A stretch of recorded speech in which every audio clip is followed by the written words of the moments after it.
300 years ago, the world was thrown into chaos when hidden kingdoms and mysterious dungeons suddenly emerged, unleashing hordes of terrifying demons. These creatures declared humanity's downfall, plunging civilization into an era of destruction. But in the midst of this crisis, a new force arose, those known as job changers. These awakened individuals possessed extraordinary abilities, giving humanity a fighting chance against a monstrous invasion and pulling them back from the edge of extinction. Over time, job changers became the foundation of society, delving into these secret realms in search of power, wealth, and resources. Nations placed great importance on their training, ensuring that every citizen had the opportunity to awaken their class upon turning 18. Now, the long-awaited awakening day had arrived for a group of students. To unlock their potential, each one had to touch a glowing blue crystal. One by one, they stepped forward. Some succeeded. Li Wei from Class 3 awakened as a swordsman, while Wang Hao became a crafter. But not all were so fortunate. Wang Wei from Class 2 failed to awaken any class at all, earning the dreaded title of classless. Awakenings were divided into three main categories: combat, support, and creation. The combat category was the most coveted, as it granted the strength to battle monsters directly. In contrast, the creation category was looked down upon, as its abilities lacked direct combat potential, often leaving those who awakened it as outcasts. Excitement and tension filled the room as more students took their turns. A purple-haired student rejoiced upon unlocking the powerful magic swordsman class, while another student broke down in despair after receiving a creation-based class, knowing it would doom him to a life of ridicule. Then, all eyes turned to the next student, Jiang Chun. As he placed his hand on the crystal, something unimaginable occurred. A brilliant light exploded from the stone, sending a surge of energy soaring into the sky. The room fell silent in shock. Someone pointed at Jiang Chun, murmuring that he might be the greatest prodigy the Academy had ever seen. Whispers spread. Was this the awakening of a divine class? The crystal's glow grew even stronger, and within moments, a colossal tree of light took form in the sky, towering over the entire city. This was no ordinary awakening. Throughout history, every divine class awakening had triggered a phenomenon capable of shaking the entire world. Yet, as everyone stood frozen in awe, Jiang Chun remained completely unbothered. One hand still rested on the crystal, while the other casually slipped into his pocket. His gaze remained fixed on the sky, calm, composed, and utterly indifferent to the spectacle he had just created. At that moment, Director Wang stepped forward, his face brimming with pride as he approached Jiang Chun. He congratulated him warmly, declaring him the Academy's greatest talent. Though he had always expected Jiang Chun to awaken a powerful combat class, he never imagined something as extraordinary as a divine rank awakening. Eager to learn more, Director Wang asked Jiang Chun about his newly awakened class. Jiang Chun turned slightly, a faint smile tugging at his lips. With a trace of amusement, he admitted that his class wasn't combat-related. The director's expression stiffened. His confident demeanor faltered as the words sank in. For a moment, he was at a loss, but he quickly regained himself and asked if it was at least a support class. Jiang Chun didn't respond immediately. Instead, he turned fully to face the director, lifting his hands to the sides. A set of ethereal, glowing plants materialized in his palms, hovering gently in the air. Then, with a calm voice, he revealed his class, the Divine Rank Creation class, Spiritual Master. He explained that his abilities revolved around enhancing plant growth and nurturing small creatures. A heavy silence fell over the hall. The astonishment on Director Wang's face deepened, his excitement from moments ago now overshadowed by concern. He let out a quiet sigh, shaking his head. No matter how rare it was, a creation class with no combat ability would always be seen as insignificant. One of the professors beside him quickly stepped forward, trying to ease the tension. He assured Jiang Chun that there was still value in his class, pointing out that spiritual masters were highly sought after in research fields. But as he spoke, he hesitated.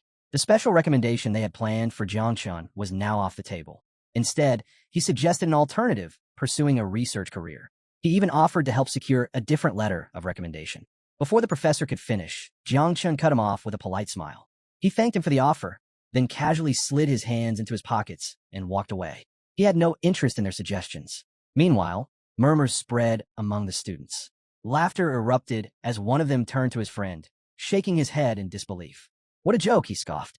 I thought he unlocked some overpowered divine combat class, but it turns out it's just a creation class.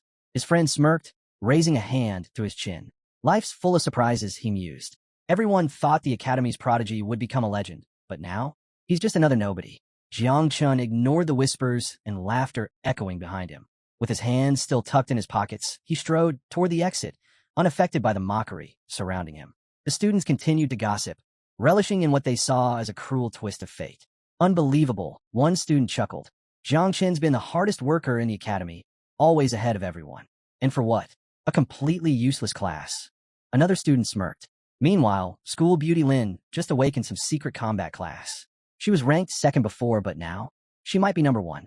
Yet, as the ridicule spread, Jiang Chun simply smiled. Just moments ago, these same people had admired him, their eyes filled with respect. Now, with a single twist of fate, they mocked him without hesitation. It was a harsh but simple truth. Strength was all that mattered in this world. As he reflected on the situation, a thought crossed his mind. Why was the creation class so despised? Raising his hand slightly, a translucent system window suddenly materialized before him. System notification. You have successfully awakened the divine rank class, Spiritual Master. But that wasn't all. Another line of text appeared beneath it. Additional awakening effect triggered. Natural calamity insect system activated. Initial mother of insects unlocked. Jiang Chun tilted his head slightly, his gaze fixed on the glowing interface. A slow smirk crept across his face. This class was anything but useless. In fact, it was exactly what he needed. His name was Jiang Chun. In his previous life, he had died, only to be reborn in this world, a world where strength ruled above all else. After the Dark Era, dungeons and monsters reshaped civilization, and humanity had no choice but to worship power. Born an orphan, he had struggled to survive, relying on nothing but his own will to endure. Then, just a month ago, everything changed. A mysterious system window had appeared before him, foretelling the awakening of a hidden force, the Insect Calamity System. It had promised unparalleled power, but only if he successfully awakened his class. Now, as Jiang Chun examined the system's details, his expression sharpened. The insect race, a species so terrifying that it had once pushed humanity to the brink of extinction, was feared as one of the strongest forces in history. During the last natural calamity, 9 of humanity's 12 kings had sacrificed themselves just to seal it away. Clenching his fist, Jiang Chun made his decision. In this world, power determined everything. There was no room for hesitation. If the insect race was the most feared force in existence, then he would not run from it. He would command it. Without another thought, he activated the system. In an instant, his surroundings began to shift. He found himself in an unfamiliar space, his eyes flickering with confusion. Scanning his surroundings, he raised a hand to shield his vision, trying to make sense of where he was. Could this be his sea of consciousness? Before him stood a towering spiritual tree, its immense presence dominating the space. He hadn't expected his innate talent to take the form of a tree. More system notifications appeared, displaying information about his abilities. Jiang Chun possessed multiple class talents, each tied to the cycle of growth and requiring sacrifices to activate. These skills could only be used once every 10 days and only once per target. The first ability, Fruits of All Things, allowed him to accelerate the ripening of fruits by offering a sacrifice. In return, a unique fruit with unpredictable effects would manifest. The second talent, Improved Growth, enhanced the growth rate of all living things by 10%. Whether it was plants, animals, or something else entirely, this ability would hasten their development. However, it came with an 8-hour cooldown. Jiang Chun rubbed his chin thoughtfully as he analyzed the system window. The system had even provided an automatic evaluation of his talents, an unexpectedly helpful feature. While these abilities weren't suited for direct combat, they could still be leveraged effectively. Just as he was weighing his options, a new prompt appeared. Would you like to summon the mother insect? Without hesitation, Jiang Chun confirmed the summon. At once, a dark energy surged from the ground, and a system notification flashed, summoning in progress. He watched as the ominous aura intensified, its oppressive force unmistakable. A few moments later, another window appeared. Summoning complete. Natural calamity rank mother insect. 9 miasma wing, successfully summoned. Jiang Chen's eyes widened as the colossal being took shape. The mother insect was a terrifying presence, her sheer size forcing him to instinctively step back. The system interface revealed her details. Name, 9 miasma wing. Title, Sovereign of Death. History, a catastrophic force of destruction. She once ravaged entire civilizations before mysteriously disappearing during the Third Era. Devouring value, 0%. Affinity with host, 100%. Jiang Chun quickly understood that in order to unlock her true potential, he would need to initiate the devouring process and begin cultivating the next generation of insects. As he stood there, still processing the revelation, the mother insect slowly lowered her massive head and met his gaze. To his surprise, she didn't display hostility. Instead, she addressed him with a single word. Master. Little Nine wasted no time introducing herself, immediately voicing her hunger. She craved the flesh of fierce beasts, eager to devour and grow stronger. A system notification flashed before Jiang Chun, confirming that her growth rate had increased by 10%. The system also presented him with an option to enhance her using a sacrificial object. However, thanks to his unique talent, the first enhancement required no sacrifice at all. Glancing at the system window, Jiang Chun quickly made his decision. If he could upgrade her without using resources, there was no reason to hesitate. Without a second thought, he commanded the system to begin the process. A surge of radiant green light engulfed Little Nine, pulsing with powerful energy. As he watched her transformation unfold, one thing became clear: her strength depended on devouring. She would always be hungry, and keeping her satisfied would be a challenge. Suddenly, an overwhelming aura burst forth from her body, forcing Jiang Chun to brace himself. Her grotesque insect form began shifting, her exoskeleton cracking, her limbs reshaping. And then, in an instant, the monstrous being was gone. In her place stood a tall, white-haired woman clad in dark armor, exuding a chilling presence. Her cold, piercing gaze locked onto Jiang Chun as she took slow, deliberate steps toward him. Above her head, a new system window appeared, detailing her newly acquired abilities. 1. Feed allows her to share 10 times the experience with her host. 2. Poisonous Mist grants her the ability to dissolve into lethal miasma, corroding everything in her path. 3. United enhances all of the host abilities by 20%. Jiang Chun stood frozen, struggling to process the drastic transformation. Before he could react, she suddenly lunged forward and wrapped him in a tight embrace. Beaming with excitement, she proudly declared, "Little Nine has evolved." Jiang Chun blinked, momentarily stunned. This was not what he had expected. His gaze drifted over her new form, and before he realized it, his face grew slightly warm. Sensing his hesitation, Little Nine finally released him, tilting her head up with an expression full of admiration. Without thinking, Jiang Chun reached out and patted her head. She closed her eyes, fists clenched with excitement, before once again calling him master.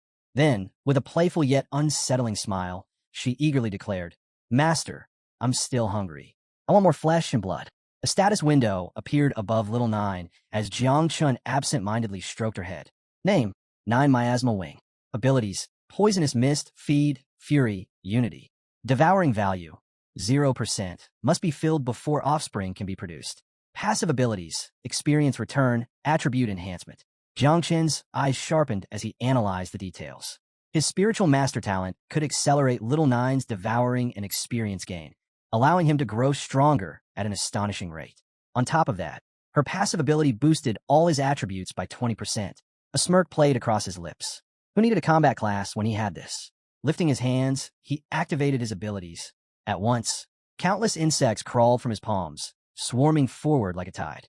Watching them skitter across the ground, Jiang Chun felt a surge of excitement. As long as he could continue devouring and evolving, he would soon command an unstoppable force. His gaze then shifted to the great spiritual tree. The system had referred to the insects of the abyss as a calamity capable of rivaling natural disasters.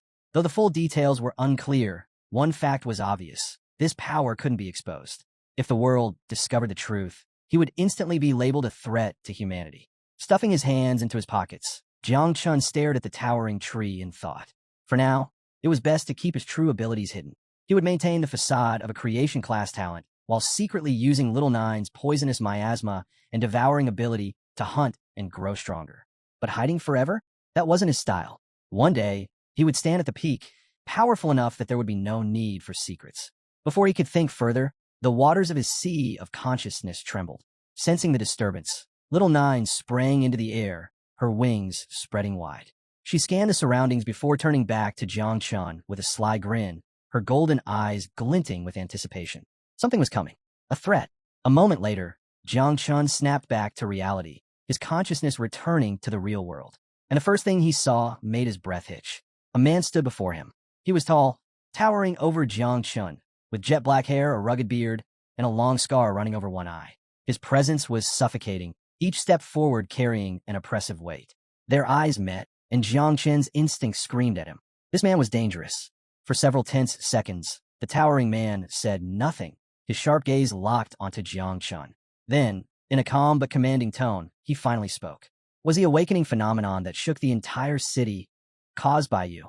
Jiang Chen's jaw tightened. This man wasn't just strong. He was at least master rank, possibly even higher. His sheer presence was suffocating, pressing down like an invisible force. Jiang Chen instinctively became alert, scanning for any clues as to why this man had approached him. Around them, murmurs spread through the crowd. Even from a distance, the man's powerful aura radiated outward, glowing with a faint green energy. Onlookers exchanged glances, whispering about his rank. Why was someone this strong questioning Jiang Chen? Was there a conflict? The silence stretched on, the man's unwavering stare only adding to the pressure. Was he probing for a reaction? Testing him? Before Jiang Chen could respond, Little Nine suddenly appeared at his side, idly licking her finger. But the moment her golden eyes landed on the man, her expression darkened. She leaned in close, and with a voice dripping with murderous intent, muttered, "This one's a threat."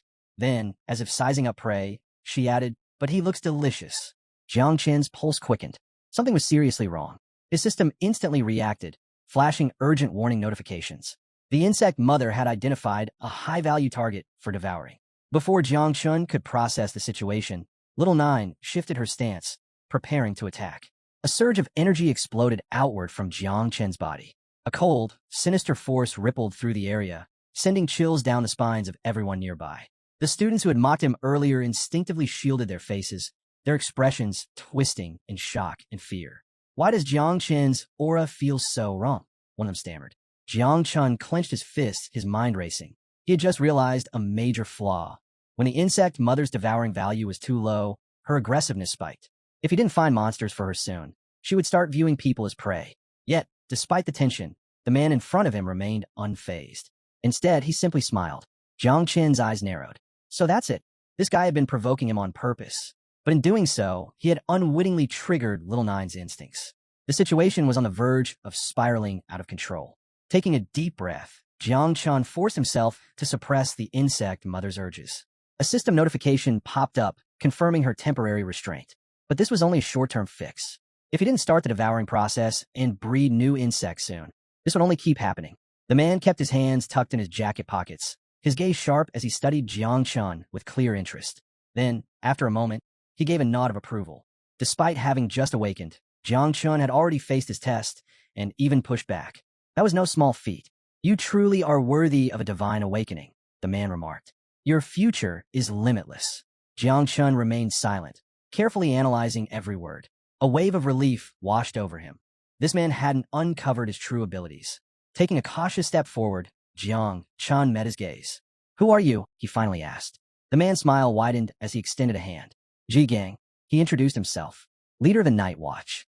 Then, with a glint of admiration in his eyes, he made an offer. "Jiang Chen, how about joining us?" Jiang Chen's eyes widened slightly. Night Watch? He hadn't expected this. The Night Watch was an elite force under Long Xiao's command, tasked with fending off demon invasions and beast hordes. Whether it was a sudden monster tide, an unexplored dungeon, or the emergence of a secret realm, they were always the first to step in and the first to eliminate threats. But their job came at a price. The mortality rate was staggering, and most people avoided joining at all costs. For Jiang Chen, however, this was exactly what he needed. The insect mother required a steady supply of monster flesh and blood to build up her devouring value and begin reproducing. Once that process started, it would be impossible to predict the scale of destruction that would follow. A battlefield teeming with wild beasts? That was the perfect breeding ground. As Jiang Chen stared at Ji Gang's outstretched hand, a small smile formed on his lips. This wasn't just an invitation, it was the perfect cover. Meanwhile, the watching students erupted into hushed whispers. "Is he out his mind? No one volunteers for the Night Watch," one muttered. "The death rate is insane," another scoffed. "No way he's actually considering it." Ji Gang overheard their doubts and chuckled. He let out a small sigh before reassuring Jiang Chen. "Those rumors are outdated. A lot has changed. Besides," he paused, then added, "divine rank awakeners like you get special treatment. Comprehensive training, exclusive resources, opportunities others can only dream of." Without hesitation, Jiang Chen reached out and clasped Ji Gang's hand. "Leader," he said firmly. There was nothing more to discuss. Looking straight into Ji Gang's eyes, Jiang Chun spoke with unwavering conviction. To restore the glory of the Night Watch, our generation must not shy away from its duty. And with that, his decision was made. He was now a member of the Night Watch. Ji Gang blinked, momentarily caught off guard. He hadn't expected Jiang Chun to accept so easily. Most recruits hesitated, bargained, or outright refused. But this kid? No resistance at all. What Ji Gang didn't know was that Jiang Chun had his own plans. The Night Watch wasn't just an opportunity. It was the perfect environment to grow his insect army. Still, Ji Gang had to ask, "Are you serious?" Before Jiang Chun could respond, his system bombarded him with notifications. Then another, and another. The insect mother had appeared, and she was furious. Golden eyes blazing, Little Nine stomped toward Jiang Chun, her arms crossed in clear displeasure. "Master, I'm not happy about this," she declared. Then, with a murderous glare, she turned to Ji Gang. "I wanted to eat him." Jiang Chen's heart nearly stopped. Forcing himself to stay calm, he exhaled slowly and turned back to Ji Gang. "Yes," he said, reaffirming his decision. "I meant what I said." Before Ji Gang could press him further, Jiang Chen quickly excused himself, claiming he had urgent matters to handle. As he walked away, he threw a casual wave over his shoulder. "In 3 days, I'll report to Night Watch headquarters. Don't be late, leader." Ji Gang watched him disappear into the distance, standing still for a moment. This was too easy. He had expected negotiations, reluctance, maybe even some level of pushback. Instead, Jiang Chun had agreed immediately, without question. Something didn't add up. Before Ji Gang could dwell on it further, 2 figures suddenly descended from the sky, landing beside him. One of them was a high-ranking elder from the martial arts academy. Ji Gang turned to face them, his expression unreadable. "If you're here to steal talent from the Night Watch," he said flatly, "then you're already too late." The 8th elder ignored the remark, cutting straight to the point. "Where's the boy who awakened a divine rank creation class?" Ji Gang's brow furrowed. "Creation class?" He glanced at the elder, confused. "What are you talking about?" The old man stepped forward, locking eyes with Ji Gang. There was disbelief in his gaze, mixed with something else, shock. "You're seriously planning to let a divine rank creation awakener join the Night Watch?" The elder scoffed. "That's nothing short of a death sentence." Ji Gang's expression darkened. Divine rank creation class? Realization hit him like a bolt of lightning. Jiang Chun, who had joined without hesitation, had awakened a class of that level. Elsewhere in the city, Jiang Chun strolled through the streets, blending into the crowd when a voice suddenly called out to him. "Kid, were you the one who caused that awakening phenomenon in the main city?" He turned to see an older man, his eyes gleaming with excitement. It was Wang Yi. Jiang Chun gave a small nod. "Yeah." Before Wang Yi could say another word, a young woman with striking purple hair appeared. She placed a hand on her hip, letting out an exasperated sigh. "Lower your voice, old man," she warned. "If the wrong person hears, you might bring trouble down on yourself." Wang Yi chuckled, scratching the back of his head. "Ah, don't mind her. I just have a habit of talking too much." Jiang Chun closed his eyes briefly before offering a small smile. "It's all right, Wang Yi. There's nothing to be embarrassed about." Wang Yi studied him for a moment before exhaling softly. "Well, even if the creation class isn't suited for combat, I hear there's plenty of demand for spiritual plant cultivators. If your parents were here, they'd be proud of you." Jiang Chen's expression softened. The people in this building had helped him get by all these years. With a warm smile, he reassured them. "I won't forget any of you in the future." Wang Yi waved him off. "No need to get sentimental, kid." Then, as if suddenly remembering something, his eyes lit up. "Actually, you came at the perfect time. We're about to enter a beginner-level secret realm to gather some gear. Why don't you join us? It'll help you level up faster." Jiang Chen nodded. "Sound good. Thanks for the invite." Just then, a system notification appeared, confirming the team formation was complete. Minutes later, inside the secret realm, as they stepped through the portal, Jiang Chun took in his surroundings, hands casually resting in his jacket pockets. So this was the inside of a secret realm? Before he could take a closer look, torches lining the area flared to life, signaling that the matchmaking process was finalized. At that moment, the dungeon's monsters turned their attention toward them. They had entered the Temple of the Dead, a C-rank secret realm. A system message appeared. Guaranteed 100% drop rate for items and equipment. Experience points will be awarded upon dungeon completion. Leaving voluntarily will result in forfeiting both experience and loot. Wang Yi's expression grew tense as he observed the approaching enemies. These are undead soldiers. A bead of sweat trickled down his forehead as he processed the situation. Wait, why did the system assign us to a dungeon like this? Jiang Chun studied the advancing horde and immediately understood. This wouldn't be easy. The purple-haired girl crossed her arms, stepping forward. "It's because Jiang Chun is a divine rank awakener," she stated. The celestial system automatically adjusted the difficulty. Wang Yi shot her a skeptical look. Did you forget? Jiang Qin's awakening was in the creation category. The brown-haired girl, eyes locked on the undead soldiers, hesitated before speaking. Maybe we should just abandon the dungeon. Before she could finish, Wang Yi cut her off. With a sharp glint in his eye, he unsheathed his sword, a smirk forming on his lips. There's no need to run. Secret realms like this don't come by every day. Then, with a smirk, he added, and thanks to Jiang Qin, we're about to hit the jackpot on equipment drops. The moment Wang Yi unsheathed his sword, the undead soldiers let out enraged roars. Their hollow eyes flickered with an eerie glow as they prepared to attack. But Wang Yi remained unfazed. He steadied his stance, then lunged forward, calling back to Jiang Qin. These things are stronger than your average C-rank monsters. Stay back for now. With that, he and the others charged straight toward the dungeon's core. Wang Yi's sword sliced through the air in a brutal arc, slamming into an undead soldier's skull. Cracks spread across its decayed armor from the force of the blow. Without hesitation, he turned and shouted, Lu Ying, boost me now. Lu Ying clasped her hands together, activating her ability. A faint golden glow surrounded Wang Yi, amplifying his strength. Empowered, he struck again, this time delivering a devastating blow that shattered the undead skull completely. The monster crumbled, lifeless. As Wang Yi and the others fought relentlessly, Jiang Qin stood back, watching. Day after day, these people risked their lives battling monsters, just to survive. Now, he finally understood why they always returned wounded. His gaze flickered toward Lu Ying. He had heard she became an adventurer to earn money for her brother's eye treatment. Jiang Qin clenched his fists. He needed to grow stronger. When the time came, he would repay the kindness he had received. Lost in thought, he barely noticed when Little Nine suddenly appeared beside him. Resting her chin on her hand, she studied the fallen undead with interest. Master, there's so much blood and flesh here, she murmured, her voice laced with hunger. I want to devour them. Jiang Qin remained calm, hands slipping into his pockets as he glanced at the lifeless corpses. A small smirk played on his lips. Little Nine had already sensed the bodies. It was the perfect chance to test her abilities. Raising one hand, he activated his level 1 poison barrier skill, Corrosion. A thick, dark green fog swirled in his palm, pulsing with lethal energy. Go ahead, he commanded. Little Nine's eyes gleamed with excitement as she let out a pleased hum. The poisonous fog surged forward, creeping toward the undead corpses.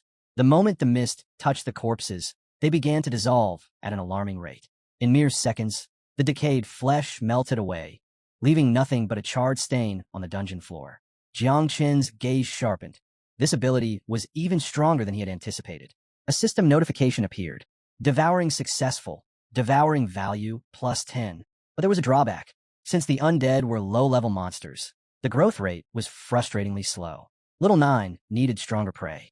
Jiang Qin shifted his focus to Wang Yi and the others. They had already ventured deeper into the dungeon, their movements precise, clear proof of experienced teamwork. His only concern was his poison mist. Since it affected a wide area, he still lacked full control. A single misstep, and he could harm his own allies. To prevent accidents, he decided to follow from a distance, quietly handling the monster corpses as they advanced. But then, Little Nine stiffened. Her expression changed. She turned to him and whispered, Master, something's coming. Jiang Qin followed her gaze. The ground trembled beneath them. A chilling presence spread through the air as shadowy figures emerged from the darkness. More monsters. Little Nine's lips curled into a wicked grin. They're fresh, she murmured, and their blood smells delicious. A system alert flashed before his eyes. New enemy identified. Level 10 shadow lurkers. Strength, 20. Agility, 15. Defense, 10. Stamina, 5. These creatures were ambush predators, lurking in the shadows and preying on isolated targets. Jiang Qin's gaze flickered toward their names, marked in red. Did that mean their level was much higher than his? Still, when comparing raw stats, these creatures were far inferior. A status window materialized before him. Status window. Name, Jiang Qin. Title, Lord of Insects. Occupation, Divine Rank Spiritual Master. Devouring Value, Level 1. Talents, O Growth of All Things, LV.1. O Divine Evolution, LV.1. O Ancestral Tree of All Things, LV.1. Equipment, none. Companion, 9 Miasma Wing, Natural Calamity Level. Stats, O Strength, 35. O Agility, 31. O Endurance, 27. O Constitution, 20. O Combat Power, 41 stars. Abilities, O Experience Return, Passive. O Attribute Enhancement, Passive. Current devouring value, 100. Current experience, 0. Jiang Chun smirked. Time to test his skills. He turned slightly, giving Little Nine a single command. Transform into poisonous mist and follow me. Without hesitation, she obeyed. Her body dissolved into a dense, eerie fog, slithering along the ground like a living shadow. The shadow lurkers lunged. Jiang Chun remained unfazed, his expression calm. He lifted his hand, allowing Little Nine's poisonous mist to swirl around his palm. He waited. The moment the creatures closed in, he moved. With a sudden burst of speed, he dashed forward. The shadow lurkers struck first, but he slipped through their attacks effortlessly, weaving between their claws with precise movements. As he passed, he lightly brushed his hand against their bodies. A second later, the monsters froze. Their heads jerked toward the spots where he had touched them, confusion flickering in their glowing eyes. The poison had already begun to spread. Jiang Chun came to a stop, smirking. Then, with deliberate slowness, he extended his hand and clenched his fist. The poisonous mist thickened instantly, seeping deep into their bodies. Screeches of agony echoed through the dungeon as their forms withered and melted into nothingness. Jiang Chun simply watched, silent and unmoved. A series of system notifications flashed before him. Shadow Lurker defeated. Special points plus 200. Devouring value increased. He glanced at the fading remains of the creatures and let out a quiet chuckle. They didn't even stand a chance. His devouring value was skyrocketing. This was exactly the kind of growth he needed. Just as he was mulling it over, Little Nine materialized from a mist, golden eyes glowing with anticipation. Master, she purred, more blood food has arrived. Jiang Chen's smirk disappeared. From the darkness, even more shadow lurkers emerged. He stood motionless, hands tucked into his pockets, his gaze sharpening as he assessed the approaching creatures. Then a thought crossed his mind, Wang Yi and the others.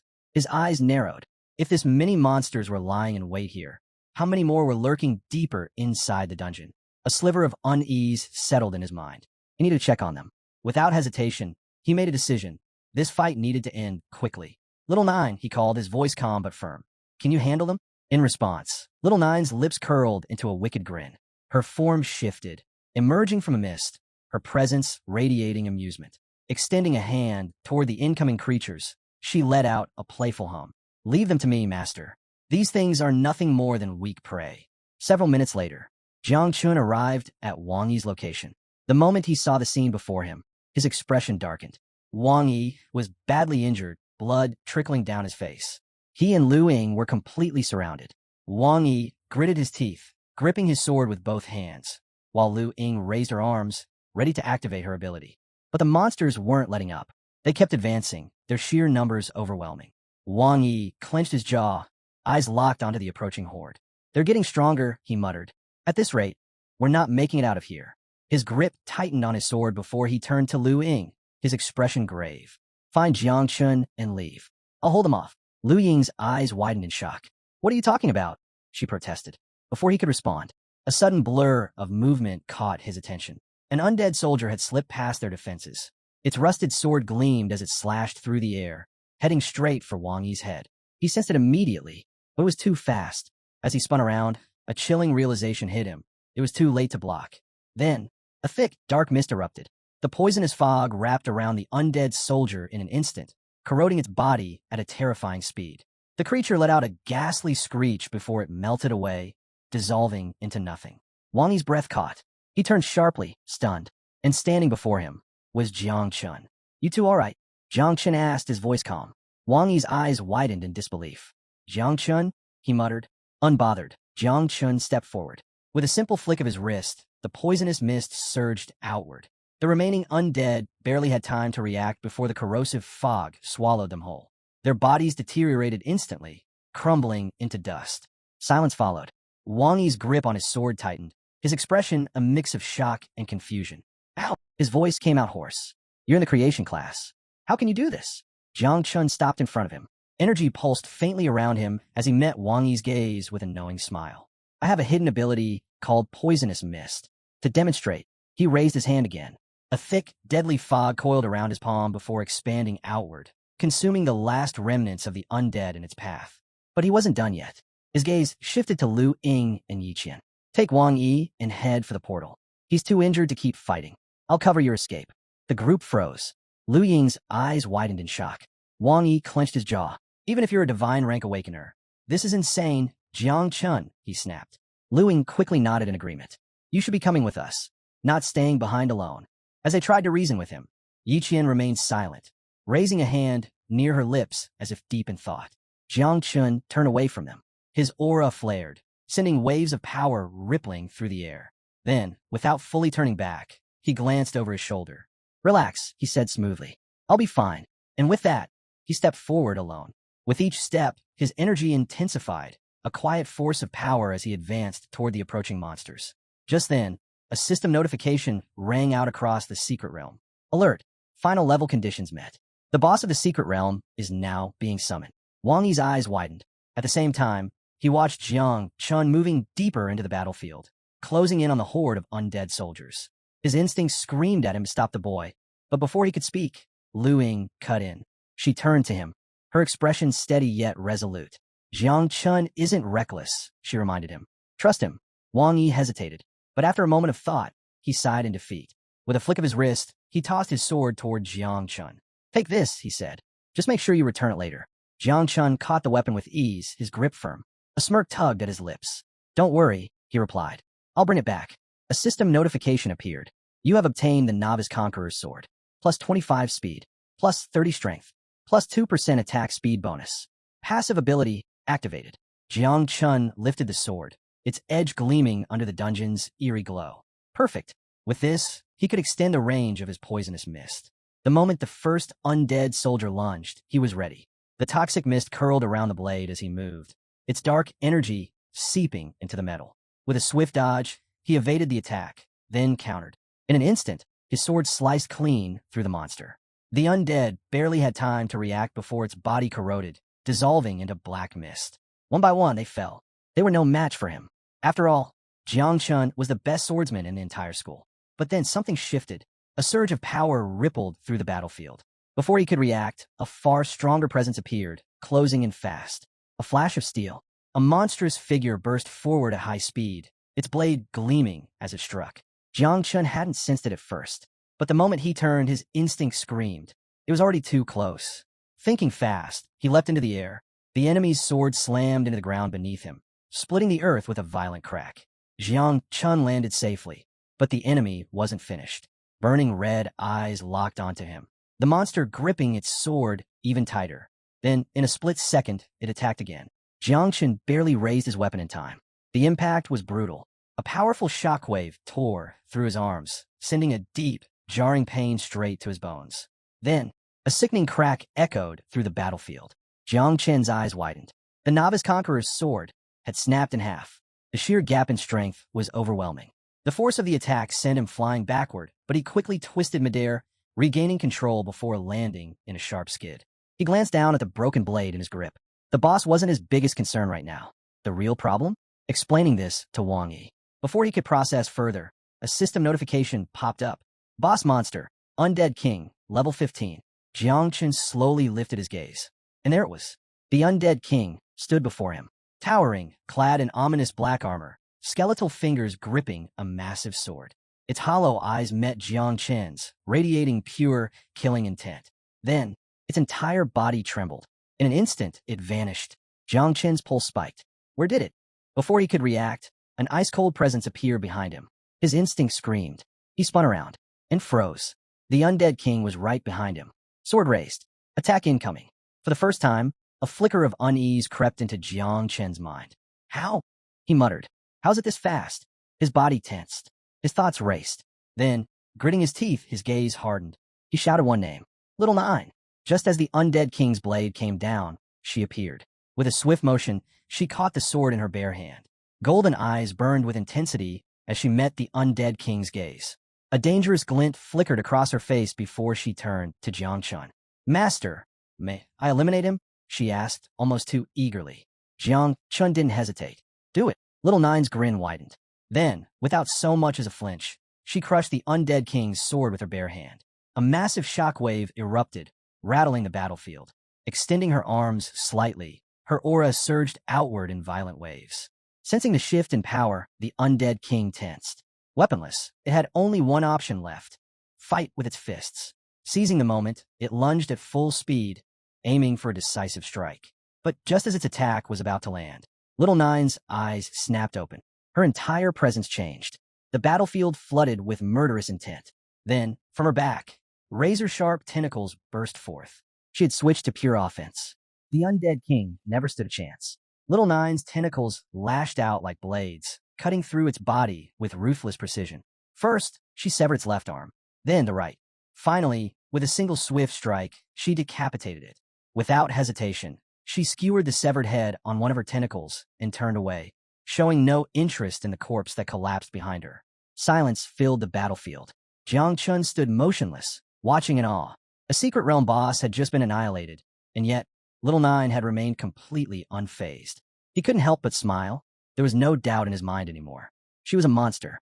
But before he could let his guard down, a bright energy crystal materialized in the air before him. His eyes narrowed. What is that? The crystal hovered, then suddenly began absorbing magic from the countless corpses strewn across the battlefield. His heart pounded as he realized something was terribly wrong. Within moments, the crystal pulsed violently, and an enormous figure emerged, towering over them at 20 times their size. A system notification flashed before his eyes. True boss identified. Undead Tyrant. The undead tyrant slowly lifted its head, glowing red eyes locking onto them, its sheer presence sending a wave of dread through the air. Jiang Chun clenched his fists. So this was the real boss all along? Then his gaze shifted back to the crystal inside the creature. That was the key. Gritting his teeth, he shouted, Little Nine, destroy the energy crystal inside it. But before she could act, the undead tyrant let out a deafening roar and swung its massive mace down toward her. In an instant, she vanished. Using the force of the attack, she propelled herself off the wall, dodging with ease as the mace slammed into the ground, shattering it into countless pieces. Jiangchen barely had time to react before the giant raised its weapon again and swung. Little Nine leapt into the air, avoiding the attack just as the earth split apart beneath her. Still midair, her gaze turned cold. Without hesitation, she unleashed her tentacles, razor-sharp, and aimed straight for the undead tyrant's massive body. But to Jiang Chen's shock, the creature dodged effortlessly. His breath caught. This thing, it's huge. Yet, somehow it was unbelievably fast. He clenched his fists, his mind racing for a strategy.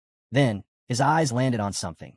Several plants scattered among the debris. A chance. This was their only shot. The undead tyrant was too fast, its sheer power devastating. Every swing of its mace carried enough force to shatter the ground beneath it. Right now, it rampaged like an uncontrollable beast, its movements wild and destructive.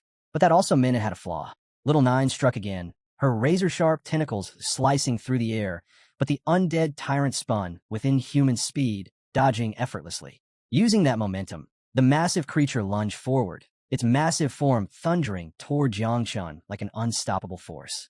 His heart pounded. It was moving too fast. And then it leapt. Jiangchen's head snapped up, his instincts screaming danger as the monstrous figure soared toward him, its mace clutched tightly in both hands. This was bad. But then he felt it, deep beneath the battlefield, hidden within the soil, lay dormant roots waiting to be awakened. This was his moment. The undead tyrant plunged toward him, its overwhelming force about to crash down. But Jiang Chun stood firm. He waited just a little closer. Closer.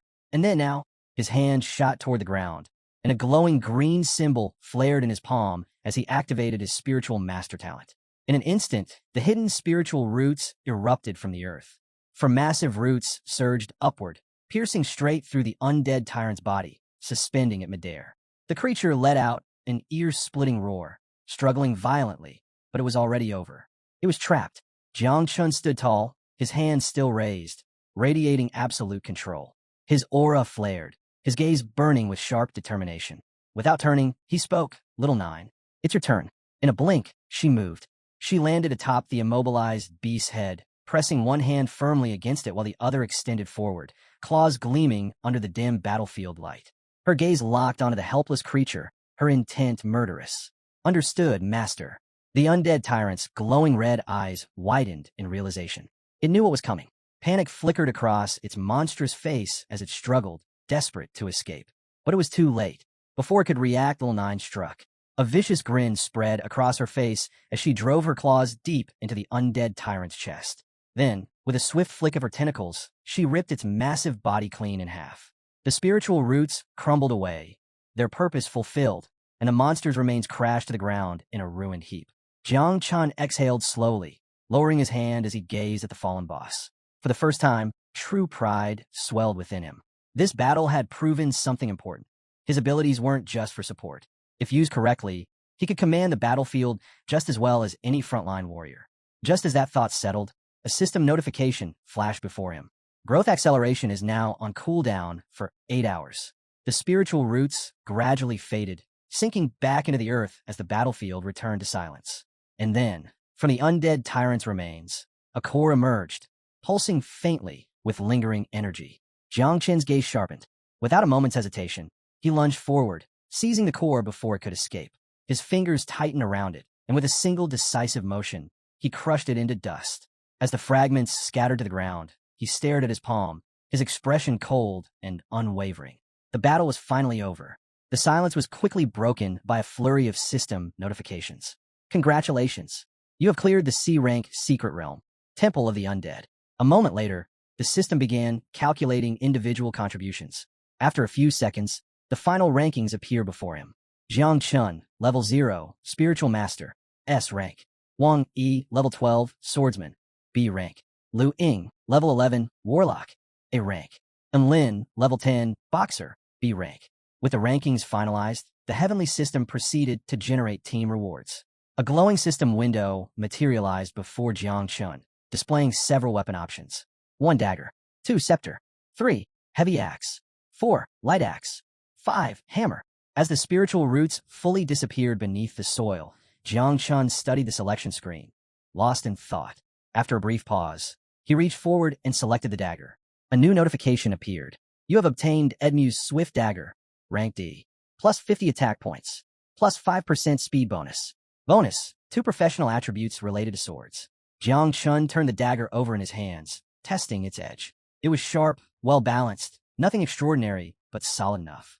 This would be a good replacement for Wang Yi's broken sword. However, as his eyes flicked back to the reward screen, he noticed something strange. All of the weapons were combat-focused. A slight frown crossed his face. Wasn't there anything more suited for creation-class awakeners? His curiosity piqued. He reached back into the system window and began scanning through the remaining options. His gaze landed on the hammer. The moment he pulled it out, the weapon dropped with a thunderous crash, embedding itself into the ground. Jiang Qin's brow furrowed. It was absurdly heavy. A new system notification flashed before him. You have obtained Call of the King, Legendary Hammer. Plus 100 strength. Minus 100 agility due to extreme weight. Effect, 10% chance to trigger 5x critical damage. Jiang Chun tightened his grip and attempted to lift it, but even using both hands, the hammer barely budged. Just then, another system notification flashed before Jiang Chun's eyes. Experience rewards calculated. Distributing earned experience. His breath caught. The system was now processing the experience points gained from the Secret Realm. Within moments, he felt a surge of energy course through his body, a powerful transformation taking place. The weight of the hammer in his grip began to shift, growing lighter and lighter, until within seconds, he could lift it effortlessly.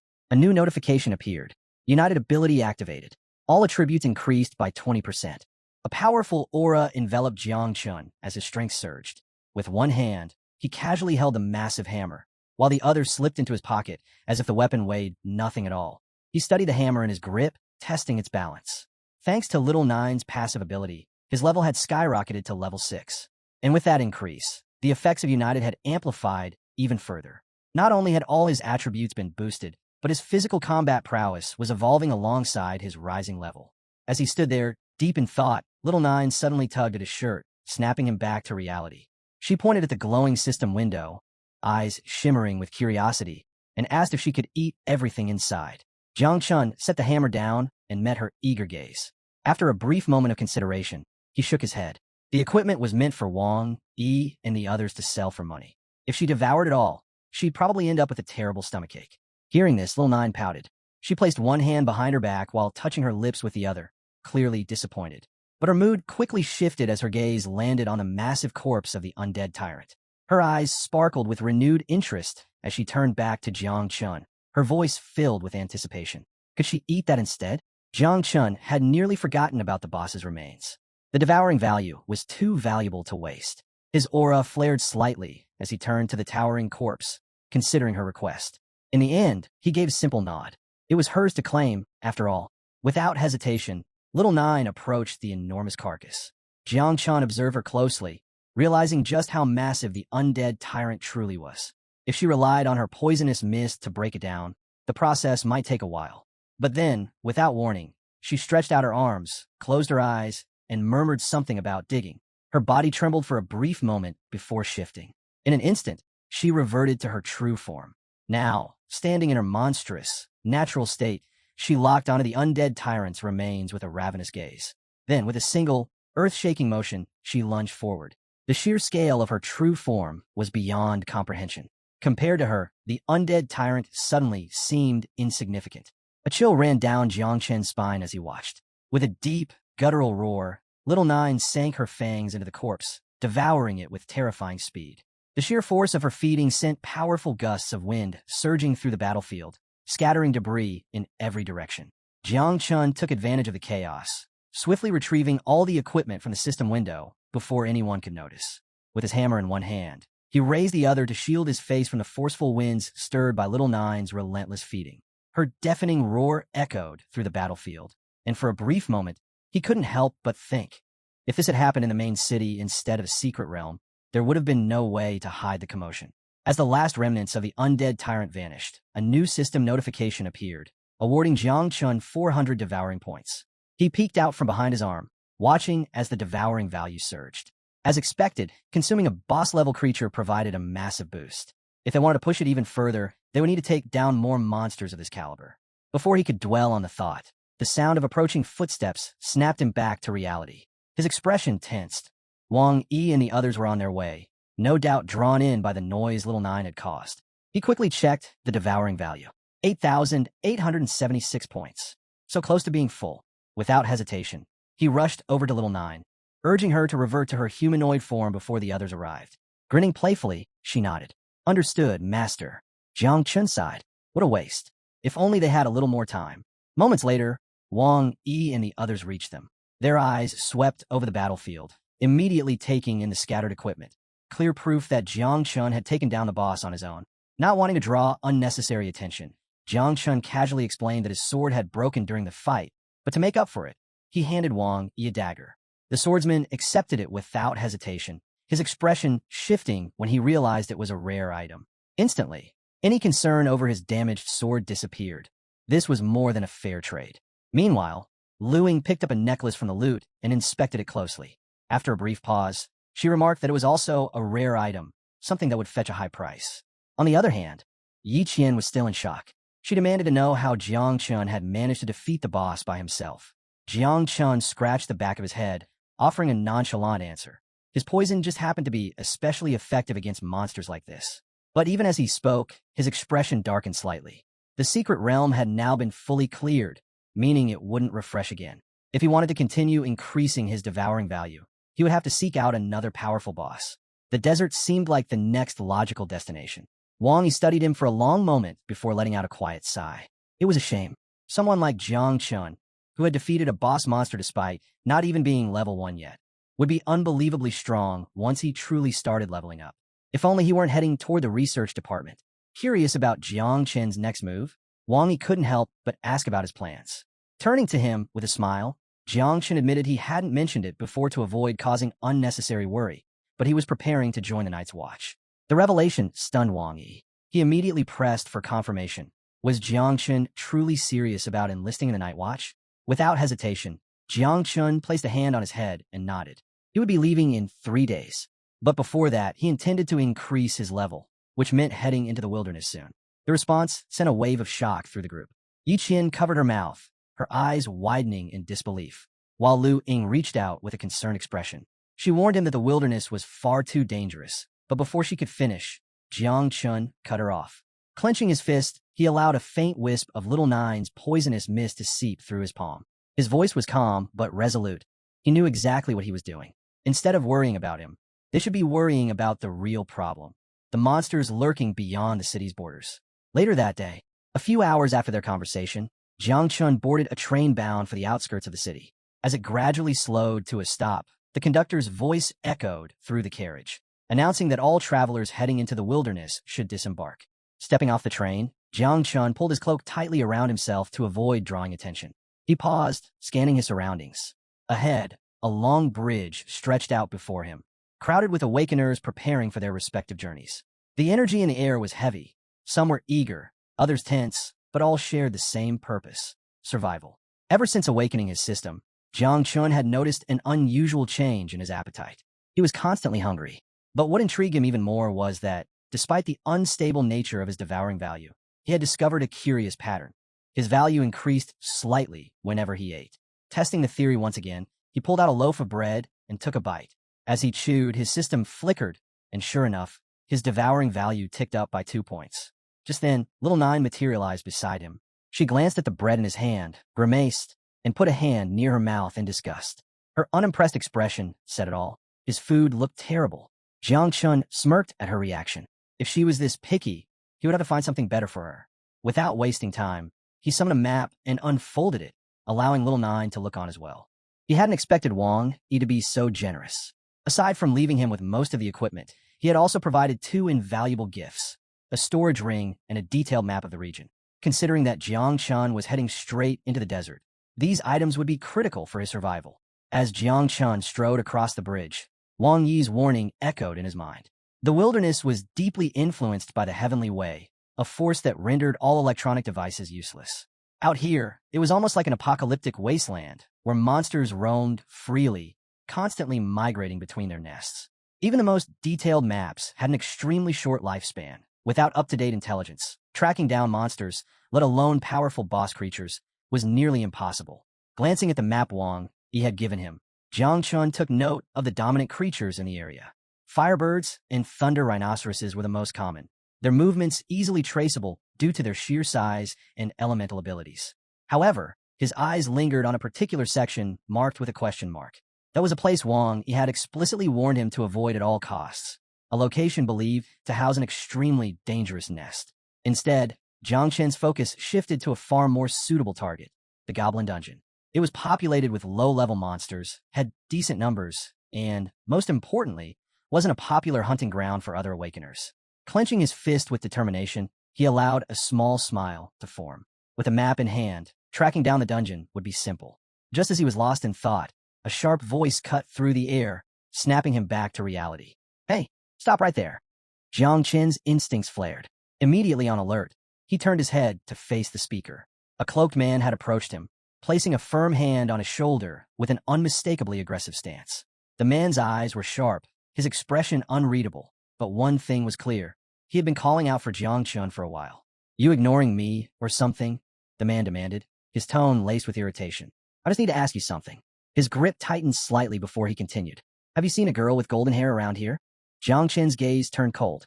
Without hesitation, he answered he hadn't seen anyone like that. Then, narrowing his eyes, he added a sharp warning. "And you should be careful with how you speak." At that moment, a faint wisp of little Nine's poisonous mist seeped from Jiang Chen's shoulder, clinging to the man's hand. The effect was immediate. The man yanked his hand back, his face twisting in confusion as he clenched his fingers. His brows furrowed. Poison? That didn't make sense. Jiang Chun hadn't even reached level 10 yet. How could he possibly wield such a dangerous ability? Yet, despite the clear power gap between them, the man being a level 27 main defense warrior, Jiang Chun remained completely unfazed. Without so much as a backward glance, he spoke in a calm, almost casual tone. "You might want to find a healer fast. That poison isn't easy to cure." Then, with a smirk, he added, "And next time, take better care of your brain." With that, Jiang Chun turned and walked away, leaving the man standing there, teeth clenched, uncertainty flickering in his eyes. The man's face twisted with fury, his teeth clenched, and his eyes burned with rage as he barked after Jiang Chun, demanding to know who had given him permission to walk away. Jiang Chun paused mid-step. Slowly, he turned his head, his gaze now laced with a murderous intensity. The air around them grew unervingly heavy, suffocating. The man took a step forward, his aura flaring with power as he sneered, eyes locking onto Jiang Chun. "How dare you lay a hand on a Shao family?" Jiang Chun narrowed his eyes. The Shao family? Could this guy be talking about that Shao family, the one from the Battle of Heaven? Before he could fully process the thought, the man lunged forward, his full strength behind the attack. But Jiang Chun had already predicted his move. Just as the man's fist came crashing down, Jiang Chun sidestepped, leaping away in one smooth motion. The ground beneath them shattered on impact, sending debris flying, in every direction. Still airborne, Jiang Chun lifted a hand in front of his face, his gaze darkening as he studied his attacker. What exactly did the Shao family want from him? The man clenched his teeth, his frustration evident, but instead of hesitating, he doubled down. His speed increased as he unsheathed his sword, his movements sharp and precise. Not bad, he muttered under his breath, acknowledging Jiang Chen's reflexes. Jiang Chen's expression remained unreadable as he reached to pull back his hood.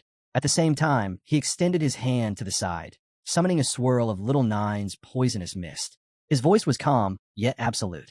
It was no longer necessary to hold back. Within seconds, little nine materialized from a mist, her eyes gleaming with a murderous glint. She didn't need further instructions. Understood, she responded, her tone carrying an eerie finality. But rather than backing off, the man, now revealed as Zheng Tai, became even more aggressive. His expression twisted into a sneer as he let out a mocking laugh. You think the same cheap trick will work on me again? His grip on his sword tightened. Poison won't scare me twice. Jiang Chun smirked. That confidence was about to cost him. Just as he prepared to strike, a sharp voice sliced through the tension. Zheng Tai. The name echoed through the air like a thunderclap. Zheng Tai froze. His entire demeanor shifted in an instant. The raw fury in his expression faded, replaced by something dangerously close to fear. Slowly, he turned his head, his jaw clenched so tightly that veins bulged along his temple. Jiang Chen didn't move. Who was this? A man with striking blue hair, dressed in a hooded cloak, had appeared behind Zheng Tai. His presence alone carried a weight of authority, his sharp eyes locking onto Zheng Tai like a predator eyeing weak prey. His expression was ice-cold, but his voice was laced with irritation as he demanded, "What the hell are you doing here?" His eyes flickered with barely restrained anger. "I told you to find someone, not start a damn scene." Zheng Tai visibly trembled. He opened his mouth to explain himself, but before he could utter a single word, the blue-haired man scoffed and turned away slightly. "Trash," he muttered, his voice filled with disgust. "All you do is cause problems." Zheng Tai's fear spiked. He barely had time to react before a brutal uppercut smashed into his chin. Blood spurted from his nose as he stumbled backward, gasping in pain. Jiang Chun watched the exchange in silence. This man wasn't just affiliated with the Shao family. He was someone with real authority. Someone far above Zheng Tai. The blue-haired man's energy flared ominously as he fixed Zheng Tai with a sharp, deadly glare. "You're nothing but a dog of the Shao family. You have no right to even speak our name." Zheng Tai, still dazed from the hit, could do nothing but tremble. Then, realizing there was no other option, he dropped to his knees, bowing his head in submission. His voice shook as he apologized profusely, swearing that he wouldn't make the same mistake again. Now that the confrontation had de-escalated, Jiang Chun calmly pulled his hood back on, his expression unreadable as he observed the two men. Something was off. He had never sensed the blue-haired man's presence before. That alone told him all he needed to know. This guy was far more dangerous than the so-called warrior he had just dealt with. As Zheng Tai shakily got back to his feet, the blue-haired man turned his attention toward Jiang Chun. His tone, surprisingly, was polite. "Apologies," he said smoothly. "My dog has a bad habit of biting things. Consider this a formal apology. I'd be happy to make amends." Jiang Chun didn't even hesitate. "No need," he replied simply. The man smiled, taking a step closer. "Are you heading to the desert?" His aura subtly intensified, his gaze locking onto Jiang Chen's. "Want to travel together?" For a long moment, Jiang Chun said nothing. Then, without a word, he turned his back and walked away. The blue-haired man watched him go, his expression unreadable. He didn't try to stop him, nor did he seem offended. Instead, he found Jiang Chun interesting. He already knew the truth. Jiang Chun had awakened the divine class ability known as Spiritual Master. Once Jiang Chun had disappeared into the distance, Zheng Tai hesitantly approached, his voice cautious. "Should I keep searching for the target?" The man barely glanced at him before shaking his head. "No, by the time you find her, it'll already be too late." His tone was cold yet certain. "Besides, I already have a clue. The girl escaped the city. She's probably trying to cross the desert to reach the next station." With that, he raised a hand and pulled down his hood, revealing his full face. As he began walking away, he gave one final order: make sure she never arrives. Zheng Tai pressed both hands against his chest, lowered his head, and closed his eyes in submission. "Understood," he responded solemnly. The world had changed. Once, humanity had spread across the planet, building vast cities and civilizations. But with the arrival of the awakened era, everything was upended. Waves of beasts, secret realms, and dungeons emerged, invading human territories. Ancient settlements were either abandoned or repurposed into fortresses designed to withstand chaos. Now, only the awakened, those who sought strength, ventured into these forsaken lands, fighting monsters to level up and claim wealth. These perilous regions were now known as the Wildlands. Jiang Chun moved steadily through the desolate ruins, occasionally encountering mutant rats scurrying in the shadows. Hours passed, and eventually, he arrived at a crumbling, abandoned sector of the city. He paused, scanning his surroundings. Did I get lost? His original destination was the Goblin Beast's nest, but after what felt like an eternity of walking, the sun had already set, and he still hadn't reached it. Meanwhile, Little Nine, who had grown increasingly restless from hunger, took matters into her own hands. She hunted down a stray rat, perched herself atop Jiang Chen's head, and took a bite. But the moment she tasted it, her expression twisted in pure disappointment. Chewing slowly, she reached a heartbreaking realization. Not all food was worth eating. Jiang Chun continued onward, but something became increasingly clear. The monsters here were weak. None of them provided a meaningful boost to his devouring value. If he didn't find a proper beast boss nest soon, this entire trip would be a waste. And with his impending enlistment into the Night Watch, he couldn't afford to waste time. Lost in thought, his expression darkened. Then, without warning, the sky shifted.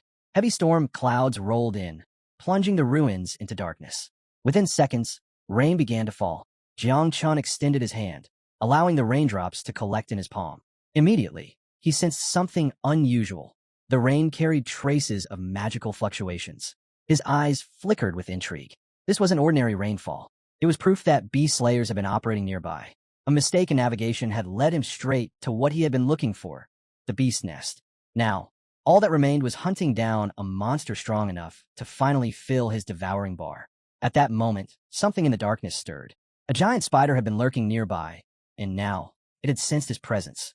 Moving slowly, it descended from the shadows, its many gleaming eyes locking onto Jiang Chun with unmistakable killing intent. Jiang Chun turned his head, meeting the creature's piercing gaze. The two stared at each other in tense silence. Then, Little Nine materialized beside him, her sharp eyes narrowing. Her voice was calm, yet laced with anticipation. Do you want me to handle it?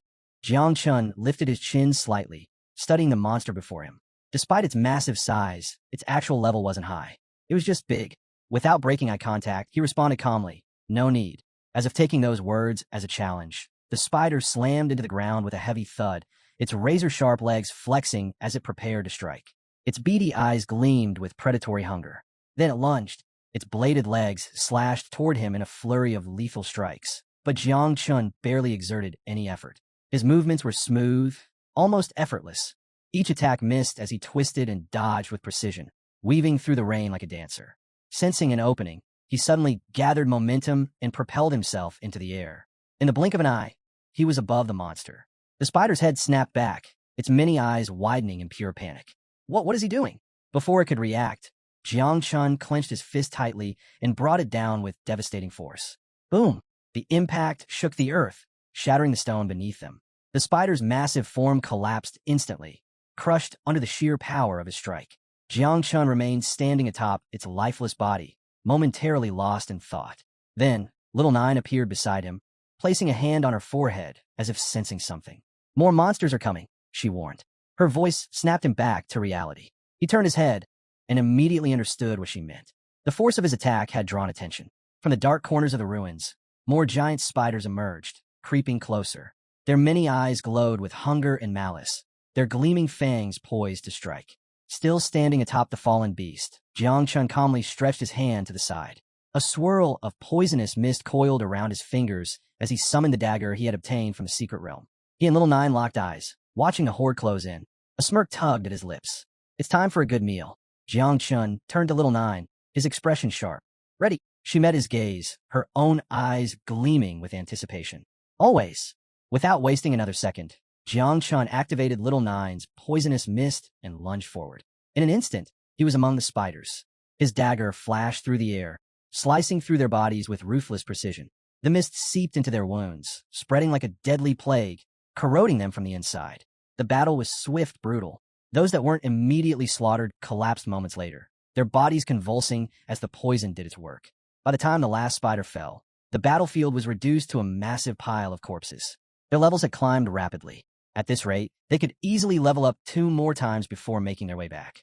Jiang Chun stepped forward, glancing at the remains of the fallen spiders before gesturing toward them. Go ahead, little nine. Devour them all. Little nine's eyes lit up with delight. Stretching her arms out excitedly, she beamed at him. Thank you. But just as she was about to begin, she suddenly froze.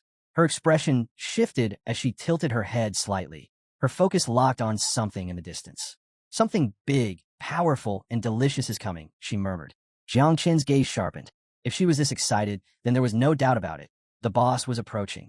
Turning toward the incoming presence, he extended his hand, allowing poisonous mist to swirl around his fingertips. His voice was steady yet commanding. Prepare to attack. Through the thick fog, a shadowy figure emerged. Without hesitation, little Nine obeyed, launching herself forward like a predator striking its prey. Then, a sharp cry of pain tore through the air. Jiang Qin's brow furrowed. That didn't sound like a monster. His eyes flicked toward the source of the sound, and what he saw made him pause. A woman. Little Nine had miscalculated. Instead of attacking the boss, she had struck an unknown woman, shredding part of her clothing in the process. Within seconds, the stranger collapsed to the ground, unconscious. Jiang Chan remained still, observing her closely. What kind of magical creature is this? Several seconds passed before the woman stirred.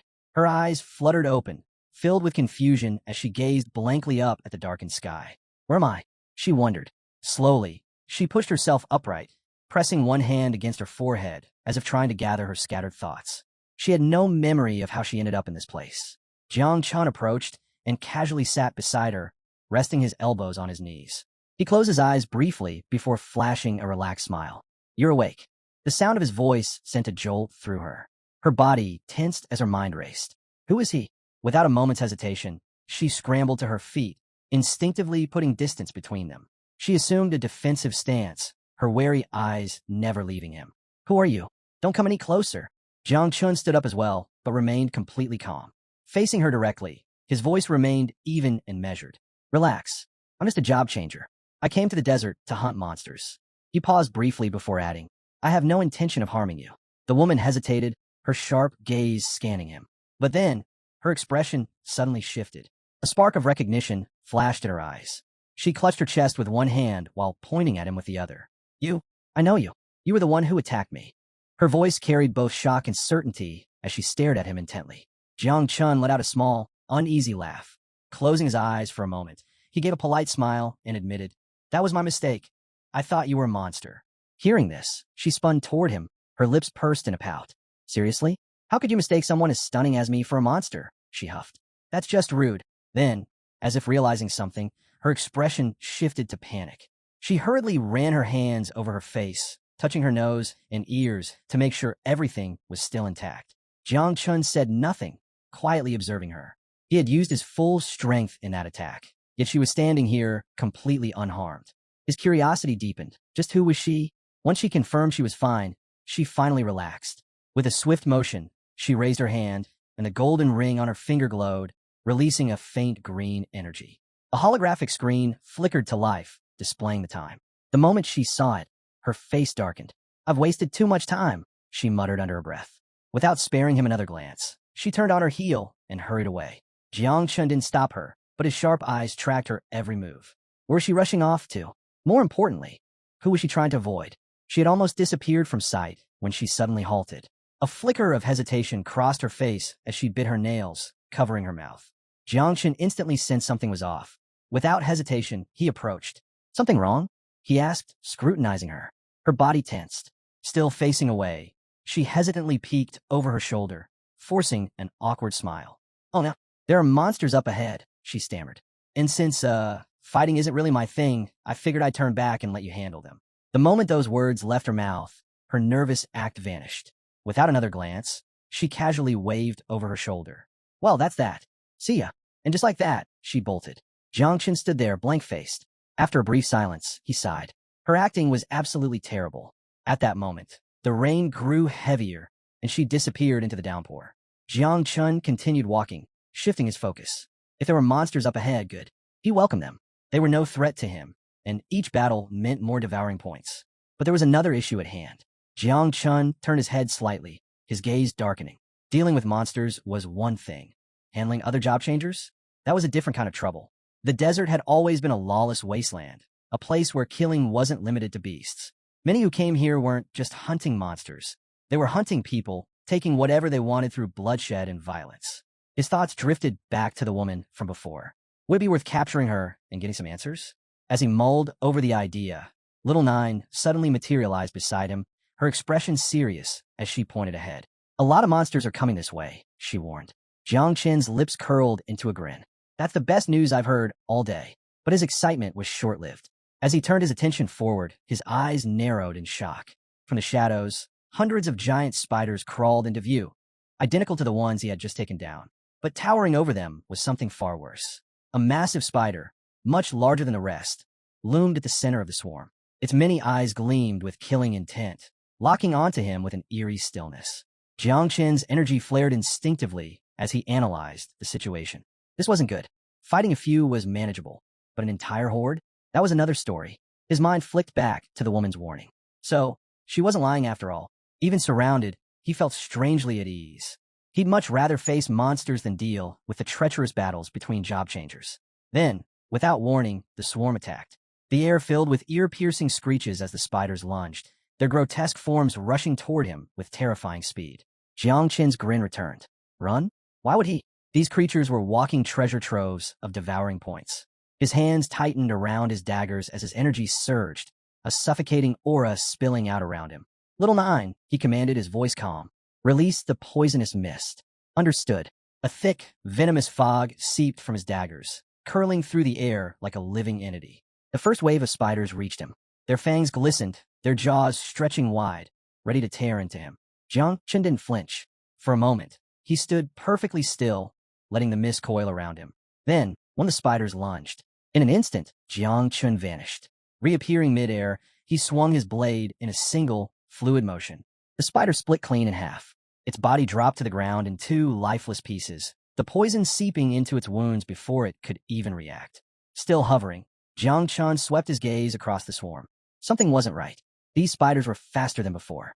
Why? Before he could process it, another one lunged, its speed far beyond what he expected. Jiang Chen immediately sensed the incoming attack. He glanced back, slightly surprised by how quickly the spider had closed the gap.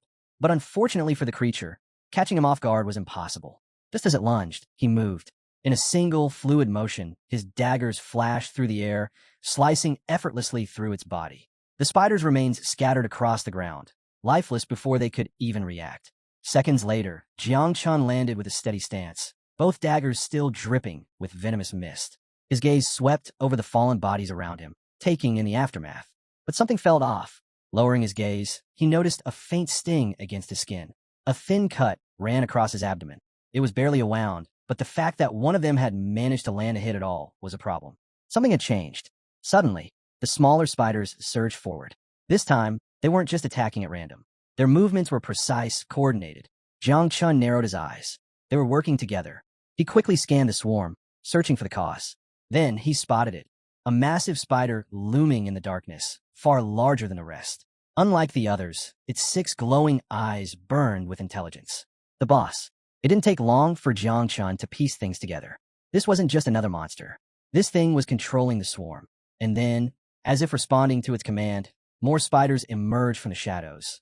Thousands of them. In an instant, he was completely surrounded. Jiang Chen remained motionless, shrouded in the poisonous mist from Little Nine. Now everything made sense. These creatures weren't just relying on overwhelming numbers. They had strategy. This was why no one dared set foot in this place. His gaze locked onto the boss. If he wanted to end this quickly, there was only one option. Kill the leader, and the swarm would fall apart. But with this many enemies, even that wouldn't be easy. As he weighed his options, Little Nine emerged from the mist beside him, placing a hand on his shoulder. Her sharp gaze remained fixed on the boss. I understand now, she said, her voice steady. These creatures, they're trying to challenge their master. Jiang Chen frowned slightly, turning toward her. Challenge? What do you mean? Little Nine scoffed, folding her arms.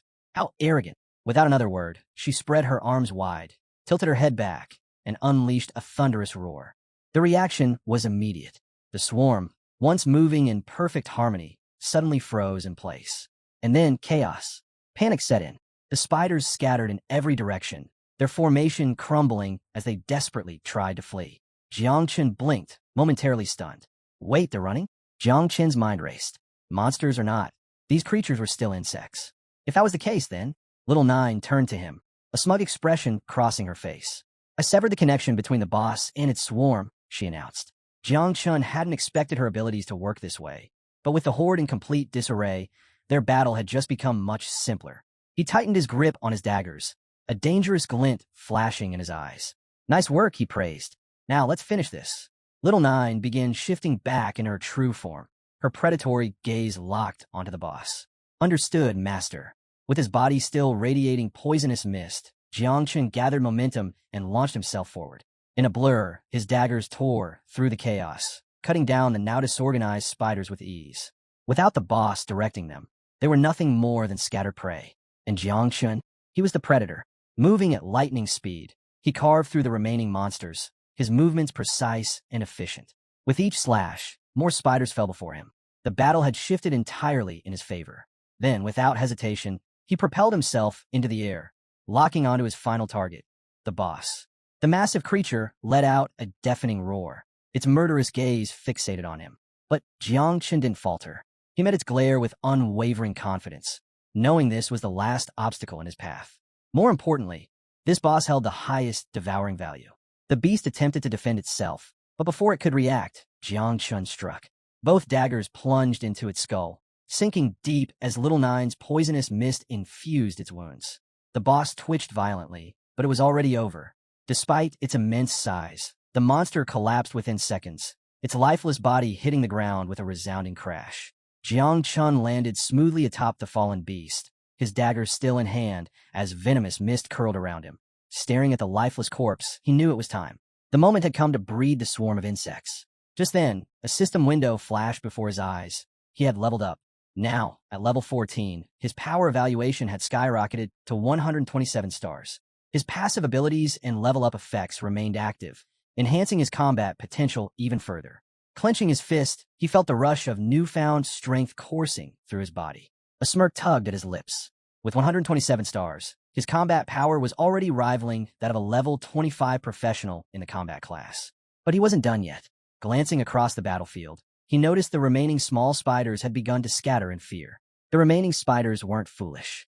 Sensing Jiang Chun's overwhelming power and the terrifying aura radiating from the mother insect, they knew they had no chance. Though he could have hunted them down for additional devouring points, he chose not to.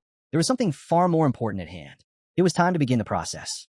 Stepping toward the fallen monsters, the poisonous mist thickened around him. Little Nine slowly emerged from the haze, her presence exuding a lethal energy. Jiang Chun's gaze locked onto the boss's massive corpse. Clenching one fist tightly, he raised his other hand toward the sky. With a firm declaration, he granted the remains to Little Nine. She immediately acknowledged his command with gratitude before shifting into her true form. In a single bound, she lunged toward the lifeless body, sinking her fangs deep into its flesh. As she feasted, a system window materialized before Jiang Chun. Devouring complete, plus 600 devouring points. Watching the notification disappear, Jiang Chun turned away, lost in thought. Elite monsters like this one were leagues above ordinary creatures, providing significantly higher devouring value. This battle had proven something crucial. Hunting these powerful foes, while simultaneously growing his insect swarm, was the most efficient way to gain strength. Moments later, another system notification flashed before him. Devouring value has reached maximum capacity. Initiate insect breeding. Jiang Chun's eyes narrowed. That was fast. The value had filled up in record time, confirming what he had already suspected. Elite monsters were the key to exponential growth. Little Nine soon returned to her human form. Kneeling before him, she placed one hand on the ground and lowered her head in reverence. She calmly reported that she was ready to reproduce and requested permission to continue following him, now with even greater power. Jiang Chun remained silent for a moment, his aura radiating dominance as he processed the information. Then, a faint smile crossed his lips. It was time. Right on cue, another system notification appeared. First-generation mass insect breeding has begun. A sudden surge of energy erupted between them. Both Jiang Chun and Little Nine emitted powerful waves of aura as the system announced that two of his passive abilities, accelerated growth of talents and blessing of the growth of all things, had now taken effect. Jiang Chun turned his gaze toward Little Nine, immediately recognizing how drastically his abilities were enhancing the breeding process. Then, something unexpected happened. A strange mark appeared on his hand. He didn't need to think twice to understand what it was. A system notification instantly confirmed his suspicion. Exclusive abilities unlocked. insect nest, and dominion. Before he could fully grasp the implications, another message popped up. Breeding process accelerated. Time remaining 8 seconds. Jiang Chun lifted his head toward the sky, his eyes widening in shock. The sight before him was nothing short of astonishing. Little Nine stood with her arms spread wide, and in the blink of an eye, the air around them was engulfed by an overwhelming swarm of insects. Thousands of tiny, winged creatures filled the sky, their bodies shimmering with energy. A system notification flashed before his eyes, confirming the result. The first insect swarm had been successfully bred. Total count, 2,300. Jiang Chun turned to the side, observing the massive colony in awe. A grin slowly spread across his face. He hadn't expected the first breeding cycle to produce over 2,000 offspring. And this was only the beginning. If this was the result of the first generation, how vast would his swarm become by the third, or the fourth? As he stood there, one of the newly born insects fluttered toward him. Sensing its presence, Jiang Chun instinctively reached out, gently stroking its tiny head. Surprisingly, he found himself growing fond of these creatures. However, their abilities felt distinctly different from Little Nine's. Almost as if responding to his curiosity, a status window appeared before him, revealing the swarm's official designation. Son of Nine, Wings of Miasma. Alongside the name, 4 powerful abilities were listed. 1. Poisonous Mist, a corrosive toxin capable of devouring anything it touched. 2.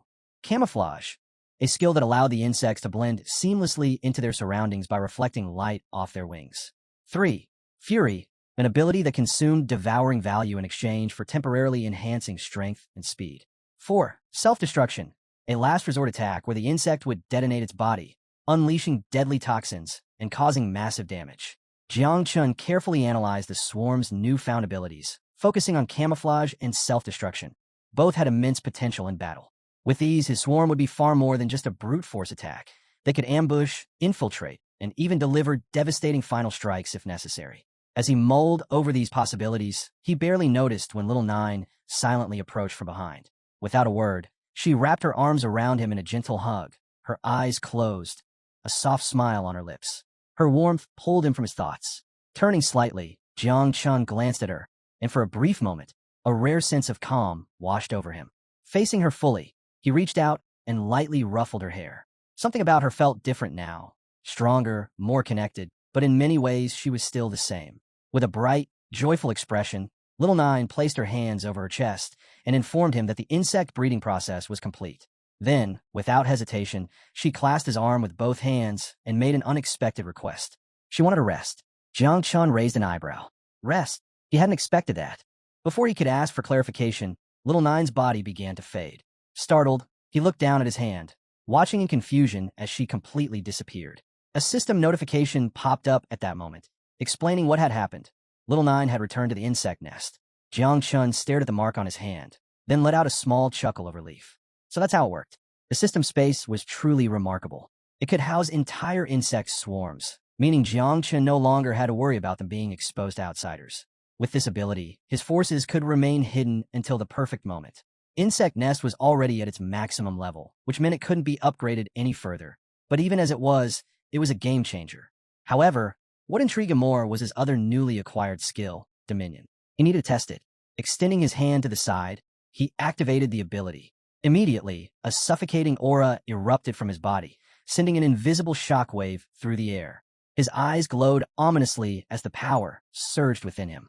The insects surrounding him reacted at once.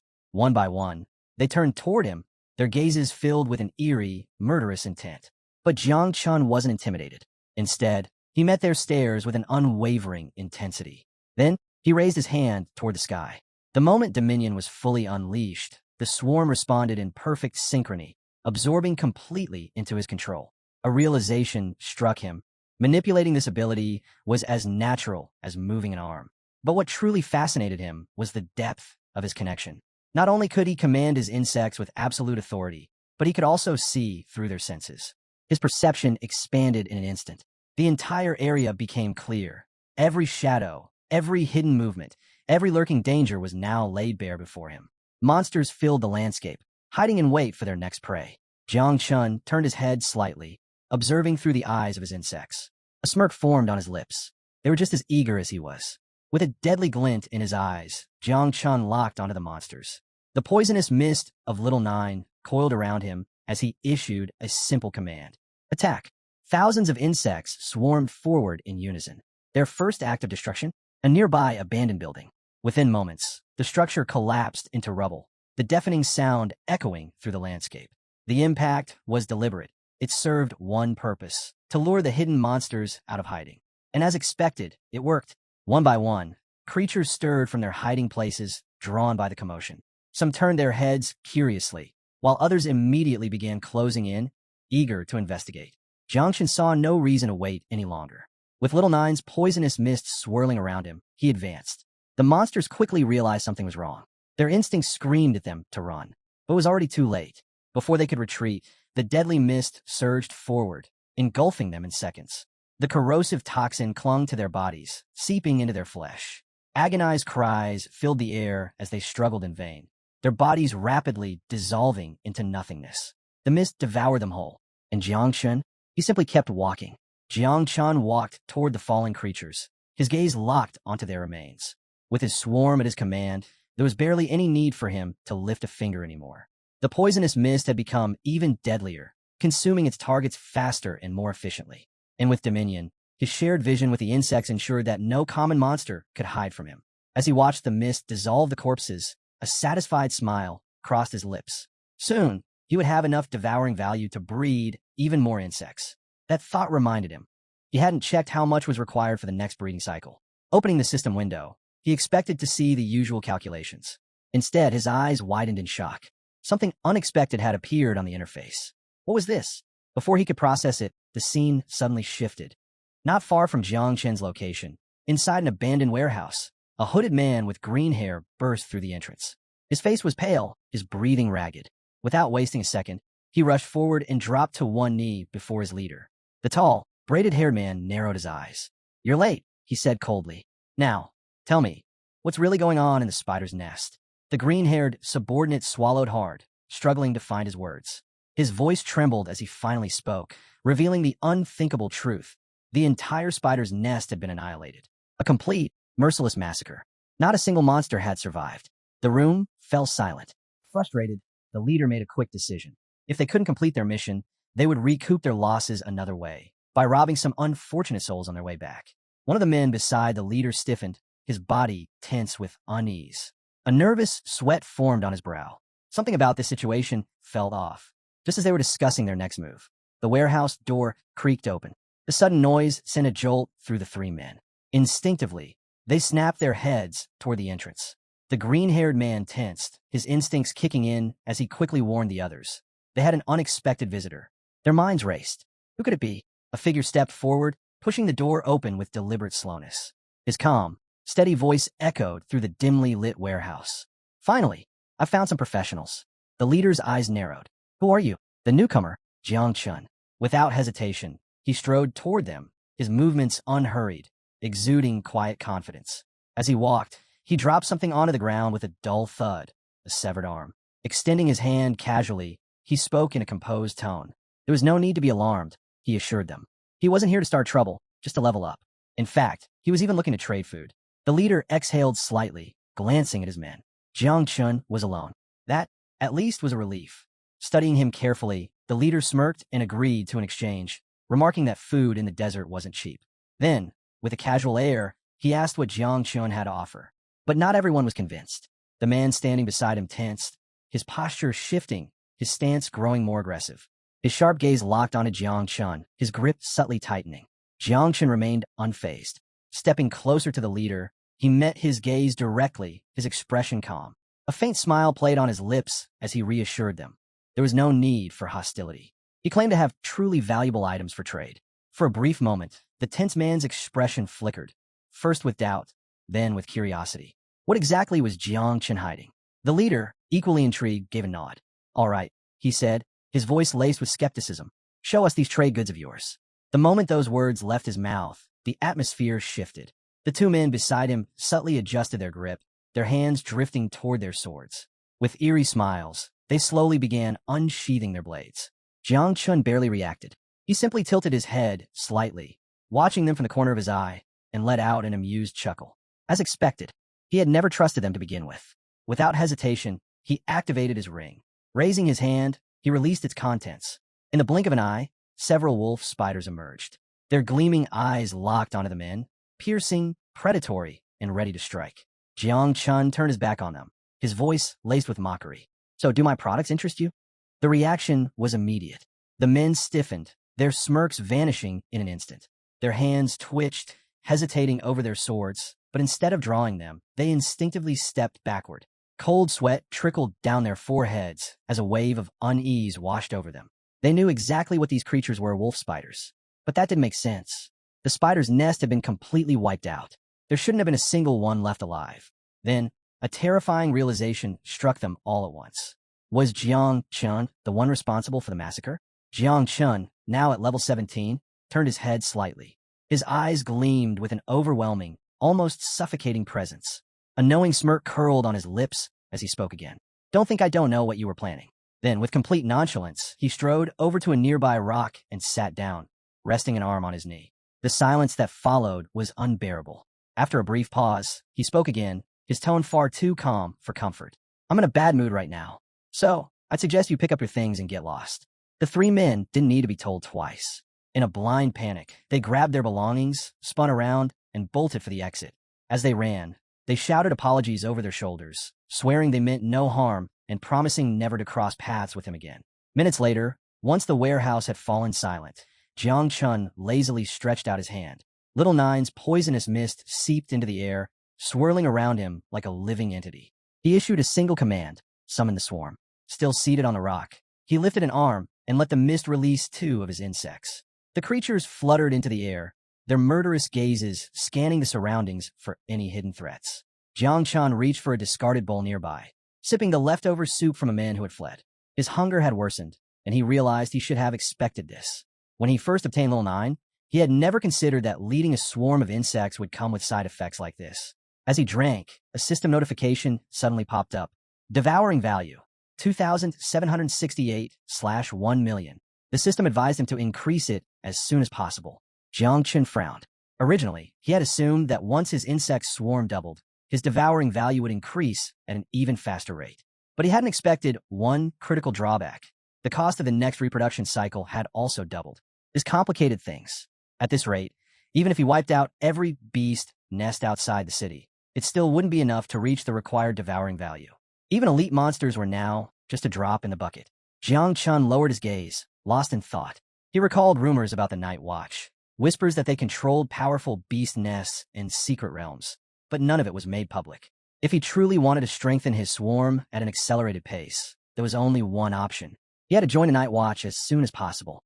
His gaze shifted to his hand, where Little Nine still hadn't stirred. Seeing this, he quickly concluded that the burden of reproduction must have been immense, far greater than he initially expected. Then his instincts flared. Someone was approaching. Jiang Chun's expression darkened as he snapped his head to the side. His body tensed, his muscles coiling like a spring, ready to strike at a moment's notice. The scent of battle thickened in the air. Someone was being pursued. Seconds later, a girl, her presence nearly undetectable under an invisibility spell, stumbled into the warehouse. Before she could react, she crashed directly into him. The impact knocked her off balance, sending her tumbling to the ground. Jiang Chun's eyes narrowed. It was her. Supporting herself with one hand, she winced, pressing the other against her head. Jiang Chun frowned in confusion. Why was she here? Lifting her head, the girl's gaze locked onto his, recognition flickering in her eyes. Then fear. "Don't tell anyone you saw me here," she pleaded, her voice barely above a whisper. Jiang Chun was caught off guard. He turned to her, shock flashing across his face. She had been so close, and yet he hadn't sensed her presence at all. His mind worked quickly, piecing things together. The person being hunted, the one that blue-haired man had been chasing, was her. He had to get her out of there. But before he could move, he felt it. Another presence. Jiang Chun's body stiffened. His gaze shifted toward the warehouse entrance. It was too late. Moments later, several figures entered the warehouse. Leading them was Zheng Tai, and beside him stood a man with striking blue hair, a member of the Xiao family. As they stepped forward, Zheng Tai's eyes landed on Jiang Chun. Recognition dawned in an instant, and a chill ran down his spine. Panic flickered across his face as he hurriedly pointed at Jiang Chun, urgently informing his leader. "It's him, the same person we encountered before." The blue-haired man casually slipped a hand into his pocket, a smirk tugging at his lips. Amused, he praised his subordinate for having such a sharp sense of smell. Meanwhile, Jiang Chun remained unfazed. Without a word, he sat back down on a nearby rock, resting his hands on his knees, and waited. The blue-haired man took a slow, deliberate look around the warehouse. Aside from Jiang Chun, who sat there as if he were casually camping alone, the place was completely deserted. Zheng Tai's expression darkened, his anger barely restrained as he glared at Jiang Chun. He wasted no time demanding answers. Had a girl entered the warehouse moments ago? His voice carried a clear warning. If Jiang Chun didn't respond immediately, this time there would be no mercy. Before Zheng Tai could escalate the situation, the blue-haired man raised a hand, signaling for patience. Zheng Tai hesitated but reluctantly stepped back. Then, with quiet amusement, the man took a seat on a rock directly in front of Jiang Chun. His sharp gaze studied him carefully. Jiang Chun's energy signature was unmistakable, spiritual masterclass. But what truly piqued the man's interest was the speed of his level growth. Less than a day ago, Jiang Chun had been significantly weaker. Yet now, level 16. Impressive. Intrigued, the man decided to set that thought aside for now. There was a more pressing issue to resolve. Leaning slightly forward, he unsheathed his sword, the cold steel gleaming in the dim light. Without hesitation, he aimed it at Jiang Chun's neck. His expression turned serious. "Tell me," he said casually, "did a girl with black hair pass through here?" Behind him, his subordinates remained silent, watching the exchange carefully. Jiang Chun met his gaze without the slightest hint of fear. In that instant, he understood something. This man's aura was overwhelming, far beyond level 30. And more than that, his ability to accurately gauge Jiang Chun's class and level suggested one thing. He was using a detection artifact. A brief pause filled the air. Then, Jiang Chun turned his head slightly and pointed toward the back door of the warehouse. "I saw a shadow moving in that direction," he said calmly. "But I couldn't tell if it was the person you're looking for. I'm not from the perceptive class." The blue-haired man studied him for a long moment before slowly rising to his feet. He was skeptical, but, for now, he chose to believe Jiang Chun. However, he wasn't about to leave without a warning. Stepping away, he spoke with deliberate slowness. "Next time, be more honest." Jiang Chun raised an eyebrow, slightly amused by the remark. The man turned his back, but cast one final glance over his shoulder. His gaze carried an unmistakable threat. "If I find out you helped that girl, the Shao family will make sure you pay the price." Jiang Chun's smirk deepened, unfazed, unmoved, unbothered. A few moments later, the blue-haired man and his subordinates exited the warehouse. Jiang Chun watched them fade into the distance, his thoughts drifting. The Shao family was dangerous, no doubt about that. But in Jiang City, they were the true powerhouse. Jiang Chun fixed a piercing gaze on the blue-haired man, his mind racing. The city's great clans had deep roots, their history stretching back to ancient times. They operated like feudal lords, rarely showing themselves unless disaster loomed. Some of their strongest warriors were rumored to wield power strong enough to tear the heavens apart. And this man, he was even more formidable than Jiang Chun had expected. Being remembered by someone like that? Definitely not a good thing. After a few silent moments, Jiang Chun subtly turned his head toward the warehouse exit. The men had already left. Seeing no reason to stay any longer, he prepared to leave as well. But just as he was about to step forward, "Hey!" The girl emerged from her hiding spot, hands on her hips, flashing him a grateful smile. "Thanks for saving me," she said cheerfully. Jiang Chun stood up, turned to face her, and said nothing. Then, without warning, he grabbed her arm. The sudden action made her stiffen, her mind racing with panic. What was he planning? His sharp gaze locked onto hers as he leaned in slightly, his tone cold and firm. "You almost tricked me last time." She swallowed nervously. Jiang Chun's grip tightened slightly. "Since I help you again, I want answers. Why were they after you?" With him standing so close, she felt heat rush to her cheeks involuntarily. Looking away, she hesitated before finally telling the truth. Her family was drowning in debt. That blue-haired man had tried to steal the valuables they were transporting and intended to kill them all to keep the secret buried. But she had managed to escape. Now, he was hunting her down to silence her. After finishing her explanation, she glanced at Jiang Chun warily. Then, in a quiet voice, she asked, "Are you planning to silence me, too?"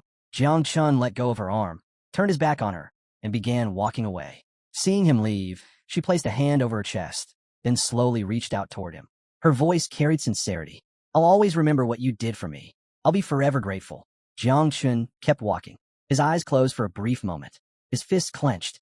He had no intention of getting tangled in her problems. But just as he was distancing himself, something felt off.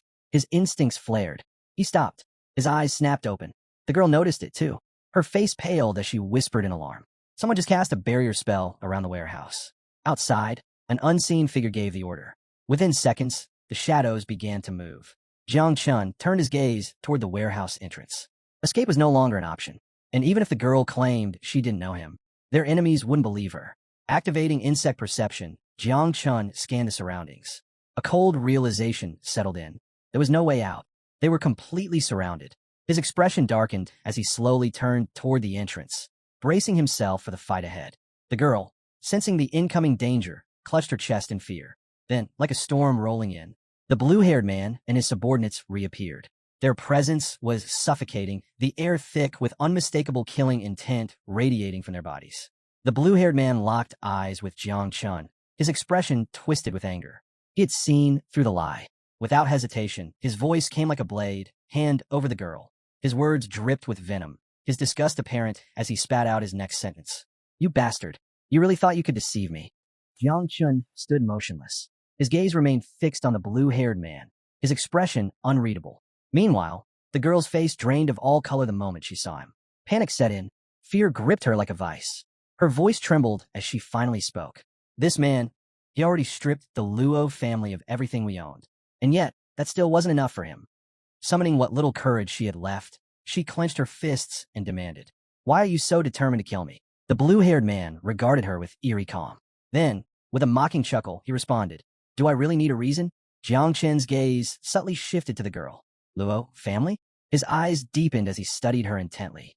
From their position on the second floor of the abandoned warehouse, Jiang Chun and the girl watched the blue-haired man and his subordinates standing below on the first floor. She clenched her fists, extending one arm defensively. Her voice carried unwavering resolve as she warned, "If you kill me, the Luo family will never forgive you. They'll hunt you down. You'll never live in peace." Jiang Chun, standing just behind her, simply let his arms fall to his sides. Watching, the blue-haired man suddenly threw his head back and laughed. His subordinates followed, smirking at her words. Mocking her, he scoffed. "You actually believe the Luo family has the power to seek revenge?" One hand rested on his waist while he covered his face with the other, his laughter echoing through the warehouse. The very thought that a second-rate family with a bit of wealth considered themselves a threat was hilarious to him. Then his tone darkened. His next words made the girl's blood run cold. "Without the protection of the Shao family's ancestors a century ago, your Luo family would have been wiped out long ago." One of the subordinates drew his sword while the others continued mocking with smug grins. Zheng Tai stood with his arms crossed, watching Jiang Chun with an amused expression. The blue-haired man slowly lowered his hand from his face and lifted his head, his sharp gaze locking onto the girl. To the Shao family, she and her kin were nothing more than insignificant peasants, disposable, like cattle awaiting slaughter at their whim. Jiang Chen's eyes darkened, his hatred simmering beneath the surface. The sheer arrogance of this man was infuriating. Smirking, the blue-haired man suddenly raised his hand, and a surge of red energy flared to life, crackling as it spiraled toward the sky. His gaze remained fixed on the girl as he taunted her. What could the Luo family possibly uncover if nothing remained of them? In an instant, the energy expanded, forming an impenetrable barrier around the abandoned warehouse. The dragon prison formation, a technique exclusive to the Shao family. The girl's breath hitched as realization dawned. She clutched her chest, her hands trembling in fear. There was no escape. Jiang Chun lifted his head, studying the barrier. Though the situation was dire, he couldn't help but acknowledge the blue-haired man's skill. This was no ordinary opponent. From their vantage point on the second floor, Jiang Chun and the girl looked down as Zheng Tai unsheathed his sword. His cold gaze locked onto the girl, his voice filled with ruthless finality as he ordered his men to follow their young master's will. No one was to leave this place alive. Understood, his subordinates responded in unison. The blue-haired man remained silent, watching from the side. Just as Zheng Tai prepared to strike, he suddenly raised a hand, signaling him to stop. His focus shifted back to Jiang Chun, a smirk playing at his lips. "The girl from the Luo family dies today," he declared, though his true interest lay elsewhere. He had already realized Jiang Chun wasn't just an ordinary fighter. He possessed the divine rank creation class. His smirk deepened as he glanced at Jiang Chun with newfound intrigue. Unlike most, he understood the value of a spiritual master. With an air of casual confidence, he extended a hand and made his offer. If Jiang Chun handed over the girl, his life would be spared. Not only that, but he would be granted the opportunity to serve under the Shao family, an offer that promised him the chance to claim everything under the sky. With a confident smile, the blue-haired man posed his question. So what do you say? The girl, hands resting on her waist, froze in disbelief. Jiang Chun, on the other hand, let his arms drop to his sides, his expression unreadable. For a brief moment, he remained silent. Then, a quiet chuckle slipped past his lips. Lowering his gaze, he shook his head before muttering a mocking remark. The Xiao family truly had a talent for making such offers. The girl immediately turned toward him, her heart pounding. Was Jiang Chun actually considering it? Panic flickered in her eyes as uncertainty gripped her. But then, his demeanor shifted entirely. His gaze snapped up, sharp and filled with murderous intent. Take your Xiao family and go to hell.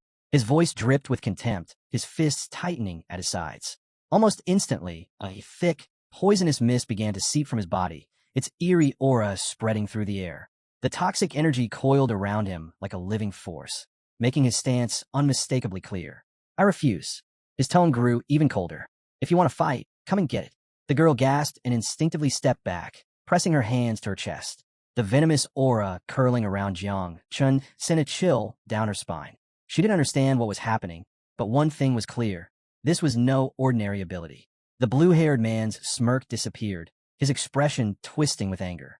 To reject his offer so brazenly, it was nothing short of an insult.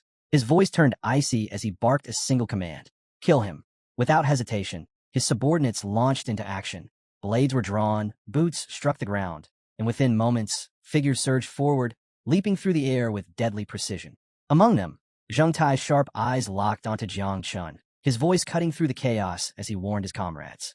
Be careful, this one won't fall easily. As the enemies closed in, Jiang Chun stood motionless, his piercing gaze tracking their every move. There was no sign of fear, no instinct to retreat, just calculated stillness. In mere seconds, they reached the second floor.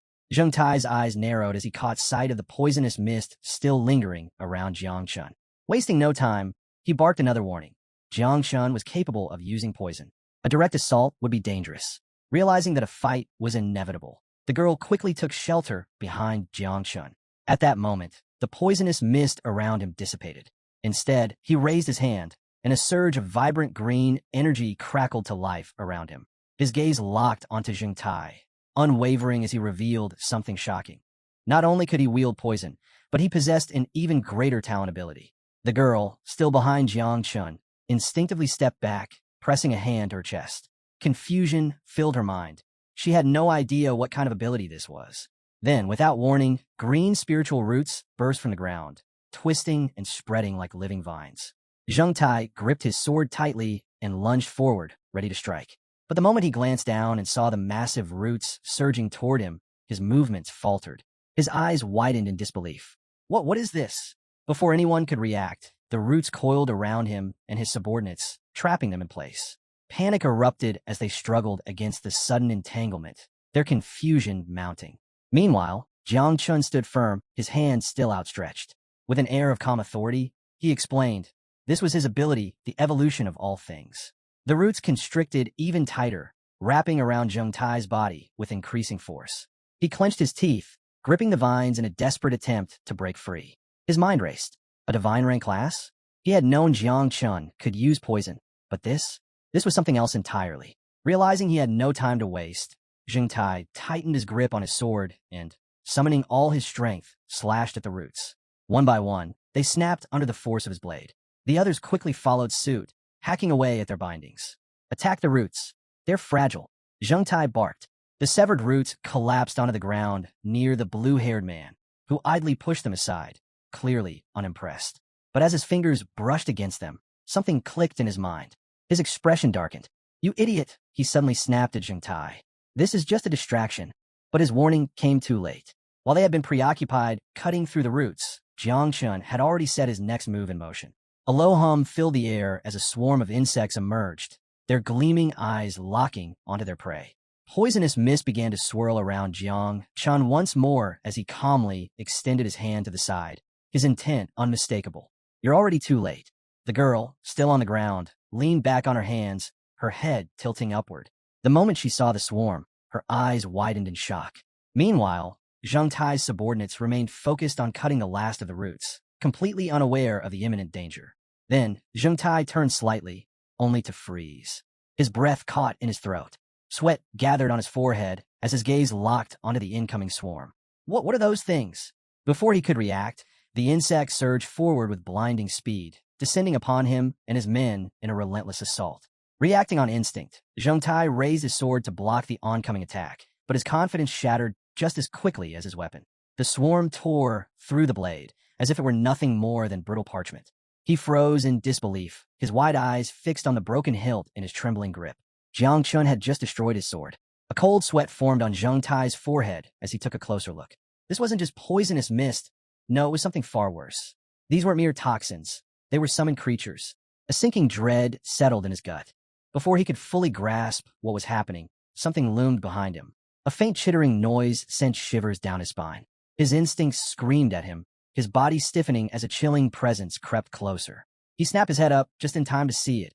An insect, mandibles wide open, ready to strike. Panic overtook him.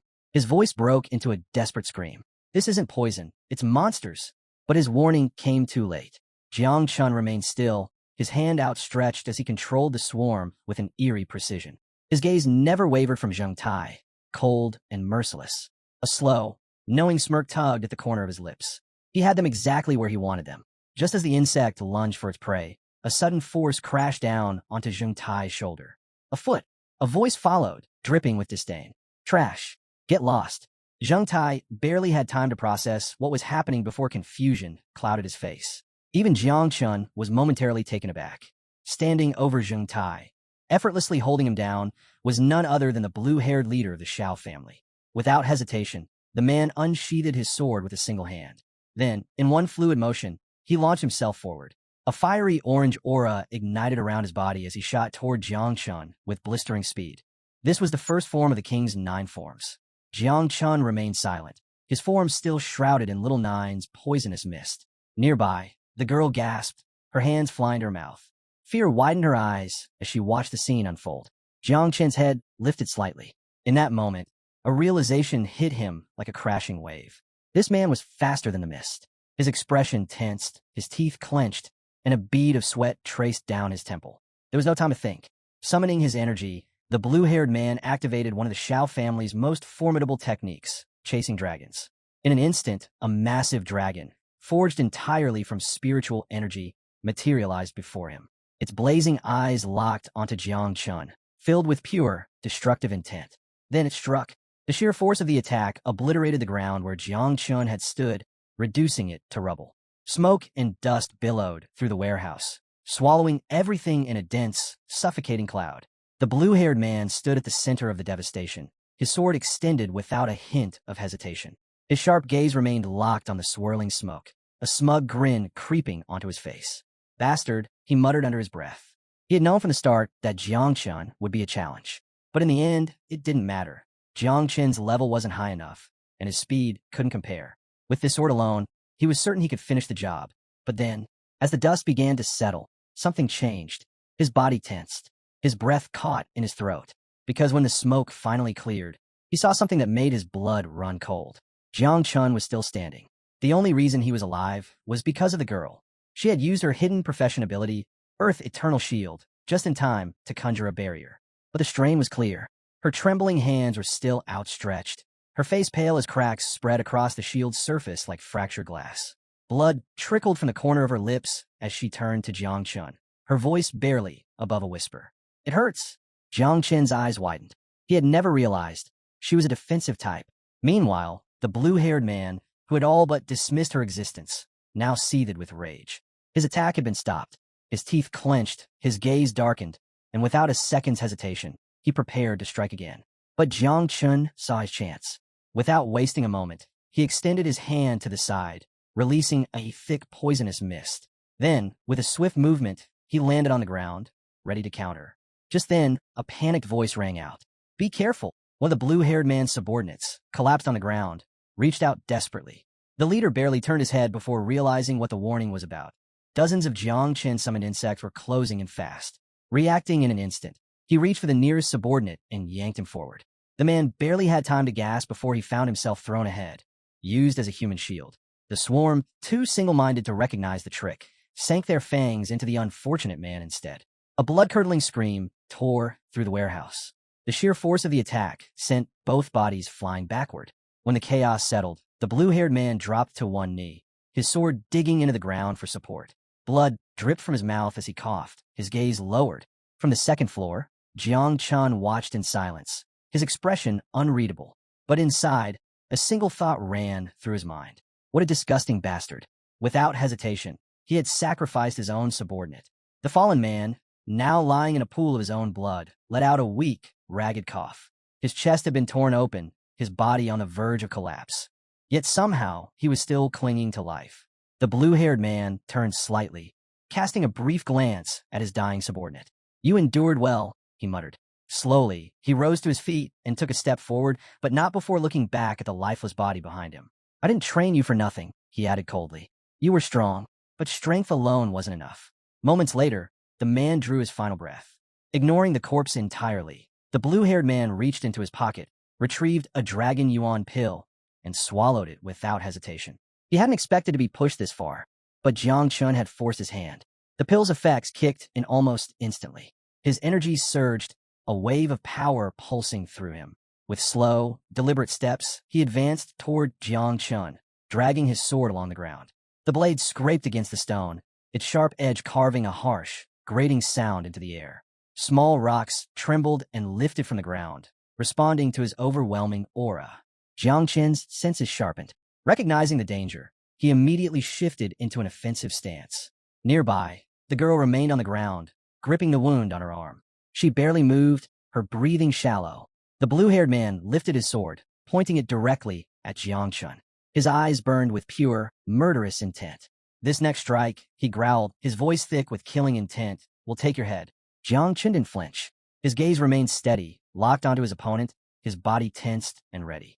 The Dragon Yuan pill had taken full effect. Behind the blue-haired man, the elemental dragon flared to life, growing larger, its burning gaze fixed on its master's target. Its energy crackled through the air, coiling and writhing like a beast preparing to strike. Then, with a thunderous stomp, the blue-haired man shattered the ground beneath him. The sheer force of his power sent debris flying, the energy in the air becoming suffocating. His grip tightened around his sword. This time, he would finish Jiang Chun for good. Jiang Chun's eyes flickered toward the massive dragon. For the first time, doubt crept into his mind. Could he withstand this attack? The moment of hesitation was all the blue-haired man needed. In a single motion, he unsheathed his sword once more. This time, he activated the second form of the Nine King Styles, Descending Dragon's Cut. A devastating surge of power erupted from his body. The elemental dragon let out a deafening roar, its massive form tearing through the air as it lunged forward, jaws open wide, ready to consume Jiang Chun in a single, final strike. But then, the girl moved. Stepping in front of Jiang Chun, she raised her trembling arms and activated Earth Eternal Shield once more. Jiang Chun instinctively lifted an arm to shield himself from the impact, but his eyes widened in shock as he turned toward her. Despite her injuries, despite her exhaustion, she was still willing to take the hit. A brilliant green shield materialized around them just as the dragon struck. The ground cracked beneath them, the sheer force of the attack sending a shock wave through the air. A thick curtain of dust and debris exploded outward, swallowing everything in its path. With her arms still outstretched, the girl clenched her teeth, her entire body trembling. The strain was unbearable, yet she refused to fall. Gritting through the pain, she turned her head slightly toward Jiang Chun, her voice weak but determined. "The Dragon Yuan pill. It's made the Shao family's technique several times stronger." The girl gasped, her breath ragged. "My shield, it won't hold." Cracks continued to spread across the barrier, each new fracture splintering outward like shattered glass. Knowing she couldn't stop what was coming, she forced herself to endure, pushing beyond her limits to buy even a few more seconds. Jiang Chun, meanwhile, tightened his grip on his cloak, his eyes locked onto the energy dragon overhead. The sheer force behind each of its attacks was staggering. Even the previous strike had been overwhelming. Yet somehow, this man had even more power to unleash. Above them, the blue-haired man soared through the air, his sword raised high. The moment he saw the barrier weakening, a cruel smirk crossed his lips. Without a moment's hesitation, he unleashed multiple descending dragon's cuts in rapid succession, each strike slamming into the shield with devastating force. Jiang Chun exhaled sharply and lifted his gaze. No more hesitation. He raised his hand toward the sky, activating the swarm of insects mark. Against an enemy like this, there was no room for mercy. The barrier shattered. Then, a deafening buzz filled the air. From Jiang Chun's outstretched hand, Thousands of insects erupted, flooding the sky like a living storm. The blue-haired man's arrogant smirk disappeared in an instant. His body tensed, his eyes widening in shock as the realization hit him like a crashing wave. What is this? The swarm continued to pour from Jiang Chen's palm, their wings beating in chaotic unison, filling the warehouse with an eerie, droning hum. Jiang Chen's voice cut through the noise, calm, unwavering, and laced with menace. Get ready. The girl, still on the floor, clutched her wounded shoulder, her breathing shallow. She stared in disbelief at the countless creatures circling Jiang Chen. Until now, she had assumed he was of the creation class, but now, she wasn't so sure. Several of the insects turned, their piercing gazes locking onto the blue-haired man. Their bodies tensed, poised to strike. Jiang Chen stepped forward. Attack! At his command, the swarm surged toward their target. For the first time, the blue-haired man felt something foreign crawl into his chest. A flicker of panic. He had no doubt, if this many insects attacked at once, survival would be impossible. But he refused to back down. With a sharp breath, he unsheathed his sword, shifting into a defensive stance. His eyes remained locked onto Jiang Chen as he prepared his counter. Channeling his energy, he swung fiercely, activating Descending Dragon Cut. A massive arc of energy exploded from his blade, slicing through the incoming horde. They're just disgusting little bugs, he spat, cutting down dozens with every swing. But Jiang Chen remained unshaken, his body still cloaked in Little Nine's poisonous mist. He extended a hand, amusement flickering in his gaze. Do you really believe that's enough? Then, something horrifying happened. The severed insect bodies began to regenerate. The blue-haired man's breath hitched. What? The insects reformed almost instantly, resuming their relentless assault without a moment's hesitation. The blue-haired man's eyes flickered with frustration. He swung his blade again, slicing more of them apart, but each time, they regenerated, stronger, faster, and more vicious than before. Jiang Chen watched him struggle, amusement glinting in his cold gaze. Let's see how long you can last. Behind him, the girl turned her head, astonished. Just how powerful was Jiang Chen? Fury twisted across the blue-haired man's face as he clenched his sword tighter. With a deafening roar, he unleashed another Descending Dragon Cut, this time aiming at a massive insect lunging straight for him. The spiritual dragon materialized once more, its glowing maw opening wide as it swallowed the creature's whole. Unlike his blade, the dragon's energy didn't merely slice through the insects. It devoured them completely, preventing them from regenerating. For the first time in this fight, a smirk tugged at his lips. But that brief moment of confidence cost him dearly. An insect darted in from behind, its fangs sinking deep into his exposed arm. A sharp, searing pain shot through his body. His sword slipped from his grip. His head snapped to the side, eyes widening in sheer horror. This isn't good. The venom spread fast, numbing his right hand almost instantly. His fingers twitched uselessly, and for the first time, genuine panic settled in his gut. Without his sword, his situation had just gone from bad to worse. Desperate, he reached into his robes with his uninjured hand, but the insects saw the opening. They surged toward him, ready to finish what they started. But just before they could land another blow, a brilliant red glow erupted from his body. The incoming swarm was blasted backward as a powerful energy shield surrounded him. Jade protection of life. Yuan Wu sneered, his confidence instantly restored. His gaze met Jiang Chen's, his voice dripping with arrogance. Did you really think a few pathetic insects could kill me, the great Xiao Yuan Wu? Jiang Chen remained silent, his eyes locked onto Yuan Wu, his face unreadable. Slowly, he extended a hand toward him, speaking in a calm, measured tone. What kind of treasure is that? He tilted his head slightly. How does it hold such power? Without waiting for an answer, his fingers curled slightly, and he gave a single command. Devour him. The swarm responded instantly, launching forward in a black wave of writhing bodies. But the moment they reached him, they stopped. A faint, translucent shield pulsed around Yuan Wu's body, its surface shimmering with an ancient, divine aura. The insects attacked relentlessly, their fangs and claws tearing at the barrier. Yet, no matter how fiercely they struck, they couldn't leave so much as a scratch. Jiang Chen's eyes narrowed. This wasn't normal. Still gripping his injured arm, Yuan Wu glanced at him, lips curling into a smirk. You're wasting your time, he said smugly. This is the Jade Treasure, an inherited relic of the Xiao family. It possesses divine power. Jiang Chen didn't flinch. He didn't back away. Instead, his voice cut through the air once more, cold, unwavering. Attack again. The swarm obeyed without hesitation, launching another relentless assault. But once again, the barrier held firm, repelling every strike. Yuan Wu stepped forward, completely unfazed, his movements deliberate and unhurried. I have to admit, he said, his tone laced with amusement, you've impressed me. To think you could push me this far, even forcing me to use an ancestral artifact. His smirk widened as he met Jiang Chen's gaze. But no matter what you throw at me, it won't change the outcome. As long as the shield stands, you won't even touch me. Jiang Chen remained silent, his expression unreadable as he observed the insect struggle in vain against the barrier. Beside him, the girl hesitated before gripping his sleeve, uncertainty flickering in her eyes. Yuan Wu wiped the blood from his lips, then let out a low chuckle. You're strong, but you lack foresight. Taking another step forward, his confidence only grew. I'll make you an offer, he continued smoothly. Swear loyalty to the Shao family, and I'll grant you the Shao surname, an honor most would kill for. His eyes gleamed with superiority. Think carefully. This is a once-in-a-lifetime opportunity. Jiang Chen didn't respond right away. Instead, he simply stared at Yuan Wu, his expression calm, almost as if he were considering the offer. Several moments passed in silence. Then his gaze darkened.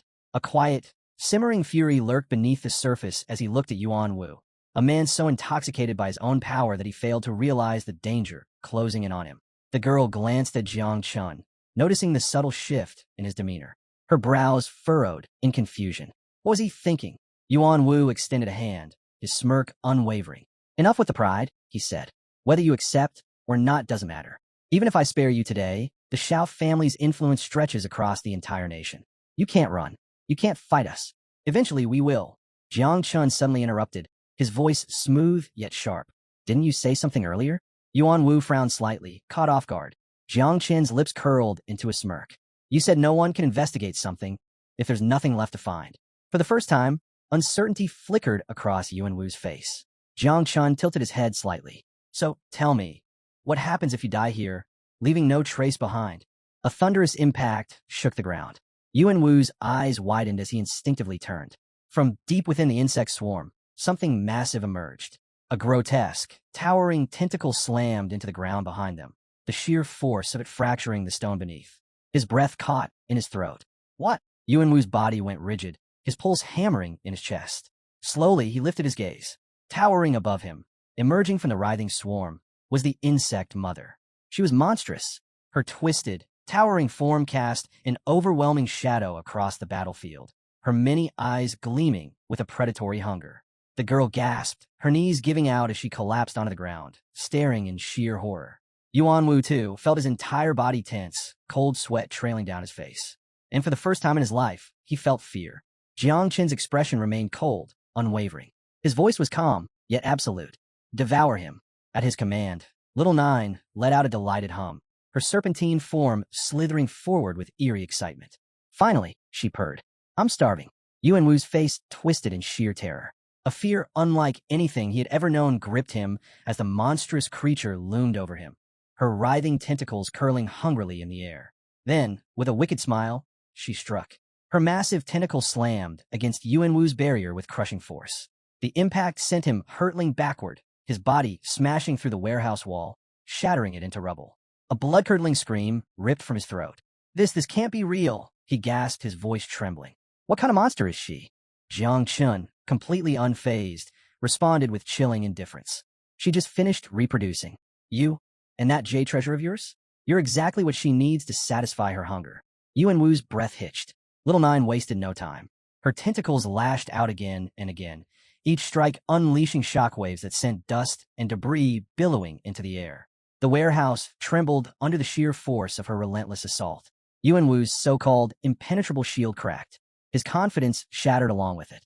No, this is impossible, he choked, blood spilling from his lips as he collapsed onto the ground. Panic overtook him. The Shao family's jade treasure, an ancient relic said to be indestructible, was crumbling before his very eyes. If this shield failed, if he fell here, the Shao family would lose everything. The last fragments of the barrier disintegrated. Little Nine loomed over him, her predatory gaze locked onto her helpless prey. With slow, deliberate movements, she raised her tentacle for the final blow. Jiang Chen remained motionless, watching in silence. Then, a devastating strike. The ground beneath them shattered into countless pieces, the impact leaving nothing but ruin in its wake. And when the dust finally settled, Yuan Wu was gone. All that remained was a pool of blood. Little Nine lifted her tentacle from the ground, a satisfied expression crossing her face. Jiang Chen exhaled slowly. No one could ever find out about this. With that thought, he raised his hand toward the sky, activating the swarm mark. Little Nine's massive form shimmered. Within seconds, she transformed back into her human appearance. Smiling sweetly, she stepped forward and wrapped her arms around Jiang Chen, pressing close to him in an affectionate embrace. Delicious, she murmured, closing her eyes. Thank you, Jiang Chen. You really are the best. Then, with a playful smirk, she added, and don't forget, I'm the one who loves you the most. A few feet away, the girl on the ground turned her head toward them. The sight of Little Nine in her human form left her completely bewildered. A mixture of confusion and fear flickered across her face. Jiang Chen said nothing. Without a word, he turned his back on her and started walking away. But after a brief pause, he glanced over his shoulder. He still had unfinished business. The girl tensed instantly. Her heart pounded as a chilling realization set in. She had seen everything, and now that she knew his secret, there was only one question left. Would he let her live? Jiang Chen's gaze darkened as he studied her, deep in thought. His body tensed slightly, and a faint wisp of Little Nine's poisonous mist curled into the air. Behind him, several insects emerged from the shadows, their sharp eyes locking onto the girl. Their intent was unmistakable. He took a slow step toward her. Give me one good reason, he said quietly, his tone unreadable. Why I shouldn't kill you right now? The girl's breath hitched. Panic overtook her. Without a second thought, she dropped to her knees, trembling. Reaching into her pocket, she pulled out a handful of gold coins, her entire fortune. Head bowed, she held them out with both hands, her voice unsteady. This is everything I have, she stammered. It's worth millions, practically my entire life. Please take it. Take all of it. Just let me live. Jiang Chen picked up a gold coin, rolling it between his fingers as he examined her. She seemed sincere, but sincerity alone wasn't enough. She had seen too much, lied too many times.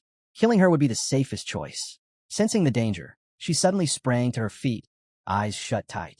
With one hand raised toward the sky, she swore loudly. If I'm lying, may the heavens strike me down with 5 thunders. My name is Luo Sandow. Jiang Chen arched a brow, mildly amused yet skeptical. Luo Sandow? He wasn't even sure that was a real name. After all, deception seemed to come naturally to her. Without hesitation, she stepped closer and held out an identification card. Her expression was serious, her gaze unwavering. I'm telling the truth, she insisted. I don't know what my parents were thinking when they gave me this name, but I'm not lying. Jiang Chen took the card and lifted it for a closer look. His eyes landed on the image. A round-faced, chubby girl stared back at him. He blinked. His gaze flickered between the photo and the girl standing before him. Are you sure this is you? Luo Sandow let out a dramatic sigh. Grabbing strands of her hair, she twisted them into makeshift ponytails. Puffing up her cheeks, she closed her eyes and struck a pose. That was 2 years ago, she exclaimed. I hadn't grown yet, and I hadn't lost weight either.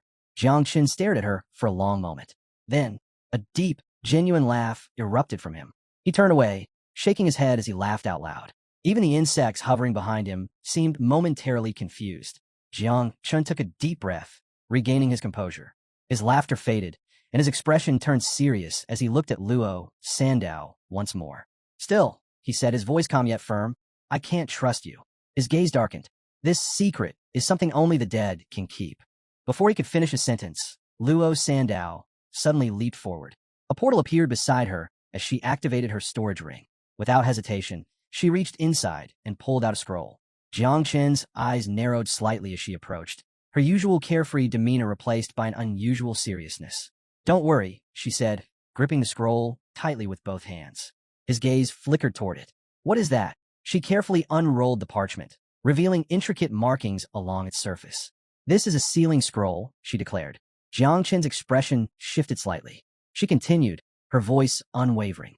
If I reveal your secret, I will die immediately. Jiang Chen studied her carefully. There was no trace of deception in her eyes, only genuine fear. She wasn't bluffing. Then, a system window appeared before him. Luo Sandow has sworn to protect your secret with her life. If she reveals it, she will be executed immediately. Jiang Chen furrowed his brows. Something like this actually existed. He picked up the scroll, narrowing one eye as he examined it closely. After a brief moment of contemplation, he made his decision. Fine. She had signed a literal life-binding contract. For now, he would let her live. Hearing Jiang Chen's verdict, Luo Sandow exhaled deeply, her shoulders sagging with relief. Thank you, she said quickly. Jiang Chen, however, turned his head toward her, his expression unreadable. "How much does this scroll cost?" he asked. She tapped a finger on her cheek, thinking for a moment before responding. Around 10 million. Jiang Chen's grip on the scroll tightened. His eye twitched. This meant she had just used the most valuable item in her storage ring. Luo Sandao noticed a sudden shift in demeanor and immediately panicked. She waved her hands frantically, forcing out a nervous laugh. "But if you take me home, my parents will definitely reward you. They'll treat you really well and give you way more than just 10 million. Jiang Chun turned his back on her, unimpressed. "I don't have time for that," he said flatly. "Tomorrow morning, I need to report to the night watch. I can't waste any more time." With that, he started walking away. "Good luck." Luo Sandao scrambled to her feet, watching him disappear into the distance. Without hesitation, she shouted after him. Wait. At least take me home." Jiang Chun stopped but didn't turn around. "My house is much closer than the night watch headquarters," she explained hurriedly. "And there's a teleportation station nearby. You'll still make it on time." At first, he dismissed her words, but after a moment of consideration, he changed his mind. Several hours later, Jiang Chun and Luo Sandao arrived at the Luo family mansion. It was breathtaking, massive, elegant, almost like a castle. Towering walls surrounded the estate, and intricate carvings adorned its grand pillars. Despite the late hour, the entire place was well lit, giving off an air of prestige and power. Meanwhile, inside the mansion, a solemn tension filled the grand hall. Hooded men knelt in submission before a regal woman seated on an ornate throne. Her expression was cold, unreadable, as she listened to the hushed reports of her subordinates. A man stepped forward, bowing deeply before delivering urgent news. "Your daughter has returned." At first, the woman was stunned. Impossible. The Xiao family was ruthless. They didn't just steal, they killed without hesitation. And yet, now they dared to spread falsehoods as well? Fury simmered beneath her composed exterior. Her fingers tightened against the armrest, her aura growing oppressive. Sensing the rising storm, the messenger quickly interjected. "Please, my lady, I am merely the bearer of news. I'm not the one who caused your suffering." A tense silence followed. Then, the doors swung open. Luo Sandao ran into the hall, her steps unsteady, her face streaked with tears. Without hesitation, she rushed to her mother's side, sat beside her, and buried her face in her lap, sobbing uncontrollably. The regal woman, her hardened expression softening, placed a gentle hand on her daughter's head. She stroked her hair in comfort, though the cold glint in her eyes did not fade. This would not go unanswered. Her mind was set. The Xiao family would pay for this. Just then, a man stepped forward, her husband. Unlike his wife's quiet fury, his presence was calm, measured. He placed his hands at his sides before speaking, his voice steady. "For now, we must remain calm."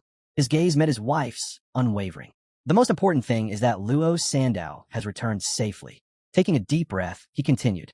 "The Xiao family is one of the most powerful forces in this country. We cannot afford to act recklessly. We are merchants, not warriors."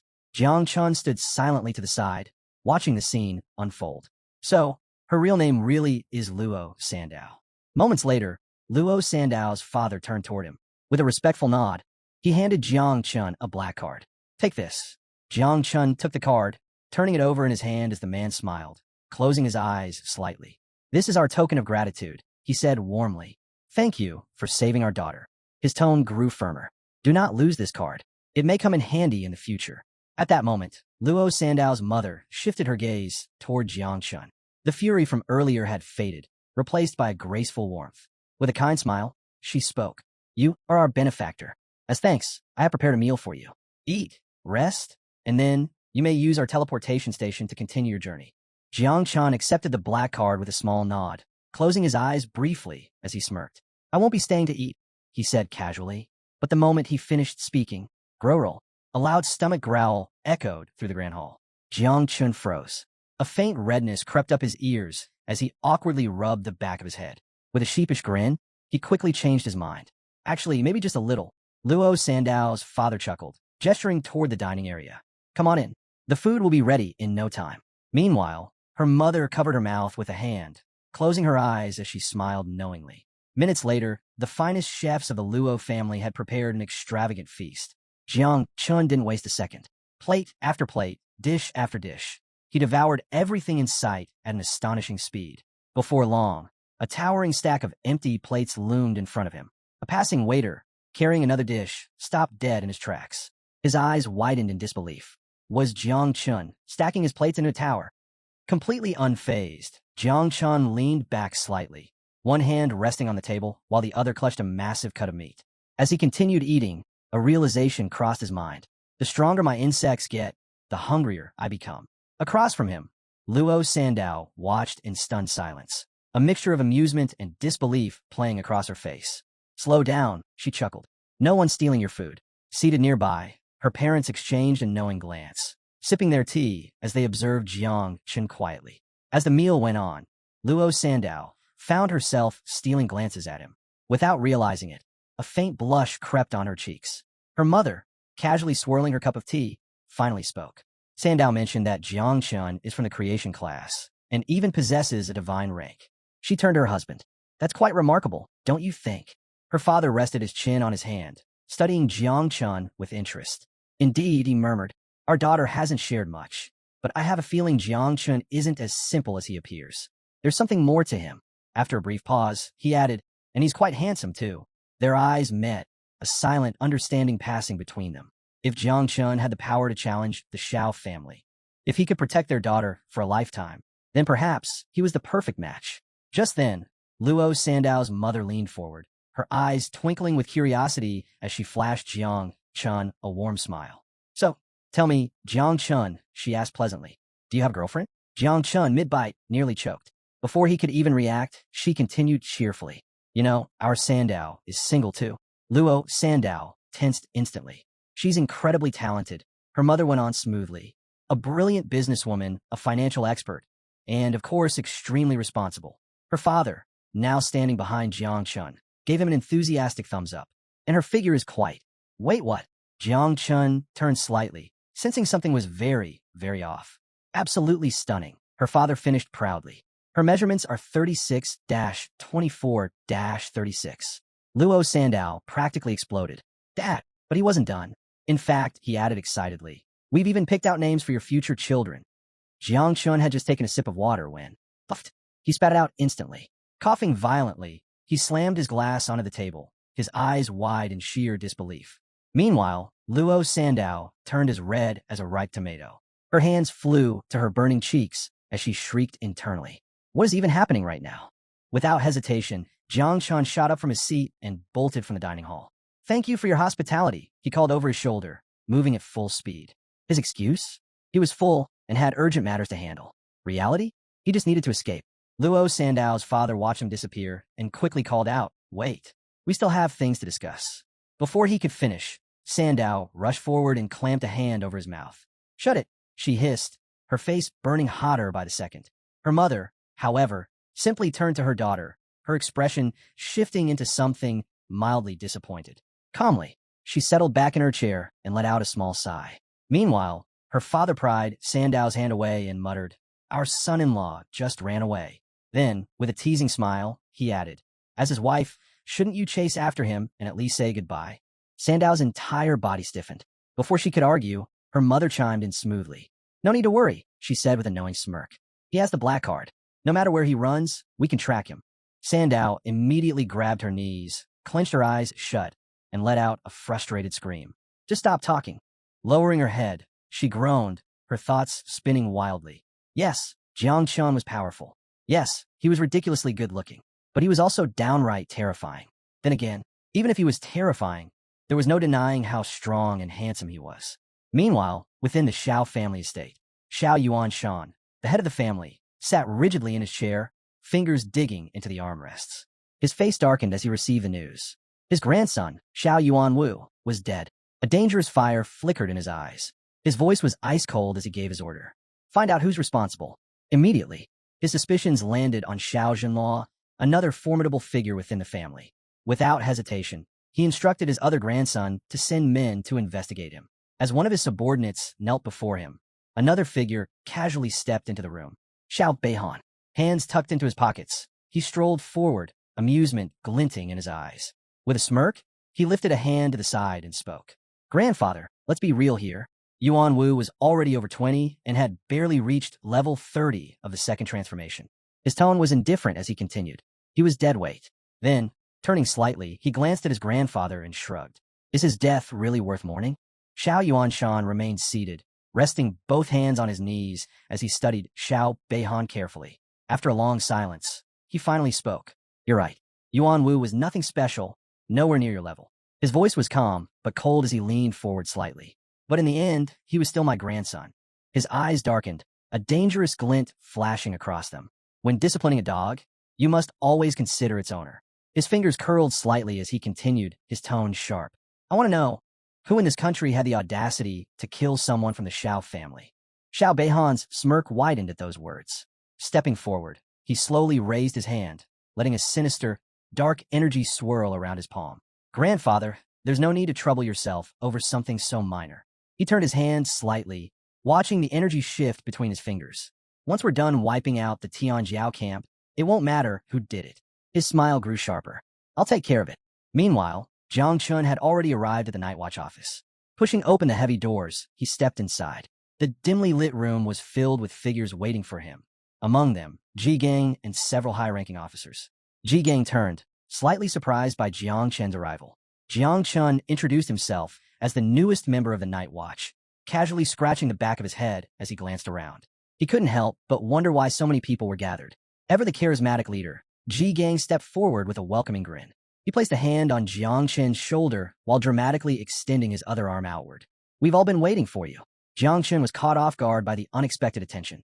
Without wasting time, Ji Gang began introducing him to the team's key members. First was Yun Xiaoku, a level 45 healer in the second stage. Ji Gang teased that she used to be the youngest, until Jiang Chun took her spot. Flustered, Yun Xiaoku stole a glance at Jiang Chun, her cheeks tinged red. She had to admit, he was the most attractive teammate she'd ever worked with. Next was Duan Feng, a level 49 archer, also in the second stage. Stoic and confident, he placed one hand on his hip and gave a polite salute with the other. Welcome to the team. Then came Chu Bulang, a level 49 warrior whose small stature belied his incredible strength. A natural talker, he stood before Jiang Chun with a wide grin, his eyes closed in amusement. It's an honor to have someone of your divine-level skill on our team. Finally, Ji Gang introduced Tanjin, the sub-commander, a level 61 master in the third stage and a formidable fire class expert. She carried herself with both authority and warmth. She approached with a playful smirk, ruffling both Chu Bulang and Jiang Chen's hair. Just call me Aunt Tang, she said with a smile. And don't worry, I'll make sure you eat well every day. Jiang Chun humbly introduced himself as a spiritual master from the creation class, downplaying his worth despite his divine-level power. He knew all too well that the creation class was often undervalued, and he had no intention of boasting. Sensing his self-doubt, Ji Gang dismissed such concerns with a wave of his hand, scoffing at the opinions of narrow-minded critics. He assured Jiang Chun that his abilities were respected here, no matter what others thought. Tanjin, ever the warm presence, chimed in with a bright smile. She reminded Jiang Chun that what made him special wasn't just his power, it was his choice to join the Night Watch. With a reassuring nod, she declared that from now on, this team was his family. The mood shifted as Ji Gang addressed an important matter. If Jiang Chun wanted to enroll in the prestigious Tianjiao training camp, he needed to reach level 20. He hesitated for a moment, uncertain of Jiang Chen's current status. But with calm confidence, Jiang Chen revealed that he was already level 17. An impressive feat considering he had only switched jobs 3 days ago. Ji Gang's eyes widened in surprise. Gripping Jiang Chen's shoulders, he let out a hearty laugh, his face lighting up with excitement. He had been right to recruit him. With Jiang Chen's divine talent, reaching level 20 in just 3 days would be effortless. Without another thought, he made the decision. Jiang Chun would be enrolled in the Tianjiao Genius Camp. But just as the energy in the room soared, everything suddenly fell quiet. Ji Gang slowly opened his eyes, turning his head as he noticed the shift in atmosphere. The others stood still, their expressions unusually serious. Sliding a hand into his pocket, Ji Gang's gaze settled on Jiang Chun, his tone turning grave. He asked if Jiang Chun had made any powerful enemies in the past 3 days. Without waiting for a response, he revealed that an unknown third-grade master was using divine class abilities to track his whereabouts. Jiang Chen's eyes darkened as he lowered his gaze, his mind racing. Could it be someone from the Xiao family? The thought sent a chill through him. Meanwhile, Ji Gang, ever the leader, wasted no time taking action. Crossing his arms, he instructed Yun Xiaoku to handle the situation. Without hesitation, Yun Xiaoku raised her hands toward the sky. Almost instantly, a surge of green energy pulsed outward, forming a protective barrier around their headquarters. The air shimmered as the energy expanded, securing the space from any outside interference. Turning to the group, she explained that the barrier would prevent any form of espionage, allowing them to speak freely. Jiang Chun stood motionless, silently observing the display of power. What kind of ability did Yun Xiaoko possess? Her energy spread rapidly, reinforcing the barrier until it enveloped the entire area. Ji Gang stepped forward, placing a reassuring hand on Jiang Chun's shoulder. With a warm smile, he spoke gently, asking if there was something Jiang Chun was keeping from them. His voice carried no accusation, only understanding. The rest of the team remained silent, waiting for Jiang Chun's response. Jiang Chun exhaled deeply, lowering his head as his fingers ran through his hair. His expression darkened before he finally spoke, revealing the truth. Just yesterday, he had killed Xiao Yuanwu of the Xiao family. Though he had erased all traces of the event with great care, he couldn't be certain if the Xiao family had other means of tracking him. Silence gripped the room. No one spoke, but their expressions said everything. Tanjin's face tightened in disbelief as she locked eyes with Jiang Chun. Her voice carried urgency as she asked if he had truly eliminated a member of the Xiao family. Ji Gang's reaction was just as intense. His eyes widened as he reached out slightly, his voice edged with shock. He questioned whether Jiang Chun had really killed Xiao Yuanshan's grandson, a cultivator who had reached the terrifying 8th stage of cultivation. The weight of the revelation settled over the group like a storm. Xiao Yuanwu had been no ordinary opponent. How had Jiang Chun, at his level, pulled off such a feat? Jiang Chun, seeing their stunned reactions, let out a quiet sigh and ran a hand through his hair in frustration. Had he just dragged them all into trouble? But Ji Gang showed no fear. Crossing his arms, he addressed the team with a steady voice. He reminded them that the Xiao family had long been infamous for their corruption, their younger generation causing countless problems over the years. From his perspective, Jiang Chun had done the world a favor by taking out someone like Xiao Yuanwu. His expression remained serious as he acknowledged the power of an 8th-stage master. But from what he had heard, Yuanwu was the weakest and least favored among Xiao Yuanshan's descendants. That being the case, there was a chance that the old master wouldn't personally intervene. Tanjin placed one hand on her waist while extending the other toward Jiang Chun, her gaze unwavering. With absolute confidence, she assured him that if the Xiao family sought revenge, the Night Watch would stand by his side. After all, they weren't weak either. Jiang Chun looked at Ji Gang, warmth flickering in his eyes. A rare smile formed on his lips. For the first time, he felt something he had never truly known, a sense of belonging. As an orphan, he had relied on the kindness of neighbors, but this was different. This felt like home. However, Ji Gang had other concerns. Turning his back to Jiang Chun, he took a few steps away, lost in thought. Even if Xiao Yuanwu had been incompetent, reaching the 2nd level of cultivation meant he wasn't entirely weak. Then, as if struck by realization, Ji Gang suddenly spun around. Stepping forward, he grabbed Jiang Chun firmly by the shoulders, his gaze sharp with disbelief. His voice was demanding as he asked the question on everyone's mind. How had Jiang Chun, a level 17 Awakened of the Creation class, managed to kill a level 30 Combat class cultivator? Jiang Chun hesitated, rubbing the back of his head in discomfort. A nervous sweat formed as he raised a hand, signaling Ji Gang to calm down. He admitted that, in that critical moment, someone had stepped in to help him. Ji Gang immediately leaned in, pressing for details. Who had come to his aid? With a strained smile, Jiang Chun finally revealed the truth. It was the 3rd daughter of the Luo family from Jiangnan. She had awakened a hidden defense class. A heavy silence fell over the group. Their eyes locked onto Jiang Chun, stunned by his words. The Luo family? The wealthiest merchants in Jiangnan? Could he really be referring to Luo Sandao? Ji Gang wasted no time. He grabbed Jiang Chun by the shoulders and started shaking him, bursting into laughter. Even if the Luo family wasn't known for producing warriors, their immense wealth made them a formidable power.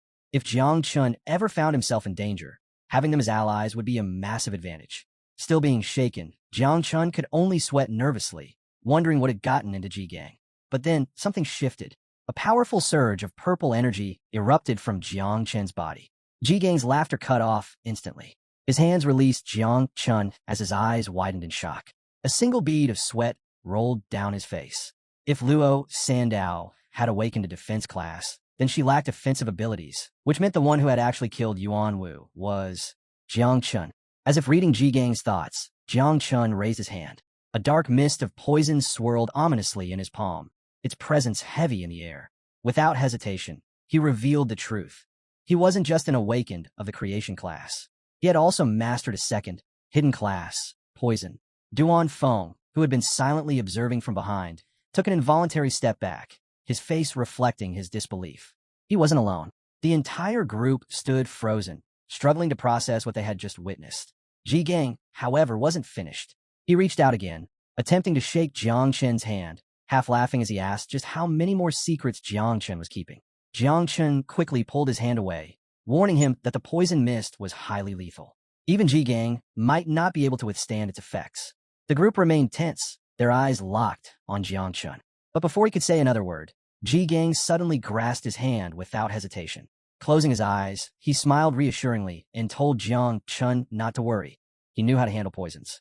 As the venomous mist from Little Nine touched Ji Gang's skin, Tanjin's eyes sharpened. She observed the scene closely, tension evident in her gaze. What kind of poison was this? A few moments later, Ji Gang finally released Jiang Chen's hand, only to notice the spreading poison already creeping across his skin.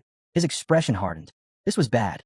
Jiang Chen sighed, placing a hand on Ji Gang's shoulder and shaking his head. With his eyes closed, he muttered that Ji Gang had really gone too far this time. But Ji Gang didn't seem the least bit concerned. Gripping his own wrist, he glared at Jiang Chen and snapped at him to stop making a fuss. He hadn't even tried to resist the poison in the first place. Behind them, Tanjin chuckled softly, her amusement clear as she closed her eyes. Meanwhile, Chu Bulang crouched near Ji Gang's poisoned hand, studying it intently. His curiosity was obvious. What kind of poison was this?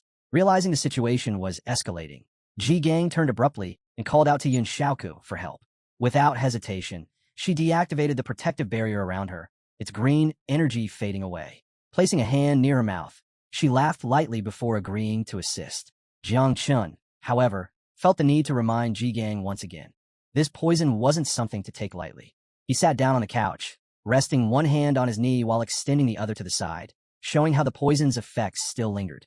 Yin Xiaoku approached with a calm smile, closing her eyes before raising both hands toward Jiang Chen's affected hand.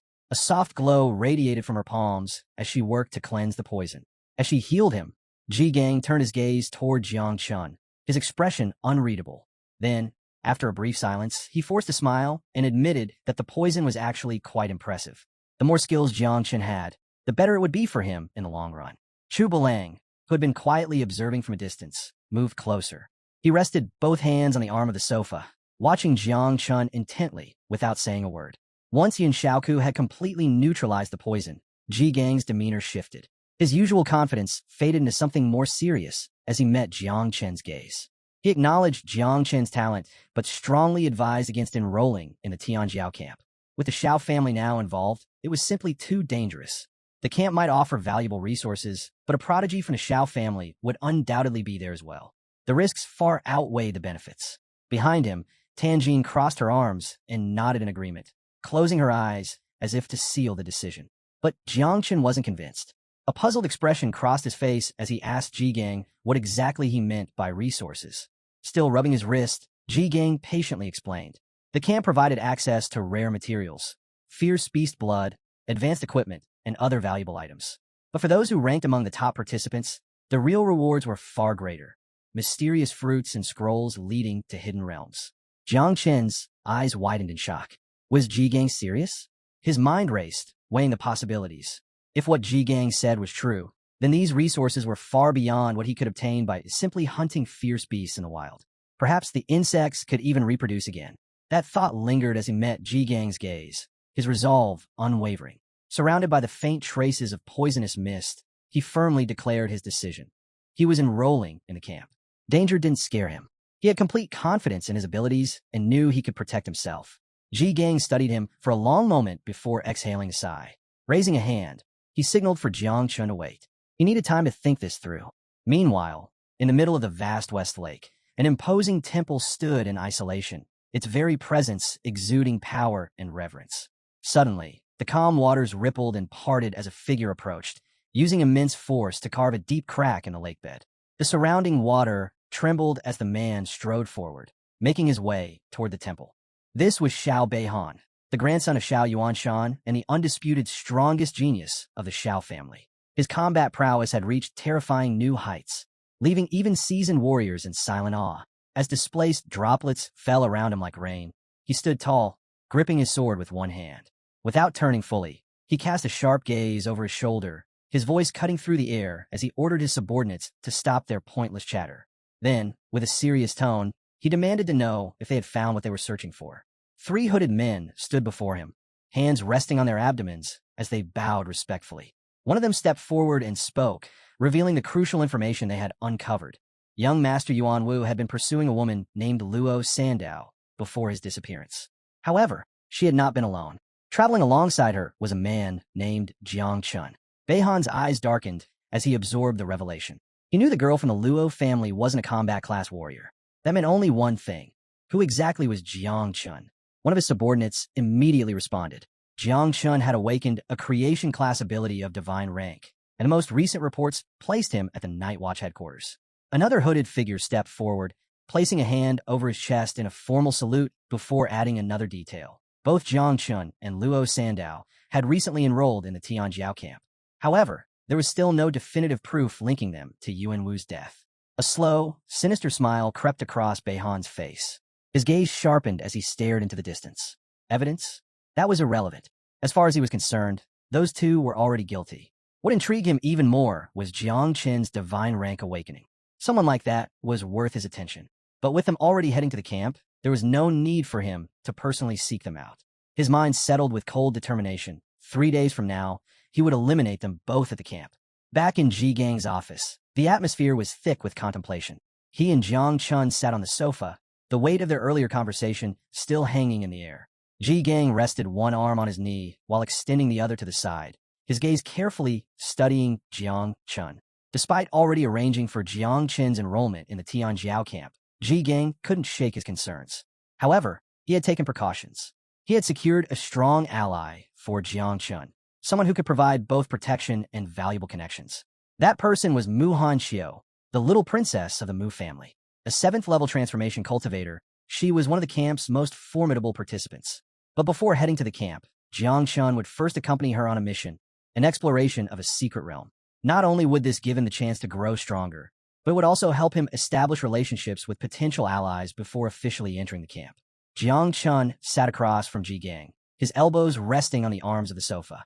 He remained silent, listening intently. Then, with a mischievous smirk, Ji Gang leaned in, grabbed Jiang Chen's hand, and grinned. He casually mentioned that Mu Hanxiu wasn't just strong. She was also known for her breathtaking beauty. Since she was the same age as Jiang Chun, Ji Gang playfully suggested that he should try to win her over with his charm. Jiang Chun stiffened, a nervous sweat forming instantly. His expression tensed as he forced an awkward smile. Completely caught off guard, he scratched the back of his head before hesitantly replying that he'd give it a try. Before the conversation could go any further, a sudden knock at the door interrupted them. Ji Gang casually granted permission to enter, and soon, 2 figures stepped inside. One of them was a young woman, Mu Hanxiu. With her elbow resting on one hand and her chin propped on the other, she studied Jiang Chun with a scrutinizing gaze. Wasting no time, she stated plainly that Ji Gang had asked her to escort someone to a secret realm. Beside Mu Hanxiu, a man with a laid-back demeanor placed his hand behind his head, closing his eyes with a smile as if he found the whole situation amusing. Mu Hanxiu, however, turned to Ji Gang with an impatient look, questioning whether he had changed his mind about their arrangement. Ji Gang, ever the smooth talker, responded with a charming smile, saying it was an honor to meet her in person.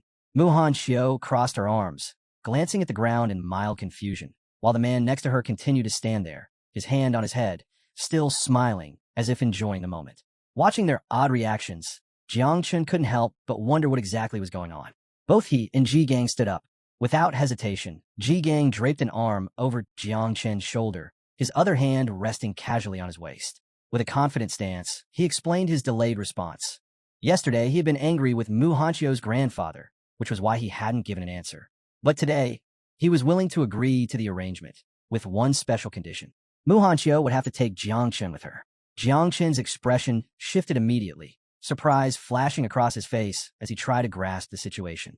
Mu Hanxiu placed a hand on her hip and stepped forward with a confident stride. She reminded Ji Gang that she had already given him a level 30 secret realm scroll.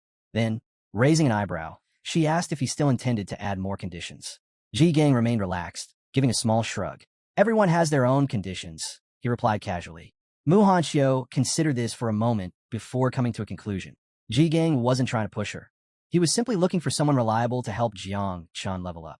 Since Jiang Chun couldn't enter a secret realm lower than level 50, it made sense why Ji Gang was insisting on her assistance. Meanwhile, the man behind her walked forward, placing his hands behind his back. His amused smile never wavered as he silently observed the conversation. Turning her full attention to Jiang Chun, Mu Hanxiu locked eyes with him. Without hesitation, she asked what level he was and what class he had awakened. Jiang Chun met her gaze calmly and answered without flinching. He was level 17 and had awakened the creation class. Hearing this, Mu Hanxiu placed a hand on her waist, pointed at him with her other hand, and openly scoffed. Her expression filled with disdain as she dismissed him outright as trash. Jiang Chen's patience snapped. His irritation flared instantly, and in his mind, he had already labeled her a spoiled brat.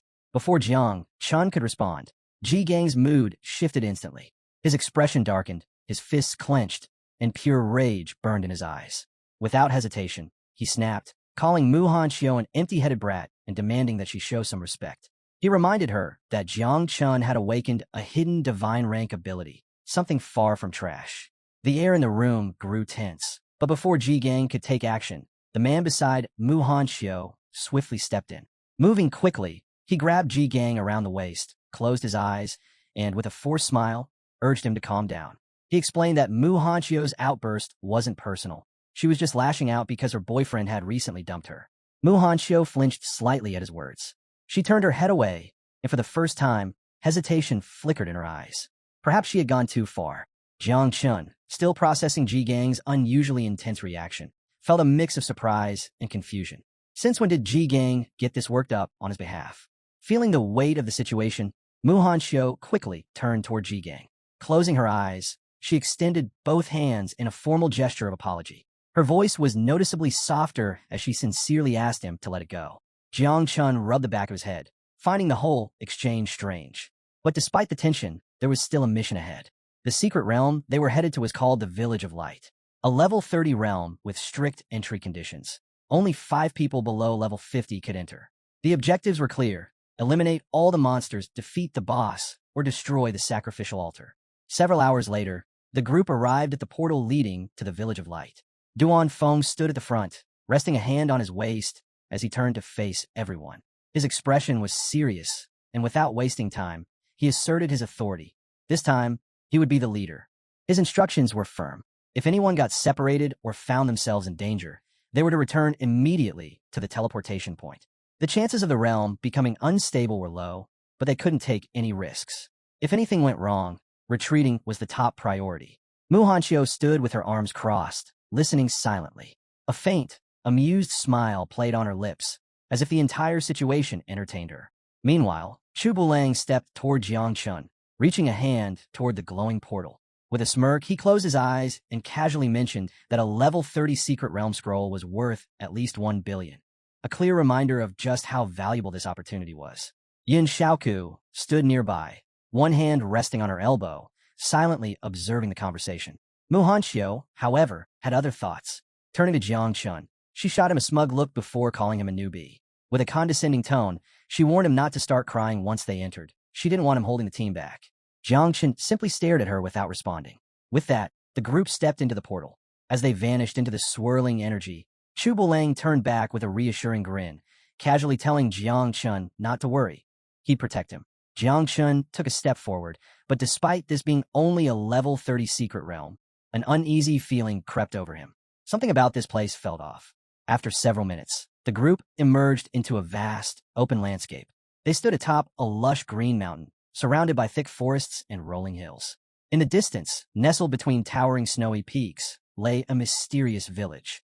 The view was breathtaking, almost too peaceful. Standing at the back of the group, Chu Bulang admired the scenery, commenting on how beautiful the village looked. But as his gaze wandered, a question lingered in his mind. Where were the monsters? Jiang Chun remained silent, his eyes locked on the eerie village below. Duan Feng, his hand still resting on his waist, studied the scene carefully. After a moment, he made an unsettling observation. The monsters were likely hiding inside the villagers' houses. Without hesitation, he decided they would need to search each house one by one. The group cautiously made their way down the mountain toward the village. As they walked, Duan Feng reassured them not to worry before quickly assigning roles. Chu Bulang would take the vanguard position, drawing enemy attention. Duan Feng himself would focus on dealing damage. Yin Xiaoku would be in charge of healing. Jiang Chun and Mu Hanxiu were to stay close behind and not stray from the group. Everyone nodded in agreement, responding with a firm, understood. Deeper within the village, a strange stone sat atop a large rock. Inscribed upon it were the words, Guangming Village. Yet, instead of radiating light or warmth, the stone pulsed with an eerie, malevolent aura. Duan Feng, Yin Xiaoku, and Jiang Chun approached cautiously. The moment they got closer, Duan Feng's instincts screamed at him. Immediately, he raised his hand, signaling the others to stop. His gut told him this was no ordinary rock. There was something deeply unnatural about it. His voice was firm as he urged everyone to proceed with extreme caution. Yin Xiaoku stood beside Duan Feng, gripping her magical staff tightly. A deep frown formed on her face as she admitted she hated the atmosphere of this village. Something about it felt wrong, as if something unnatural lurked beneath its surface. Jiang Chun said nothing, his sharp gaze fixed on the unsettling scene before them. After a brief pause, Yin Xiaoku made a decision. Before they moved any further, she would apply a purification buff over the entire village. Closing her eyes, she extended a hand toward the sky. Instantly, a surge of blue magical energy erupted from her palm, spreading like mist through the air. The entire area became bathed in shimmering magical dust, coating every surface with a faint glow. Jiang Chun instinctively raised a hand to his face, watching as the glittering particles danced around him. A flicker of surprise crossed his expression. This buff was powerful, far stronger than he had expected. It didn't just clear the mind, it also boosted attributes and energy significantly. Suddenly, an ominous wind howled through the village. The atmosphere shifted in an instant. A dense, swirling cloud of smoke gathered in the sky, twisting violently as the once clear air darkened. The sky above turned a deep, blood-red hue, casting an eerie glow over the landscape. The village lanterns, which had been lifeless moments ago, suddenly flickered to life. Shadows danced across the stone walls, moving unnaturally as if they were alive. Above them, the evil energy thickened, pulsating like a living entity. Everyone tensed. Their instincts screamed that something was terribly wrong. Duan Feng's sharp eyes locked onto the source of the disturbance, the mysterious stone they had examined earlier. In that instant, a horrible realization struck him. This wasn't just an ordinary artifact. It was the very source of the corruption. His expression turned grim as he whipped around, his voice urgent as he shouted for everyone to run. But before he could finish, the stone unleashed a powerful force. A sudden, invisible pull gripped Duan Feng, dragging him toward the stone like a vortex. Caught off guard, he struggled, fighting against the unnatural force, but it was too late. His body was yanked forward, the energy swallowing him whole. With his final breath before disappearing, he yelled desperately, "Stay away from the stone. Call for reinforcements immediately. This is a mutation." Then he was gone. A blinding light shot down from the sky, crashing into the center of the village. The impact sent a shockwave outward, forming an immense magical barrier that rapidly expanded, sealing off the entire area. There was no escape. At that moment, multiple system windows flashed before everyone's eyes. Warning! The secret realm, the beautiful town, has undergone a mutation. It is now classified as the Village of the Dead. Difficulty level, Nightmare. New completion conditions. Eliminate all the undead in the Village of Light. Kill the final boss. A final system message followed. The light fades away. Darkness flourishes. That is when the door to the kingdom of death will finally open. The thick smoke suddenly dispersed, and before Jiang Chun could react, he found himself teleported into a dimly lit house. His breath came unsteady as he processed the system messages flashing before him. His mind raced. This wasn't just an increase in difficulty. The realm had jumped straight from normal to nightmare level. Worse, the group had been scattered. A drop of sweat slid down his cheek. He clenched his fists. At level 17, facing nightmare-level enemies alone was suicide. He quickly recalled Duan Feng's strict orders. If you get separated or find yourself in danger, return to the teleportation point immediately. Jiang Chun wasn't about to take any reckless risks. He made a snap decision. Getting out of here was the priority. Without hesitation, he turned toward the wooden wall. Gathering his strength, he launched a powerful kick. Crack! The wooden planks splintered apart. But instead of an exit, he found himself in another dimly lit room. The unsettling atmosphere made his skin crawl. Faint lamps swayed eerily from the ceiling, casting flickering shadows across the floor. Scattered throughout the room were old, decayed coffins, their lids covered in thick layers of dust. But what caught Jiang Chen's attention was the framed painting hanging on the wall. It was a portrait of an old man, Something about it sent a chill down his spine. The man's expression was blank, lifeless.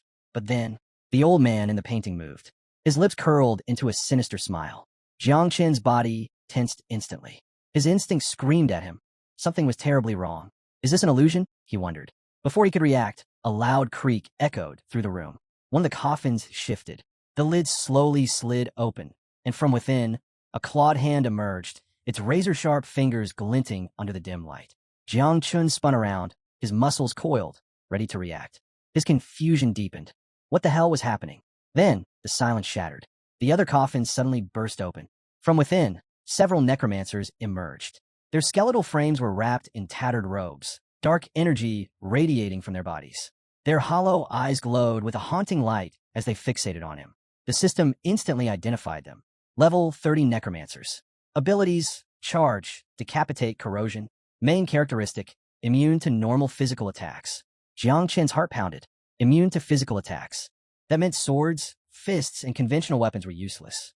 The necromancers moved fast, their clawed hands twitching as they closed in on him with unnatural speed.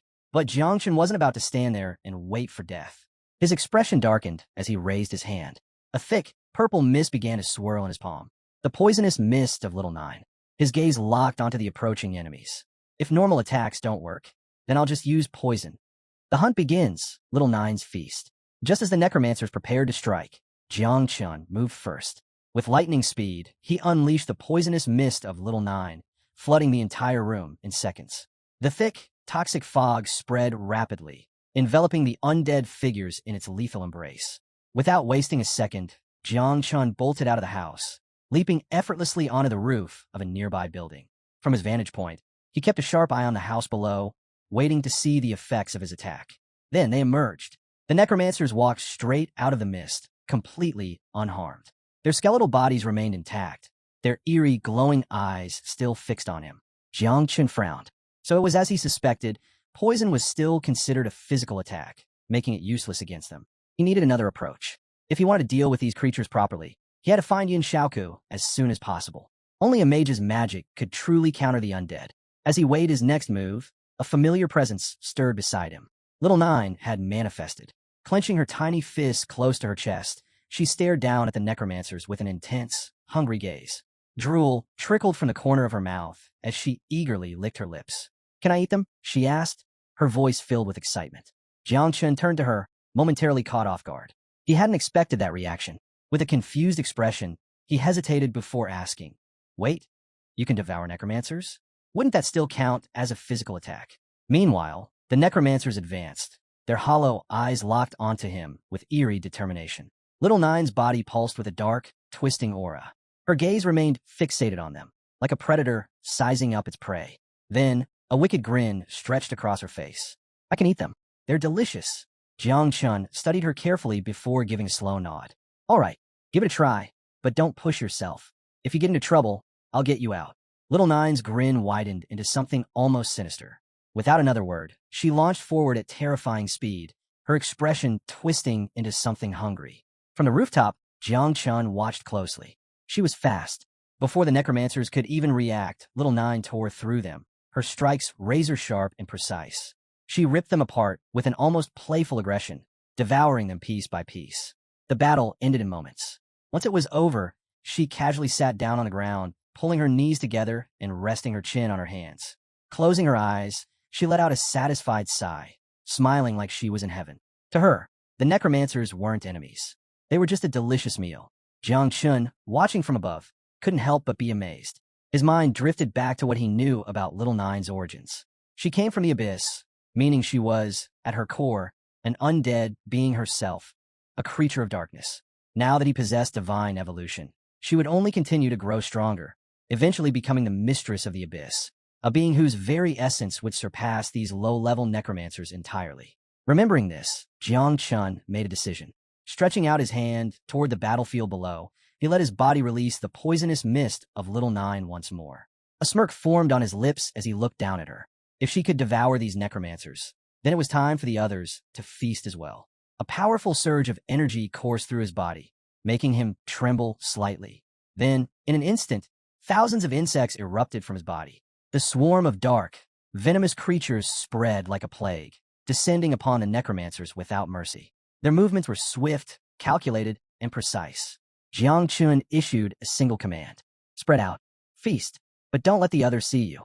Like a well-coordinated army, the insects obeyed without hesitation, tearing into the necromancers and devouring them whole.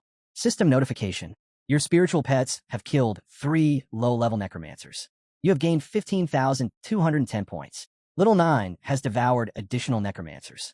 She has gained 4,602 points. As the last of the necromancers vanished beneath the writhing swarm, another system window materialized before Jiang Chun. Congratulations. You have leveled up. Level 17, level 18. +1 to all attributes, +10 potential points. Jiang Chun stepped back inside the house, his eyes gleaming with excitement. Extending one hand to the side, he clenched the other into a tight fist, feeling the raw power surging through him. A satisfied grin spread across his face. This is insane. In mere seconds, he had racked up over 500,000 experience points and leveled up instantly.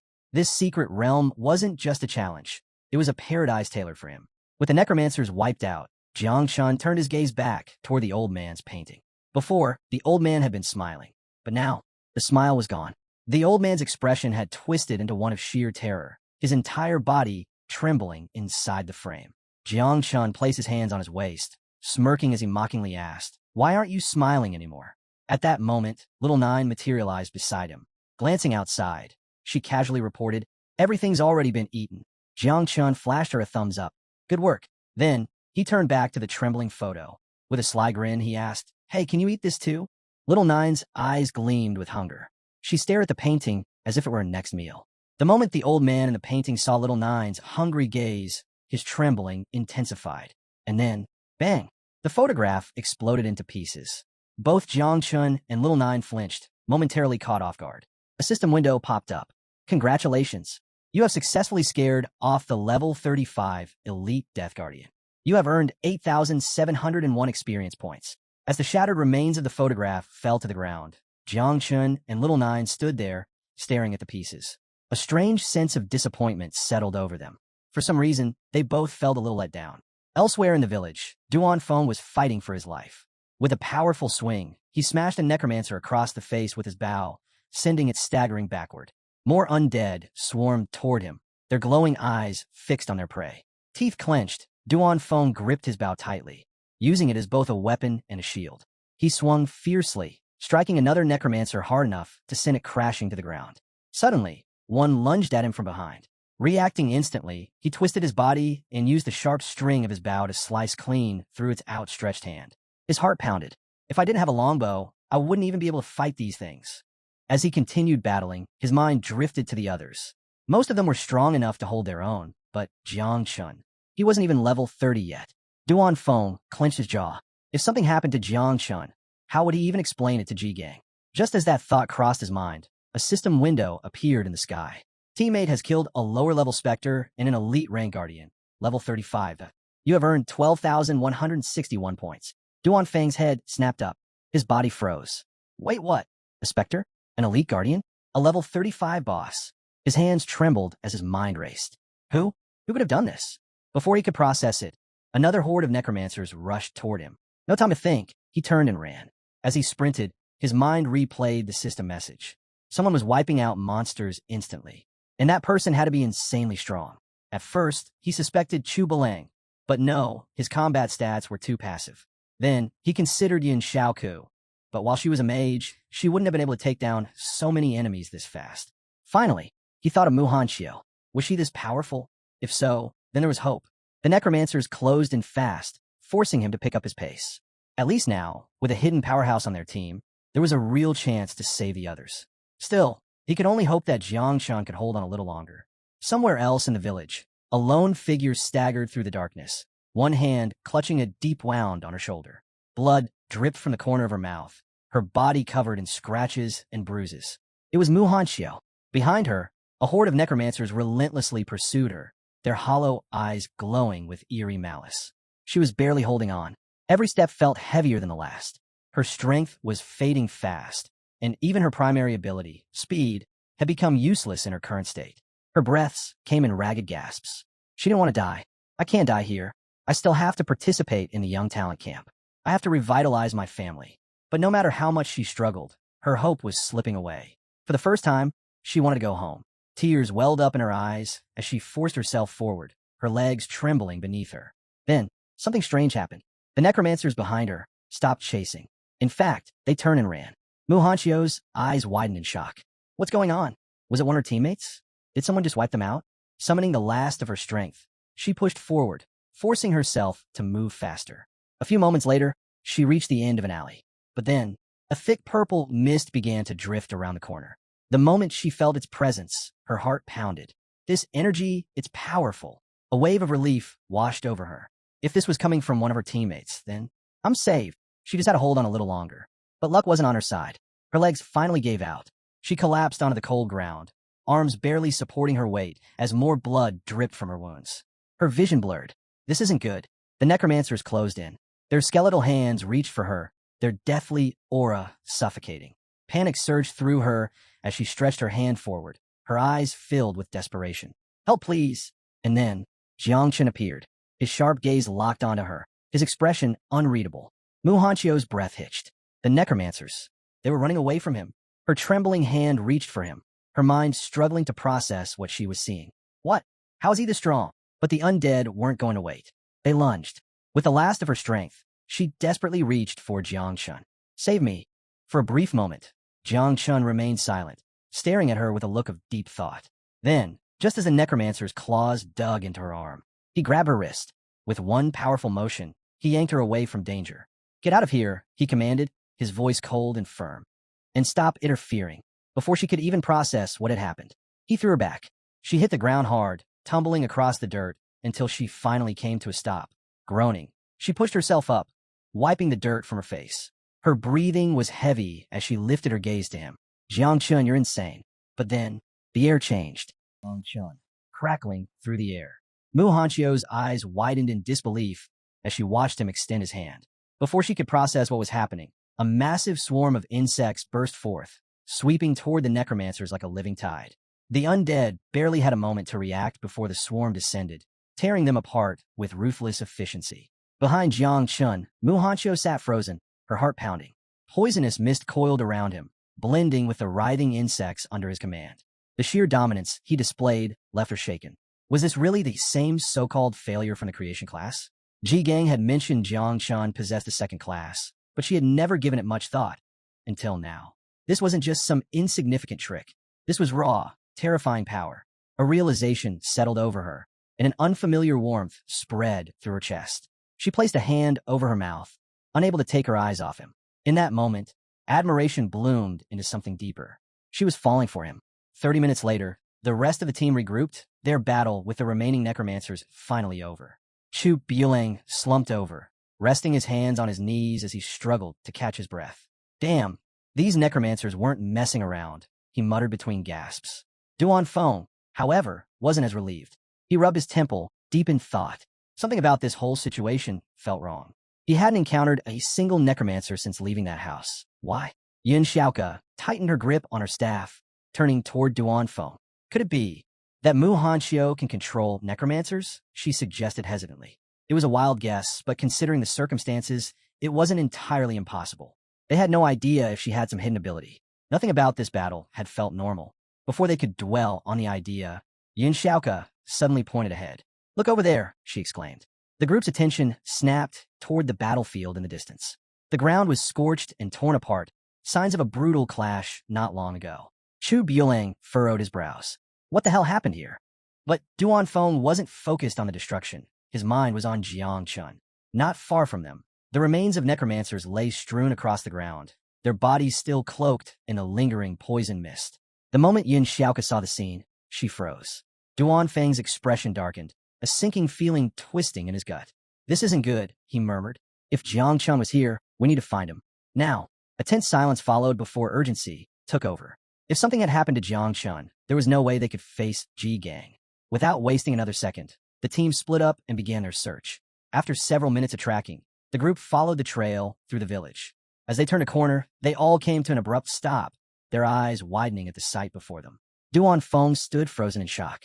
Yin Xiaoke could barely find the words to speak. Even Chu Buelang, normally the most carefree of them all, stared in sheer disbelief. Sitting casually on a small stairway was Jiang Chun. His elbows rested on his knees, his head propped up by one hand, looking as if he had all the time in the world, completely at ease. But what truly stunned them was the person behind him. Mu Hanxiu, granddaughter of a king, was clenching her fists tightly as she massaged Jiang Chen's back. The sheer absurdity of the scene made Chu Buelang lean toward Duan Feng, whispering, is that really Jiang Chen? Still pointing at the sky as if reality had just shattered. Yun Xiaoka managed to confirm, it's him. But Duan Feng didn't move. His instinct screamed that something was off. There was no way Mu Hanxiu, prideful and arrogant, would willingly lower herself to serve Jiang Chen like this. His grip on his bow tightened. Don't move, he ordered, eyes narrowing. Something isn't right. This had to be a trick, a deception created by the boss of this secret realm. Behind Jiang Chen, Mu Hanxiu continued her massage, unaware of the silent tension building. But the moment she and Jiang Chen noticed the group standing there, they both froze. Jiang Chen stood up lazily, jerking a thumb toward the side. The boss is in the backyard, he said in an easygoing tone. Instead of relief, the group only grew more tense. Duan Feng immediately raised his bow, his expression dark. Nobody move.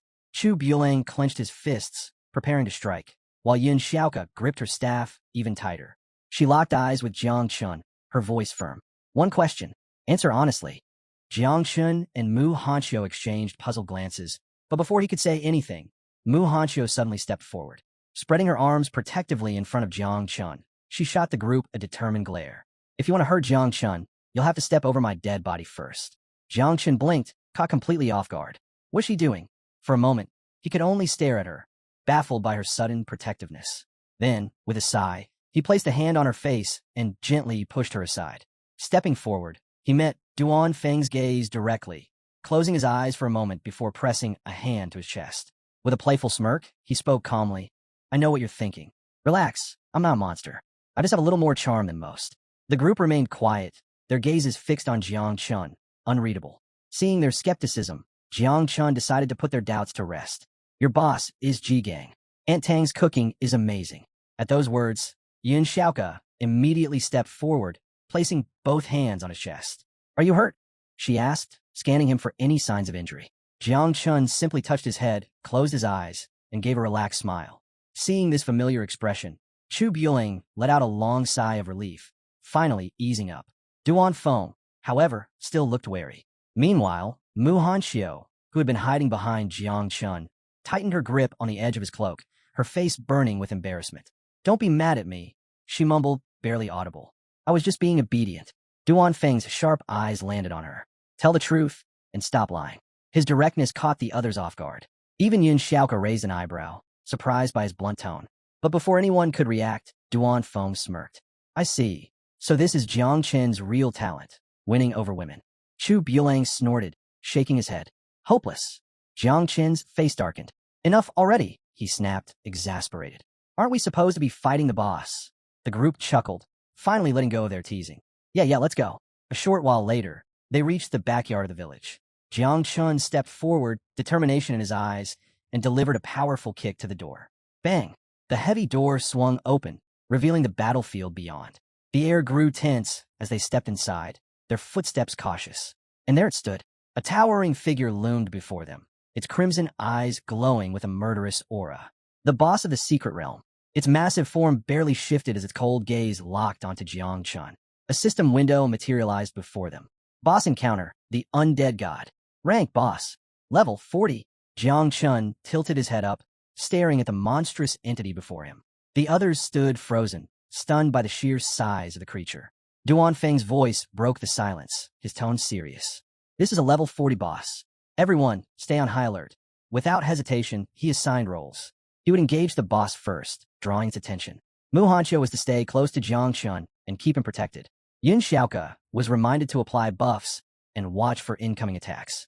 This isn't a game, Duan Feng warned. One mistake, and we're dead. The boss remained still, observing them. Then, it moved. Duan Feng's instincts kicked in. It's moving. Stay sharp and spread out. The team tensed, ready for battle. But instead of attacking, the boss crouched down. It lowered one massive elbow to the ground, then slowly bowed its head. And in complete silence, it prostrated itself before them. The entire team stood frozen, struggling to comprehend what they had just witnessed.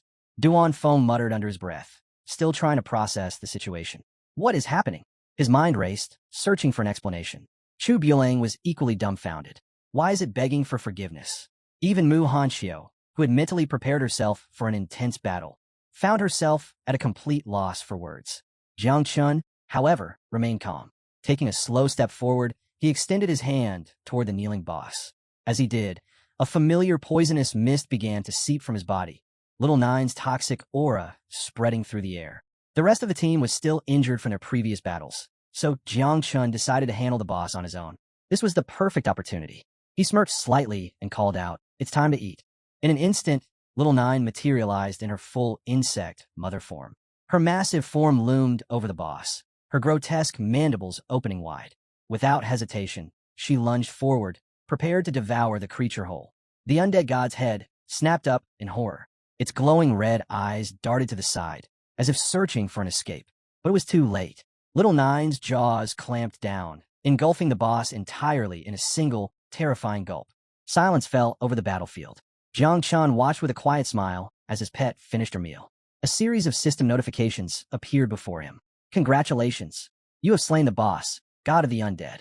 Rewards, 76, 61, 90 experience points. A second message followed. Little Nine has transferred 31,224 experience points to you. In an instant, Jiang Chen's level shot up from 25 to 26. His attributes increased across the board, and he received 10 additional potential points. The poisonous mist coiled back into his body, and the boss was gone, completely erased from existence. Then, another system notification appeared. Secret Realm cleared. You have completed Village of the Undead, Nightmare difficulty. As Jiang Chun absorbed the messages, the reality of what had just happened finally hit the rest of the team. Not only had Jiang Chun eliminated the boss in an instant, he had also wiped out every necromancer in the village. Jiang Chun scratched his head, offering a sheepish grin. Oh yeah, total coincidence. My poison just happens to work well against necromancers.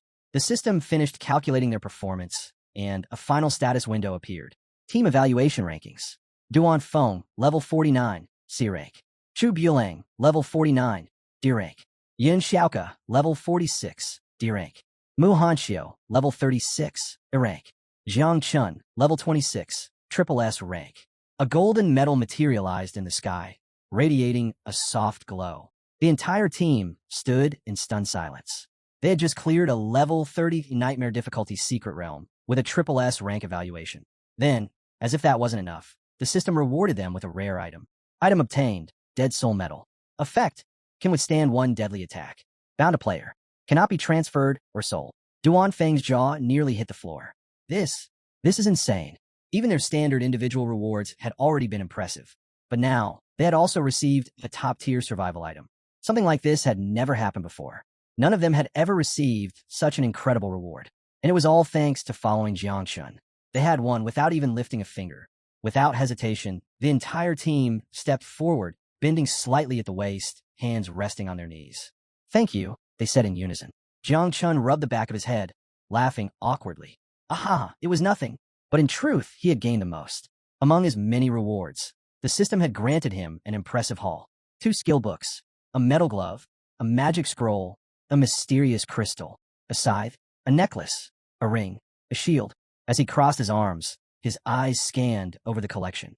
No wonder this secret realm had such a high death rate. The rewards were worth billions. But among all the treasures, one item stood out the most. Invisibility Cape, Platinum Quality. Plus 80 Agility. Plus 50 Energy. Grants invisibility for 3 minutes. Cooldown, 2 hours. Jiang Chen's eyes gleamed with excitement. This was perfect. Not only was it practical, but it was also stylish. Without a second thought, he reached out and claimed the cape for himself. As for the other items, most weren't particularly useful to him. He made a mental note to sell them once he returned. He could use the money to buy pure blood for his insects. Just then, a portal shimmered into existence above them, accompanied by a system notification. Due to the mutation of the secret realm and the successful completion of the challenge, this realm will soon disappear. Please exit immediately. Jiang Chun quickly checked his devour value. It had risen significantly. Just a little more blood, and his insects would be ready for their second reproduction cycle. But there was no more time. Night had fallen by the time they returned to Night Watch headquarters. After arriving, the team immediately reported to G Gang. They informed him of 3 critical things. 1. The secret realm had mutated. 2. Jiang Chun had single-handedly cleared it. 3. Mu Hanqiu had been conquered, a detail they made sure to emphasize with teasing smirks. Ji Gang remained silent as he listened. When they were done, he exhaled sharply and waved his hand. Everyone except Jiang Chun leave. Duan Feng, standing just behind Jiang Chun, nodded. Understood. One by one, the others exited the office, leaving Jiang Chun alone with Ji Gang. The moment the door shut, Ji Gang turned, his sharp gaze locking onto Jiang Chun. His voice was calm, yet heavy with authority. Confess everything now, and I'll be lenient. If you resist, he took a step forward, his presence exuding an overwhelming pressure. I'll have no choice but to punish you severely. Jiang Chen's body stiffened. His voice wavered slightly. What exactly am I supposed to confess? Ji Gang's eyes narrowed. Jiang Chun had told the others that the Venom class was naturally strong against necromancers. But Ji Gang wasn't fooled. That was a lie. A convenient excuse meant to mislead Duan Feng and the rest. Ji Gang could see right through him. A sharp glint flashed in his eyes as he took another step closer, his tone dangerously quiet. What are you hiding? Jiang Chen's forehead grew damp with sweat. His mind raced, trying to find a way out of this situation. Inside his consciousness, Little Nine trembled. Are the insects about to be exposed? The abyssal insects were an ancient, forbidden plague, so dangerous that if anyone discovered their existence, Jiang Chen wasn't sure they'd let him live. Ji Gang took another step forward, his gaze sharp as a blade. Speak. Jiang Chen's heart pounded violently. He hesitated, trying to find the right words. But before he could even stutter out an excuse, Ji Gang suddenly grinned. And then, he burst out laughing. Loud, unrestrained laughter filled the room. Jiang Chen blinked. What? Completely thrown off, he could only stare as Ji Gang casually placed one hand on his hip and clapped Jiang Chen's shoulder with the other. The tension in Jiang Chen's body slowly eased. Wait, why was I even so nervous? He had slaughtered monsters without a second thought. Yet here he was, sweating like a guilty criminal. For a moment, his entire body had tensed in fear. But now, he realized, Ji Gang had just been messing with him. Letting out a long sigh, Jiang Chun collapsed onto the sofa, one arm draped lazily over the backrest. Extending his other hand toward the ceiling, he exhaled. You weren't really pressuring me. You just didn't want to force me into talking. Ji Gang remained silent, watching him carefully. But it's fine, Jiang Chun continued, placing a hand over his chest. I promise you don't have to worry. I'll tell you when the time is right. For now, he wasn't ready to reveal anything. But in return, I'll get you an epic-level piece of equipment, Uncle Ji. Ji Gang's laughter started up again. An epic-level piece of equipment? Did Jiang Chun even understand how rare that was? Jiang Chun smirked at his reaction. I'm serious. Ji Gang's laughter slowly faded, and the atmosphere shifted. His expression hardened as he raised a hand toward the ceiling, activating a magic circle. The air grew heavy. It's good that Jiang Chun has a hidden ace up his sleeve, but there are things he still needs to understand. A moment later, thud. 3 corpses wrapped in bandages crashed onto the floor in front of Jiang Chun. Jiang Chen's eyes widened. What the hell? His gaze flickered between Ji Gang and the lifeless bodies. Uncle Ji, what is this? Ji Gang crossed his arms, his voice calm but firm. These guys were all at least 3rd-grade masters, level 60 or higher. 2 of them were even 4th-grade grandmasters, above level 90. Jiang Chun felt an icy chill crawl down his spine. Even Ji Gang himself wouldn't have been able to handle people like this easily. A drop of sweat rolled down Jiang Chen's cheek as he gulped. His thoughts raced. Were all these guys sent to kill me? But before he could voice that suspicion, Ji Gang rolled his eyes. Stop talking nonsense. These guys weren't after you. They were after Mu Hanqiu. Jiang Chen's head snapped toward Ji Gang. Mu Hanqiu. Ji Gang reached into his coat and pulled out a tightly rolled scroll. Without a word, he tossed it toward Jiang Chun. Read it. Jiang Chun caught the scroll with both hands, carefully unrolling it. The moment his eyes scanned the text, his expression darkened. Great Summer Hunting List. First place, Ing Zhan, level 46, Invincible Descendant. War Zone, Capital Zone. Reward, 3 Celestial Rewards. Second place, Ji Xinyue, level 46, Invincible Descendant. War Zone, Demon City Zone. Reward, 3 Celestial Rewards. Third place, Jiang Wushuang, level 45, Invincible Descendant. War Zone, Jiangnan Zone. Reward, 3 Celestial Rewards. 12th place, Xiao Beihan, level 41, National Defender Descendant. War Zone, Jiangnan Zone. Reward, 2 Celestial Rewards. Jiang Chun furrowed his brows. What is this list? He didn't recognize a single name. His eyes narrowed as he examined the scroll more closely. Then his gaze froze. A familiar name appeared. Xiao Beihan. His heart skipped a beat. Turning to Ji Gang with a surprised look, he asked, "Wait, isn't this guy from the Xiao family? The ones who protect the country?" Ji Gang met his gaze with a grave expression. Yes, all of the names on this list belong to the top geniuses of their generation, and Xiao Beihan is one of them. A chill ran down Jiang Chen's spine. Ji Gang continued, his voice grim. Xiao Beihan will also be participating in Tianjiao camp, but more importantly, he will be in the Yangtze River Southern War Zone, the same one as you. Jiang Chen's body stiffened. Ji Gang didn't stop there. Listen carefully. If someone reaches the 7th transformation, they are considered a king protector. If they reach the 8th transformation, they are a country protector. And if they reach the 9th transformation, they are considered invincible. Jiang Chen clenched his jaw. The weight of those words wasn't lost on him. The top 100 prodigies of Great Xiao were all descendants of sealed kings. And Mu Hanxiu, despite her lineage, was ranked 77th. His grip on the scroll tightened.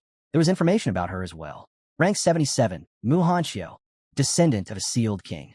Current location, Jiangnan War Zone. Bounty, celestial level reward. Jiang Chun slowly exhaled. This wasn't just a ranking. This was a hit list. Ji Gang glanced at him, his tone unwavering. If the descendants of sealed kings are already this powerful, then imagine how terrifying the Xiao family is. Jiang Chun silently finished reading the rest of the scroll. Several minutes passed before he finally stepped forward, returning it to Ji Gang. His expression was serious as he spoke. You showed me this, so I wouldn't be completely unprepared in Tianjiao camp, right? Ji Gang took the scroll and nodded. Exactly. The stronger you appear, the more danger you'll attract. Don't reveal your power recklessly, unless it's absolutely necessary. Jiang Chun clenched his fists, his gaze dropping as he absorbed everything. Unlike the so-called geniuses around him, he had no influential family to support him. Ji Gang was his only guardian, strong, yet limited to a 3rd-grade master. Even Ji Gang himself seemed troubled, admitting, I had a good master, but I never truly mastered the arts. I'm only at the 3rd level. A pause followed before he hesitated. I don't know if I can protect you properly, Jiang Chun. But Jiang Chun merely lifted his head and smiled. I understand, Uncle Ji. I won't reveal my power in Tianjiao camp. Deep down, he recognized Ji Gang wasn't just allowing his secrecy. He was actively shielding him. Knowing Jiang Chun was hiding something significant, he still stood by his side. That alone earned Jiang Chen's respect. Resting his hand under his chin, he smirked. If word got out about his performance in the secret realm, he might even surpass Mu Hanxiu in the rankings. Yet, strangely, she had remained silent. Not a single word to anyone. Why was she keeping a secret? Ji Gang suddenly stood up, stepping toward Jiang Chun with an amused glint in his eyes. He leaned in with a mischievous smirk. Now, be honest with me, Jiang Chun blinked. What? Ji Gang's smirk widened. What exactly did you do to Mu Hanxiu? Jiang Chun froze. Ji Gang sighed dramatically. There were only necromancers in that secret realm. So, your taste must be pretty unusual, huh? Jiang Chun stiffened. Sweat trickled down his forehead as he realized he needed an escape. Without hesitation, he turned on his heel and waved over his shoulder. I'm taking a shower and getting some sleep. I need to rest. Ji Gang, still confused, called after him. Wait, did I ever say it was a bad thing? But Jiang Chun was already gone, disappearing down the hallway. As night fell, he stood before a table covered in jars, his eyes gleaming with excitement. 33 units of 3rd-level blood. 14 units of 4th-level blood. He had sold most of his equipment to obtain these resources, but it was worth it. This amount would be enough for his insects to reproduce a 2nd generation. Picking up a jar, he removed the lid and poured the thick, purple blood onto his arm. A satisfied smile crept onto his lips. All right, little ones, time to eat. He started with the 3rd-level blood, the equivalent of devouring a human master at level 60 or higher. Each jar required hundreds of ferocious beasts to produce. With a sigh, he chuckled and told his insects, your father worked really hard for this. At that moment, Little Nine appeared, climbing onto Jiang Chen's head and fixating on the blood coating his arm. Her glowing eyes gleamed with hunger. I want to eat too, she whined. Jiang Chen glanced up, amused. Not yet. You still have a long way to go before you can reproduce. The instant she heard that, her pout deepened. Her tiny hands clutched his hair as tears welled in her eyes. Then, like a spoiled child, she burst into exaggerated sobs. Jiang Chun exhaled in resignation. Fine. He plucked her off his head and casually tossed her onto the table. In an instant, she brightened, grabbing a jar of blood with excitement. You're the best, Dad, she giggled, popping the lid open. A tiny straw appeared in her hand, and she happily sipped the blood as if it were a luxurious drink. Meanwhile, Jiang Chun grabbed another jar and removed the cap, this time pouring the thick, fourth-level blood onto his arm. This blood was different. Equivalent to a level 90 human master, it carried a potent energy that instantly triggered a response from the insects inside him. Thousands of them surged out, eagerly drinking their fill. A system window materialized. System notification. Reproduction process of 9 wings insect larvae has begun. Each insect can reproduce between 40 and 60 larvae. Divine evolutionary acceleration is in progress. Jiangchen remained silent as he watched the process unfold. More and more insects emerged, feeding greedily on the blood. Minutes later, another notification appeared. System notification. Reproduction process completed. Total new offspring 100,000. Jiangchen's hand trembled. Then, without warning, a thick, purple mist erupted from his palm. But this wasn't ordinary mist. It was alive. His breath caught as he stared at his own hand, instincts screaming that something had changed. His expression darkened, his entire body going on high alert. What is happening to me? For a moment, he was frozen. Then, to his horror, the insect larvae began pouring out of his hand in waves. His eyes widened. Panic set in as he clutched his wrist, trying desperately to stop them. But it was futile. The 100,000 newborn larvae burst from his arm, flooding the apartment in an instant. They swarmed the air, devouring everything in sight. Jiang Chen's gaze snapped to the ceiling. It was already being eaten away. His heart pounded. Were they rebelling? Gritting his teeth, he raised his fist toward the ceiling and roared. Return to the nest. Now, the insects froze midair. Then, as if obeying an invisible command, they swirled back toward him, rushing into his arm like a wave retreating into the ocean. Jiang Chun let out a slow, steady breath. Turning his head, he saw the damage. The insects had already devoured part of the table and an entire painting. A chilling realization sank in. These creatures were far more dangerous than he had imagined. If he lost control for even a second, they could consume everything. On the table, Little Nine happily licked the last drops of blood from a jar, completely unfazed by the chaos around her. Jiang Chen's eye twitched. Are you serious right now? He shot her an exasperated glare. You were too busy stuffing your face to keep an eye on your own offspring. But Little Nine ignored him entirely, letting out a satisfied sigh as she hugged the empty jar like a child after a big meal. Jiang Chen groaned. She's hopeless. Shaking his head, he turned his attention to his status window. A glowing system panel appeared before him. Jiang Chen status. Level 26. Title: Sovereign of Insects. Profession: Divine Rank Creation Class. Talents: Growth of All Things, Level 1. Divine Evolution, Level 1. Ancestral Tree. Unawakened. Another status window flashed open, this time for Little Nine. Little Nine's status. Level 21. Title: Insect Mother, 9 Wings of Miasma. Disaster Rank. Offspring Count, 100,000 units. Combat Power, 197 stars. Jiang Chen's eyes widened. Her combat power had skyrocketed. At 197 stars, she was already approaching the level of a 3rd-level master. A grin spread across his face. This is insane. The growth rate is too fast. His body buzzed with energy as he clenched his fist. Everything is ready. Tomorrow, he would enter Tianjiao camp. Once he reached level 30, he could finally complete Little Nine's 2nd reproduction cycle. His mind drifted to the possibilities. The next mother insect, a dangerously alluring presence. His smirk deepened. Things are only going to get more interesting from here. Meanwhile, at the Night Watch headquarters, Tanjin sat across from Ji Gang, her brows furrowed in concern. Are you seriously thinking about calling Chana Wang for this? There was disbelief in her voice. Is it really necessary to make such a fuss over Jiang Chun? Ji Gang lounged on the sofa, one hand resting on the armrest while the other supported his chin, his gaze unreadable. I'm doing this just in case. Tanjin's expression tensed. Ji Gang's voice dropped. In the Yangtze River's southern war zone, Jiang Chun will cross paths with Xiao Beihan, the prodigy of the Xiao family. He tapped his fingers against the sofa. But that's not the real problem. His voice grew colder.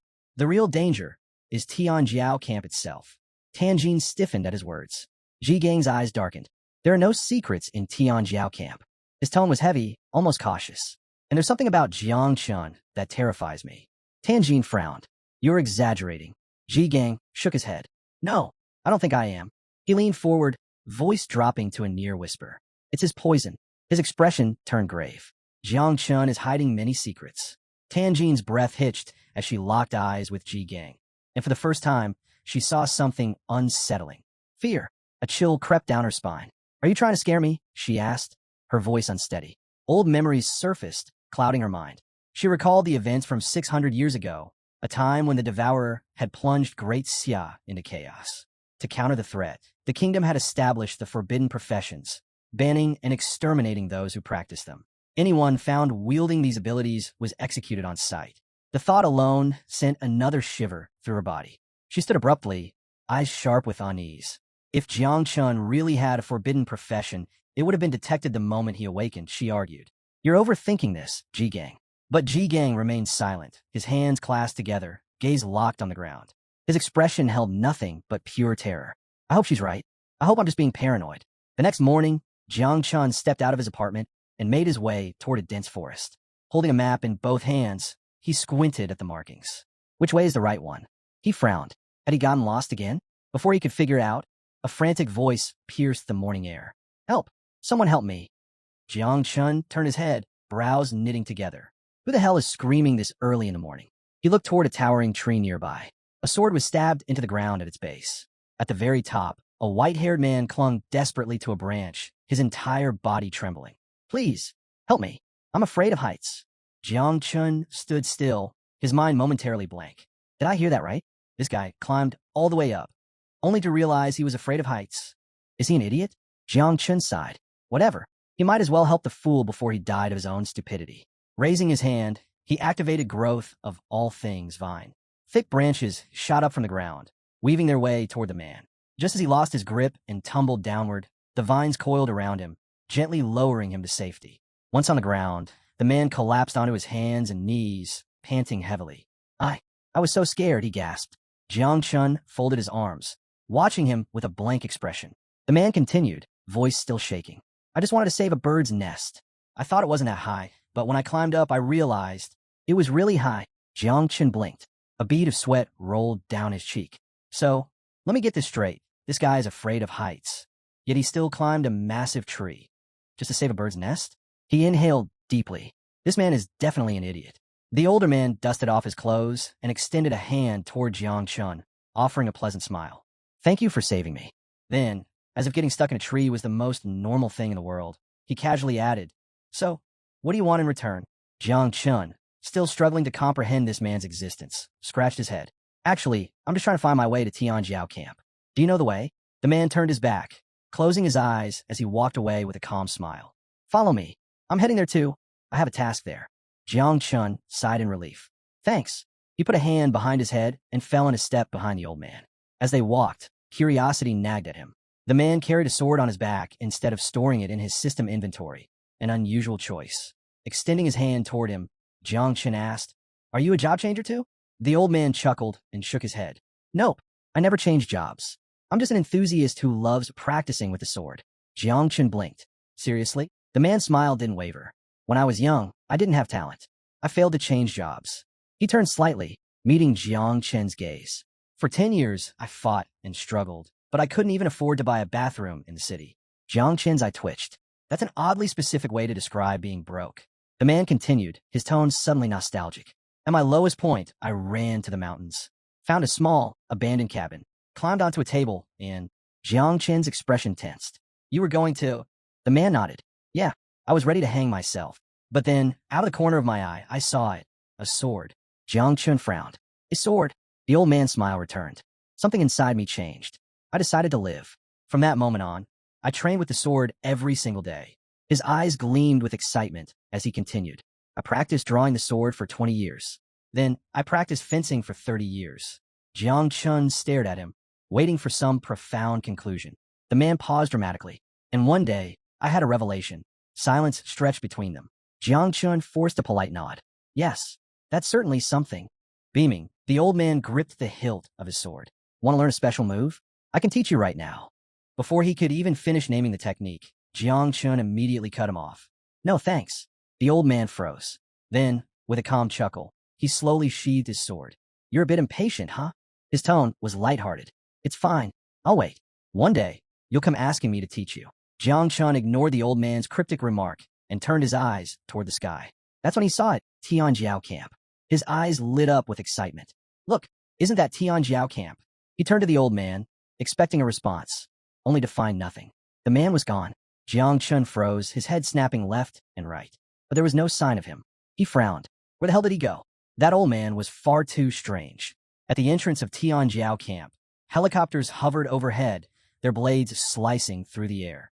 A long line of participants stretched toward the registration desk, where a receptionist addressed the crowd with a sharp, professional tone. All geniuses entering the camp must line up for registration. Each of you will receive an identification bracelet. Once worn, it cannot be removed unless you are eliminated. Jiang Chun joined the queue, waiting patiently until it was his turn. When he stepped forward, the receptionist glanced at his registration details. Jiang Chun from Chujiang City. He handed over the identification bracelet, which Jiang Chun promptly secured around his wrist. Just as he finished, a strange sensation washed over him. Two intense gazes burned into him. Turning his head slightly, he locked eyes with Mu Hanxiu and Luo Sundao. Both girls stood with their hands over their chests, their faces slowly turning bright red, their dreamy eyes fixated on him. Jiang Chun blinked. What is happening? He understood why Luo Sundao was looking at him like that. He was her benefactor, after all. That made sense. But Mu Hanxiu, what was she doing? Before he could make sense of the situation, the two suddenly turned on each other. Their expressions darkened as the tension between them escalated in an instant. What are you doing here? Luo Sundao snapped. I should be asking you that. Mu Hanxiu shot back. Their stares sharpened into full-blown hostility. Luo Sundao crossed her arms, irritation clear in her voice. Why are you even calling Jiang Chun love? She exhaled in exasperation. I told you to stop reading those romance novels. Now you're hallucinating. Mu Hanxiu smirked, flipping her hair dramatically. You're right. I was clueless before, but now I know what true love is. She tilted her chin up. Compared to me, you're nothing. Luo Sundao's eyebrow twitched. The argument escalated further, their words growing sharper by the second. Meanwhile, little Nine materialized beside Jiang Chun, casually pulling out a slice of watermelon. She took a slow, satisfied bite, chewing leisurely as she glanced at him. This is getting good, she mumbled between chews. Jiang Chun remained completely silent. This is too much to process.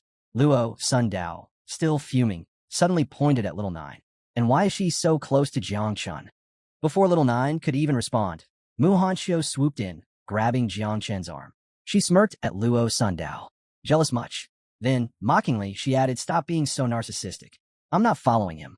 With a teasing smile, she leaned her head against Jiang Chun's shoulder. Besides, she purred, Jiang Chun has the final say in this. Jiang Chun still didn't say a word. Luo Sundao's eyes narrowed. You told me something similar a long time ago, she smirked. And now it's actually happening. Mu Hanxiu's face turned even redder. Fidgeting, she muttered, WL, Jiang Chun is very handsome. Luo Sundao stepped closer, placing a hand on her shoulder with a playful laugh. So, are we good friends again? Mu Hanxiu hesitated for a moment before nodding firmly. Then, with determination in her voice, she declared, we're no longer just friends. We're rivals in love. She folded her arms. We're friend-enemies. Jiang Chun started sweating. Girls are really strange. Before things could spiral further, a loud explosion suddenly echoed across the area. Bang! The entire camp fell silent. Every head turned toward the source of the blast. Thick smoke billowed in the distance. Jiang Chun's instincts flared. What's going on? Luo Sundao narrowed her eyes. Someone's fighting. Through the fading smoke, a figure emerged. It was the black-haired man from the camp entrance. Rolling up his sleeves, he clenched his fists, his expression livid. His teeth gritted as he barked. Who the hell is fighting already? Not everyone has even entered yet. His eyes burned with fury. Is someone looking for death? Jiang Chun, standing behind the scenes, observed closely. His gaze locked onto the black-haired man. This guy, he's a patrol instructor. But what truly shocked him was the sheer power radiating from the fighters in the area. Do instructors normally have third-level master strength? The instructor stormed toward the battlefield, prepared to break up the fight. But before he could even react, bang! A devastating punch landed straight into his stomach. His body was sent flying. Jiang Chen's eyes widened. The instructor crashed into the ground, blood spilling from his mouth. Clutching his chest, he forced out a hoarse command. Notify the superiors. This is getting out of hand. Silence gripped the camp. Luo Sundao stood frozen. A third-level master had been taken down in 1 second. Her voice trembled. Who did that? Mu Hanxiu's expression darkened. They're from Jiangnan's war zone. The standouts. A woman with blood-red eyes stepped forward, her form fitting assassin gear accentuating her lethal presence. Resting a hand on her hip, she stared at the fallen instructor, saying nothing. Her presence alone sent chills down people's spines. Her name was Tang Ying, an assassin. Her name carried fear for one reason. She had recently assassinated a level 4 grandmaster in Sakura country. Then, a second figure emerged, a man with fiery red hair, his body crackling with raw, destructive energy. His lips curled into a crazed smile. Apathetic. His name was by phone. People called him the little god of death. He wasn't just any prodigy. He was the personal disciple of the chief commander of the EC defense line, a future warlord. But there was one problem. He had severe psychological issues. When he lost control, he became a demon on the battlefield. And then, the third figure stepped forward. A man with deep blue hair tightened his grip on his sword, his stance unwavering. With a sharp flick, he pointed the blade straight at Jiang Chun, a smirk playing on his lips. His name was Xiao Beihan. His grandfather stood among the 7 guardians of Great Xia. His title? The Qinglian Sword Immortal, a divine rank profession. Luo Sundao's face darkened. Her fists clenched as she glared at Xiao Beihan. I know that damn dog. Her voice was laced with fury. Her eyes flickered toward the sword in his hand, an epic weapon, unmistakable. That sword, it was stolen from my house. Jiang Chun turned his gaze toward Xiao Beihan, his expression unreadable. But in that moment, he knew this wasn't just any swordsman. This was Xiao Beihan. There was no doubt now. His strength far exceeded Xiao Yuanwu's. But right now, that wasn't the most pressing concern. At the heart of the battle, a man with striking orange hair stood tall, his broad frame exposed. He hadn't moved an inch, yet his overwhelming presence only intensified. His muscles tensed, his fists clenched. Though completely surrounded, his killing, intense sword. As the dust settled, his piercing gaze locked onto his enemies.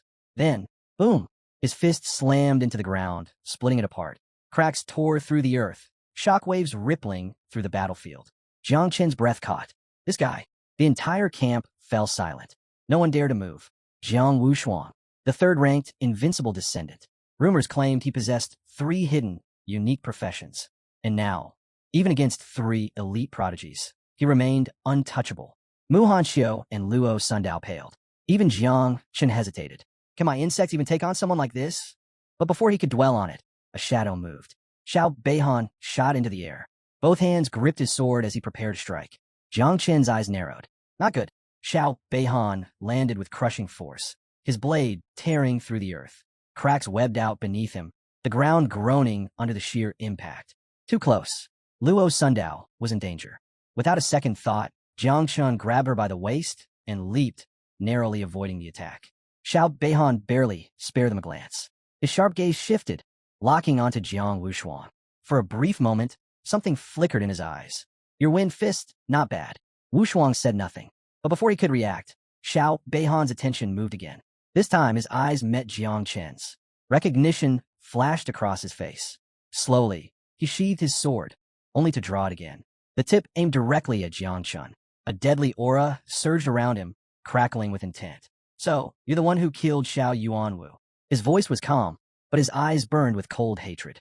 He may have looked down on Xiao Yuanwu for being weak, but that didn't mean he would let an outsider walk away unpunished. Jiang Chen didn't flinch. With a steady hand, he reached forward. A dense, purple mist spread around him. Little Nine's poisonous mist. His voice remained firm. I may not be as strong as you, but don't act like the Xiao family isn't just as rotten to the core. Xiao Beihan smirked, shifting his sword to the side. Without hesitation, he stepped forward, his every move radiating confidence, as if Jiang Chen's resistance was nothing more than a minor inconvenience. Jiang Chun held his ground. He extended both arms, ready to unleash everything he had. I promised Uncle Ji-Gang I wouldn't reveal my full strength too soon, but now I have no choice. From behind, Luo Sundao watched in silence. Then, before the battle could even begin, slash! A powerful sword strike tore through the battlefield, splitting the ground in two. A voice rang through the air. Enough. Step aside. Instantly, both Jiang Chun and Xiao Beihan withdrew their powers. Their heads snapped toward the source of the attack. A lone figure stood in the distance, sword extended. Jiang Chen's breath caught.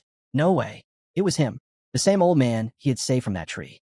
Only now, he wasn't some helpless fool afraid of heights. He was the chief instructor of Tianjiao Camp, the Heavenly Blade King. With just one sword strike, he had forced 4 of the camp's strongest prodigies into submission.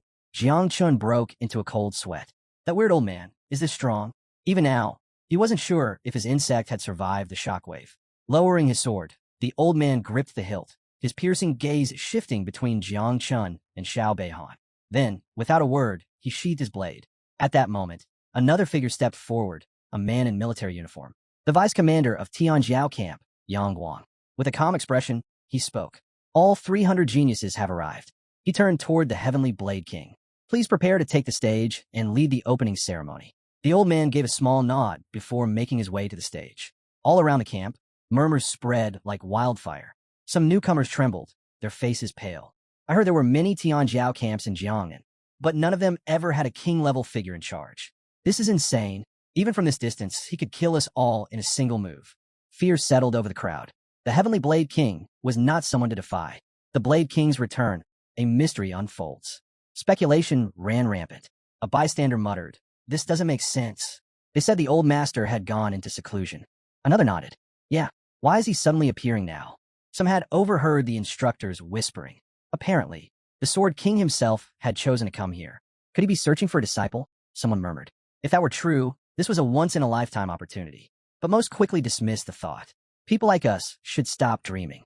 If he's looking for someone, he's only taking the absolute best. Tang Ying, the infamous assassin, fixed her gaze on the old man, barely concealing her shock. He really came. Beside her, Bai Feng's eyes gleamed with excitement. Meeting a living legend. This was beyond anything he had expected. Meanwhile, Xiao Beihan tightened his grip on his sword, his mind made up. I'll defeat Jiang Wushuang once camp begins. I need to leave a strong impression. Jiang Wushuang, cracking his knuckles, let out a feral grin. He hadn't expected the old man to actually show up. Perfect. His goal was clear. He wanted this man as his master. Jiang Chun, still processing everything, pointed at the old man in confusion. Wait, who exactly is this guy? Luo Sundao's eyes lit up as she rushed toward him, fists clenched with excitement. You don't know? I've been hearing about his legends since I was a kid. Her voice brimmed with admiration as she recounted one of his greatest feats. There was a time when a red dragon appeared, threatening the empire. But the old man leaped onto its head and, with a single sword strike, drove his blade straight into its skull. She gestured dramatically, even mimicking the dragon's dying cries. Jiang Chen blinked. That sounds ridiculously exaggerated. But Luo Sundao wasn't finished.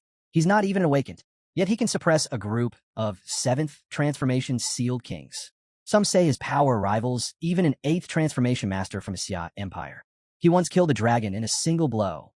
Jiang Chun raised an eyebrow. This guy killed a dragon? Mu Hanxiu, meanwhile, rested her chin on her hand, deep in thought. She added, even though he holds the power of a sealed king, my grandfather always said he was the most respected figure in our world. Then, her expression soured slightly. My grandfather once asked him to take me as a disciple, but he rejected me. Jiang Chun turned to her, surprised.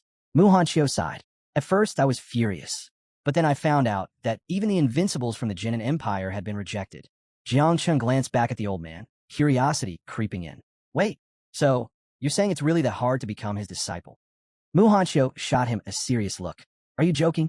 As far as I know, both Jiang Wushuang and Bai Feng were rejected by the Sword God before. The truth about the Sword King, a disciple struggle. Jiang Chun had witnessed Jiang Wushuang's monstrous strength firsthand. If even he wasn't good enough to become the old man's disciple, then just how difficult was it? His shock was evident as he turned to Mu Hanxiu. Is it really that hard to become this guy's disciple? At that moment, Luo Sundao stepped forward. She lifted her hand, pointing toward the sky with a solemn expression. You might not know this, but the old master has only ever taken 2 disciples in his entire life. And that was over 20 years ago. Jiang Chun froze.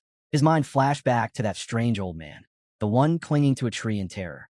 The same man who had casually sheathed his sword and asked, "Want to learn from me?" Jiang Chun shut his eyes. Just thinking about it gave him a headache. That tree-hugging lunatic, was he really the legendary king of the celestial sword? He let out a slow breath, forcing a stiff smile as sweat trickled down his cheek. Now it all makes sense. On the stage, the old man cleared his throat. The entire camp fell silent as his gaze swept across them. I am Gu Katan, Heavenly Blade King, Chief Instructor of Tianjiao Camp. He leaned forward, resting both hands on the table. His next words sent a chill through the crowd. Tianjiao Camp's recent performance has been disappointing.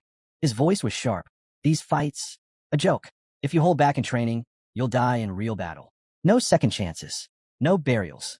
The air grew heavy. Then his grip tightened on the microphone. A smile appeared. So, from this year forward, I'm implementing a new rule. His eyes gleamed with a terrifying light. I call it the death quota. The camp erupted into chaos. Yang Guang, standing behind him, went pale. His body stiffened in shock. Wait, what? Panic surged through him as he stepped forward. Instructor Gu, you can't. Gu Katian raised a hand. The room fell silent. His smile remained. I make the rules here, and I take full responsibility. Yang Guang's heart pounded. What the hell is this? There's never been a death quota before. Why wasn't I told? Gu Katan lifted the mic again, his voice eerily calm. From now on, 10 of you will die in every round of testing. If you want to leave, do it now. Panic set in. A young boy clutched his friend's arm, his face drained of color. I can't quit. My family's honor is at stake. His friend trembled. I don't want to die. At the front, Jiang Wushuang stood motionless, arms crossed. Then he grinned. A wild, bloodthirsty glint flickered in his eyes. As expected from the senior Heavenly Blade King, Jiang Wushuang folded his arms, a smirk playing on his lips. This should have happened long ago.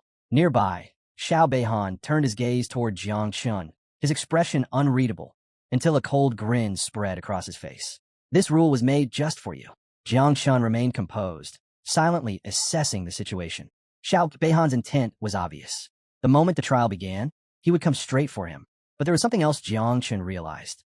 With this new rule in place, even if he took out Xiao Beihan, there would be no repercussions for Uncle Ji Gang and the others. The death quota had effectively given him a free hand. Minutes passed in silence. No one stepped down. Gu Katian, still holding the microphone, planted a hand on his waist and chuckled. Not a single coward, huh? Guess you all have some dignity. Behind him stood the 4 vice commanders, their presence heavy. Gu Katian lifted his hand high and roared.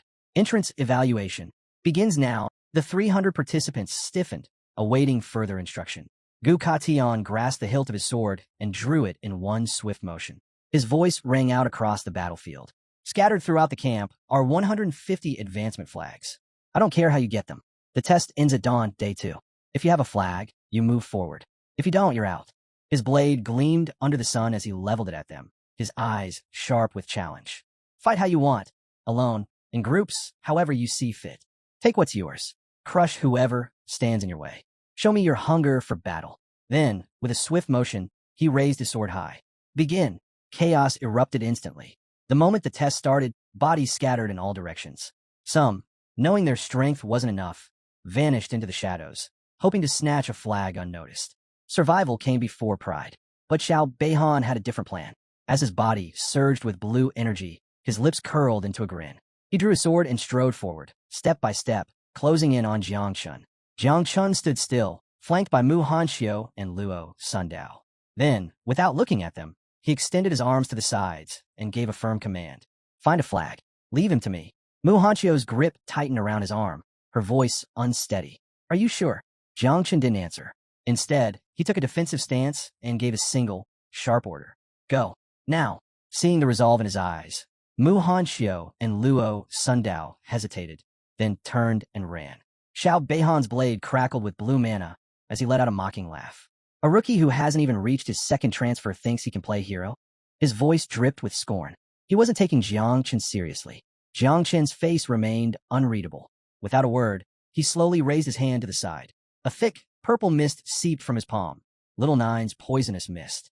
Xiao Beihan's sword radiated a terrifying aura, but Jiang Chun stood firm. He had survived worse. Still, a thought lingered in his mind. Even though I'm stronger now, can I handle Xiao Beihan using only poison without exposing the mother insect? Jiang Chun remained still, the poisonous mist swirling around him. His eyes locked on Xiao Beihan as he spoke calmly. Enough with the useless talk. Xiao Beihan's smirk faded. His grip on his sword tightened, his gaze burning with fury. TCH, no need to waste words on the dead. Then, he swung his sword with full force, unleashing a devastating slash toward Jiang Chun. Jiang Chun prepared to counter, but before the attack could land. Stop! A rain of throwing knives tore through the air, shattering Xiao Beihan's attack on impact. Jiang Chun's eyes narrowed. Standing in front of him was Tang Ying. She gripped more throwing knives, her cold gaze fixed on Xiao Beihan. Her eyes burned with anger. Xiao Beihan's expression darkened as he clenched his sword. What the hell are you doing? Jiang Chun remained wary, turning toward Tang Ying. Was this really the infamous assassin? Before he could say anything, Tang Ying placed her hands on her hips and snapped. Did you forget the deal with by phone? Her tone was sharp, unyielding. The plan was to kill Jiang Wushuang the moment camp started. Yet here you are, wasting time on pointless fights. She crossed her arms, eyes narrowing. Be honest. Are you just making excuses because you're afraid of Wushuang? Xiao Beihan's aura flared as he gritted his teeth. Who said I was afraid? Tang Ying smirked. Then prove it. She turned, pointing toward the dense forest. Wu Shuang ran that way. Bai Feng is already on his trail. Xiao Beihan let out a frustrated sigh, then turned away from Jiang Chun. Fine, I'll handle Wu Shuang first. He cast one last glance at Jiang Chun before walking off. There's plenty of time to take care of you later. With that, he and Tang Ying disappeared into the trees. Jiang Chun exhaled, the poisonous mist fading from his hands. That was close. His eyes followed Tang Ying's retreating figure. Just before she vanished into the shadows, she turned her head, pressed a finger to her lips, and winked at him. Jiang Chun stiffened. She helped me. But why? They weren't even allies. Unnoticed by the others, Tang Ying's expression shifted. Her gaze lowered, a flicker of sorrow passing through her eyes. She was Tang Jin's niece. Before the camp had even begun, Tang Ying's aunt had given her a secret mission, protect Jiang Chun. But with her current abilities, she couldn't take on Xiao Beihan directly. The best she could do was buy time and shift his focus elsewhere. For now, Jiang Chun was safe. She could only hope that Mu Hanxiu and Luo Sundao would continue to protect him. As Xiao Beihan walked away, a black-haired man named Huang Yongchao stepped forward. A bow was slung across his back, and in his hands, he held 3 advancement flags. Then, he knelt before Xiao Beihan. My father is a loyal subordinate of your grandfather, he declared. These 3 flags are a token of my dedication to you. Jiang Chun narrowed his eyes as he watched. Tang Ying, standing nearby, remained silent, observing carefully. Xiao Beihan barely glanced at the kneeling man, his voice cold. I don't need the flags. Then, his expression darkened. But if you really want to prove your loyalty, there is something you can do for me. Tang Ying tensed. This was bad. If Xiao Beihan gathered more allies, it would only make things more difficult for Jiang Chun. She could only hope Mu Hanxiu and Luo Sundao were strong enough to protect him. Meanwhile, Luo Sundao had just secured 2 advancement flags. She held them up, smiling in satisfaction. Turning toward Jiang Chun, she beamed. I just found 2 flags. She hurried over and placed them on the table. Jiang Chun, resting one hand on his waist, spoke calmly. You 2 take the flags first. I need to check something elsewhere. Luo Sundao frowned, pressing both hands against the table. We'll help you find one together. Mu Hanxiu remained silent beside her, arms crossed. Then, whiz, a deadly arrow tore through the air, heading straight for them at high speed. Jiang Chen's instincts flared. His eyes sharpened. Be careful. Without hesitation, he grabbed the table and hurled it upward. Boom! The arrow struck the table, shattering it into splinters. Wood and debris rained down around them. Luo Sundao gasped, her heart racing. She quickly ducked behind Jiang Chun, gripping his arm tightly. Peeking out slightly, she whispered, What's happening? Jiang Chun stepped forward, his voice turning cold. Who's attacking? His sharp gaze swept the area. Are you after the flags? Beside him, Mu Hanxiu unsheathed her twin daggers, gripping them tightly as she took a defensive stance. Her eyes scanned the surroundings, her muscles tensed for battle. Then, a figure leaped into view. A man wielding a bow, his gaze locked onto Jiang Chun. The arrow he knocked pulsed with powerful energy. The attacker's identity was revealed. Huang Yongchao. Jiang Chun narrowed his eyes. So it's him. Luo Sundao and Mu Hanxiu recognized him immediately as well. That's Huang Yongchao, they muttered urgently, turning to Jiang Chun. He has the hidden profession, extreme archer of the Sunchasur. He's level 39, Mu Hanxiu added grimly. Luo Sundao's expression darkened. His father is a 6th transfer venerable who serves under Xiao Beihan. She clenched her fists. My eternal earth shield might not even be able to stop his attacks. Huang Yongchao's cold, calculating gaze locked onto Jiang Chun. Then he fired. Boom! The arrow surged with energy, its glowing blade slicing through the air at terrifying speed. Jiang Chun knew there was no time to hesitate. He turned to Luo Sundao and Mu Hanxiu. Step aside.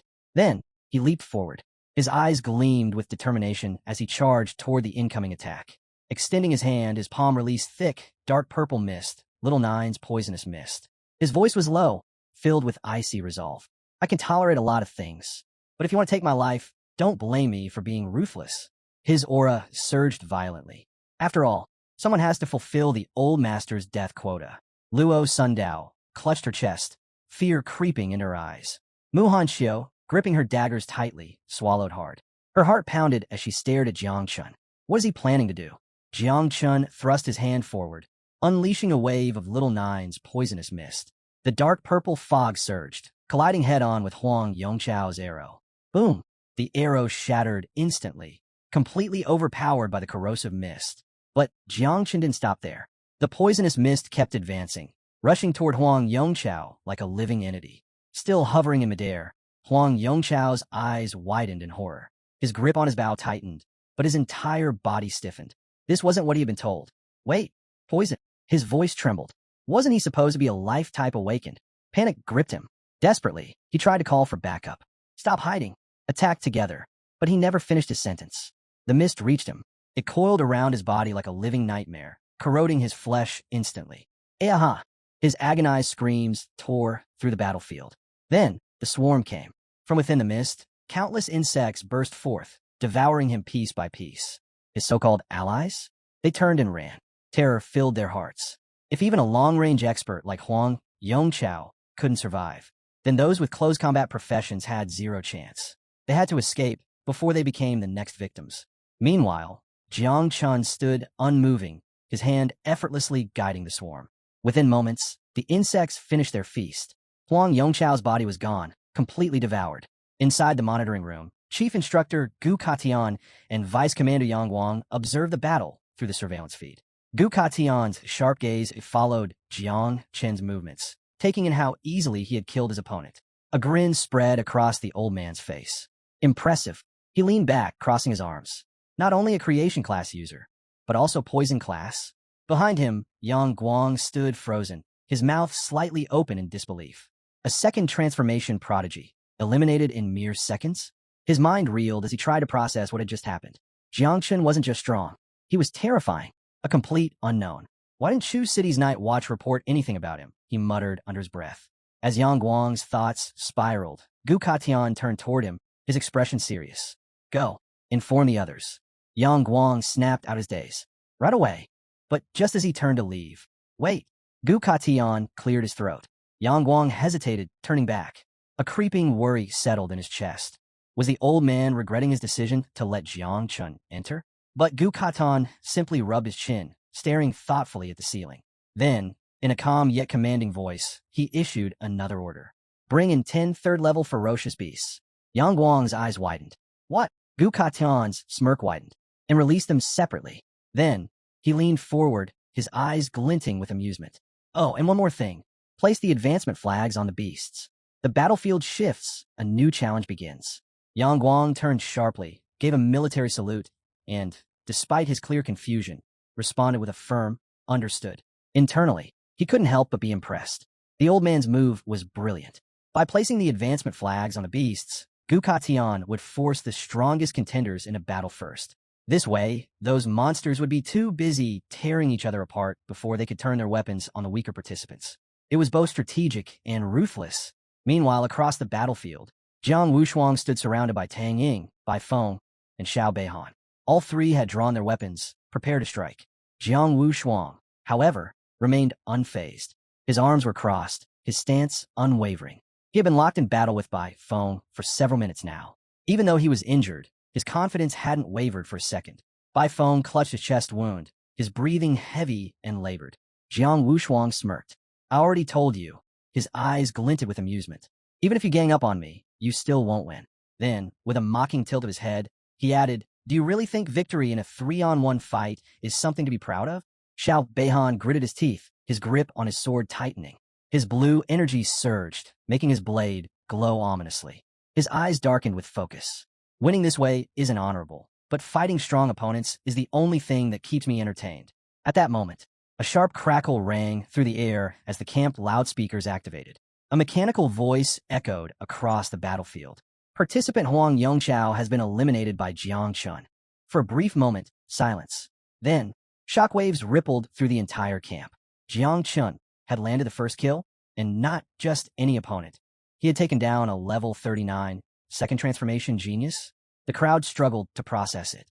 Xiao Beihan's confident smirk faded, his face darkening. That fast.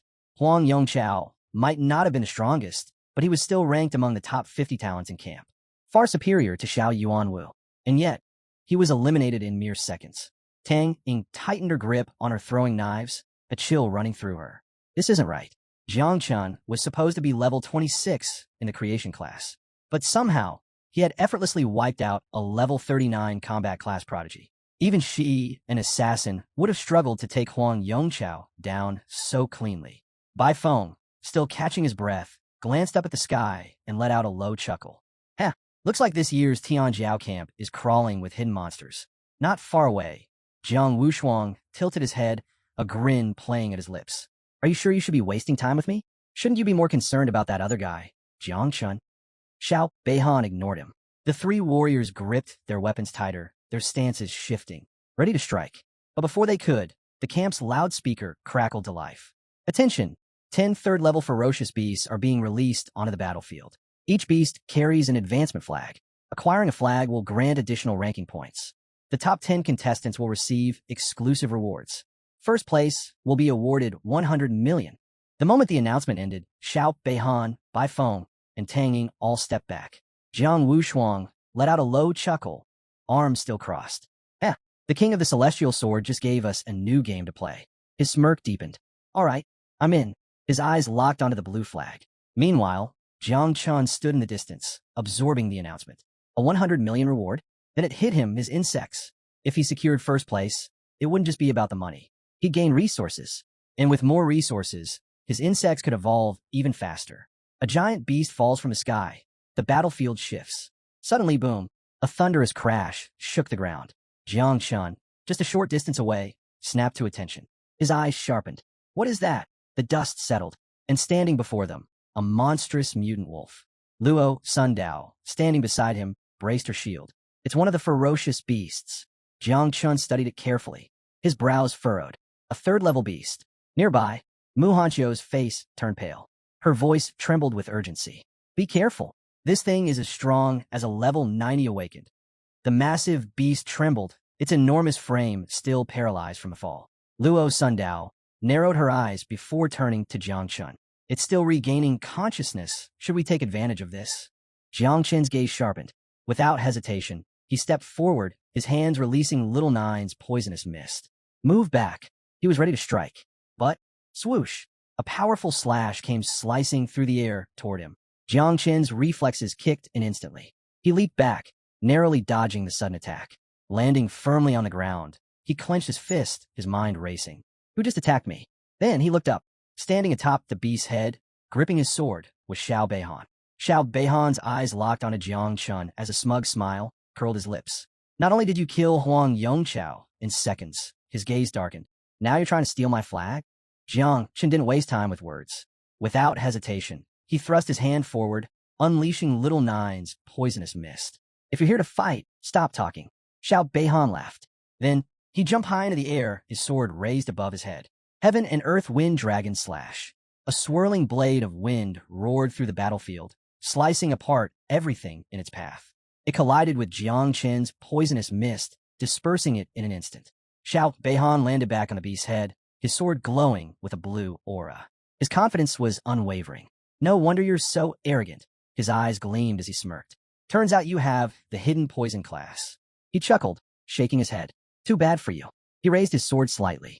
Poison is unstable, difficult to control, and in front of my wind, his smirk widened. It's nothing. Mu Hanqiu clenched her fists, her expression tense. She turned to Luo Sundao. This isn't good. Wind counters poison. We need to help him. But before she could move, Luo Sundao grabbed her arm. Her expression was serious. No. Mu Hanqiu froze. Luo Sundao's voice was calm but firm. Jiang Chun's poison isn't ordinary poison. If we interfere, we'll just get in his way. Jiang Chun took an offensive stance, his entire body engulfed in a dark green mist. His eyes locked onto Xiao Beihan. This had gone on long enough. It was time to end it. Then, he unleashed his technique. Poisonous Mist Dragon. From the swirling toxic mist, a massive poisoned dragon emerged. Its serpentine body twisted through the air, its sinister green eyes glowing with deadly energy. With a deafening roar, it opened its mouth, ready to consume everything in its path. Seeing the sheer size of the dragon, Xiao Beihan's confidence wavered. T-Sage, this isn't good. He knew. Just slicing it apart wouldn't work. So instead, he made a bold decision. Gripping his sword tightly, he ran his fingers across the blade. The winds howled around him. Then, he lifted his sword toward the sky, activating a forbidden technique. Immortal Swordsman of Blue Lotus. A massive, glowing blue lotus bloomed behind Xiao Beihan, radiating with immense sword energy. The petals shimmered, absorbing the incoming poison dragon with ease. A smirk spread across Xiao Beihan's face. Watch as my sword's energy consumes your poison. Jiang Qin's eyes gleamed as a smile crept onto his lips. Are you serious? Xiao Beihan had just created the perfect meal. Within the mist, little Nine manifested, her eyes twinkling with delight. She licked her lips, hunger flashing in her gaze. Then, she lunged straight at the lotus, mouth wide open. Crunch! She sank her teeth into the petals, tearing them apart one by one. Sword energy, poison, raw power, it didn't matter. The blue lotus was delicious. Jiang Qin's devouring value skyrocketed. Plus 2,000. He glanced at little Nine, grinning. She's eating the entire thing. Xiao Beihan's smirk vanished. His eyes widened in horror. What? In an instant, the blue lotus shattered. The sword energy collapsed, releasing a thick surge of poisonous mist. Boom! The toxic cloud erupted, engulfing Xiao Beihan. His body was flung backward. Slam! He crashed into ground, gasping for breath. His sword trembled in his grip, his nerves screaming in pain. A sharp, burning sensation spread through his chest as the poison took hold. Impossible! His mind reeled. How could poison overpower sword energy? Above him, the poison dragon had grown even larger, its serpentine body twisting through the sky. Its eerie green eyes locked onto him. Then, it lunged. Xiao Beihan's mind raced. He knew, if that dragon touched him, he was dead. So, he activated his life gem, hugging himself tightly as a radiant shield surrounded his body. Boom! The poison dragon crashed into the barrier. But the life gem held strong. Xiao Beihan gritted his teeth. He had survived. Now, it was Jiang Qin's turn to die. Jiang Qin assessed the situation. Xiao Beihan had used a life gem. Poison alone wouldn't break through. And with battlefield cameras recording everything, he couldn't risk revealing his insects. He needed cover. Turning to Luo Sundao, he spoke calmly. Can you create an opaque earth shield around this area? Luo Sundao clenched her fist before nodding. I'll try. She raised her hands to the sky. Energy surged. Then, earth protection, shield cover. A dome of earth formed, sealing off the battlefield. Xiao Beihan looked up confused. What is he doing? Luo Sundao collapsed to her knees, breathing heavily. The technique had drained her energy. Jiang Qin turned his gaze back to Xiao Beihan. With the cameras blocked, it was time to finish this. Jiang Qin remained calm, his hands releasing a fresh wave of little Nine's poisonous mist. His eyes bore into Xiao Beihan. Can you guess how Xiao Yuanwu died? Xiao Beihan's expression twisted in rage. Trapped within his magical barrier, he extended his sword to the side, his voice dripping with disdain. You think that worthless trash's death compares to mine? His grip tightened. Naive, Jiang Qin remained silent. For a few moments, he simply observed. Then, little Nine reappeared, her sinister grin stretching as she locked eyes with Xiao Beihan. Jiang Qin's voice was calm but firm. Are you really comparing the past me to the current me? His gaze darkened. Now, that's naive. He was done with this. Turning to little Nine, he spoke without hesitation. Teach him a lesson. Little Nine's body pulsed with energy. Poisonous mist surged from her outstretched hands, filling the air with its deadly presence. Then, she charged. Xiao Beihan narrowed his eyes, gripping his sword tightly. Who is she? Little Nine's speed was terrifying. Her attacks came from all directions, left, right, above, below. But Xiao Beihan's blade met every strike. No matter how fast she moved, his defensive swordplay was flawless. Jiang Qin's eyes flickered with surprise. He's using protective sword energy? This was unexpected. Xiao Beihan's defensive mastery was far beyond what he had anticipated. Then, a deafening roar shook the battlefield. The massive mutant beast lunged forward, its gaping jaws aimed straight at little Nine. Both she and Xiao Beihan turned, instantly shifting to high alert. Jiang Qin reacted without hesitation. His hands surged with poisonous mist as his gaze locked onto the beast. It had fully awakened. Now it was time to go all in.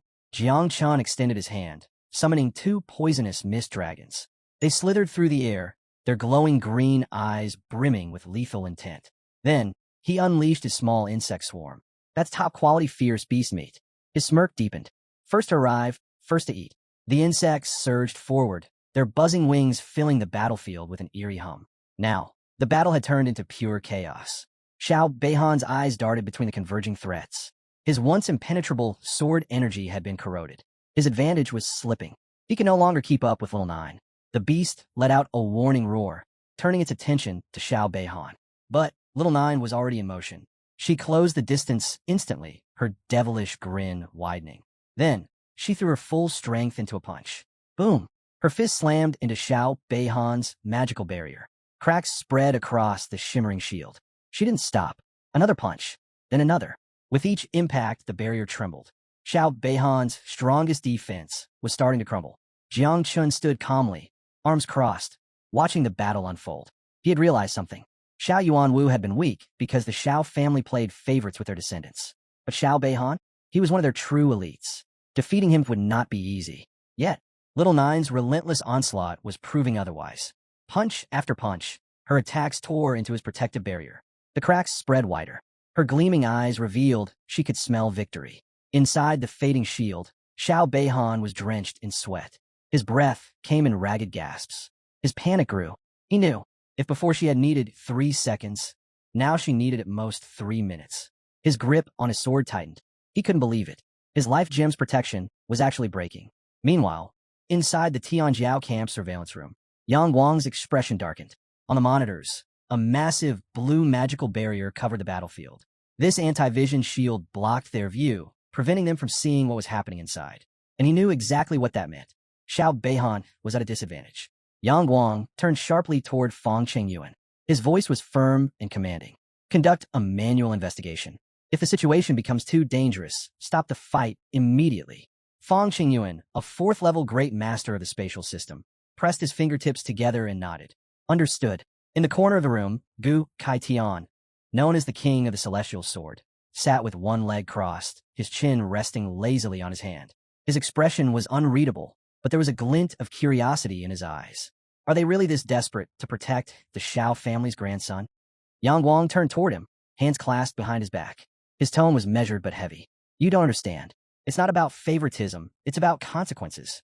If Xiao Beihan was injured or killed, no one knew how the Xiao family would react. Gu Kaitian raised an eyebrow, smirking slightly. Then, in a calm but pointed voice, he asked, Are you really prepared for war with the Jinghua Empire? Yang Guang froze. A chill ran down his spine. Jinghua, if word got out about what happened inside Tianjiao camp, things could spiral out of control. His jaw tightened. His hands clenched. No information leaves the camp. His voice was cold, decisive. Not until this ends. Gu Kaitian leaned back, eyes drifting toward the ceiling. He wasn't sure if Jiang Chun could actually kill Xiao Beihan, but he was curious. Why had Jiang Chun created an anti-vision barrier? What was he hiding? Back at the battlefield, Jiang Chun stood beside the collapsed mutant beast. The giant wolf lay motionless, its body engulfed in poisonous mist. His arms were still crossed. His expression, indifferent. Powerful? Sure, but against his insects? It had met its natural predator. At the same time, Little Nine's attacks had reached their peak. Xiao Beihan's barrier was crumbling. The once impenetrable shield was now covered in deep fractures. A particularly large crack split down the center. Xiao Beihan tightened his grip on his sword. His panic turned to dread. No, this can't be happening. The life gem's protection was actually failing. Jiang Chen's sharp gaze locked onto the barrier. Then he saw it, the weak point. In a calm but firm voice, he spoke. Little Nine attacked there. He pointed directly at the largest, deepest crack. That was the breaking point. Just as Jiang Chun was about to deliver the final blow, a voice echoed in his mind. Don't play around too much. Fang Chengyuan, the great master of the spatial system, has arrived. Jiang Chen's expression shifted in an instant. His eyes widened as realization struck, and his heartbeat quickened. A spatial master was here? That meant someone was watching. If they saw the insects, he'd be exposed. There was no time to hesitate. Without a second thought, he extended his hand toward Little Nine. Return. Little Nine, mid-strike, suddenly froze. Her fist was just inches from shattering the barrier when an unseen force pulled her back. Confusion flickered in her eyes. Huh? What's going on? She muttered, but she didn't resist. In the next moment, her form dissolved into a poisonous mist, retreating into Jiang Chen's body. Now, he had to finish this fight immediately. He raised his hand, and a massive insect materialized before him. Without pause, it crawled toward Xiao Beihan's protective barrier. Then it began to glow. Inside the barrier, Xiao Beihan's breathing turned ragged as he watched the strange creature approach. His brows furrowed in confusion at first, but then his expression changed. His face paled, his entire body tensed, and cold sweat began to form. A sinking feeling filled him as he stammered. What is that? But by then, it was too late. Boom! The insect detonated in an instant. A violent shockwave erupted, piercing straight through the magical barrier. But that wasn't the end of it. The moment the barrier collapsed, boom! A second explosion followed, far more powerful than the first. The force was like a miniature nuclear blast, tearing through the battlefield with overwhelming destruction. Luo Sundao's earth shield barely held up for a moment before it crumbled under the impact. She gasped in pain, clutching her stomach as she was thrown backward. Luo Muhanshio rushed forward without hesitation, catching her before she hit the ground. Her eyes were filled with worry as she steadied her. "Are you all right?" she asked urgently.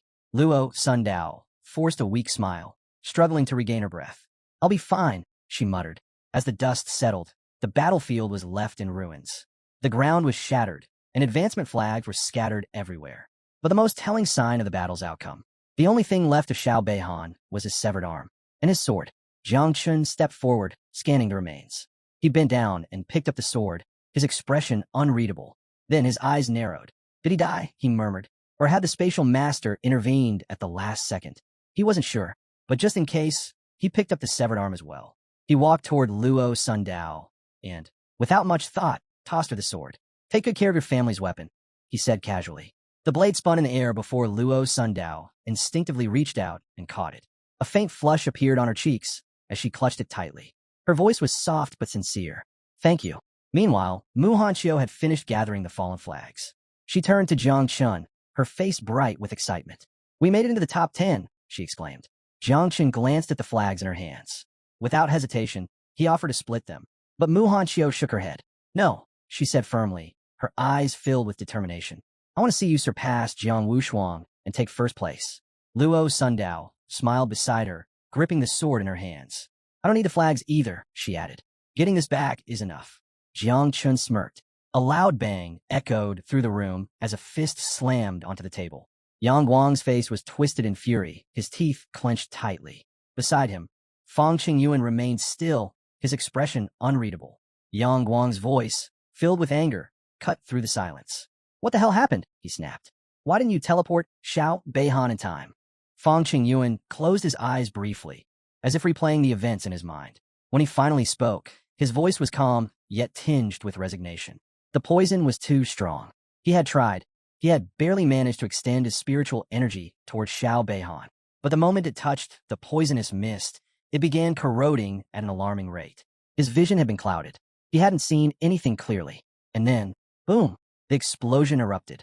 He had done everything in his power to teleport Xiao Beihan to safety. But it was already too late. Yang Guang's face darkened with disbelief. His fingers shot out in accusation as his voice rose.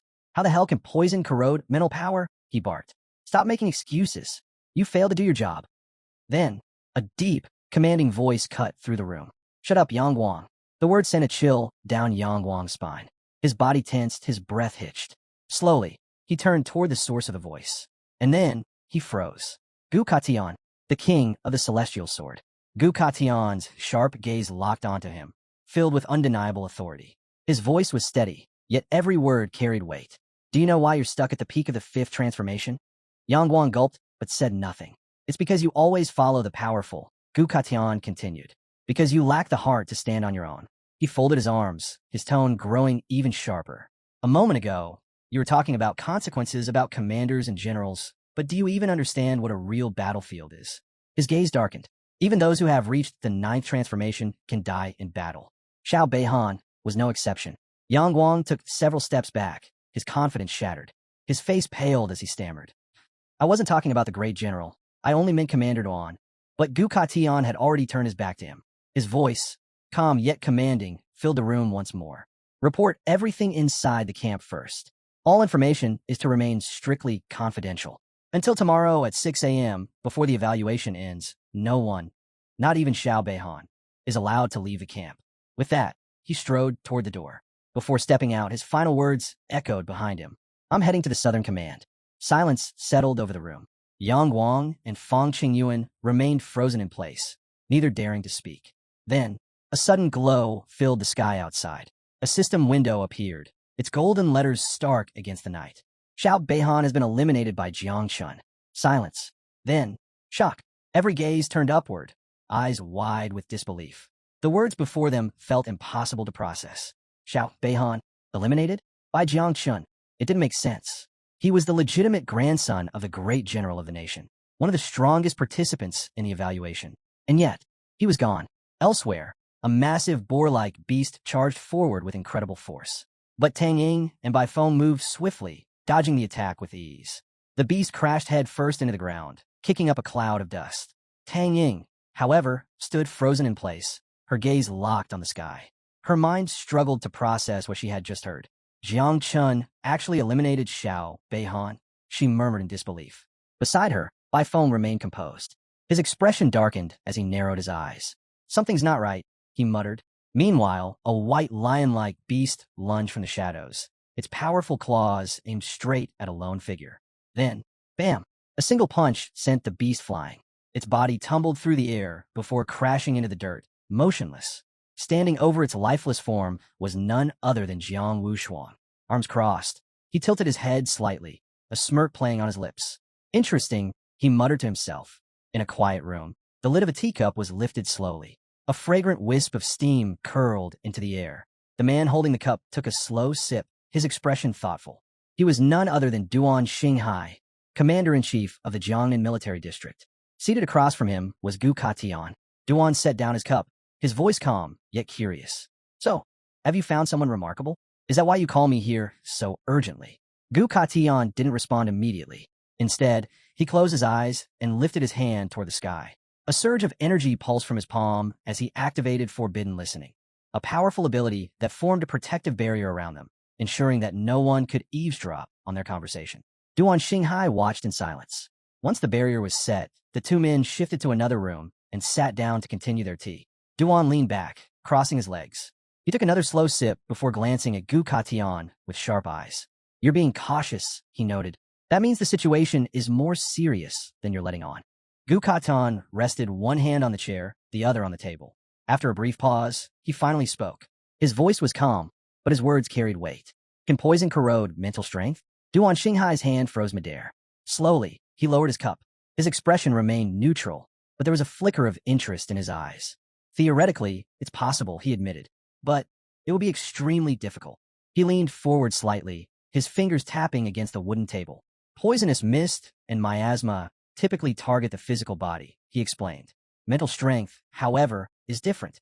It comes from a soul, formed by pure thought and intent. Pausing for a moment, he shook his head.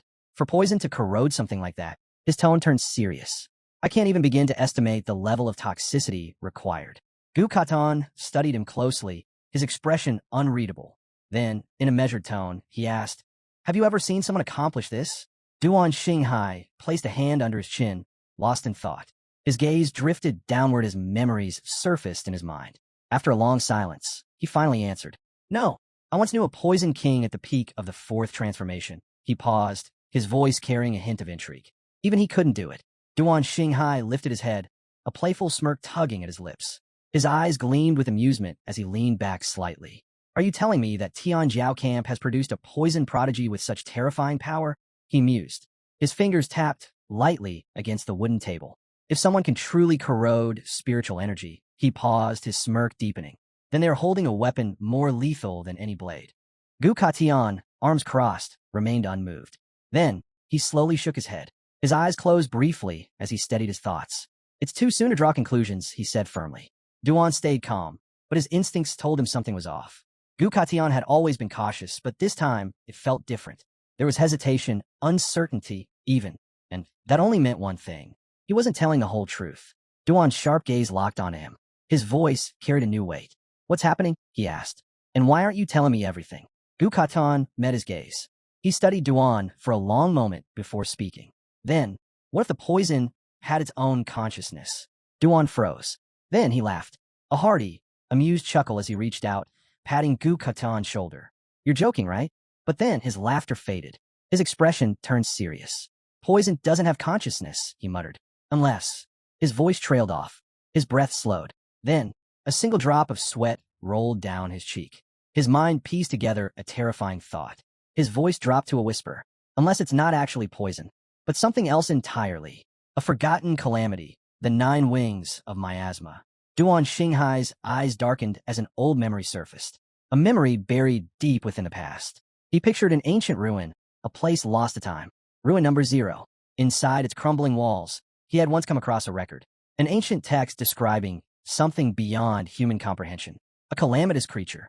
A being known as the 9 wings of miasma. It was said that this entity could transform into a poisonous mist. a force so deadly, its birth had nearly destroyed the world itself, a calamity from an era long forgotten.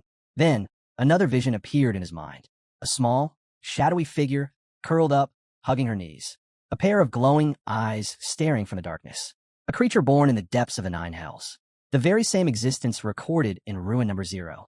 And now, it had reappeared. Gukation's entire body tensed. His mind raced, possibilities forming at an alarming speed.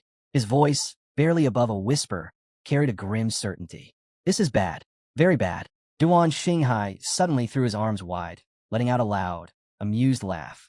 His voice brimmed with amusement. What? Are you scared? He teased. Then he smirked. Come on, old friend. This type of calamity has been extinct for a long time. There's no way it still exists. Gukation remained silent, his expression unreadable. But deep down, he wasn't so sure. Then, a portal tore open in midair, a crack in space itself. Energy surged around its edges, distorting the air with its sheer force. Gukation immediately stood up from his chair. His movements were precise, controlled. Without hesitation, he turned his back on Duan and strode toward the portal. Duan reached out a hand. Wait, I haven't told you the good news yet. Gukation ignored him. Without a single word, he stepped into the portal and disappeared. Duan let out a long sigh before shaking his head. There was no stopping Gukation when he made up his mind. Inside the portal, Gukation crossed his arms and closed his eyes. His thoughts drifted toward her. Little Nine, a walking disaster. And then, Jiang Chun, the boy who had awakened at the divine level class, growth of all things. It was no surprise that he had climbed to the top of the hunter list. But even now, Jiang Chun was still shrouded in mystery. There were too many unanswered questions about him. Then, another memory surfaced. A conversation from just a few days ago. Ji Gang had approached him, grinning as always. His words had seemed casual at the time. I have someone named Jiang Chun, Ji Gang had said. His talent is incredible, but he's still developing. Oh, and he got into trouble with the Xiao family. So, I need you to watch over him while he's at Tianjiao camp. Back then, Gukation had simply listened, thinking little of it. But now, as he moved through the dimensional corridor, the truth became painfully clear. Ji Gang hadn't asked him to watch over Jiang Chun. He had asked him to cover for him. That old bastard.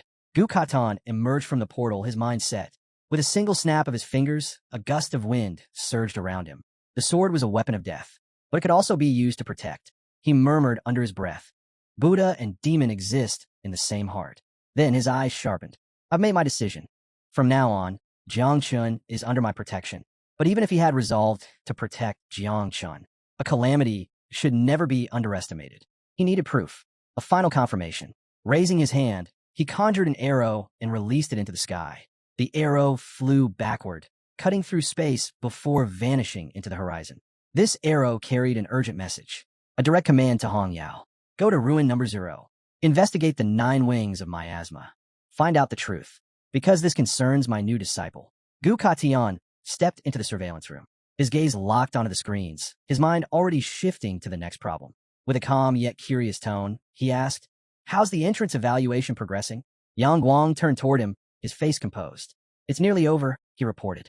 The ordinary awakened are still struggling for flags, but the elite talents have already defeated 9 of the fierce beasts. Now, only 1 remained. On the screens, the strongest participants displayed overwhelming power. Lei Zhe and Lu Jiezi had teamed up against a massive beast. As the creature lunged at them, Lei Zhe met it with a devastating punch.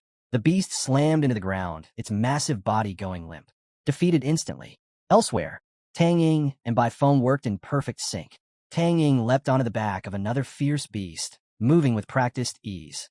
With a single precise strike, she ended its life in an instant. Meanwhile, Jiang Wushuang stood atop a mountain of beast corpses. 3 fierce beasts had already fallen before him. Their lifeless bodies sprawled at his feet. He didn't linger.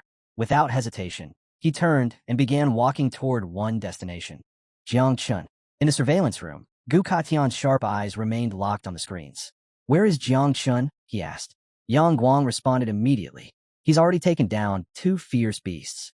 The 9th one was just released near him. A shadow loomed over the battlefield. From the sky, the final beast descended. Jiang Chun looked up, eyes glinting with anticipation. Instead of fear, he smiled.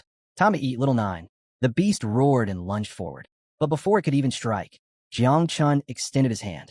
Poisonous mist surged outward. In an instant, little 9 materialized. Without hesitation, she pounced. Her jaws opened wide, and in one swift motion, she devoured the beast whole. A system notification flashed before Jiang Chen's eyes. Plus 2,000 devouring value. Little Nine chewed happily, her form glowing as energy surged through her. Then, she leveled up. Now, level 22. A satisfied grin spread across her face. Jiang Chen chuckled, pleased with the outcome. But his moment of joy was short-lived. A sudden force stirred the air. A massive fist, formed from pure spiritual energy, materialized in the sky and came crashing down toward them. Jiang Chen's eyes sharpened. An attack. Mu Hanxiu reacted instantly. She drew her daggers, stepping into a defensive stance, her voice sharp with urgency. Jiang Chen, it's a surprise attack. Luo Sundao wasted no time. Determination flashed in her eyes as she extended her hand. Earth Protection Shield. A powerful green barrier rose around them, forming a protective dome. But the moment Jiang Chen got a closer look, his expression darkened. This technique, it was Wang's fist style. The energy fist smashed into the barrier with terrifying force. Cracks spread across its surface instantly. Then, boom, the shield shattered completely. The force sent Luo Sundao and Mu Hanxiu flying backward. They crashed against the ground, blood spilling from their lips. Jiang Chen was the only one left standing, but he didn't falter. His fists clenched. Poisonous mist surged around his body, swirling like a storm. Then, he threw his hand forward. Little Nine's poisonous mist exploded outward, colliding with Wang's attack. But even with the poison, the sheer force was overwhelming. Jiang Chen was blasted backward. His feet dug into the ground as he slid, his body resisting the impact. With a sharp motion, he raised his arm defensively. And then, he waited for the next strike. The last remnants of the attack dissipated into smoke. From within the fading haze, a figure emerged. His body radiated terrifying energy. His fists clenched tightly. His gaze, filled with power and confidence, locked onto Jiang Chen. It was Wang. Behind Jiang Chen, Mu Hanxiu groaned in pain, her body hitting the ground. Luo Sundao struggled to rise. Jiang Chen wiped the blood from his lips. His gaze didn't waver. Instead, he smirked. It's no wonder they call you the third genius of Daxia. Then, he tightened his fist. Poisonous mist coiled around it, swirling like a viper ready to strike. His smile sharpened. So you came to steal my beast? Jiang Wushuang let out a low laugh. His body pulsed with red energy, raw power crackling in the air. No need to misunderstand. He cracked his knuckles, stepping forward. I know your poison already killed the beast. Jiang Chen's expression darkened slightly. What do you mean? Jiang Wushuang's grin widened. Jiang Chen extended his hand, slicing through the thick, swirling poison mist conjured by Little Nine. His cold gaze locked onto Jiang Wushuang. Are you really willing to risk your life just to satisfy your curiosity? His voice was razor-sharp. Jiang Wushuang clenched his fists, a confident smirk forming on his lips. Of course, if you're not willing to stake your life, are you even truly living? Jiang Chen's eyes darkened. Without hesitation, he flicked his wrist, sending the toxic mist surging toward Jiang Wushuang. But instead of retreating, Wushuang's eyes gleamed with excitement. He planted his feet firmly, inhaled deeply, and suddenly struck forward. The sheer force of his punch tore through the air, unleashing powerful shockwaves. Just as the venomous mist closed in, Jiang Wushuang stomped down, unleashing 1,000-feet wall. A powerful energy barrier erupted in front of him, not only stopping the poison, but obliterating it completely. Without missing a beat, he launched another devastating strike at Jiang Chen. The incoming energy blast roared forward like a raging tide. Caught mid-motion, Jiang Chen's eyes flickered with surprise. His outstretched hand trembled as he registered the sheer force behind the attack. Just before it could strike him full force, he instinctively leaped backward, raising his arms to shield himself. He barely avoided the brunt of it, but the residual impact still sent him skidding across the ground. His boots carved deep grooves into the dirt as he struggled to stabilize himself. His breathing was ragged, his body aching from the blow. Damn, this guy's fists are ridiculously fast and brutal, while my poison is slow and not nearly strong enough. Jiang Chen frowned, mind racing for a new approach. On the sidelines, Little Nine clenched her hands near her chest, eyes filled with worry. Jiang Chen wiped the blood from his mouth, his clothes in tatters and dust clinging to him. He smirked and muttered, Hey, Little Nine, if you devoured Jiang Wushuang, how many levels do you think you'd gain? He's got plenty of meat on him. Within his consciousness, Little Nine materialized, pressing her hands to her chest. Her usual playful demeanor was gone, replaced by an unusual solemnity. Even if I leveled up dozens of times, I still wouldn't be able to beat him, she admitted. But if it comes down to it, I'd rather die than let you get hurt. Jiang Chen blinked, startled. This is the first time I've ever seen little Nine this scared. Sweat dripped down his forehead as exhaustion seeped into his limbs. His legs felt like they were made of lead, his arms numb. There was only one option left, the self-destruction ability of the insects. But he hesitated. If this failed, there would be no second chances. Jiang Chun clenched his jaw and shook his head. No, little Nine, hide. I'll figure something out. Reluctantly, she obeyed, vanishing into the shadows. Jiang Chun exhaled slowly, steadying himself even as his body trembled. Pressing a hand against the ground, he struggled to gather his strength.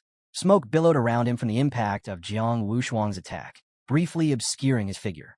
As the haze gradually cleared, Jiang Wushuang stepped forward, his gaze sharp and calculating. He frowned slightly. Was this really the man who defeated Xiao Beihan? He had expected a greater challenge. Wasting no time, Wushuang placed his palm against the ground.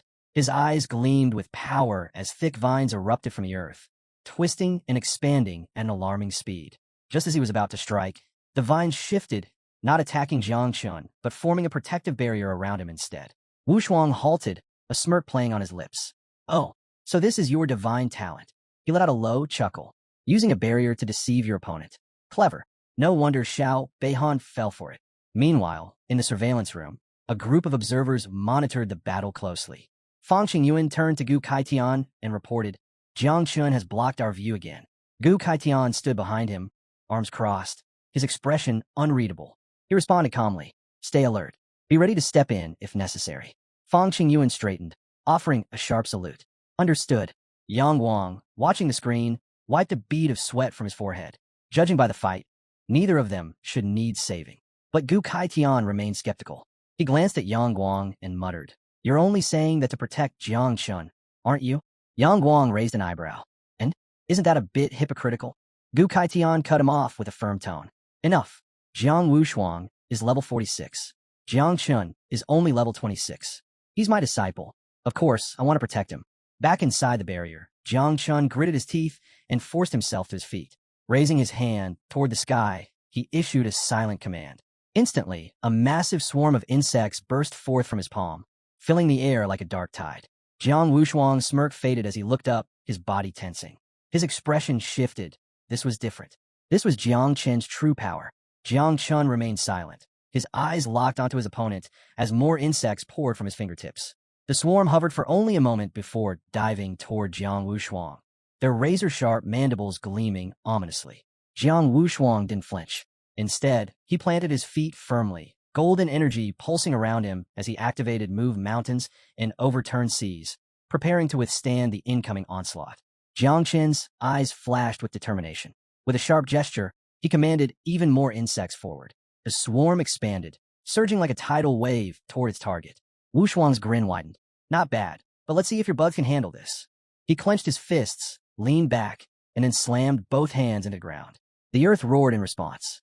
Countless energy-formed fists erupted upward, each one colliding with the incoming swarm. Insects were crushed instantly, obliterated by the sheer force of the technique. Jiang Chen's gaze sharpened. Time to change tactics. With a flick of his fingers, the swarm shifted course. While Wushuang focused on pummeling the ground, a portion of the insects weaved around the attacks, slipping past his defenses at lightning speed. Wushuang glanced up, just in time to see the swarm closing in. His confident expression flickered, the first sign of surprise breaking through. Jiang Chun smirked. Got him. Boom. The swarm detonated in midair, unleashing a thick smoke screen that swallowed the battlefield. The explosion rattled the ground, sending shockwaves in all directions. Jiang Chun exhaled, satisfied. That had to do some damage. But before he could relax, a shadow flickered above him. Wushuang emerged, soaring through the air, completely unharmed. His movements were smooth, his expression unreadable. Jiang Chen's smirk vanished. He's still standing? How?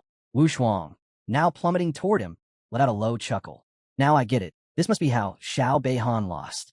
With a sudden thrust of his hands, he unleashed Wind Fist. A surge of golden energy howled through the battlefield like a hurricane. Jiang Chen's instinct screamed, danger.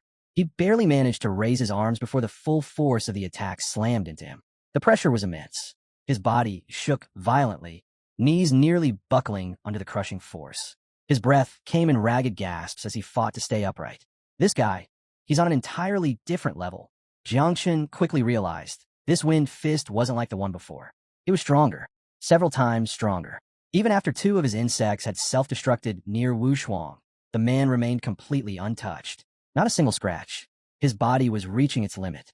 His breathing was uneven, his vision blurring at the edges. But his mind kept racing. If I really want to take him down, I'll need dozens, no, maybe even hundreds, of insects to self-destruct at once. That was the problem. Raising these insects had taken time, patience, and countless resources.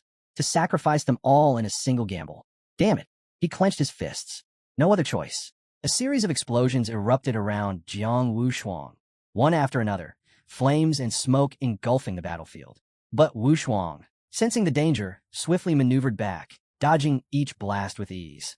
Unfortunately for him, that was exactly what Jiang Chen had planned. Bracing himself with one hand on the ground, Jiang Chen thrust his other forward. In an instant, vines burst from the earth, surging toward Wushuang at breakneck speed. But just before they could ensnare him, Wushuang casually extended a hand and stopped them effortlessly. He glanced at Jiang Chen and shook his head. No need to push yourself any further. This fight is over. Jiang Chen, still catching his breath, frowned. What do you mean over? Wushuang stood tall, his posture relaxed. You're strong. Even though you're only in your first transformation, you managed to push me hard enough that I had to use 80% of my strength. He grinned. I can't wait to fight you again when you're stronger. Jiang Chen placed a hand on his knee, slowly pushing himself upright as the realization hit him. So that whole betting his life thing was just a setup? He never intended to fight to the death. He just wanted to test if I was worth his time. Wushuang let out a long yawn, rubbing the back of his neck. Man, I'm exhausted. Think I'll go take a nap. Stretching lazily, he glanced at Jiang Chen. Mind dealing with the last fierce beast for me? Jiang Chen narrowed his eyes. Are you handing me first place? Wushuang chuckled, shaking his head. Nah, I'm just tired. Gotta find a good place to sleep. Without another word, he turned and strolled away as if their battle had never even happened. Jiang Chen clenched his fists, frustration bubbling up. He's messing with me. Don't give me that crap, he shouted. I'm not some idiot blinded by pride. Stop pretending. Wushuang didn't stop. He simply smirked, closing his eyes. Yep, this guy's interesting. Meanwhile, in the surveillance room, Gu Kaitian watched the scene unfold, arms crossed. One shouldn't use strength to oppress the weak, he mused. Jiang Wushuang. He truly is an invincible descendant. Today, I see him in a new light. On the other side of the room, Fang Qingyuan, still recovering from being poisoned earlier, suddenly started foaming at the mouth again. Yang Guang rushed over, slapping him on the back. Gu Kaitian turned away from the screen and issued a command. Release the 10th fierce beast. Let Jiang Chen take first place. A monstrous creature descended from the sky, a grotesque fusion of centipede and scorpion, its massive, twisted body coiling in the air. Then it opened its mouth wide. Jiang Chen stood his ground, eyes fixed on the monstrous creature looming above. He inhaled deeply, extending his hand in silent preparation for the coming battle. Meanwhile, in Heritage Zero, a desolate, fog-shrouded village lost to time, night had fallen. A red-haired woman stood atop a jagged rock, her sharp gaze sweeping across the eerie landscape. Hong Yao, the eldest disciple of the Heavenly Blade King and elder sister of Jigang, frowned. Even with her formidable strength at the 7th transformation, this place felt wrong. Annoying, she muttered. The energy here was suffocating, warped, unstable. Anyone below the 6th transformation wouldn't even survive stepping foot in this cursed land. Suddenly, shadowy figures flickered into existence around her, drawn to her presence. Hong Yao wasted no time. She lunged forward, gripping her blade tightly. Let's make this quick. Her movements were a blur. With precise, lightning-fast strikes, she tore through the spirits, reducing them to nothing in mere seconds. As the last one dissipated, she landed lightly before an ancient tombstone, its cracked surface pulsating with an eerie, sinister energy, an energy that felt disturbingly similar to Little Nine's poison mist. Her eyes narrowed. This is it. Even in its damaged state, the tombstone's presence was overwhelming. It wasn't just old, it was ancient, at least 100 years old, yet its power remained strong. Activating her divine consciousness, Hong Yao commanded her system to analyze the relic. In an instant, glowing blue windows materialized before her, filling with text, diagrams, and historical data. She activated speed reading, absorbing everything within seconds. Then, an image flickered onto the screen, a detailed sketch of an insect. A translucent sheet printed the image and floated down. As it reached her hands, Hong Yao instinctively caught it, then froze. Her fingers trembled. Sweat beaded on her forehead. No way. This is a mother insect. Not just any mother insect. The 9 miasma wings. A creature born from the deepest abyss of the Jew realm. An ancient monstrosity that in the 4th century had nearly wiped out the world. Its black-purple body, its 9 razor-sharp wings, and its venom, so corrosive it could dissolve even spiritual voids, had made it one of the most feared creatures in recorded history. Hong Yao's jaw clenched. This is bad. She turned back to the tombstone, now fully wrapped in malevolent energy. The eerie glow of the moon only intensified the unease creeping through her. Her grip tightened around the paper. Jiang Chun, you're harboring a calamity. There was no time to waste. She needed to report this to her master, immediately. At Tianjiao camp, the fierce beast let out a final, deafening roar, its massive jaws poised to strike. But a moment later, its body collapsed. The insects swarmed over it like a living tide, devouring it completely within seconds. Jiang Chun stood beside the fallen creature, one hand resting on his waist as he calmly surveyed the aftermath. This was the 4th beast his insects had consumed. Their devouring value had surged, pushing him closer to his 2nd transformation, far sooner than he had anticipated. Turning to Mu Hanxiu and Luo Sandao, he casually raised his hand. 10 blue flags floated around him. These are more than enough to keep me in first place, he remarked. Then, without warning, he flicked his wrist, tossing one flag to Mu Hanxiu and another to Luo Sandao. Take these, he said. At least this way. You'll both make it into the top 10. The 2 warriors caught the flags, momentarily stunned. But as they looked at Jiang Chun, their expressions softened. Closing their eyes, they smiled in quiet gratitude. Thank you, they said in unison. Without lifting a finger, they had just secured their spot in the rankings.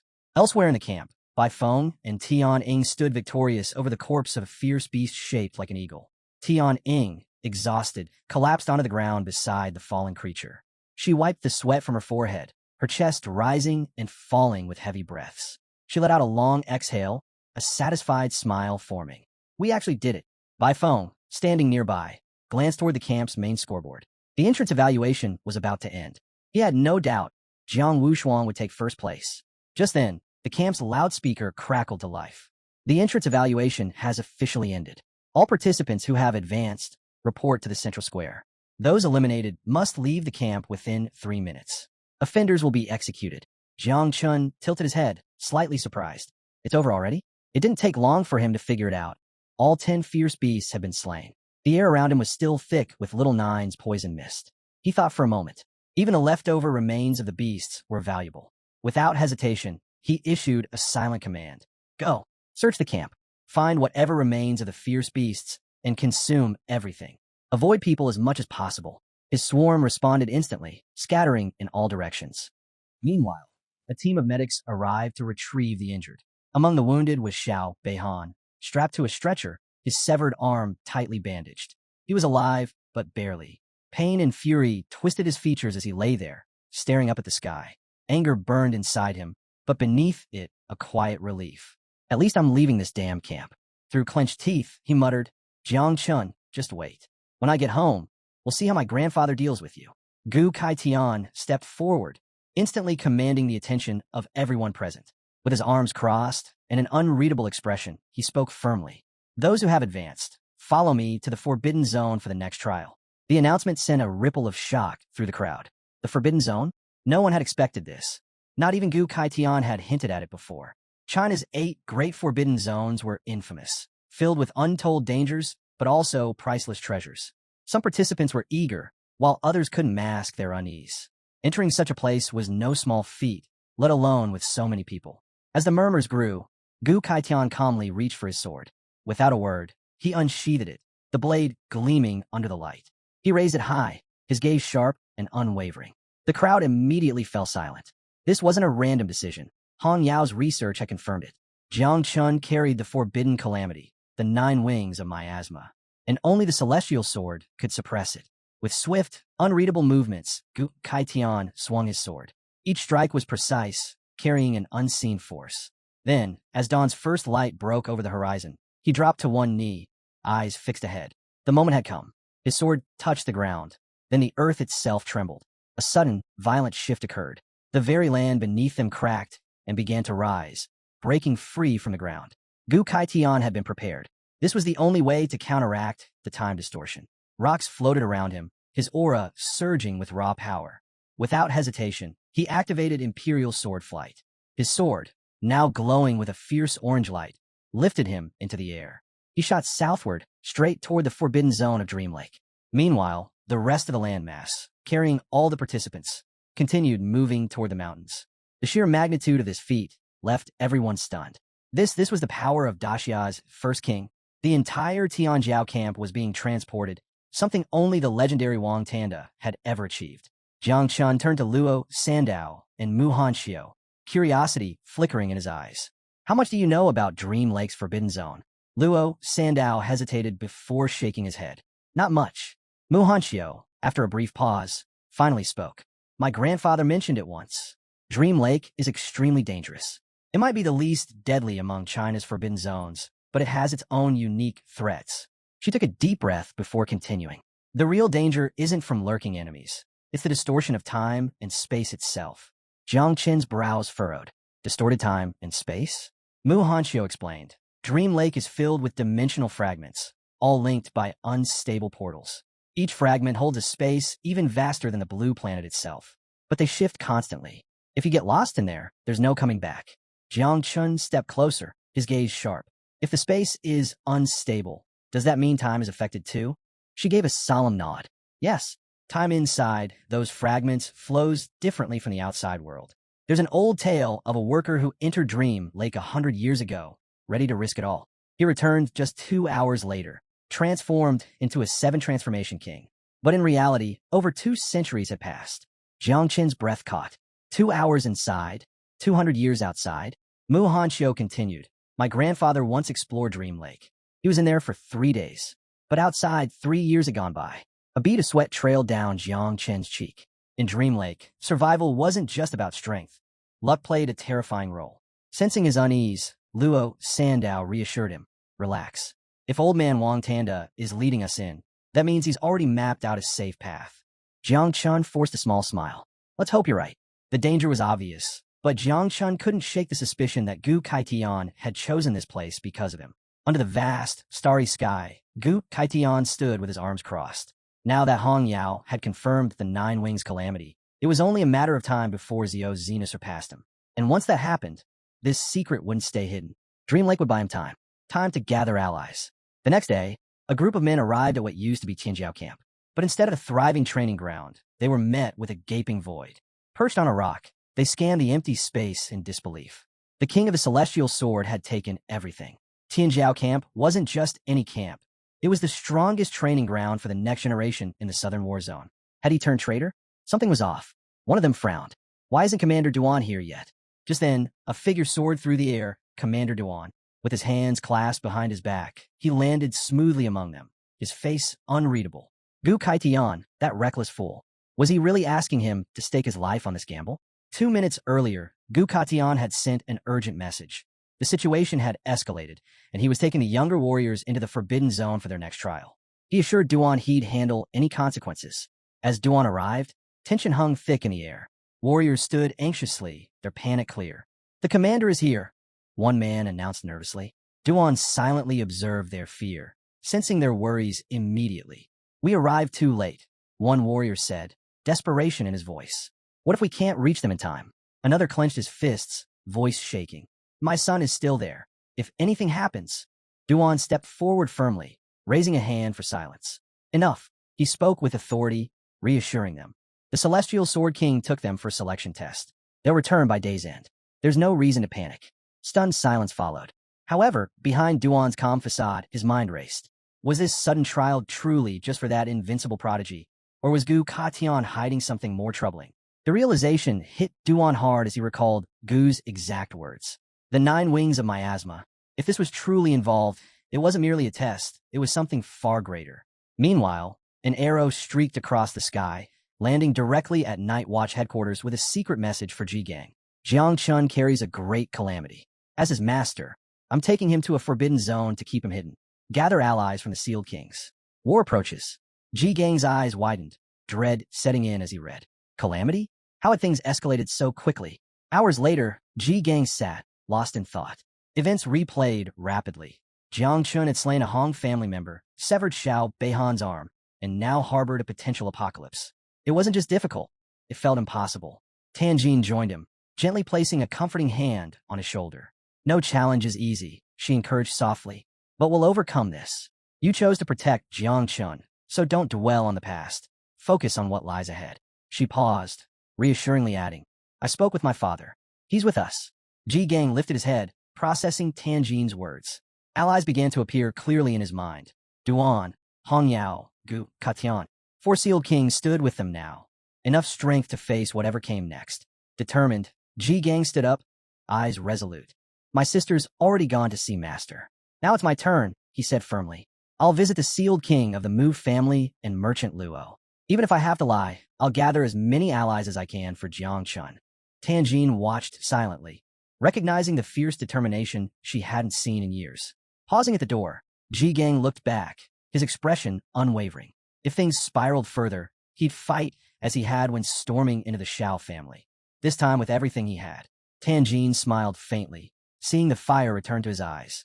Hours later, at sunrise, Gu Katian's sword expanded, lifting the floating island toward the Forbidden Zone.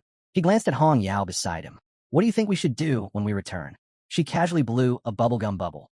Honestly, Jiangchen's 9 miasma wings seemed pretty cool. Wish I had one. Annoyed, Gu Katian flicked an energy arrow, popping her gum instantly. Can you be serious, just once? Hong Yao's playful demeanor faded slightly. You already know, don't you? Grand Xia won't tolerate calamities. If even you can't fix this, what makes you think I could? She smirked again. But tell me, could you defeat a great Geno general with one strike? Irritated, Gu Katan lightly smacked her head. Watch your tone. Hong Yao dramatically rubbed her head, pretending pain. Ouch. So mean. Ignoring her theatrics, Gu Katian's thoughts drifted. His disciples were an odd mix, each troublesome in their own way. Hong Yao, playful and reckless. Ji Gang, stubborn beyond reason. Jiang Chun, a divine talent who insisted on dancing dangerously close to the forbidden. Interrupting his thoughts, Hong Yao teased again. Why do you care so much about protecting Jiang Chun anyway? Gu Katian turned away, gazing at the horizon. Do you really want to know? Without waiting for an answer, he lifted his eyes toward the distant sky, preparing himself for what lay ahead.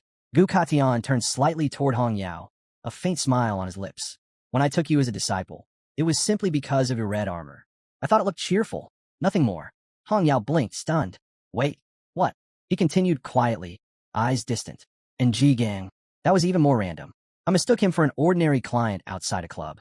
But later, when the Shao family heir tried forcing Tianjin into marriage, Ji Gang stood his ground, and I was ready to risk my life for him. He paused, recalling that chaotic night. Ji Gang fighting fiercely, protecting Tianjin as enemies closed in from all sides. Gu Katian sighed, a rare hint of sadness flickering in his gaze. Sometimes there's no logical reason, he said softly. I protect Jiang Chun because I genuinely care. From their very first meeting, he'd recognized Jiang Chen's determination, exactly like Ji Gang's had been back then. If Ji Gang wanted Jiang Chun protected, then he'd do just that without hesitation. Hong Yao's playful demeanor softened, replaced with quiet admiration. She moved closer, gently placing her head on his shoulder. You know, you might just be the best master in the world. Gu Katian scoffed, hiding a smile. Stop flattering me. She shook her head softly, closing her eyes with a faint smile. No flattery. But you know, there's only one way to truly protect Jiang Chun. Her eyes reopened, voice quieter yet firm. We need his grandfather's help. The martial god, Jiang Xinji. Meanwhile, deep within Pijun Cave, a fierce battle raged, soldiers shouting amid chaos. Suddenly, a powerful shockwave shook the cavern, scattering warriors like leaves in the wind. At its center stood a towering figure in a red cape. Invincible, unstoppable. The martial god, Jiang Xinji. He calmly surveyed the battlefield, enemies unconscious around him, energy radiating from his powerful figure. Without breaking a sweat, he'd ended the fight instantly. This was Jiang Chen's grandfather, the ultimate protector, and perhaps their only hope. Without hesitation, Jiang Xinji stood firm amidst the battlefield, a fierce aura radiating from him. The martial god's presence alone silenced his enemies instantly. He addressed his warriors calmly, authority clear in his voice. Secure the entrance. No one gets through. His warriors responded immediately. Understood, martial god. But suddenly, Xinji sensed an unexpected energy, one similar to Jiang Wushuang's. Confusion flashed in his eyes. Why now? Jiang Wushuang should still be at Tenu camp. In that moment, a projection of Gu Katian appeared, his expression calm but unreadable. What do you want? Shinji asked coldly, instantly on guard. If you're contacting me here, something serious has happened. Speak. Gu Katian's voice remained steady. I've taken a new disciple, Jiang Chun. Shinji narrowed his eyes, recalling the name immediately. He possesses a divine-level creation class. Gu Katan continued cautiously, but he also carries the 9 miasma wings. A tense silence followed. Xuanji's face hardened instantly, fists clenched tightly at his sides. The ancient calamity? His voice shook with restrained anger. You dare ask me to protect a calamity? Great Xia's law is clear, he added coldly. We eliminate calamities. We don't protect them. Gu Katian met his gaze unwaveringly. I ask you to protect his life. Shinji scoffed bitterly, eyes sharp. You expect me to protect a calamity? Great Xia's principle has never changed. It's better to destroy a threat than let it spread. But Gu Katian remained firm, his tone unwavering. Martial God, I wouldn't ask if the situation weren't serious. Xuanji's glare intensified. Explain yourself clearly. Why involve Wang to contact me directly? What's happened? Gu Katian's eyes narrowed. Have you ever heard of Taishu in Yunmeng Marsh? At that moment, something shifted subtly in Xuanji's expression, an unmistakable recognition. Gu Katian spoke with certainty.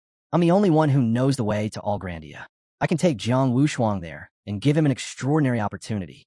Xuanji's eyes narrowed as he envisioned Taishu Hall, the fabled sanctuary of celestial Tao. If Jiang Wushuang gained entry, his cultivation would soar. Slowly, Shinji extended his hand, his cloak billowing as his aura surged. Fine, but on one condition. His voice turned icy. Jiang Chun is forbidden from using the 9 miasma wings during the prodigy tournament. His gaze darkened, and if he fails to claim the top rank among Great Xia's prodigies. A chilling pause. I'll throw him onto the battlefield of the mixed races. He'll have to survive on his own. Gu Katian's expression stiffened, his head tilting slightly. Shinji had already turned away. His voice carried a final warning. If you truly want to keep Jiang Chun alive, this is your only option. Gu Katian clenched his jaw. Sending Jiang Chun to the battlefield was still better than leaving him at the mercy of General Shao and the others. His fists tightened. Damn it. After a long silence, he let out a slow breath. Fine. Shinji continued forward, his thoughts shifting. The 9 miasma wings, a rare and ancient entity. It wouldn't become a true disaster just yet. Besides, this generation of Great Xia already had 3 divine talents. Jiang Chun was only the 4th, and his power lay in creation. Without his calamity, he had no chance of passing Wang's trial, let alone securing first place. And even if Jiang Chun somehow stirred up chaos, Xuanji's eyes grew sharp. He could eliminate any threat in an instant. His cloak swayed as he walked, his resolve firm. If Jiang Chun became a problem, I'll handle it myself. Meanwhile, the floating island drifted into the forbidden zone, where shimmering portals twisted and shifted unpredictably across the landscape. Jiang Chun scanned his surroundings, his eyes narrowing in realization. They had already entered Yunmeng Marsh. He turned to the others. Does anyone remember how we got here? Mu Hanxiu, stunned, shook her head. Memorizing the path? Impossible. These dimensional fragments shift constantly. The Celestial Sword King guided us purely by sensing aura. She folded her arms, her expression grim. They say Yunmeng Marsh has 10 levels. The 9th and 10th are relatively safe, but the deeper you go, the easier it is to lose your way. My grandfather once ventured to the 7th level and vanished for years. Jiang Chun frowned slightly before exhaling. If the path couldn't be traced by sight or memory, there was only one way. Without another word, he sat cross-legged on the ground, pressing his palms together. Meditation. Mu Hanxiu and Luo Sandao exchanged glances before following Jiang Chun's lead, closing their eyes and steadying their breaths. Jiang Chun sank into his consciousness. Inside his mind, the tree of all things loomed tall, its presence absolute. The world within was eerily still, no wind, no motion. Then he noticed something. The tree was shifting, slowly, deliberately, toward something unseen. He couldn't tell what it was, but he could feel it. Something lay ahead, and the tree yearned for it. Fixing his gaze on the tree of all things, he noticed something unusual. A fruit had bloomed, shaped like a delicate rose. Just as he reached for it, a system window flickered before him. You have obtained a red functional fruit skill copy card. His eyes widened as he read the description. This card allows you to randomly copy one ability from a target. The copied ability has no class restrictions. It could belong to anyone. The result is unpredictable. The ability might be weaker, stronger, or altered. The copy must be completed within 3 hours, or the card expires. Jiang Chun stared at the system prompt, stunned. A skill copying ability with no class limits? His mind raced. The Tenu camp was filled with top-tier prodigies. If he copied someone powerful, it could be a game-changer. Jiang Wushuang, Bai Feng, Tianing, any of them could be the perfect target. But then, hesitation crept in. It was random. What if he ended up with something completely useless? He closed his eyes, weighing the risk. Before he could decide, Gu Katian's voice cut through his thoughts. Standing atop a rock, the old man addressed the group. We've reached the 6th layer of Yunmeng Marsh, Taishu Realm. He gestured ahead, his eyes gleaming. And that, he pointed toward an ancient structure in the distance, is Taishu Hall, the very reason I brought you all here. Jiang Chun looked up, his mind sharpening. So this was it, the legendary hall. A smirk tugged at his lips. Maybe now was the perfect time to test the skill copy card. His eyes flickered toward Gu Katian. The old man was always boasting about some secret technique, even claiming he wanted to take Jiang Chun as his disciple. Fine, Jiang Chun thought. I'll copy from him. Consider it an early lesson. Not long after, the floating island drifted toward an awe-inspiring temple atop another floating island. The only way up? A staircase of magical, floating steps. Excited murmurs spread through the crowd. This is it, the legendary Taishu Temple. The temple's reputation was unparalleled. Stories spoke of a legendary field king who had ascended in a single step, rising to become one of Great Xia's 3 invincibles. Even the great dreamer had once attained enlightenment here. Beyond the temple, towering mountains loomed, guarding another test, the Hall of Great Emptiness. Gu Katian extended a hand toward the temple. There are 3 levels to this trial. 1. The first level, the 1,800 steps, each offering a chance at a heavenly reward. 2. The second level, the Steel of the Great Void, a challenge so difficult that only the great dreamer had ever succeeded. 3. The third level, the temple's inner chamber, a place no one had ever entered. This is the final test, Gu Katian announced. Out of the 150 of you, only the top 10 will earn the right to represent the Jiangnan War Zone in the Great Xia Genius Finals. The crowd erupted with excitement. As soon as the trial began, participants surged forward, eager to take the first step. Luo Sandao was among them, until a firm hand stopped her. Slow down, Jiang Chun said, smirking. The temple isn't going anywhere. Unlike the others, Tang Ying, Bai Feng, and another youth didn't rush ahead. Instead, they calmly sat down, pressing their hands together in meditation. Jiang Chun glanced at Luo Sandao. Look carefully, he said. They're not in a hurry. They're preparing their minds first. She hesitated, then nodded. He had a point. Without another word, she, Mu Hanxiu, and Jiang Chun followed suit, sitting down and pressing their palms together. Mu Hanxiu murmured, in a place like Taishu Temple, you only get one chance to ascend. We should be in peak condition before taking that step. Meanwhile, Hong Yao had her own approach. She sat cross-legged atop her floating spear, casually spinning it beneath her like a seat. Above them, Gu Katian stood tall, hands behind his back, watching the younger generation. Seeing some of them choose patience over recklessness, he gave a rare nod of approval. Jiang Chun exhaled slowly. Now's the time. His gaze flickered toward Gu Katian. Before setting foot on the steps, he had to use the skill copy card. The timer was running out. He had to act now. Without hesitation, he activated the copying process, selecting Gu Katian as his target. A system window appeared before him. Warning, the copied skill may degrade or improve during the process. Do you wish to continue? Jiang Chun didn't hesitate. Yes. He wasn't hoping for an upgrade or fearing a downgrade. He just wanted the real thing. The system began processing. Another window flashed. Copying skill. Opening of the sky. Legendary quality.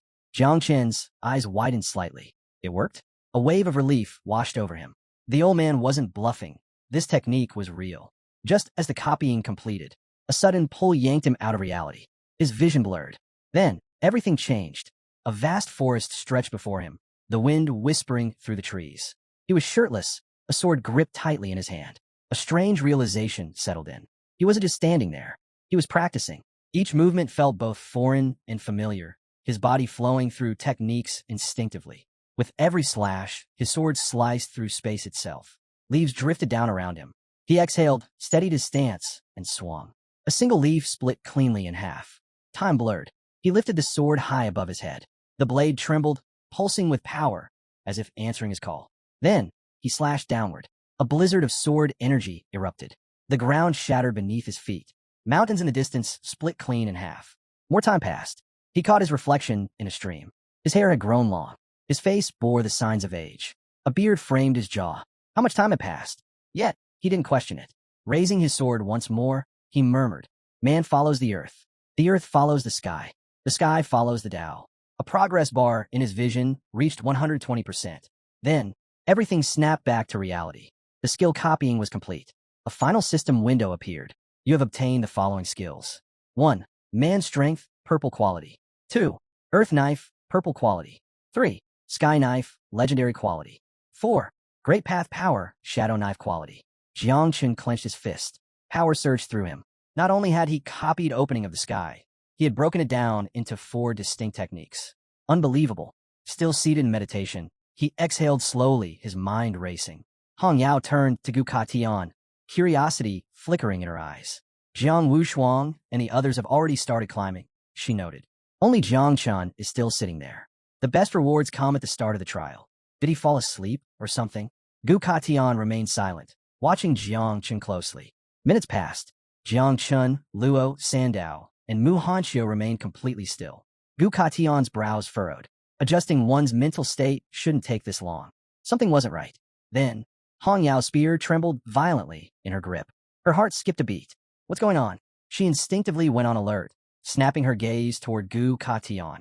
Master, my spear's heart is resonating. Gu Katian's eyes flashed with shock.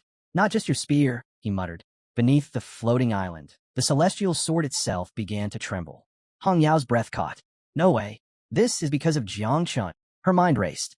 Years ago, she had attempted to break down the celestial sword's technique, believing it could be separated into 4 distinct movements. But her understanding had been too rigid. Because of that, she had been stuck at master level for years. And yet, Jiang Chen had actually done it? Gu Katian's eyes darkened. The sensation that had just flickered and vanished was far too familiar. This shouldn't be possible. An illusion from the temple? Before he could dwell on it further, Hong Yao's sharp voice cut through the air. Master, look, Jiang Chun is moving. Jiang Chun rose to his feet. His gaze lifted toward the floating steps. Calm, composed, and ready. Hong Yao's pulse quickened. Which step will he reach? She clenched her fists. Even after years of training, she had only reached step 3001. And Ji Gang? He had failed miserably, stopping at step 298. As for the great dreamer, the only person to ever reach the top, his feat had been so terrifying that no one understood how he had done it. Then, a golden list materialized in the sky, displaying the current rankings. 1. Jiang Wushuang, step 2089, invincible descendant. 2. Bai Feng, step 1253, little godkiller of the east. 3. Lu Tanjing, step 1248, Tanji killer. 4. Lai Zhe, step 2011, young master of 10,000 Demon City. 5. Mu Hanxiu, step 1199. 6. Luo Sandao, step 1170. The crowd buzzed with whispers. If we had known we were coming here, we would have brought mind potions. The first 100 steps are just illusions, but after that, it gets brutal. Every step beyond that feels like carrying a mountain on your back. Jiang Chun simply cracked his knuckles, inhaled deeply, and placed his foot onto the first step. The murmurs among the crowd intensified. Quiet down, someone hissed. The poisonous demon, Jiang Chun, is about to start climbing. A few chuckled. Others watched with curiosity. Let's see if he's just another Jiang Wushuang, struggling on the first few steps. Jiang Chen ignored them. His focus remained locked on the stone steps ahead. The first trial was illusion-based. If that was the case, his mental strength should be more than enough to handle it. With that thought, he stepped forward. The instant his foot touched the first step, his world shattered. A suffocating aura swallowed him whole. From the darkness, a towering figure emerged, eyes gleaming with pure, killing intent. Xiao Beihan's grandfather. His presence alone sent a crushing wave of pressure down on Jiang Chun. The old man unsheathed his sword with one hand, his gaze burning with hatred. You dare lay a hand on the rightful heir of the Xiao family? Jiang Chen's breath hitched. Xiao Xinghua. Before he could react, a flash of steel. Jiang Chun instinctively raised his arms to block. Bam! The force of the strike sent him flying. He crashed onto the ground, pain ripping through his body. Xiao Xinghua strode forward, sword gleaming as he prepared to strike again. Then, a group of figures appeared between them. Ji Gang, Luo Sandao, Mu Hanxiu, Jiang Chun, run, they shouted, forming a shield between him and the monstrous elder. Jiang Chen's eyes widened in horror. No, get out of here. But before they could move, Xiao Xinghua blurred. Xing. His sword cleaved through them like air. Blood splattered onto Jiang Chen's face. His entire body went numb. He couldn't move. He couldn't breathe. His friend's gone. Xiao Jinghua towered over him, blade raised for the final blow. Jiang Chun collapsed onto the step, hands shaking, tears streaming down his face. Outside the illusion, Hong Yao and Gu Katian watched intently. Did he get stuck on the first step? Hong Yao asked, frowning. Gu Katian shook his head. No. This step tests all 4 dimensions: spirit, physicality, agility, and strength. He crossed his arms, his expression unreadable. Most prodigies here have been tempered since childhood with celestial materials and earthly treasures. But Jiang Chun, he's self-taught. This trial is going to be far harsher for him than for anyone else. Hong Yao clenched her fists, unease creeping in her chest. If he fails, the god of war will throw him onto the battlefield.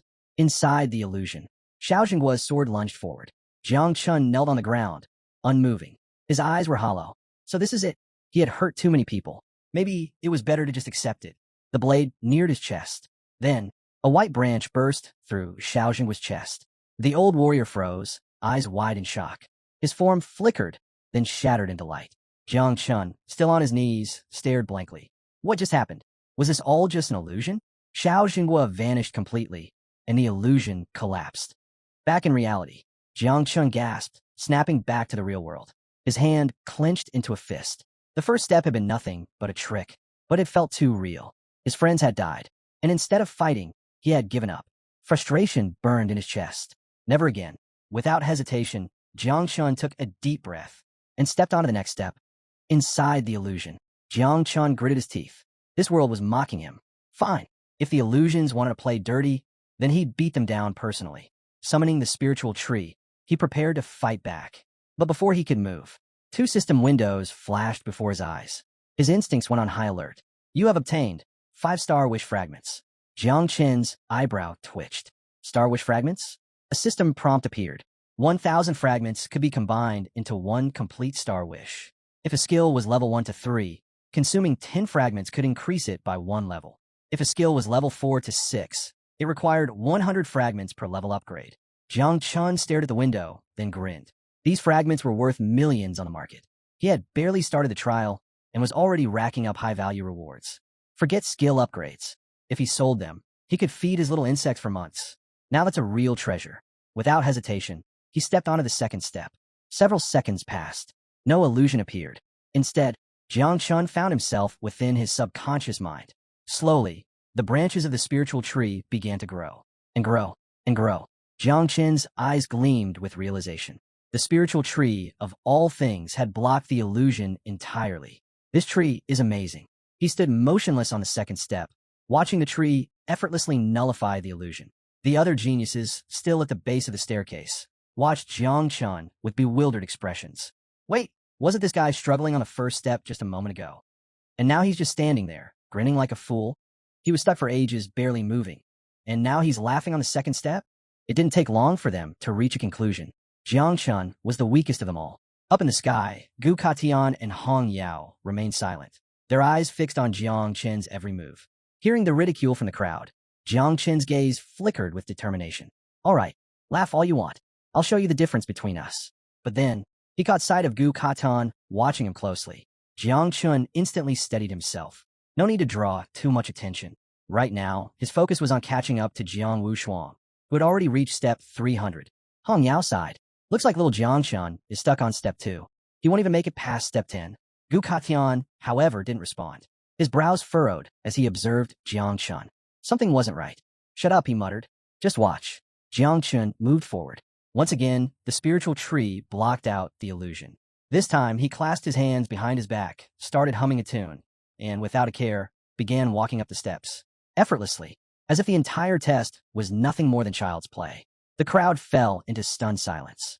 Their jaws dropped as Jiang Chun breezed through 100 steps in an instant, all while casually humming. It didn't take long for the truth to sink in. He had stayed on the first 2 steps on purpose, because he enjoyed the illusions. Now, there was no doubt. Jiang Chun was, without a doubt, the true master of poison. In the blink of an eye, he overtook Mu Hanxiu and Luo Sandao. As he passed, he waved nonchalantly, still humming that ridiculous tune. I'll climb 300 steps without a second thought. Mu Hanxiu froze, her face turning crimson. Was he singing to encourage her? Her heart pounded wildly. Feeling an unexpected surge of motivation, She clenched her fists and pushed forward. I can't fall behind now. Meanwhile, Luo Sandow was just as stunned, but had a different reaction. My benefactor is incredible, but this song is way too embarrassing. Above them, Hong Yao's arms were crossed, but her fingers trembled slightly. Master, is there something wrong with the Taishu Hall test? She asked hesitantly. Jiang Chun had already passed 200 steps, and he wasn't even slowing down. Gu Katan watched in silence, his expression unreadable. After a moment, he shook his head. I've never seen anyone climb like Jiang Chun before. Meanwhile, Jiang Chun continued his effortless ascent, passing 2 more geniuses who stood frozen in shock. What just happened? Are we even climbing the same staircase? This has to be an illusion. Someone wake me up. Further ahead, near step 299, Jiang Wushuang, Tang Ying, and Bai Feng had all come to a stop. They weren't moving forward. Jiang Chun immediately took note. Why do they stop here? Sensing his confusion, Gu Katian's voice rang out. Every 300 steps mark a new threshold. Even for celestial geniuses, this is where the real challenge begins. Hong Yao let out a dry chuckle, recalling her own struggle. I had to push myself to the limit just to get past that step, she admitted. After that, every step felt like I was carrying a mountain. Now the real question was, who will be the first celestial genius to break through? Jiang Chun reached step 298. Immediately, Jiang Wushuang, Tang Ying, and Bai Feng turned their attention to him. Jiang Wushuang smirked. You didn't disappoint me, Jiang Chun.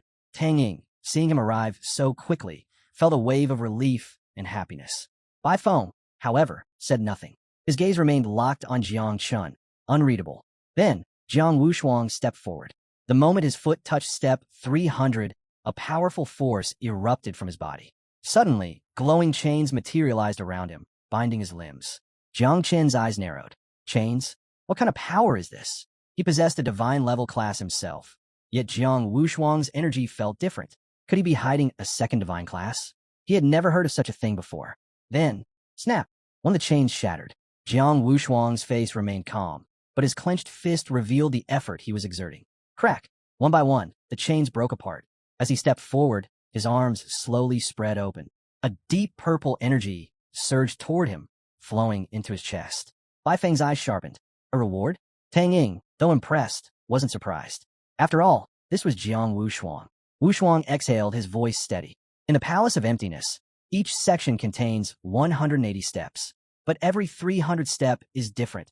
It determines if you're worthy to continue. His purple aura pulsed as he turned slightly. People assume this step tests willpower, but in reality, it measures soul strength. Jiang Wushuang's gaze lingered on Jiang Chun. Your foundation is weak, he murmured.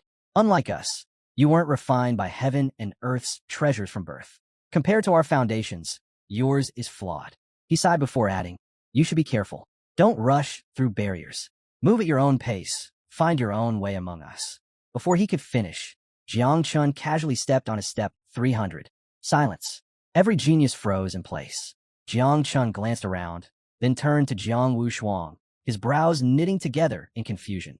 Wait, was this supposed to be difficult? Tilting his head, he added, am I supposed to struggle like you guys? Jiang Wushuang's face twitched. A strange mix of disbelief and fury burned within him. How? How did Jiang Chun step onto the 300 step like it was nothing? Before he could react, a translucent screen materialized in front of Jiang Chun. Congratulations. You have climbed 300 steps of the Taishu Hall. You have received an origin crystal. A vibrant green crystal appeared in his palm. Jiang Chen's eyes widened. An origin crystal. He tightened his grip around it, a flicker of excitement in his gaze. This was no ordinary reward. It was priceless. His insects couldn't use it, but he knew how valuable it was. Uncle Ji Gang had been trapped in the 3rd transformation for years, until he obtained one of these and advanced to the 4th transformation. This was leagues above Jiang Wushuang's reward. Then, Little Nine suddenly appeared, her crimson eyes gleaming with hunger. Jiang Chun, she whined. Climb faster. I want to eat the trail. Jiang Chun blinked. The trail? Little Nine pointed upwards, flicking her tail impatiently. Up there, at the top of the hall. I can smell it. Jiang Chun followed her gaze toward the peak of Taishu Hall, his face puzzled. Before he could ask further, grew a soul. Her stomach let out a deep, rumbling growl. Jiang Chun sighed, a bead of sweat forming on his forehead. Hold on. Just because you're hungry doesn't mean you can rush me up there. Little Nine pouted, wrapping her tail around his arm. Meanwhile, Tang Ying and Bai Feng turned toward them, utterly speechless. Jiang Wushuang, however, was far from amused. his fists clenched so tightly that his veins bulged, his entire body shaking with rage. I won't let Jiang Chun surpass me. A fierce energy erupted from him as 8 phantom arms materialized behind his back. Then, he charged ahead like a madman, climbing step after step at a reckless speed. Bai Feng scoffed as he watched. Annoying, his gaze darkened, and a suffocating aura began to seep from his body. People like them should just disappear. Lifting his hands toward the sky, his voice rang out. Blood of gods and demons, dye the sky blue. A bone-chilling energy surged around him. Ghostly figures swirled in the air, their eerie whispers filling the space. Exhaling a frosty breath, Bai Feng's eyes sharpened. I won't let them get ahead of me, either. Then, he exploded forward, tearing up the steps with terrifying speed. Moments later, 2 more geniuses arrived, stopping in confusion at the sight before them. Jiang Wushuang and Bai Feng were locked in a mad dash upward. Yet, Tang Ying stood completely still, watching them without moving an inch. One of the newcomers furrowed his brows. Why aren't you climbing with him? Tang Ying turned, her expression unreadable, calm, serene. I'm an assassin, she said plainly. I can't be compared to those ogres. One of the men exhaled in relief, nodding. Oh, I thought. Tang Ying suddenly smiled. Then, her form began to shift. Before their eyes, her body elongated, her limbs vanishing as shimmering scales replaced her skin. In mere seconds, she had transformed into a massive snake, her cold, piercing gaze locking onto the steps ahead. Without hesitation, she slithered upward at an astonishing speed, her chilling aura leaving the air heavy with danger. The 2 men standing nearby, they froze in place, their bodies trembling. Then, without exchanging a single word, they clung to each other in sheer terror. Mr. Tiger was right. These monsters are beyond comprehension. Among the 4 top geniuses, each possessed an ability more insane than the last. Jiang Wushuang, with his 8 phantom arms, stormed up the steps like a raging war god. Bai Feng, consumed by bloodlust, released a suffocating energy that distorted the air around him. Tang Ying, now a terrifying serpent, slithered her way upward with effortless grace. And then there was Jiang Chun, who simply walked, leisurely, as if he were taking an afternoon stroll. At this point, he was the most terrifying of them all. Hong Yao's expression tensed as she observed the madness unfolding before her. Jiang Wushuang unleashed ghostly hands. Bai Feng had gone berserk. Tang Ying had turned into a snake.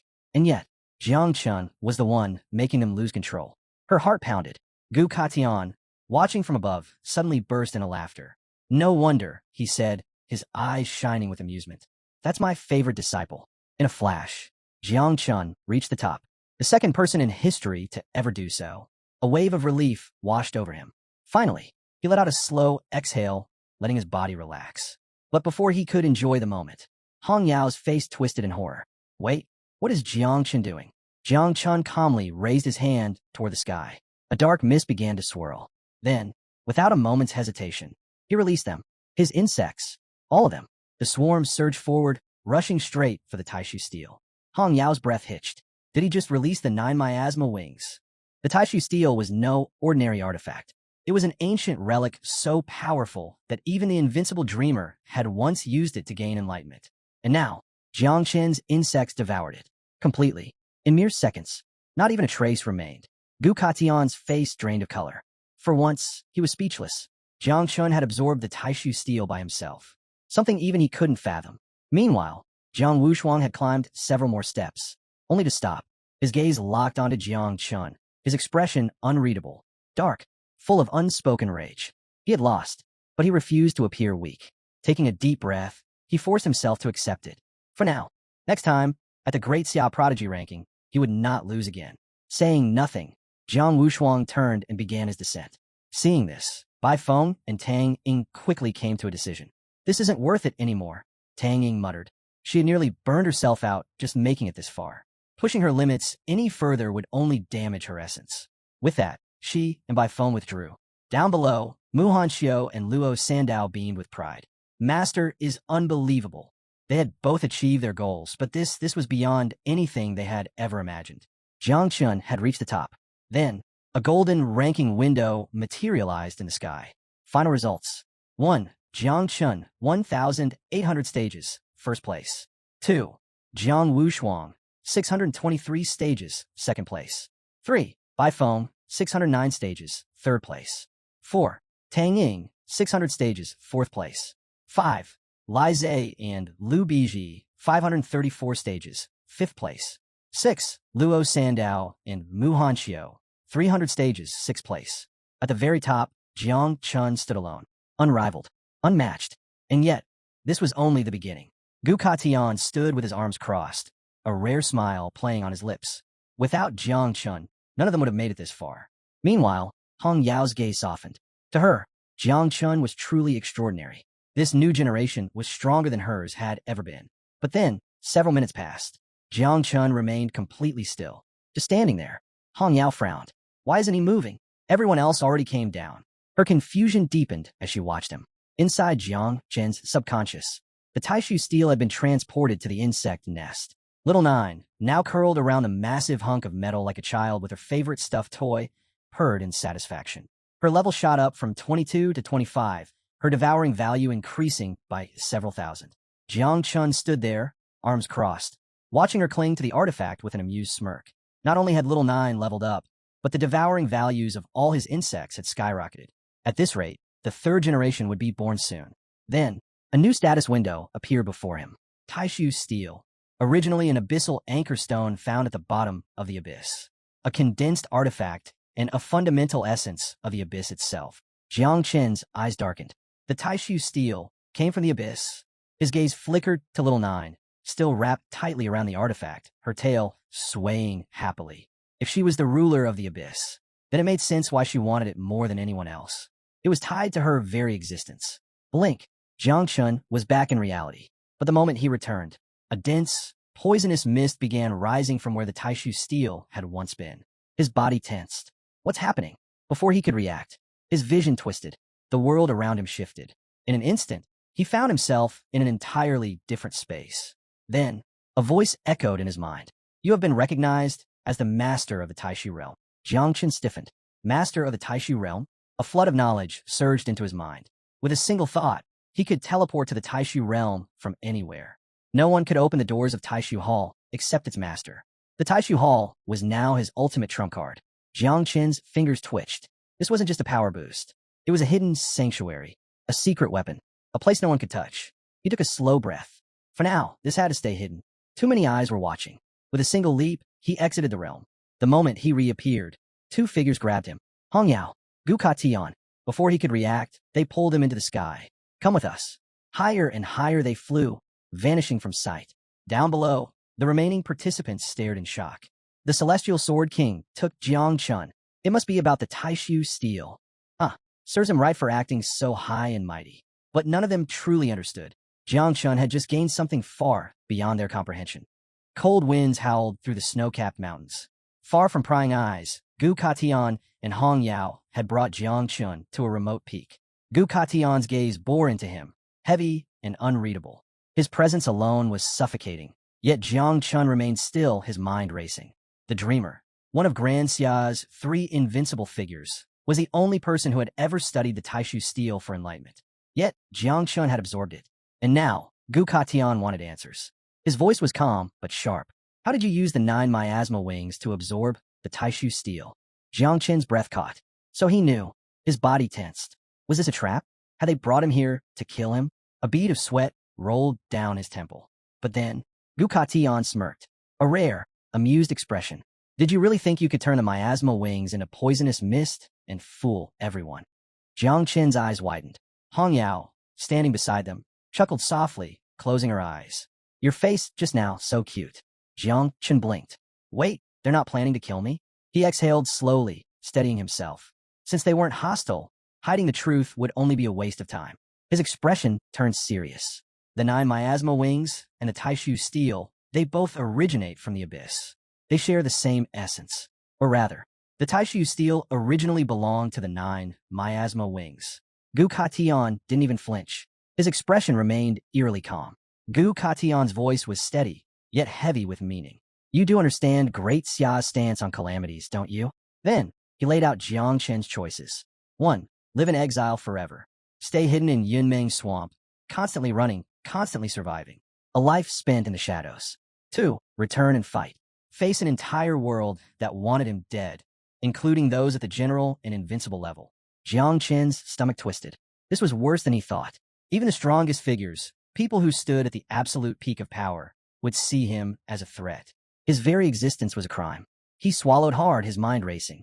Gukatian had traveled all this way just to offer him an escape. Why? Would things have been different if they had met sooner? Lost in thought, he barely noticed Hong Yao stepping closer. She jabbed a finger against his forehead, her frown deepening. "What are you spacing out for?" she demanded. "Master asked you a question." Her voice snapped him back to reality.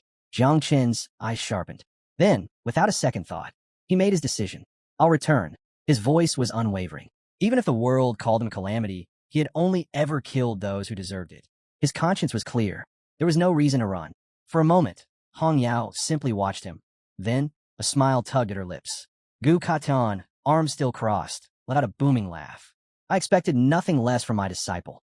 Then, smirking, he added, "As much as I hate to admit it, Ji Gang wasn't as good as you back then." Jiang Qin blinked. "Wait, what does Uncle Ji Gang have to do with this?" Hong Yao let out a sigh, resting her fist on his shoulder. "Remember," she said with a smirk, "I'm your older sister. And Uncle Ji Gang? He's your second older brother." Jiang Qin stared. Her tone softened. "Back then, Ji Gang nearly lost his life at the hands of General Shao. He attacked the Shao family to steal the ant tank, but..." Her gaze darkened. "Master told him to stay put. He didn't listen. He didn't want to drag the master into his problems, so he acted alone.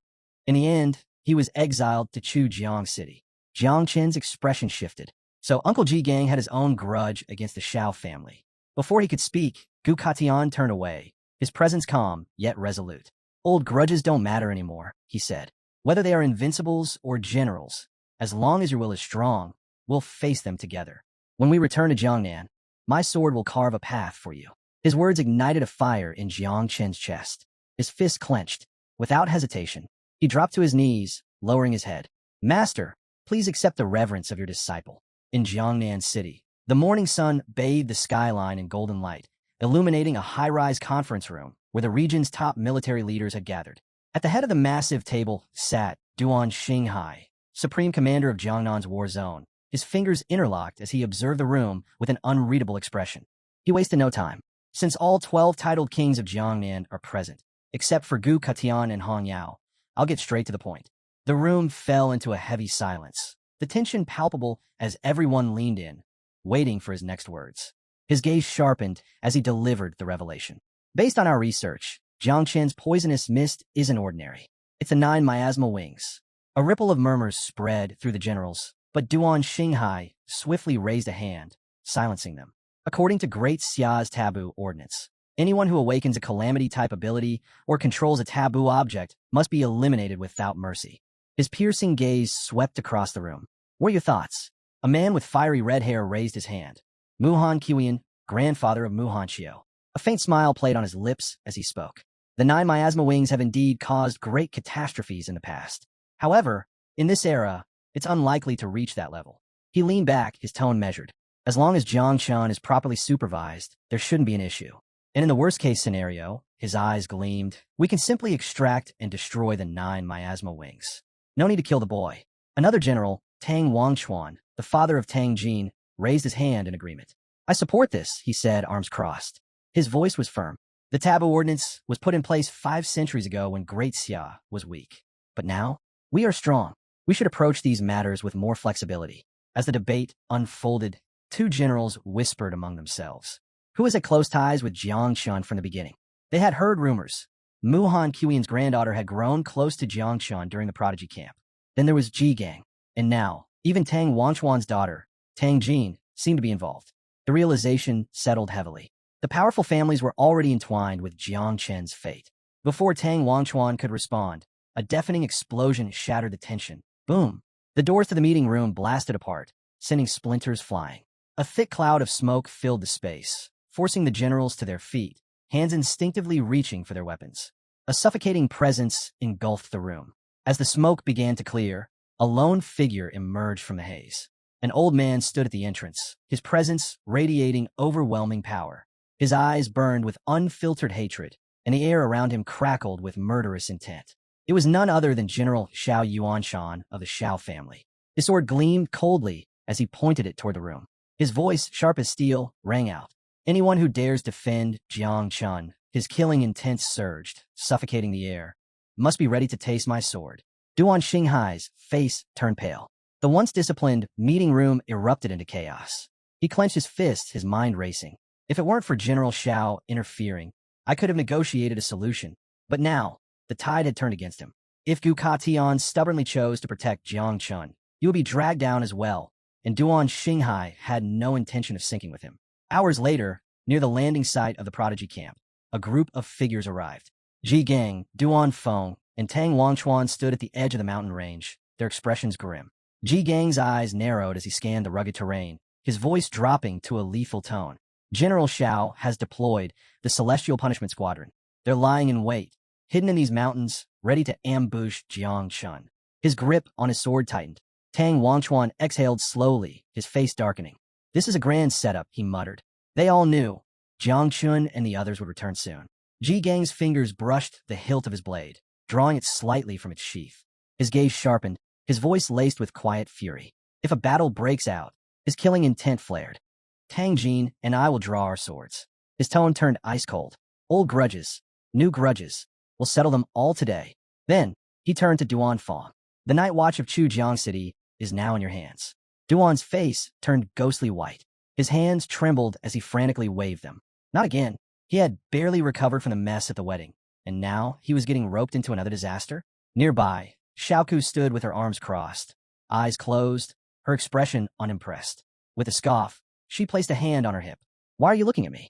Do you need a healer or something? Duan Feng, standing beside her, snorted. Get lost, he said with a grin. I love a good fight, and there's no way I'm missing this one. Tang Jin, smiling mischievously, turned to the old master. Come on, Olgu, stop being so formal, she teased. We're family, aren't we? Then, her gaze flicked upward. A bright light streaked across the sky. She narrowed her eyes, trying to make out the figure in the distance. Is that Jiang Chun and the others? On a distant mountain, General Xiao Yuanshan's squad had already locked onto their target. One of the commanders raised his hand, his voice cold and unwavering. Target confirmed. Without hesitation, he issued the order. Heavenly Punishment Squad, prepare to fire. Divine crossbows, aim at the sky. A row of elite soldiers moved in unison, drawing out massive crossbows engraved with divine sigils. Their arrows glowed ominously, charged with lethal energy. Meanwhile, the Tianjiao camp was descending rapidly from above. Hong Yao peered down at the unfolding scene, amusement flashing in her eyes. She grinned. This feels just like the wedding, she mused. The last time Ji Gang stormed in, she hadn't had the chance to let loose. This time, though, perfect.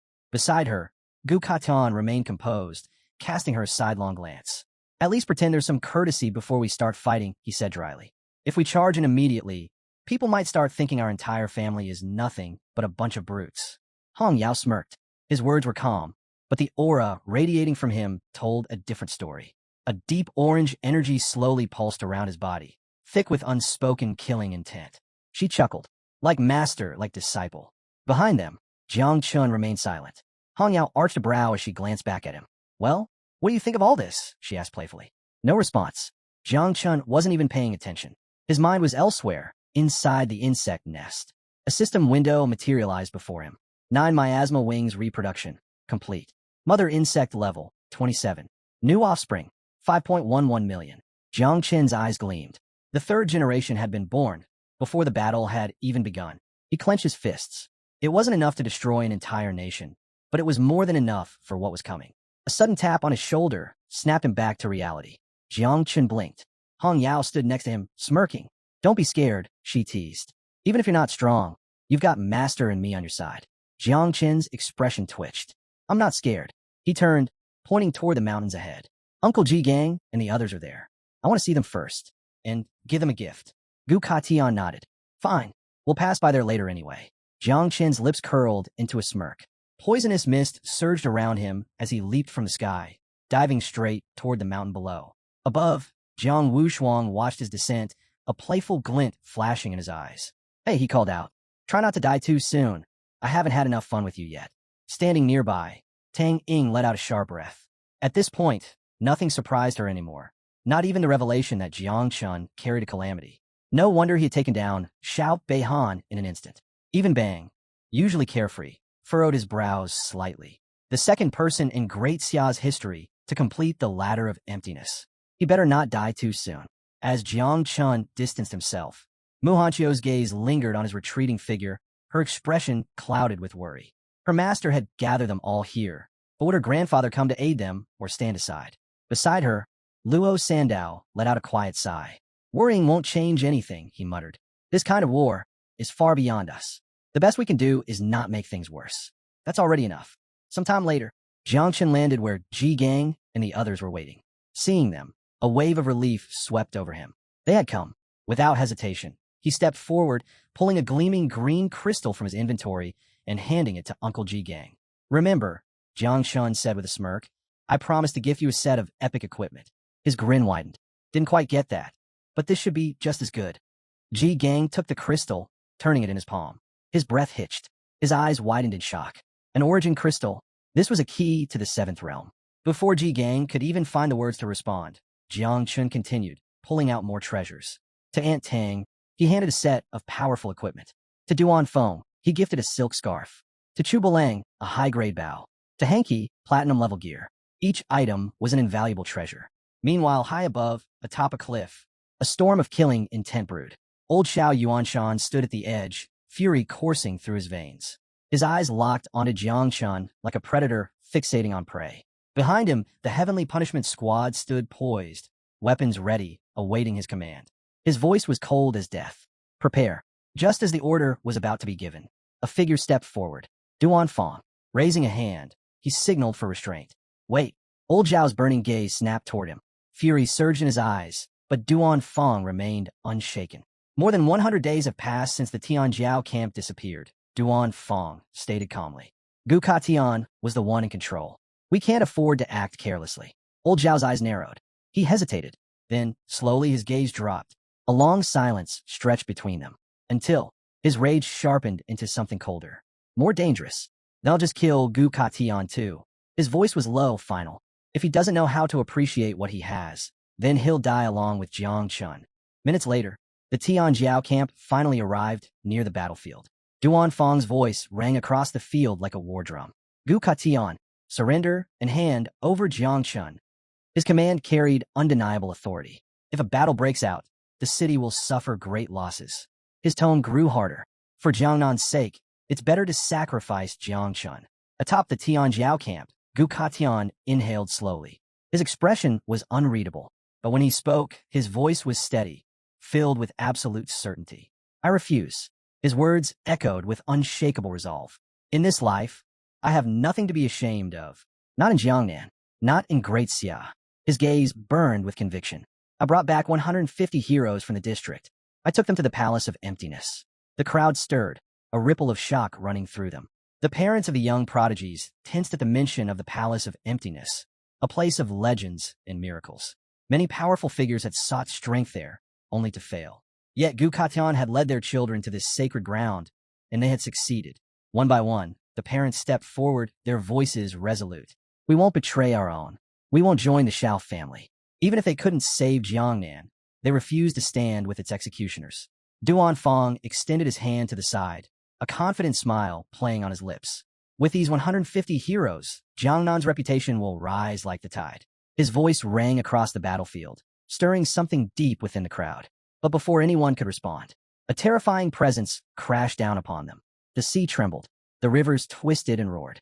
A suffocating pressure filled the air as old Xiao Yuanshan appeared, his gaze gleaming with raw power. His very presence pressed onto the battlefield like an unstoppable tidal wave. With a mere lift of his hand, he summoned 2 massive blocks of water, each one vast enough to drown entire cities. The very rivers and seas bent to his will, rising into a colossal sphere of crushing weight. His voice was calm, yet absolute. Jiang Chun controls a calamity, and according to the laws of Grand Xia, he must be executed. His gaze shifted to Gu Katian. And you, his tone hardened, you violated the rules, Katian. You sealed off the prodigy camp. You trapped the examiners. You protected someone wielding the forbidden. You've endangered the entire prodigy camp. The air grew impossibly heavy. Everyone looked up, watching in silent horror as the massive water sphere began its slow descent toward the camp. Among the generals, no one dared to move. Even though they were all powerful, this was different. Gu Katian and old Xiao Yuanshan weren't just strong. They were monsters among men. To choose a side now was to choose life or death. And so, they chose neutrality. Gu Katian's expression remained unshaken. Then, His voice cut through the weight of impending destruction. Jiang Chun, return. Then, he turned to Hong Yao. Control the flight path of the Tianjiao camp. Hong Yao's eyes flickered. Without hesitation, she raised both hands, her aura flaring. The Tianjiao camp trembled. Then, ever so slowly, it began to move away. Meanwhile, Jiang Chun spread his arms wide. A dense, poisonous mist surged outward, wrapping around Ji Gang and the others like an impenetrable cocoon. Stay inside, Jiang Chun said calmly. This barrier will only disappear once the battle ends. Ji Gang's brows furrowed. When did you cast this spell? Jiang Chun simply smirked. You can't break it, so don't bother trying. Above, the battlefield trembled. Gu Katan's sword gleamed, golden energy rippling from its edge. Across from him, old Xiao Yuanshan hovered effortlessly, his own sword resting lazily on his shoulder. Behind him, a massive water tornado roared like a living beast, churning violently. He shook his head, amusement flickering in his eyes. You really want to draw your sword against me? His lips curled into a smirk. I've surpassed the 8th level, and I wield over 10 forbidden water spells. His gaze sharpened. And you, he chuckled. You're just a man with a sword. Both warriors tensed, their auras colliding in the air. But, boom, before they could strike, a massive ice barrier erupted between them, halting their attacks. The sheer force of the frozen wall sent shockwaves through the battlefield. Both men instinctively pulled back, eyes narrowing. Above, a figure floated, General Duan. His fingers curled slightly, effortlessly controlling the ice. His voice was steady but urgent. Both of you, calm down. If you fight here, the camp will be destroyed. His tone grew heavier. And worse, Jiangnan itself will suffer. For everyone's sake, don't do this. Silence gripped the battlefield. Then, a cold, merciless voice echoed from the sky. No need for war. Jiang Chun and I will settle this with a duel. Heads turned. From the distance, a figure soared through the air, his body cloaked in a dark aura. Xiao Beihan. Alive. Duan's eyes widened in disbelief. You're alive? Xiao Beihan grinned, flexing his fingers. He lifted his right arm, the one Jiang Chun had severed. It was whole again. Duan's voice tightened. You regrew your arm? Xiao Beihan smirked. Someone like Jiang Chun took my arm. His grip tightened on his sword. But today, his gaze darkened. I'll be the one to take his head. Without another word, he shot forward, ready to strike. But Duan Fong raised a hand. Wait. Xiao Beihan halted, irritation flashing across his face. Duan Fong spoke calmly. For the good of the people, this should be settled between the young. His gaze swept over the battlefield. The older generation should not interfere. This is the best solution for both sides. Jiang Chun floated into the air, locking eyes with Xiao Beihan. He knew it, a one-on-one death match wouldn't be in his favor. So instead, he asked, what are your conditions? Xiao Beihan's smile widened. Smart boy. Then, with a smug expression, he laid out his terms. 1. Jiang Chun couldn't use Little Nine. 2. Jiang Chun couldn't use poison. Above them, old Xiao Yuanshan burst into laughter. As expected of my grandson. His voice boomed across the battlefield. This duel is for the peace of Jiangnan and the well-being of the people. But before anyone could nod in agreement, Xing, Gu Katian's sword unsheathed in an instant, golden energy flaring from its blade. His eyes were sharp, aggressive. Pointing his sword directly at Xiao Yuanshan, he scoffed. Stop talking nonsense. His killing intent surged. Standing on your high moral ground doesn't mean you can do whatever you want. His voice turned razor sharp. If you have the guts, stop harassing the kids and fight me instead. The tension reached its breaking point, but just before Gu Katian could charge forward, Jiang Chun grabbed his arm. Wait. Gu Katian turned, his sharp gaze locking onto Jiang Chun. His eyes narrowed. Jiang Chun smiled. We can't let them think we're just brutes. He jabbed a thumb at himself, confidence radiating from his stance. I don't need calamity to win. His grin widened. I have another way to deal with him. Xiao Beihan's smirk faltered for just a second. His amusement flickered. Oh, his gaze darkened. What other way do you have? Jiang Chen's eyes shifted toward Gu Katian. You said before, you'd teach me a secret technique. Silence. Gu Katian's entire body tensed. A secret technique? Nearby, Hong Yao almost choked on air. Her expression turned into one of pure disbelief. You're joking, right? She face-palmed, shaking her head. It took me over 10 years to learn that technique. She spun toward Ji Gang. You still haven't mastered it. Meanwhile, Xiao Beihan let out a roaring laugh. Let me guess. You want me to wait 10 years while you learn it? Jiang Chen's smirk remained unfazed. Nah, 5 minutes is enough. Silence. Then, Duan Fong snapped. You little. The sword style isn't something that can be learned in 5 minutes. Xiao Beihan's laughter only grew louder. But across from him, old Xiao Yuanshan remained silent. Jiang Chen stepped forward. He reached for Gu Katian's sword, gripping its hilt. With his other hand, he clenched his fist tightly. Then he smirked. Teach me. Gu Katian didn't move. His eyes locked onto Jiang Chen. For a long moment, there was only silence. Then, the sword hummed. A powerful resonance vibrated through the air. Gu Katian's gaze shifted. This feeling, his grip tightened around the sword. Somehow, Jiang Chen had awakened the resonance of the heart of the sword. Inside the void of space, Gu Katian lowered his gaze. Jiang Chen leaned in slightly, whispering, "Trust me." Gu Katian stared at the ground. For a long time, he was silent. Then, his head lifted. His eyes met old Xiao Yuanshan's. His voice was calm, resolute. "Show me what you can do." Jiang Chen smiled. With Gu Katian's approval, the death match was set. Duan Fong raised a hand to the sky. A massive energy wave erupted, shaking the heavens. He clenched his fingers, and from the depths of the sea, a small island began to rise. The floating island ascended, stopping at the very center of the battlefield. Duan Fong moved once more, and a transparent barrier formed around it. No interference. No escape. Xiao Beihan landed on the combat platform, arrogance dripping from his posture. His smirk widened. This time, Jiang Chen wouldn't have his 9 miasma wings. This time, he would crush him in front of everyone. The battlefield was moments away from erupting.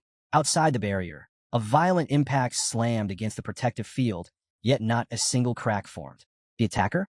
Ji Gang. His sword flashed, unleashing a relentless flurry of devastating strikes, each one powerful enough to shatter mountains. Yet none could break through. His rage exploded.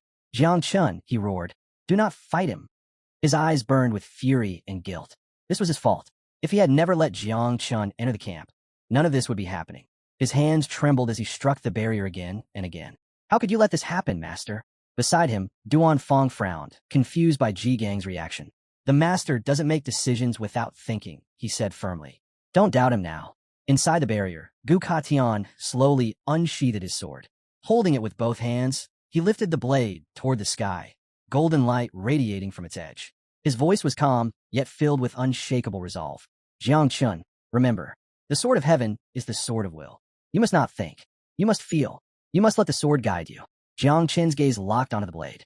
For a moment, he was silent. Then, he heard it, the sword's whisper. Gu Katian took a deep breath, bringing the sword closer to his face, his eyes turning razor-sharp. "Watch carefully." Then, boom, he swung his sword. A blinding golden slash erupted, tearing through the sky at unimaginable speed. The attack shot toward Xiao Yuanshan. Xiao Yuanshan's expression darkened. So he's attacking first? Without hesitation, he drew his own sword, pointing it toward the heavens. A crimson aura erupted around him, pulsing with overwhelming energy. Total defense. He stood firm, ready to block the incoming attack. But it never came. The golden slash missed. It passed right by his side. Xiao Yuanshan's eyes widened. "What?" Duan Fong, watching from afar, broke into a cold sweat. His heart pounded violently in his chest. This makes no sense. This was supposed to be a duel between Jiang Chen and Xiao Beihan. Then why was Gu Katian attacking? Above them, hidden in the sky, something stirred. A barrier shattered, and from within, a monstrous presence emerged. A giant dragon. The golden slash slammed into its massive tail, slicing in half. The severed tail plummeted to the ground, crashing with a thunderous impact. The dragon's roar shook the heavens. Its colossal eyes blazed with murderous fury as they locked onto Gu Katian. "You bastard!" It let out a deafening roar. Then, its body vanished into a crack in space. But its final words lingered in the air. "I will return for you." The battlefield was left in stunned silence. This was supposed to be a duel between Jiang Chen and Xiao Beihan. Yet Gu Katian was the first to attack. Duan Fong's fists clenched tightly. This wasn't part of the deal. The master swordsman rested his blade on his shoulder, his expression unreadable. "That dragon was after the 9 miasma wings," he stated calmly. "It's an 8th-grade beast, only half as strong as the wings themselves." Xiao Yuanshan's eyes narrowed as understanding settled in. This old thief, he had been ahead of them all along. Gu Katian turned, exhaling slowly before letting out a booming laugh. His gaze fell on Jiang Chen. "Well, wasn't it impressive to see your master wield his sword for the first time?" Jiang Chen stepped forward, his fists clenched, his eyes gleaming with excitement. "It was incredible." Gu Katian smirked. "So what did you learn?" Jiang Chen didn't answer immediately. Instead, he extended a hand toward the ground. A soft green energy flickered to life. A root shot forward, weaving toward Ji-gang. Ji-gang flinched at first, but soon understood. With a sigh, he handed over his sword. The root coiled around the blade, pulling it toward Jiang Chen's waiting grip. He grasped it firmly, a small smile forming. Gu Katian frowned. Why not use my sword? Jiang Chen grinned. Soon you'll understand. Then, without hesitation, he leaped onto the combat platform. His stance, his aura, everything mirrored his master's posture. Gu Katan raised a brow, amusement flickering in his eyes. This kid is seriously trying to copy me? From the sky, Hong Yao descended onto the island, her expression filled with worry. She clenched her fists tightly. How can Master allow this? Her voice shook with frustration. This is the same as sending Jiang Chun to his death. Her gaze flickered toward Duan Fong, who still stood motionless, watching it all unfold. He was benefiting from this, but doing nothing? She gritted her teeth. What kind of so-called invincible just stood by and watched? Her heart pounded. She couldn't let this happen. She made up her mind. She was taking Jiang Chen away, whether he wanted to go or not. Gu Katian stood with his arms crossed, silently observing Jiang Chun. His gaze remained steady, lost in thought. Beside him, Hong Yao had made up her mind. She was going to intervene. But, just as she was about to move, her body froze. Her eyes widened in shock. She couldn't move. What's happening to me? An unseen force locked her in place. Gu Katian's calm voice sliced through her rising panic. In this arena of life and death, only Jiang Chun and Xiao Beihan may enter. His expression was firm, unyielding. No one else. Hong Yao's heart pounded. She had underestimated the power of an invincible being. This wasn't just any battlefield. The energy sealing the arena was absolute. She had no way to break through. Her fists clenched in frustration. Regret flickered in her eyes. She had spoken ill of Master, and now she understood. Gu Katian's voice remained steady. Jiang Chun does not seek war. He turned to her, his tone unwavering. He does not want to see Jiang reduced to ruins. Hong Yao whipped her head toward him. Then why? Her voice trembled with frustration. Why must Jiang Chun risk his life for the sake of others? Gu Katian met her gaze without hesitation. Because, he said, Jiang Chun is not going to die. Hong Yao's breath caught. What? A smirk tugged at the corner of Gu Katian's lips. I just taught him how to use the celestial sword. On the combat platform, both Jiang Chun and Xiao Beihan raised their swords. Xiao Beihan burst into laughter, shaking his head. That old man is insane. His sneer returned, his eyes brimming with disdain. Does he really think you can master the celestial sword just by watching? His voice dripped with mockery. You're just trash. Jiang Chun remained unfazed. His grip on his sword tightened as golden energy swirled around him. A confident smile played on his lips. Then let's see if trash can teach you a lesson. Xiao Beihan's smirk vanished. His fingers curled into a fist, and a suffocating, malevolent aura erupted around him. His eyes burned with hatred. If you're not using the 9 miasma wings, he growled, then let's see if you can survive me. From the sidelines, Bei Feng turned to Jiang Wushuang. Who do you think will win? Jiang Wushuang's expression was unreadable. If Jiang Chun uses the poisonous mist, he'll win. Bei Feng narrowed his eyes. But according to the rules, he can't use it. Jiang Wushuang exhaled slowly. Then he'll die. Xiao Beihan has already tasted defeat once, and he came back stronger. His gaze darkened. His entire heart is now consumed by martial arts. He won't stop until Jiang Chun is dead. Xiao Beihan's sword pulsed with green energy, its aura menacing. This was no ordinary weapon. It ranked 20th among the divine weapons of Great Xia. Jiang Chun held his sword close to his face, settling into an offensive stance. Across from him, Xiao Beihan pointed his blade forward, his smirk returning with renewed arrogance. At least you have initiative, he said, twirling his sword. His voice dripped with mockery. Dying under the glow of the moon with that broken sword of yours will be an honor. Jiang Chun met his gaze, smirking. Enough talking. He raised his sword to the sky, and a deep purple energy erupted from the blade. His free hand stretched forward as he called out, his voice ringing through the battlefield. Master, watch closely. If I make a mistake, correct me. Gu Katian's brow lifted slightly. Was this brat serious? Jiang Chun channeled his strength then. Slash! A colossal wave of energy tore through the air, surging straight toward Xiao Beihan. The sheer force of the attack sent shockwaves rippling through the arena. A blinding light filled the battlefield as the onlookers instinctively shielded their faces. It burned. It cut deep. But it wasn't a physical attack. It targeted the soul. In a flash, Hong Yao appeared. With a swift motion, she summoned a red barrier around the weaker spectators. Her voice rang out urgently. Those with weak souls, close your eyes. Even she struggled to comprehend what she was witnessing. How does little Jiang Chun have this much power? For once, even Gu Katian's usual smirk faded. Though his arms remained crossed, a flicker of surprise flashed in his eyes. He actually learned it, but his focus sharpened. The sword of humanity could only attack the soul, and Xiao Beihan was from the Xiao family, a family legendary for its unparalleled soul defenses. For a split second, Xiao Beihan's expression flickered with shock. Then he moved. With impeccable precision, his sword flashed. Clang! He deflected the attack with ease, letting out a loud, mocking laugh. This is the legendary Sky Sword? He sneered, his lips curling into a taunting grin. It's nothing, just an attack that tickles the soul. He tightened his grip on his sword. You must have forgotten, his voice turned cold. The Xiao family specializes in soul power. Against me, this move is worthless. Xiao Beihan's aura surged, and behind him, a golden moon materialized, casting its glow across the battlefield. His voice thundered. Star and moon cut. With a single slash, a massive golden arc of energy shot toward Jiang Chun. He ran a finger along the blade of his sword, his grin widening. That was just a warm-up. He adjusted his stance, eyes darkening with pure hatred. This second strike, his voice was laced with malice, will not be aimed at your soul. Jiang Chun's eyes sharpened. His stance shifted. Then, boom, his sword cleaved downward. Earth knife, a mighty energy slash surged forward, colliding head-on with Xiao Beihan's golden moon. Crack! The moon split in half. And in the same instant, Xiao Beihan staggered back, blood spilling from his chest. His eyes widened in sheer disbelief. How? The energy wave hadn't just shattered the moon. It had cut through the arena itself. Duan Fong, still keeping the island afloat with his powers, felt the tremors instantly. His face lost color.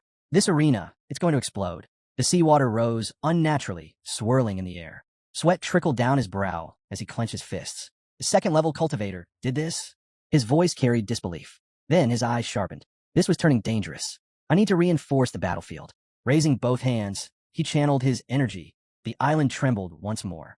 Jiang Chun's attack tore through the air, surging straight at Xiao Beihan.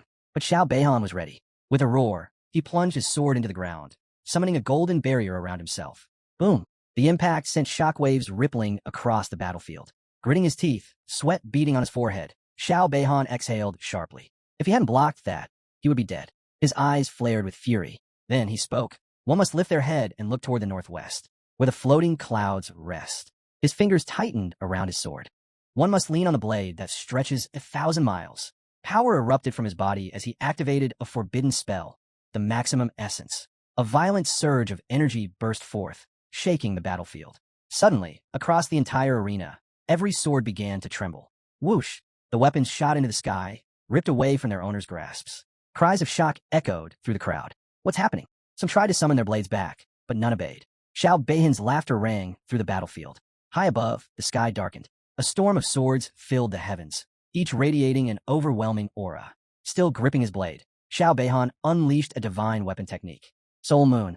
At his command, the sword shifted, aiming straight for Jiang Chun. Then like a relentless downpour, they began to fall. A sky full of blades. Jiang Chun's grip tightened on his weapon, his stance unwavering. He had no idea what kind of attack this was. But he knew one thing. Xiao Beihan meant to kill him. Watching from above, Xiao Beihan smirked. This was it. Jiang Chun's death was certain. Meanwhile, Duan Fong's expression darkened as he struggled to keep the arena from collapsing. His hand trembled, sweat running down his face. These two, they're insane. If this continued, the entire battlefield would crumble. He shot a sharp glance at his subordinates. Reinforce the battlefield now. Without hesitation, two cultivators beside him channeled their energy, stabilizing the crumbling space. Xiao Beihan's eyes gleamed with triumph. It's over, he declared. But Jiang Chun simply smiled, a cold, confident smile. His fingers tightened around his sword. Why do you underestimate me? Then he moved. His blade flashed through the air. Curse cutter. A golden arc of energy erupted forward, slashing through the sky. Boom. The attack collided with the falling swords, unleashing a massive explosion. A blinding light swallowed the battlefield. Xiao Beihan's face twisted in horror. His attack was falling apart. And then, so was he. His body trembled violently as cracks spread across his skin. His eyes widened in sheer terror. No, this can't be happening. He reached out desperately, only to watch his fingers crumble into dust. His legs disintegrated, his torso following soon after. How are you this strong? His voice wavered, filled with disbelief. Jiang Chun remained silent. Xiao Beihan's eyes glistened with unshed tears. And then, he was gone, his body turning to ashes, carried away by the wind.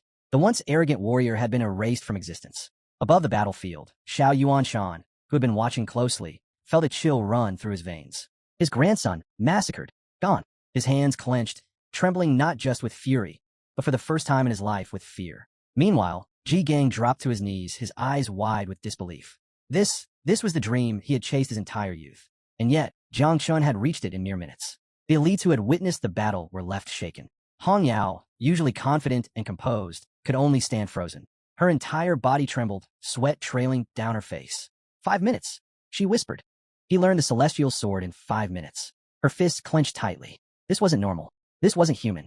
Gu Katian let out a low chuckle. His expression remained unreadable, but his fist remained clenched. His energy still isn't enough, he admitted, but a flicker of admiration passed through his eyes. He didn't just learn the techniques, he improved them. Ji Gang had spent years training and failed. Jiang Chun? 5 minutes. Jiang Wushuang exhaled sharply, his gaze fixed on Jiang Chun. A storm of emotions swirled inside him. Excitement and fear clashing together. This guy, he muttered. He's a monster.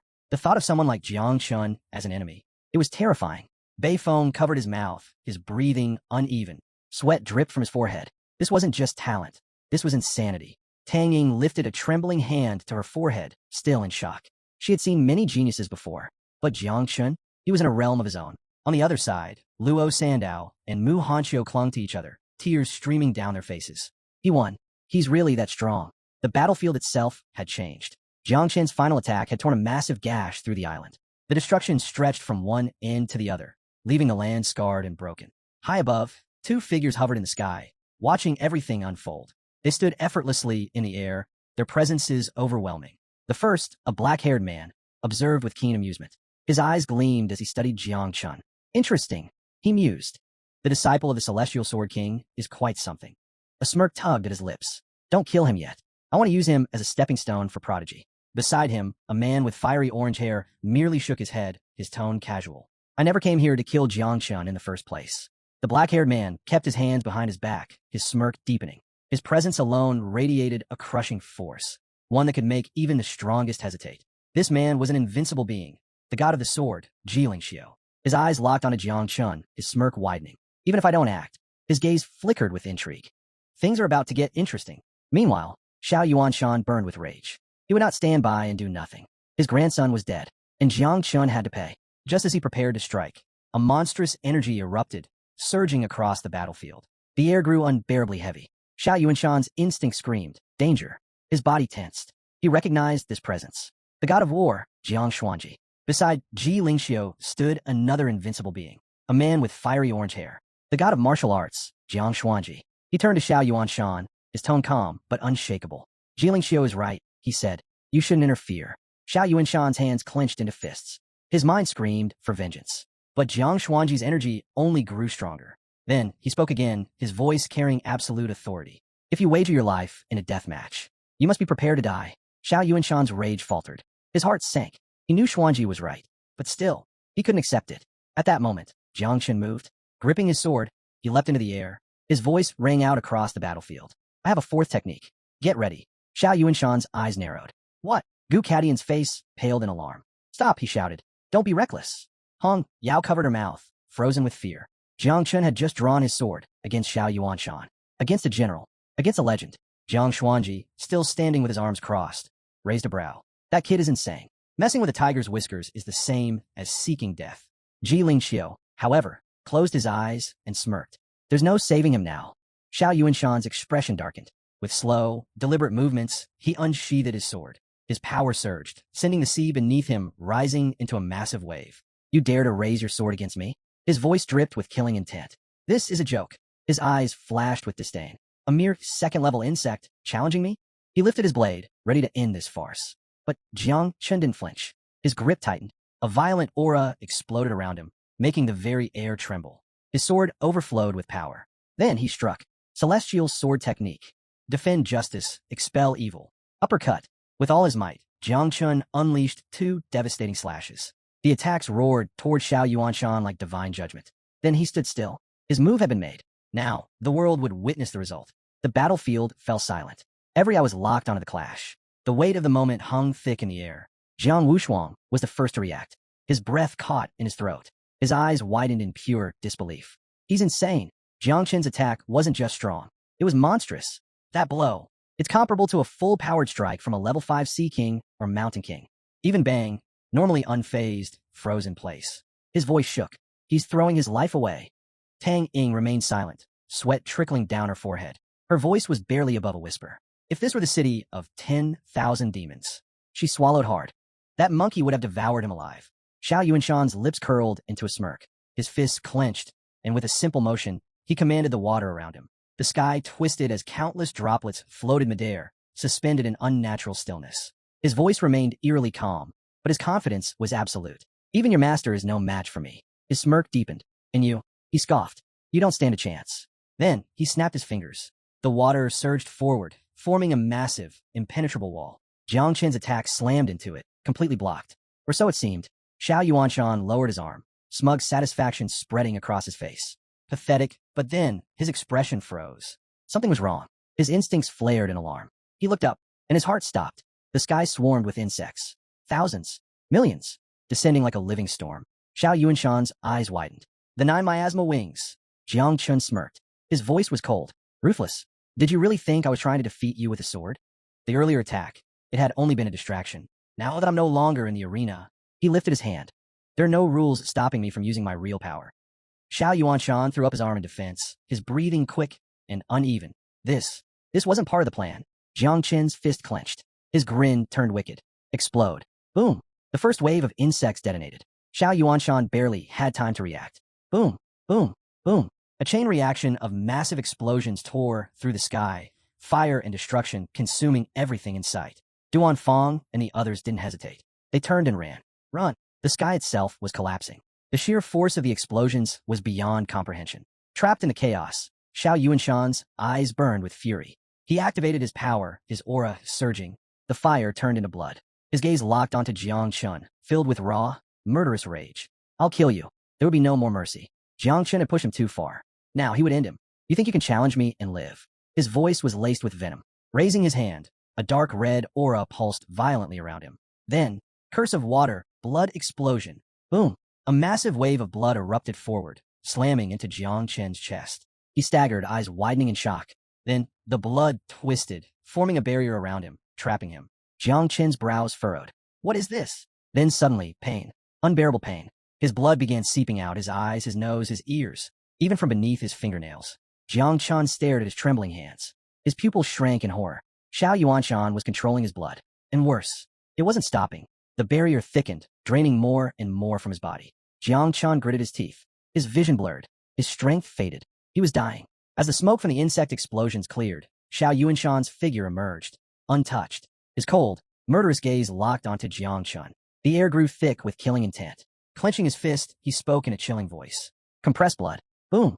Jiang Qin's body convulsed violently as his blood erupted from his eyes, nose, ears, mouth, and nails, gushing out like pressurized streams. His limbs trembled, his consciousness flickering. Panic. Pure, unfiltered panic.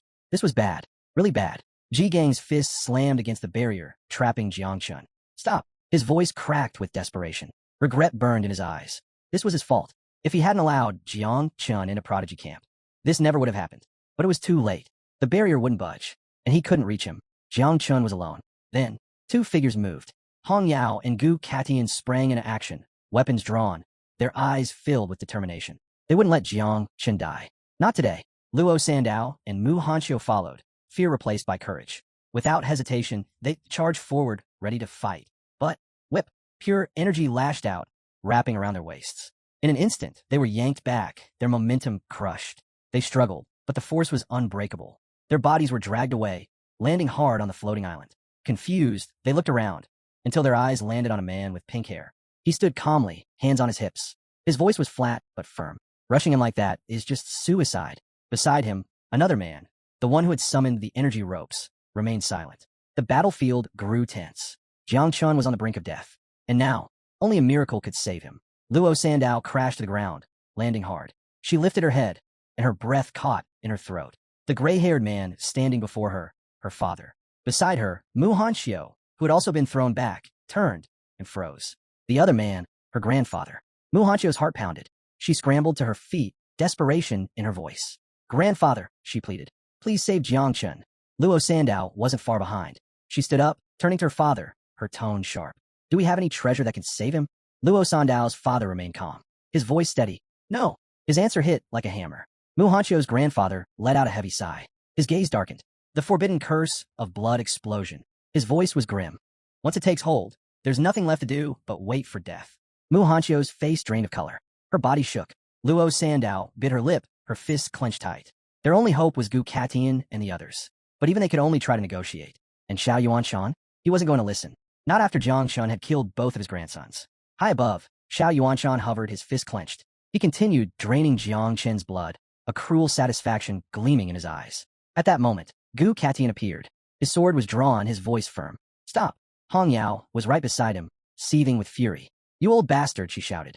Undo the spell now. But Xiao Yuanshan's expression remained cold. A cruel smile crossed his lips. It's too late. He gestured toward Jiang Chun, who was barely clinging to life, his body on the verge of collapse. He's about to explode. A sigh of relief escaped Xiao Yuanshan's lips. Finally, I can avenge my grandsons. Seeing that words were useless, Gu Katian struck. Slash! A golden arc of sword energy tore through the air, cutting straight for Xiao Yuanshan. Xiao Yuanshan's eyes narrowed, seeking death. Hong Yao followed immediately, her sword flashing as she unleashed. Blade that opens the sky. A devastating slash hurtled toward Xiao Yuanshan. Boom! With a single, effortless motion, he raised his hand. A massive water barrier materialized. Flow that softens the heart. The barrier absorbed both attacks with ease. Gu Katian gritted his teeth. Damn it, Xiao Yuanshan smirked. Your sword is impressive, he admitted. But do you really think it can rival me? Gu Katian wiped the sweat from his brow. Then he smirked. Let's see how many more attacks you can block. Hong Yao's grip tightened on her sword. A powerful orange energy flared around the blade, crackling like fire. Her gaze burned with determination. She inhaled deeply and whispered, Fine, then we'll just smash this guy to pieces. Together. Meanwhile, Jiang Chun screamed in agony. His hands clutched his head, his body convulsing violently. His blood draining away. The energy barrier shrank further, tightening around him like a coffin. Xiao Yuanshan watched, his smirk widening. His voice dripped with mockery. What's wrong, Gu Katian? His tone was filled with cruel amusement. Aren't you going to say your last goodbye to your beloved apprentice? Then, his fist clenched. Blood explosion. Boom. The barrier compressed violently. Jiang Chen's body swelled. Until a massive explosion shattered the sky. The battlefield felt eerily still. A thick curtain of smoke swallowed everything. For a moment, there was no sound. Then, Uncle Ji Gang collapsed to his knees. Tears streamed down his face. His hands trembled. His student, his disciple, his family, gone. Hong Yao's vision blurred with tears. Her shoulders trembled, even though she hadn't known Jiang Chun for long. He had become like a little brother to her. Gu Katian stood motionless, his eyes empty. Luo Sandao and Mu Hanchio stared in horror. Mu Hanchio's voice broke. No, this is a joke. Luo Sandao shook her head violently. Right, Jiang Chun always jokes. Her voice wavered. This isn't real. Above them, Xiao Yuanshan threw his head back and laughed like a madman. Beihan, Grandpa has avenged you. His laughter echoed through the battlefield, triumphant and unrestrained. Pure, unfiltered joy. The final victory over his greatest enemy. Gu Katian gripped his sword tightly, relishing the moment. But before he could strike, a chilling, killing intent filled the air. His eyes burned with fury as his body blurred into motion, dashing toward Xiao Yuanshan with his sword raised. Even if today was his last, he would make sure to take this man down with him. Right behind him, Hong Yao moved swiftly, refusing to let her master fight alone. If Jiang Chun had truly fallen, then they would drag Xiao Yuanshan to the grave along with them. Duan Fang's face turned pale, his heart pounding with dread. This is bad. This is very bad, he muttered. If the battle continued, the entire southern region of the Ji River would be caught in the destruction. Turning to Jiang Xinji, the god of war, he spoke with urgency. If you don't step in now, this will turn into a massacre. Jiang Xuanji's gaze darkened, his muscles tensing. Duan Fang was right. If this battle spiraled further out of control, all of Great Xia would feel its tremors. Gu Katian and Hong Yao surged forward, their weapons brimming with lethal intent. Xiao Yuanshan braced himself, his grip on his sword tightening. But just as they were about to collide, boom, a sudden burst of force erupted between them, locking their bodies in place. They were frozen where they stood. Hong Yao trembled, struggling against the overwhelming force, while Gu Katian remained still, his expression unreadable. Xiao Yuanshan's face darkened, fingers clenching around his sword hilt. Above them, Jiang Xianji watched with an unwavering gaze. His voice was calm, yet absolute. If you seek a decisive battle, this is not the place. But before anyone could react, a thick, poisonous mist began to swirl through the battlefield.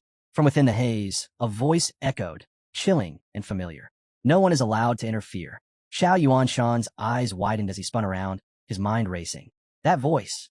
It couldn't be. He had seen Jiang Chun die with his own eyes. Yet, as the mist dissipated, the impossible stood before him. Jiang Chun, alive and unharmed. His cold, piercing gaze met Xiao Yuanshan's, making the older man's face twist in shock. Impossible. He breathed. Gu Katian and Hong Yao stood frozen, struggling to comprehend what they were seeing. Had Jiang Chun truly survived? He smirked, crossing his arms. Did you really think it would be that easy to kill me, old man? His voice was laced with amusement. I have more tricks up my sleeve than you could ever imagine. Xiao Yuanshan's breath hitched, his hands trembling around his sword. This was unnatural. From the sidelines, Bei Feng broke into a cold sweat, his mind spinning with questions. Jiang Wushuang stood motionless, his eyes wide with disbelief. He had seen death firsthand, yet Jiang Chun was here, standing before them. Luo Sandao and Mu Hanxiu collapsed to their knees, clinging to each other, tears streaming down their faces. He really was joking, they sobbed. Meanwhile, Chu Belang, who had remained silent, suddenly understood. His voice was low, yet firm. That's the aura of the dead. His gaze darkened. It's the effect of the undead metal. Xiao Ke's eyes lit up with sudden realization. Clenching her fists, she broke into a triumphant smile. That's it, she exclaimed. The undead metal we found in the village of the dead. It has an incredible effect. Now, everything fell into place. Jiang Chun hadn't just survived. He had been reborn. Jiang Chun raised his hand toward the sky, and a thick poisonous mist spread like an ominous storm. Since you failed to kill me, he said coldly. It's my turn. With a simple command, he unleashed his swarm. Hundreds of thousands of insects burst from his body, blotting out the sky. Xiao Yuanshan's eyes widened in horror. This wasn't just an attack. It was a calamity. Above, Ji Lingxiu observed with his hands behind his back. The number of insects is absurd, he murmured. Jiang Xinji, the god of war, narrowed his eyes. Didn't this boy just change jobs? His lips curled into a smirk. How'd he raise so many insects so quickly? He chuckled. Underestimated him. Ji Lingxiu's gaze flickered. So, you've made your decision? Xianji didn't reply. He simply watched. Xiao Yuanshan couldn't afford to hesitate. His body surged with power, releasing an energy wave to repel the insects. But before he could strike, Xianji moved first. A crushing force locked Xiao Yuanshan's body in place before he could unleash his power. He struggled, rage twisting his voice. God of war, why are you interfering? Jiang Qin's eyes gleamed. Don't waste my time. He waved his hand, and the insects swarmed forward. Explosions erupted around Xiao Yuanshan, the sky igniting with fire and destruction. Mu Hanxiu watched in disbelief. This doesn't make sense. Why would the god of war help Jiang Chun? Her grandfather simply smiled. Because the answer is simple. Jiang Chun raised his hand again. The insects moved as one, an unstoppable tide. Her grandfather continued. Most people burdened by calamity hide in fear. They avoid challenging the invincible. But Jiang Chun? He's different. In such a short time, he created an army of hundreds of thousands of insects. His eyes darkened. His talent is unmatched. He doesn't just break the rules. He makes his own. Mu Hanxiu's breath caught. This wasn't recklessness. It was a declaration. Jiang Chun was forcing the world to recognize him. The battlefield erupted in chaos. Xiao Yuanshan was engulfed by flames, his screams echoing through the sky. His body twisted in agony, but his eyes burned with madness. All of you must die. Da Xiao deserves death. Jiang Qin's lips curled into a wicked grin. Not so tough now, are you? Xiao Yuanshan roared in fury. Don't think you've won. His soul trembled. He still had one last ace. Clenching his fists, he activated the forbidden spell, the power of the divine soul. A terrifying shockwave shattered the battlefield. Jiang Xuanji's eyes narrowed. Jiang Qin's insects screeched as the illusion cracked. Xiao Yuanshan's body flickered as the forbidden spell took effect. He was breaking free. Jiang Chun hovered above, his eyes widening. He survived? A chill ran through him. The battle was far from over. Below, Xiao Yuanshan landed with a thunderous impact, his sword gleaming with lethal intent. His face twisted with rage and hatred as he roared. Prepare to die, Jiang Chun. Jiang instinctively raised his arm, his mind racing. How had he broken free from the god of war's seal? There was no time to analyze it. Xiao Yuanshan was closing in fast, his killing intent sharper than ever. But then, a brilliant blue flash cut through the air. Before Xiao Yuanshan could strike, a streak of pure energy pierced straight through his chest. His body jerked violently. Blood gushed from his lips as shock overtook his rage. His gaze flickered downward. An ethereal arrow had impaled him, locking him in place. From a distance, a voice rang out, calm yet absolute. "It's over." The air trembled as a new presence made itself known. The invincible sword god stood tall, radiating an overwhelming aura of authority. His gaze bore into Xiao Yuanshan, cold and unyielding. "Move even an inch," he said, his voice edged with finality, "and your head will roll. Your soul will be erased from existence."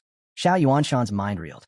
Even Ji Lingxiu is against me? He had never anticipated this betrayal. High above, Jiang Chun had remained silent, observing the shift in battle. But as realization dawned, a ruthless glint flickered in his eyes. This was his moment. His victory was within reach. Without hesitation, he raised his hand once more. The sky darkened as another wave of insects surged forward. Xiao Yuanshan, now mortally wounded and immobilized, could do nothing but watch as the swarm closed in. Jiang Chen's voice was quiet, yet merciless. "Explode." The battlefield shook as, one by one, the insects detonated. The sky ignited with an unending chain of destruction. Xiao Yuanshan's screams tore through the battlefield, raw and filled with agony. The pain was unbearable, his once mighty body being shredded apart by endless explosions. He couldn't believe it. He, General Xiao Yuanshan, the pillar of Daxia, the warrior who had crushed rebellions, led countless battles, and even fought against the order of the ancient gods, was being devoured by mere insects. His cries gradually faded into the deafening roar of destruction.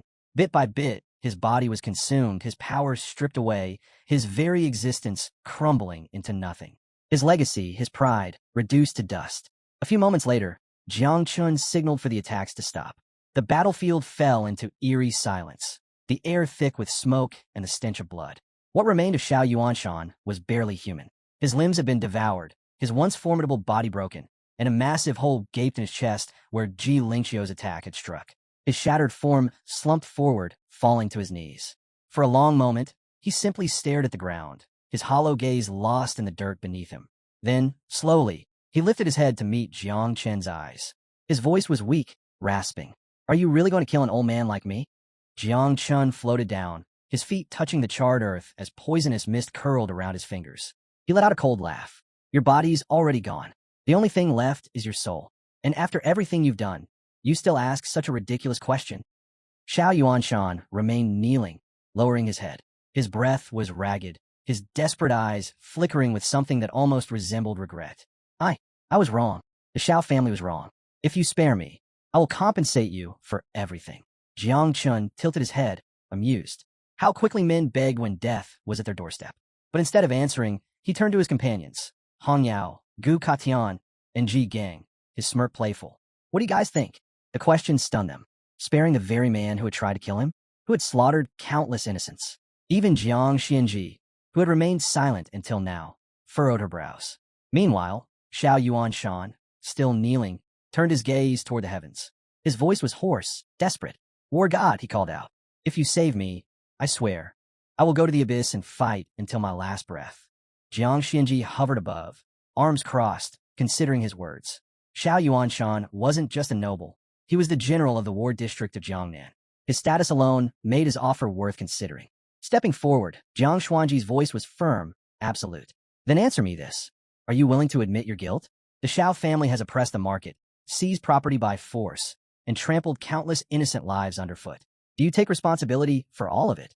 Xiao Yuanshan's eyes darted between them. He could sense it, an opportunity. If admitting guilt meant survival, then so be it. Without hesitation, he nodded frantically. "Yes, I admit to everything." Jiang Xianji and the others exchanged glances before he spoke again, his voice firm and unwavering. "Given your past service to Daxia, a balance must be struck. Your family's properties will be confiscated, and you." His gaze hardened. "You will be exiled to the abyss as a vanguard soldier. You'll fight on the front lines until the day you die. No escape, no mercy." Xiao Yuanshan's already broken body trembled. Terror flickered in his eyes, but deep down, he knew there was no other choice. Clenching his teeth, he gave a slow, reluctant nod. "I accept." Jiang Chun wasted no time. Lifting his hand, he pointed a single finger at Xiao Yuanshan. A golden light flared at his fingertip, condensing into a brilliant spear of energy. Soul Seal. The energy shot forward, piercing straight into Xiao Yuanshan's back. His body arched violently as an agonized scream tore from his throat. The seal branded itself deep into his soul, ensuring that if he ever tried to flee, his very essence would shatter into nothingness. A moment later, his consciousness faded, and his body crumpled to the ground. Jiang Chun stood over him, watching in silence. Even now he was surprised.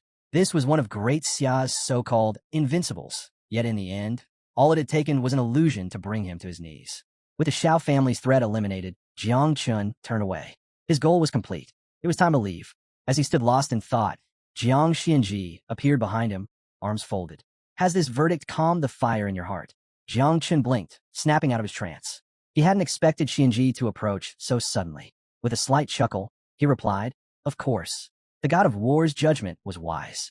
Honestly, I wasn't even that angry. I just wanted to act cool." Jiang Xianji smirked. This kid, not only was he exceptionally talented, but he also knew when to advance and when to retreat. Just for that alone, today had been worth his time.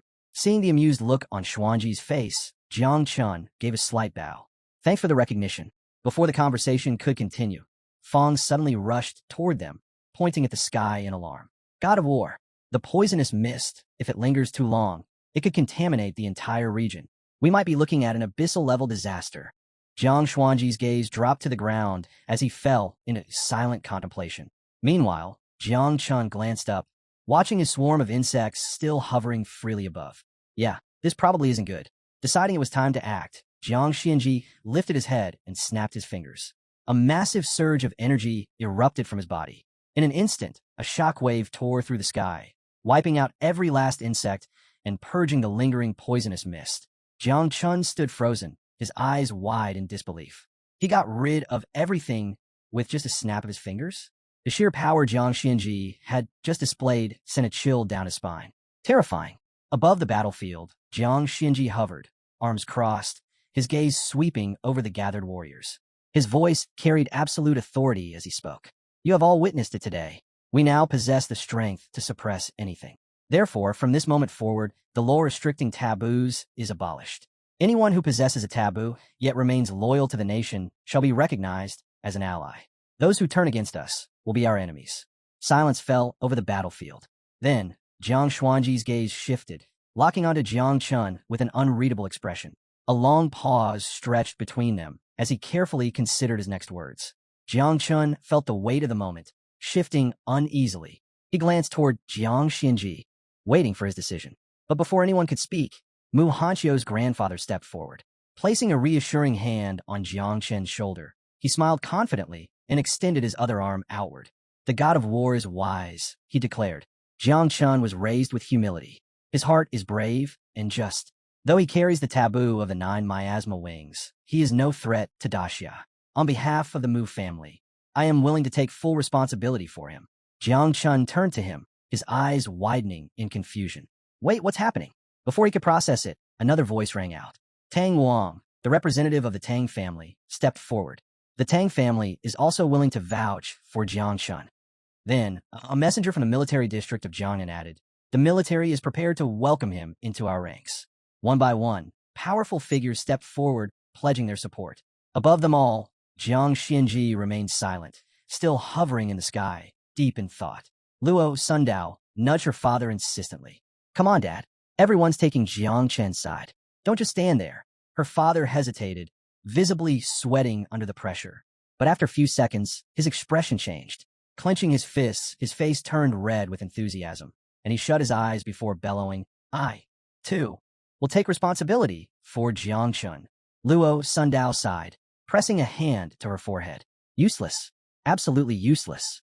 Meanwhile, Hong Yao, flying beside Gu Kaitian, couldn't hide her amazement. The god of war hadn't just intervened. He had outright abolished the ancient restrictions on taboos. And now, even the most prestigious elders were stepping up to defend Jiang Chun. This feels unreal. Buin, arms crossed, was lost in thought. Maybe Jiang Chun saw all this coming, he mused. Maybe that's why he deliberately crossed swords with Zhengu. Hong Yao's eyes widened. Could it be? If Jiang Chun had truly planned this far ahead, then his foresight was beyond terrifying. Yukin, his expression serious, finally spoke. The god of war has long been aware of Xiao Yuanshan's crimes. But if it weren't for Jiang Qin's extraordinary potential, he wouldn't have acted so quickly. A murmur rippled through the gathered warriors. Now that Jiang Qin's 9 miasma wings had been exposed, there was no turning back. He could no longer hide in the shadows. He would either prove himself worthy or become the target of every major faction. After all, the 9 miasma wings weren't just feared by humans. Every race in the abyss saw them as a threat. Some whispered concerns about Jiang Qin's insects being completely wiped out, but one voice scoffed. Come on, this is Jiang Qin we're talking about. You really think he doesn't have more of those things stashed somewhere? Jiang Qin smirked. Everything was unfolding exactly as he had planned. If you're going to reveal your cards, do it with a bang. Above them, Jiang Xinji watched in silence. With so many powerful figures stepping forward to vouch for Jiang Chun, there was no need for further debate. That's enough, he declared. Jiang Chun, take care of yourself. Use your insects wisely. Jiang Chun lowered his head slightly in gratitude. I will. Thank you. Then, with his arms crossed and his gaze sharp, Jiang Xinji made his final announcement. In 10 days, the Great Prodigy Competition will begin. The champion of this edition will be named the first divine son of the prodigies, gaining privileges and resources equivalent to an 8th grade national protector. Jiang Chun blinked. That's insanely tempting. But before he could fully process it, Jiang Xinji added, however, the 9 miasma wings are forbidden in the competition. Jiang Chun met his gaze without hesitation. So that's how it is. For a brief moment, he considered whether the god of war had orchestrated all of this just for him. But he quickly dismissed the thought. No, someone of Jiang Xuanji's level wouldn't adjust the rules for a single person. That would be far too small-minded. A confident smirk curled Jiang Qin's lips. This wasn't over yet. He nodded firmly. I promise not to use the 9 miasma wings in the prodigy competition. Jiang Xuanji's lips curled into a faint smile. Good. He truly is worthy of being my apprentice. Jiang Chun, however, was already thinking ahead. Even if I can't use my insects, it doesn't matter. He had a plan.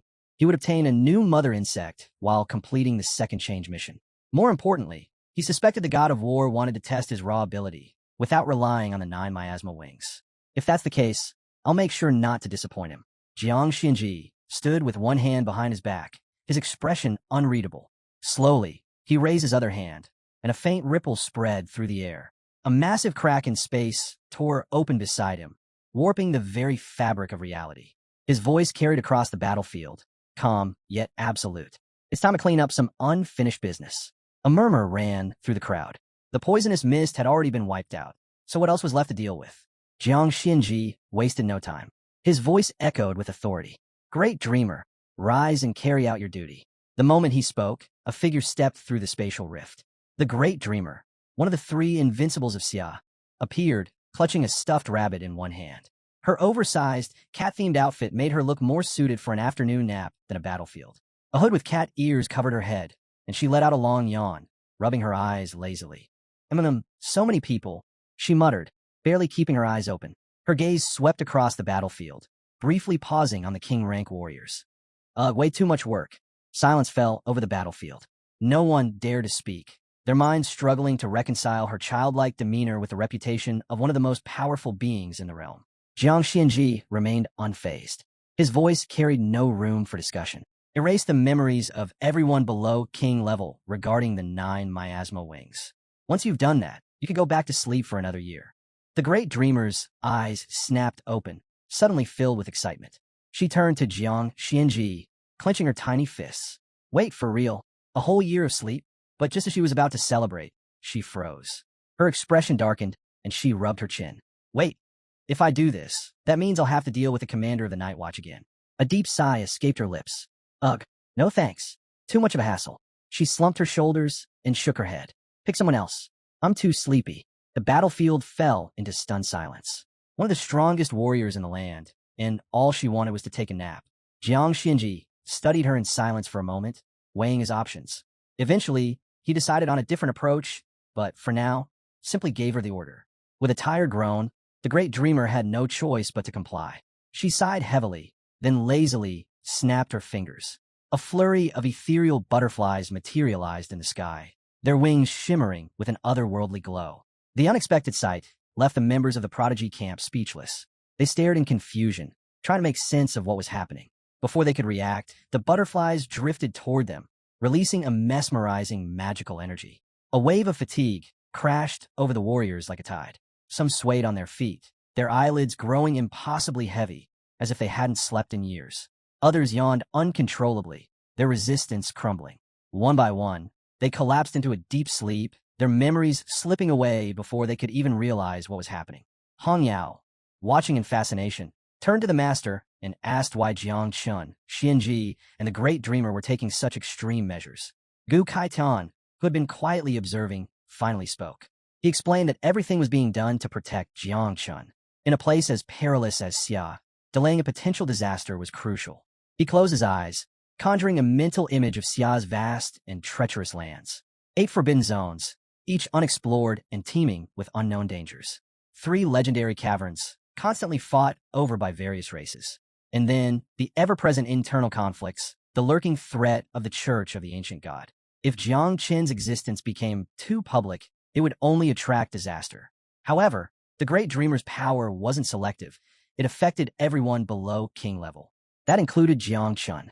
He slumped to the ground, out cold like the others. Still puzzled, Hong Yao frowned. But why seal Jiang Chen's memories too? The Great Dreamer stepped forward, her sleepy demeanor replaced with rare seriousness. This isn't a seal, she clarified. I'm reinforcing his divine soul. If left unguarded, he's an easy target for remote assassination, curses, soul hunts, or other mystical means. His cultivation is still too low, and his soul foundation is weak. I'm preventing him from being killed in his sleep. Hong Yao's brows furrowed in understanding. It made sense, but the implications were troubling. Then, suddenly, the Great Dreamer froze. Something was wrong. Jiang Chun was still lying on the ground, but something felt off. Narrowing her eyes, she studied him closely. Then it hit her. He was faking it. Her expression darkened. Clenching her jaw, she reached for the rabbit-shaped stuffed animal she always carried, then stomped toward him. Jiang Chun, sensing her approach, broke into a cold sweat. This was bad. Really bad. A few moments ago, he had indeed felt the drowsy effect of her power, but the ancestral tree of all things within him had instinctively rejected it. Since everyone below king level had already collapsed, he figured it was safer to just play along. After all, it wouldn't hurt to show some respect to the Great Dreamer, especially since she was Uncle Ji Gang's direct superior. Inside Jiang Chen's consciousness, Little Nine had dropped to her knees, sobbing uncontrollably. She had just lost a large number of her beloved insects to the Dreamer's power, and her heart ached at the loss. As the Great Dreamer loomed over Jiang Chun, the air grew tense. She wasn't one to be easily fooled, and Jiang Chun was about to find out just how unforgiving she could be. Meanwhile, seeing Little Nine so heartbroken, Jiang Chun quickly tried to console her, taking the blame upon himself. But to his shock, her mood did a complete shift. She placed one hand on her cheek, the other on her belly, and suddenly beamed with joy. Jiang Chun blinked, momentarily speechless. Hadn't she been crying just a second ago? Then realization struck. She had reached level 30. That meant she could now raise more insects. So all those tears were for nothing. Jiang Chun kept up his act, lying motionless like the rest of the warriors, until a voice shattered his illusion. All right, you can stop faking now. I know you're awake. His body tensed. That voice belonged to none other than the Great Dreamer. Even without looking, he could feel her presence looming over him, her piercing gaze cutting straight through his charade. Wake up, she ordered. A nervous bead of sweat trickled down Jiang Chen's face. Slowly, he sat up, bracing one hand against the ground. Rubbing the back of his head, he let out a sheepish chuckle. Sorry about that, Sister of Illusions, he said, doing his best to sound apologetic.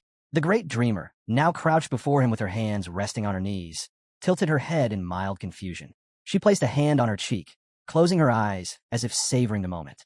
Then, without warning, she turned to Jiang Xianji. Did you hear that? She asked, her voice laced with amusement. Jiang Xianji, still floating above them with arms crossed, raised a brow. Yeah, I heard it, he replied. Despite being over 800 years old, the Great Dreamer still had a surprisingly soft heart when it came to things like this. He briefly considered cracking a joke, but ultimately decided against it. Who knew what kind of chaos she might unleash if she got too excited? Before Jiang Chun could fully process the exchange, the Great Dreamer suddenly grabbed him by the mouth. His eyes widened in confusion as she leaned in close, staring at him with an unreadable expression. Then, with a warm smile, she declared, "From now on, you're my little brother." Jiang Chun blinked. Huh, I'll protect you from all dangers in Xia, she continued. If you ever find yourself in trouble, just say my name in your dreams. Jiang Chun sat frozen, sweat forming on his brow. He was still struggling to comprehend what was happening when, out of nowhere, the great dreamer casually tossed a ring into the air. She observed him for a brief moment, then nodded to herself. Your soul is already strong enough, so no need for extra reinforcement, she mused. This ring, however, will block any spying attempts, spiritual investigations, or curse-related tracking. Jiang Chun instinctively caught the ring, staring at it in silence. Was this some sort of welcome gift? Before he could speak, the great dreamer spun around, raising a single finger with a cheerful grin. Well, I'm off to sleep now. Don't forget to visit me in your dreams. Okay? Without another word, a crack opened in space, and she stepped through it, vanishing from sight. Jiang Chun sat in stunned silence, staring at the fading spatial rift. Just like that, he had somehow become the younger brother of the great dreamer. All because he called her sister once? Hong Yao, standing beside Jiang Chun, was just as stunned. A mischievous thought flickered across her mind, and she muttered, So, if I call her sister, does that make me her sister too? Before she could entertain the thought further, Jiang Xianji turned to Jiang Chun, his gaze sharp and unwavering. In 10 days, during the Celestial Geniuses competition, if you can secure first place without using the 9 miasma wings, then it will prove you are truly worthy of being nurtured with the full resources of the nation. A storm was coming. The era of great conflicts was about to begin, and time was running out. Jiang Chun lifted his eyes to the sky, a confident smile playing on his lips. Got it. Thanks. Jiang Xianji, already turning to leave, cast a glance over his shoulder. No need for thanks. You earned this yourself. At that moment, a shimmering portal appeared. Ji Lingxiu, standing with one arm behind his back, approached Jiang Xianji. He had enjoyed watching the amusing spectacle unfold, but there were more pressing matters to attend to. Let's go, he said. We have a black dragon from the Yangtze River to deal with. Without another word, they stepped through the portal and vanished. Jiang Chun barely had a second to process what had just happened before he felt someone approaching from behind.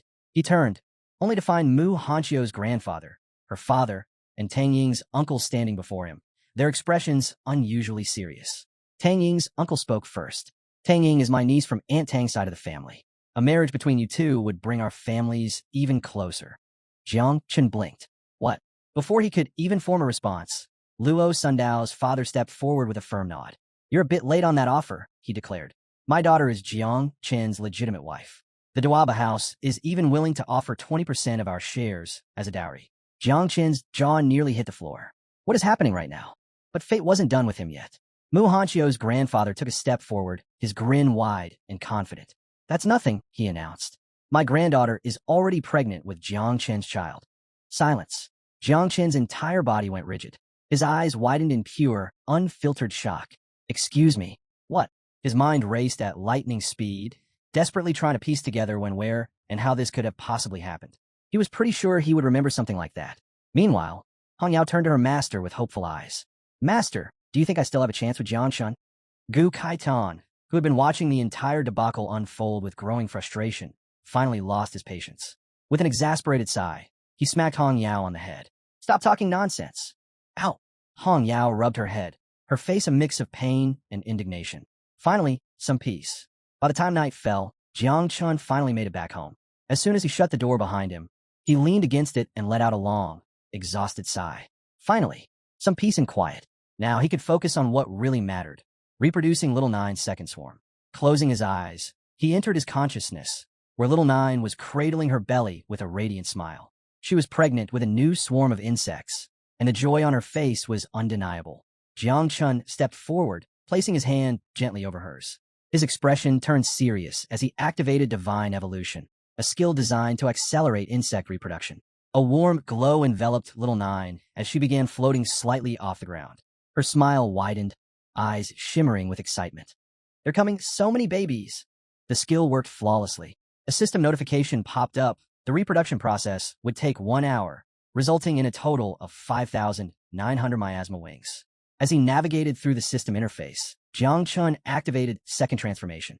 Another notification appeared. He had met the conditions to change classes, reaching level 30 with a combat rating of 237 stars. The system immediately assigned him a class change mission, Celestial Tower of Magic City. The objective? Complete the Celestial Tower, defeat the boss on the 50th floor, and claim its sword. The catch? He had to do it alone, and he only had 1 day to succeed. Jiang Chun rubbed his chin and thought. If he wanted to maximize his chances, he needed serious preparations. His best move? sell off all his extra equipment, worth several billion, and exchange it for the blood of fierce beasts. This would allow him to enhance his second-generation swarm before tackling the tower the next morning. As he finalized his strategy, his gaze shifted toward the ancestral tree of all things. His eyes narrowed in surprise. On one of its branches, a vibrant red fruit had appeared. Again, curious, he reached out, and the fruit detached, falling into his palm. Instantly, a system notification revealed its effect. Void Eye. Ability. Detect and mark enemies using invisibility, illusions, or stealth-based abilities. Range. Determined by divine soul strength. Currently, 10-kilometer radius. Drawback. Consumes a significant amount of energy when used continuously. Jiang Chun smirked. Now this could be useful. Jiang Chun smirked. Not bad. This could come in handy. Tang Ying's secret. Curious to test Void Eye, Jiang Chun activated the ability. Instantly, a detailed scan of the surrounding area unfolded in his vision, revealing several nearby houses. But one person in particular caught his attention, Tang Ying. She was outside, walking aimlessly, completely absorbed in her phone. "What you doing out here this late?" Just then, a red system window flashed before him, displaying her stats. Hidden profession, Nightmare Hunter. Level, 43. Combat strength, 149 stars. Special title, Favored Daughter of the Assassin System, the precious jewel of the Tang family. Jiang Chun raised an eyebrow. So, she's a high-level assassin, huh? But what caught his attention even more was what she was doing. She was writing a letter? He focused in, surprised to see his name written on it. Realizing she was thinking about their arranged marriage, Jiang Chun calmly reached over and switched off the lights in his house. Out of sight, out of mind. Tonight, he needed rest. Tomorrow, he had a tower to conquer. Outside, Tang Ying stopped in front of his house. Seeing the lights go out, she hesitated, her cheeks tinged with a faint blush. Confusion flickered in her eyes before she eventually turned and walked away. The Celestial Tower. The next morning, Jiang Chun arrived at Celestial Tower in Magic City. The massive structure stretched impossibly high, its peak vanishing into the clouds. Inside, the atmosphere buzzed with excitement. Countless professionals gathered, their eyes glued to a giant scoreboard displaying the current rankings. At the top, a name stood out. Ji Xinyue, 40th floor in 12 minutes. The crowd murmured in awe. Of course, it's Ji Xinyue, someone muttered. Yeah, she's the pride of the city's war zone. No one's beaten her record from 6 months ago. Many had attempted the tower trial, but none had come close to matching her speed. Jiang Chun, standing near the entrance, cracked his knuckles. 50 floors in one day, huh? His lips curled into a confident grin. Let's see what this tower's got. His gaze shifted back to the scoreboard. Ji Xinyue. She wasn't just some random competitor. She was the second-ranked genius of Great Xia, her strength surpassing even Jiang Wushuang's. She had completely dominated the second round of the Celestial Tower, making her the one to beat. A small smirk formed on Jiang Chen's lips. All right then, when the time comes to compete for the genius ranking, I'll take her on. Just then, a system notification popped up. Participant Jiang Chun, are you ready? He hadn't expected his turn to arrive so quickly, but he didn't hesitate. Let's do this. The moment he confirmed, a magic circle formed beneath him. Bright energy surged around him, and in the blink of an eye, he was teleported to the first floor of the Celestial Tower. First floor, the trial begins. As soon as Jiang Chun materialized inside the Celestial Tower, countless monsters turned their attention toward him. Unlike other trial grounds, the Celestial Tower's difficulty scaled based on the strength of the challenger. There were no easy fights, no warm-ups, just immediate danger. Without hesitation, Jiang Chun activated Void Eye, scanning the battlefield. A status window appeared, revealing the creatures surrounding him. Fallen Elves. Level, 40. HP, 790,000. Combat Power, 42 stars. Jiang Chun raised an eyebrow. Not bad. If the first floor already had monsters this strong, then by the 50th floor, he'd likely be facing level 90 enemies. No wonder even a prodigy like Ji Xinyue had only reached the 40th floor. But Jiang Chun? He wasn't worried. To him, these creatures were nothing more than insect food. Extending both hands outward, he summoned his swarm. The insect mother emerged alongside thousands of her offspring, their combined energy creating a low, eerie hum. Her glowing eyes locked onto the monsters, saliva dripping from her mouth. So much food, she murmured hungrily. Jiang Chun sighed. Calm down. This meat isn't even that good. I'll get you something better later. She hesitated, then reluctantly nodded. And then, the swarm surged forward. Meanwhile, in the Red Lake Cave, far away, deep within a secluded cavern, a red lake shimmered under the dim light. Droplets of crimson liquid floated in mid-air, moving in rhythm with the breathing of the man sitting at the lake's edge. His white hair contrasted sharply with the eerie glow surrounding him. His posture remained perfectly composed, his control over the lake's energy unwavering. This was Daxia's first genius, Ingzhan. Suddenly, a figure in a black suit appeared behind him, holding a document high in the air. His voice was filled with excitement. "Victory is assured," the man declared. "Come take a look at this information." But Ingzhan didn't even flinch. He remained motionless, eyes closed, fully immersed in his meditation. He didn't even turn around. "Uncle Fong," he finally spoke, his tone calm and indifferent. "It's unnecessary." He had already sensed Jiang Chen's presence, and yet he wasn't concerned in the slightest. Uncle Fong hesitated. "But, young master," Ingzhan remained composed, listening without a hint of urgency. He already knew that Jiang Wushuang had a divine-level class, but not all divine awakenings were created equal. However, when Uncle Fong mentioned Jiang Chun, Ingzhan barely reacted. A new disciple of Gu, a so-called never-before-seen divine level. He let out a quiet chuckle.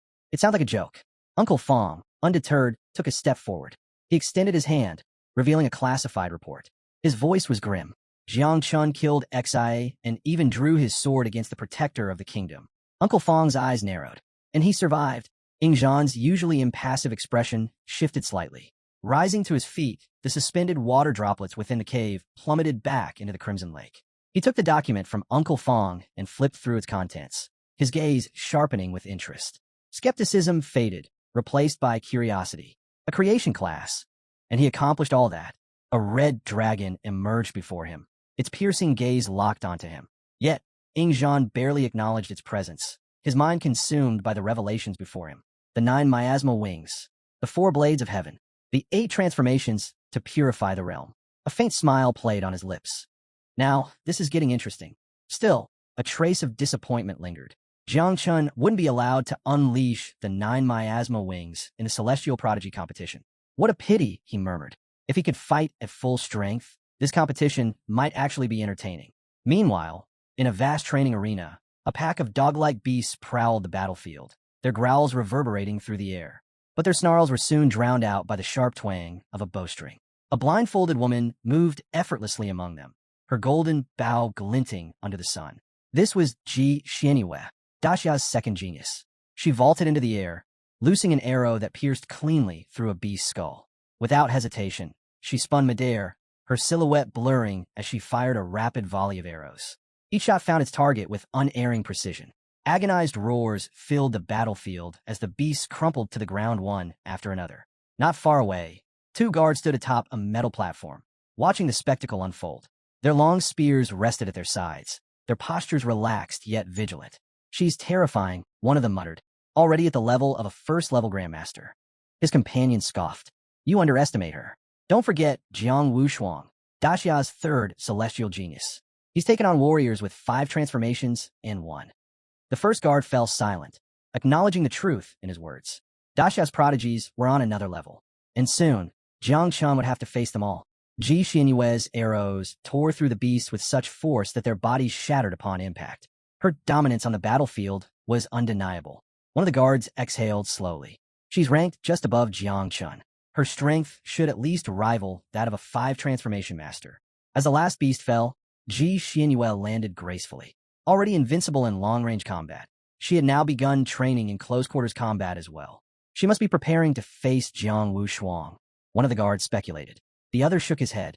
"He's nothing compared to her," he stated coldly. Even the so-called number 1 genius, Ingzhan, wouldn't stand a chance. Just as their conversation continued, an overwhelming presence swept across the training field. A tall man strode toward them, a cat dangling lazily from one hand. His presence exuded an effortless yet undeniable authority. This was Ji Hongyin, the chief commander of the city's war district. With a composed demeanor, he extended his free hand toward Ji Xianyue. "That's enough for today. Take a break." The guards, recognizing his voice, immediately lowered their heads and shut their eyes in deference. Ji Xianyue, still lost in the rhythm of her training, paused and removed her blindfold. The moment she saw her father, her face brightened with excitement. "Dad," she called out, running to him without hesitation. Her voice bubbled with enthusiasm as she reported, "I improved a lot today." Ji Hongyin continued stroking his cat, casting her an amused glance. "You're pushing so hard just for an elite list ranking?" he asked casually. Being first isn't everything. Tilting his head back slightly, he added, you should take after me. If you ever get the chance to relax, don't waste it. Ji Xinyue wasn't having any of it. Her cheeks puffed in frustration as she shot back. You've been relaxing for 30 years. Yet somehow, you ended up as the general commander of the Magic Ward District and the fourth sealed king of Daxia. She crossed her arms, her sharp gaze locking onto him. Are you seriously telling me you got there by taking it easy? Ji Hongyin blinked, caught off guard by her words. Then, with a light chuckle, he chose to drop the argument. Instead, he reached into his pocket and pulled out a mobile phone. I figured you'd want this, he said, handing it to her. The prodigy profiles you asked me to check. Ji Xinyue took the phone eagerly, her excitement shifting into something more serious, something bordering on unease. As she read, her expression hardened. Her fingers tightened around the device. Ji Hongyin studied her reaction before speaking again, his voice calm, yet probing. So, do you think you can surpass Jiang Chun? Ji Xinyue remained silent, staring at the screen. Jiang Chun is strong, she admitted, but after a moment, her brows furrowed, and she added, and also strange. Something about him didn't quite make sense. A part of her feared that he might even surpass Ingzhan.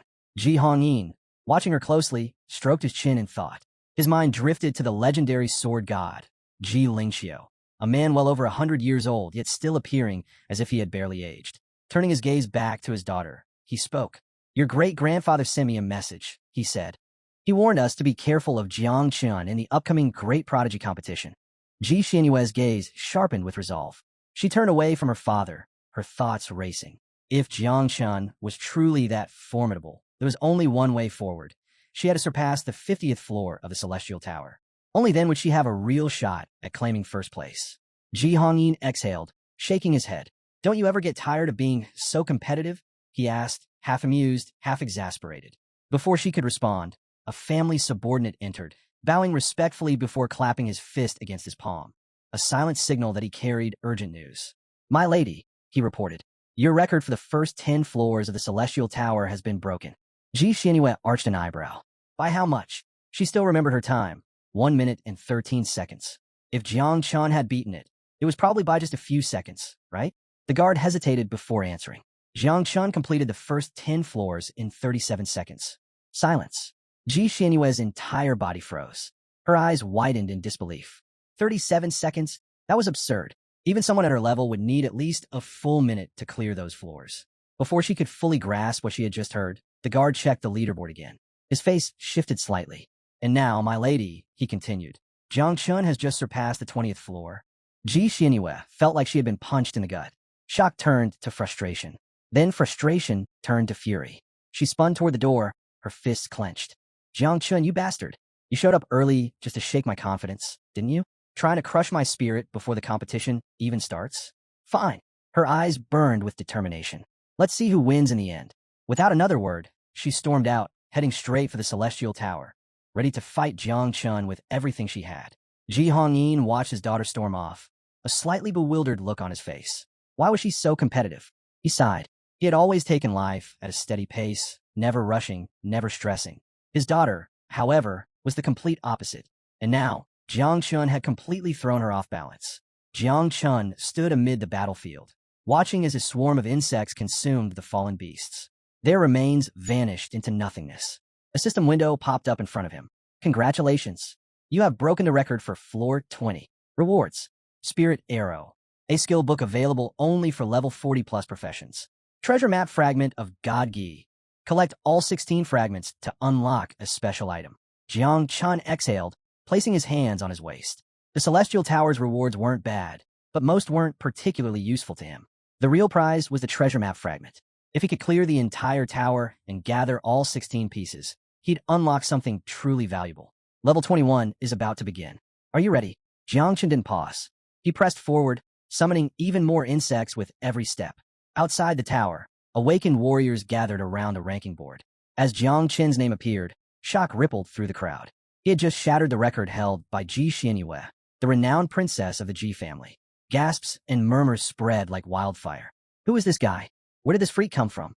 The boss on floor 20 was level 50, and he crushed it like it was nothing. Meanwhile, in the Luo family palace, Luo Sandow lounged on her bed, casually scrolling through her phone. Then, a breaking news headline caught her eye. Mysterious young man destroys the record of the goddess of Magic City, Ji Xianyue. Her first reaction? Fake news. But when she checked the official Celestial Tower rankings, her stomach dropped. Current rankings. First place, Jiang Chun, floor 30 in 2 minutes and 32 seconds. Her phone almost slipped from her hands. The comment section was even worse. Furious voices filled the feed, branding Jiang Chun as an outsider who had barged into Magic District just to steal their glory. Leave, Jiang Chun. Magic belongs to Ji Xianyue. Take your records elsewhere. This guy's nothing but a pest. Stay away from our goddess. Luo Sandao's expression darkened. Idiots. They dared to insult the man who had once saved her. Without hesitation, she grabbed her phone and called Xiao Qiu, her voice laced with fury. Start the live stream now. Those damn Magic District fools are trashing Jiang Chun. If arguing online wasn't enough, she was more than ready to head to Magic District herself. Back at the Celestial Tower, the air buzzed with anticipation as a familiar figure arrived, Ji Xianyue. Determination burned in her gaze. She had come to reclaim her throne. The moment she stepped forward, the crowd erupted. She's here. Ji Xianyue will put that outsider in his place. With a single motion, she activated her second transformation. A glowing magic circle appeared beneath her feet, pulsing with immense power. The spectators roared in approval. The Celestial Tower ranking belongs to us. We won't let an outsider take Magic's glory. As the challenge began, one thing was clear. Ji Xianyue wasn't just aiming to reclaim a top spot. She was coming for Jiang Chun. All of Magic District firmly believed that Ji Xianyue would reclaim her rightful place at the top of the Celestial Tower rankings. The moment she accepted the challenge, a glowing magic circle formed beneath her feet, and in a flash of light, she was transported to the first floor. A swarm of monsters closed in instantly, but she didn't flinch. Instead, she drew her golden bow with unwavering confidence. Last time, I hadn't undergone my second transformation, she reminded herself, her grip tightening. My strength back then was nothing compared to what I have now. The monsters lunged. With a surge of energy, Ji Xianyue's aura ignited as she loosed a volley of devastating arrows. With her upgraded skills and powerful new equipment, taking back the #1 spot was just a matter of time. 2 minutes later, she reached the 10th floor. At her feet lay the corpse of a massive scorpion boss, its body still twitching from her last attack. A system window appeared before her. Floor 10 cleared. Time, 59 seconds. Panting slightly, she wiped a streak of dust from her cheek. Then, her expression darkened. 59 seconds. She had pushed herself to the limit. Yet even with all her improvements, it still wasn't fast enough. A knot tightened in her chest as she recalled Jiang Chen's time. 37 seconds. How the hell did he do that? Taking a deep breath, she stretched out her hand, conjuring a swirling magical portal. This wasn't just about skill. This was about professions. Her divine class, Sun Destroyer, specialized in long-range precision attacks, built to eliminate powerful bosses, not mow down waves of weaker monsters like the early floors demanded.